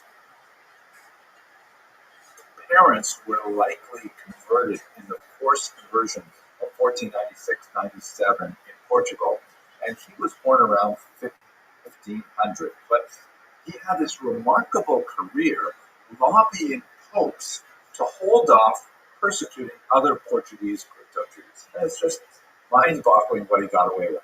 And he went to Pope Clement VII and actually got the Pope to cancel the Inquisition in Portugal. This is amazing. The Paz was able to get Pope Paul III to actually pardon.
Pardon 1,800 Portuguese crypto Jews who had been arrested for secretly practicing Judaism and have them released from these Portuguese dungeons. 1,800 people. It's just incredible.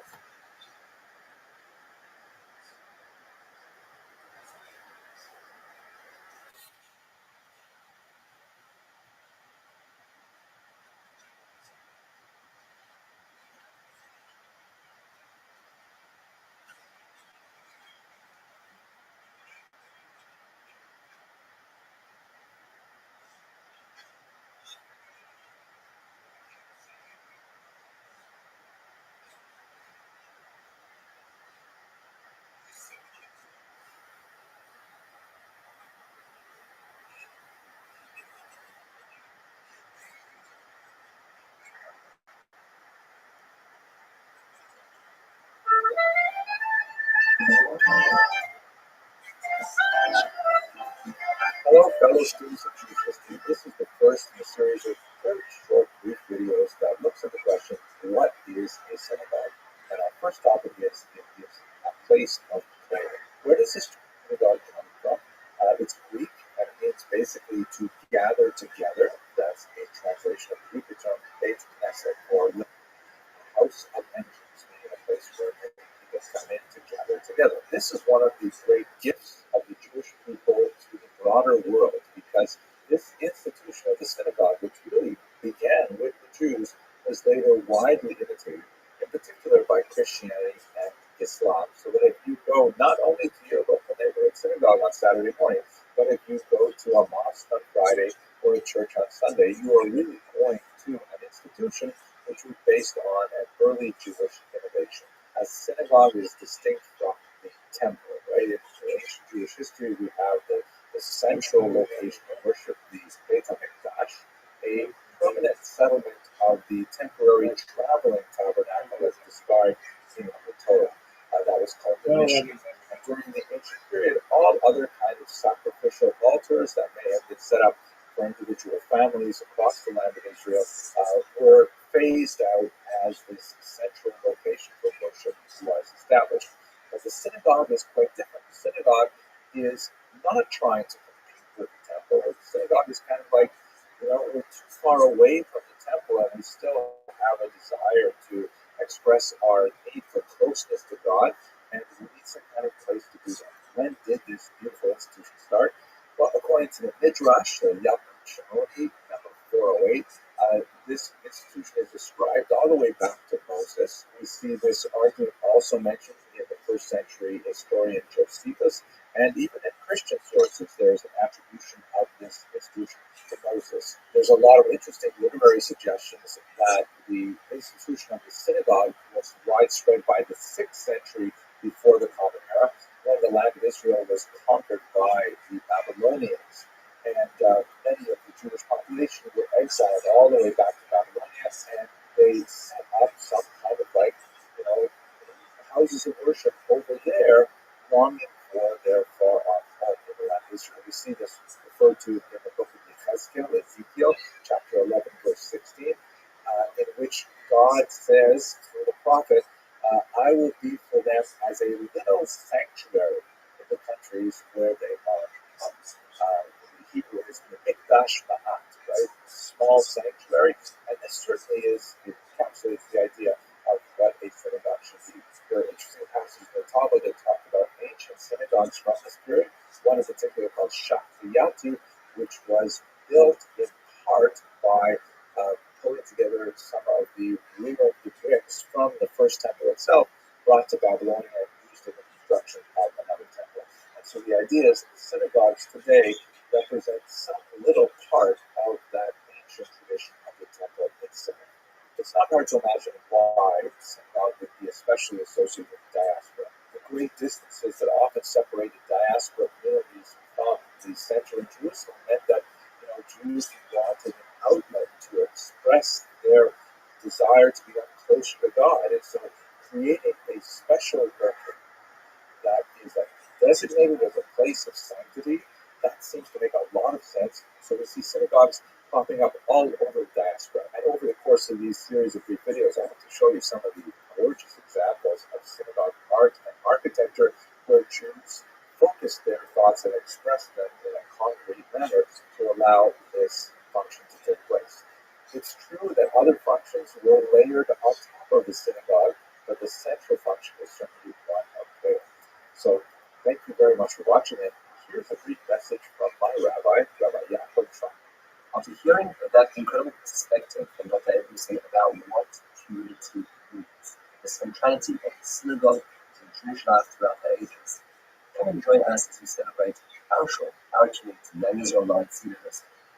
We celebrate two very special couples, Dr. Edmondson and his wife Lana, together with a young couple, Adam and Gila Goldberg, on February 12th, 2022, as we celebrate special people and a special community. See you.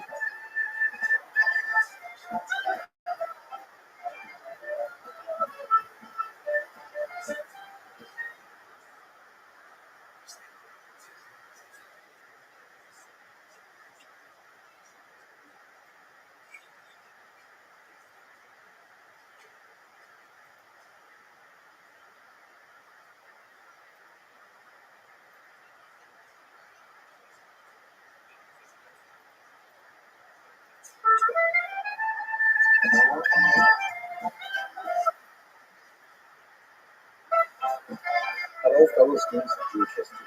Welcome to the second in a series of short videos that I've prepared to commemorate my synagogue, Young Israel Lawrence University, and to promote our upcoming.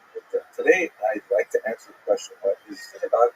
With the response, it is a place of kindness. In the first video, we talked about the synagogue as a place of prayer, but the synagogue actually serves a very, very useful purpose as a communal gathering space. Bear in mind that especially in pre-modern Europe, it was not so common to have large public spaces that could be easily rented for communal functions. I mean, especially if you're living in a ghetto with very, very restricted space requirements, and people living in multi-story apartments, such as in Venice, for example.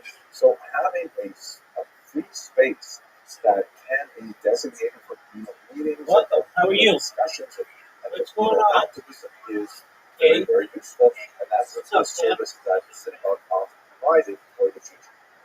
Yo, dog, how'd you find out about it?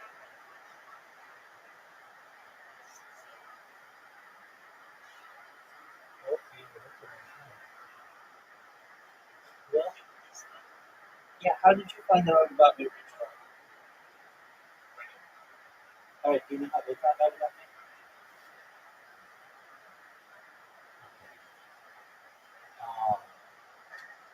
I had created a TikTok that was quite effective. I got people all over TikTok about me, which is tight. And that's what I've got going. How about you, son? Are you saying you get rid of still not a star? Excellent. Are you in a relationship? You got a girlfriend? Why not? Alright. You might have some secret girlfriend somewhere even you don't know about her. Oh, dude, those Ecuadorian girlfriends, you gotta watch out for them. They love to fucking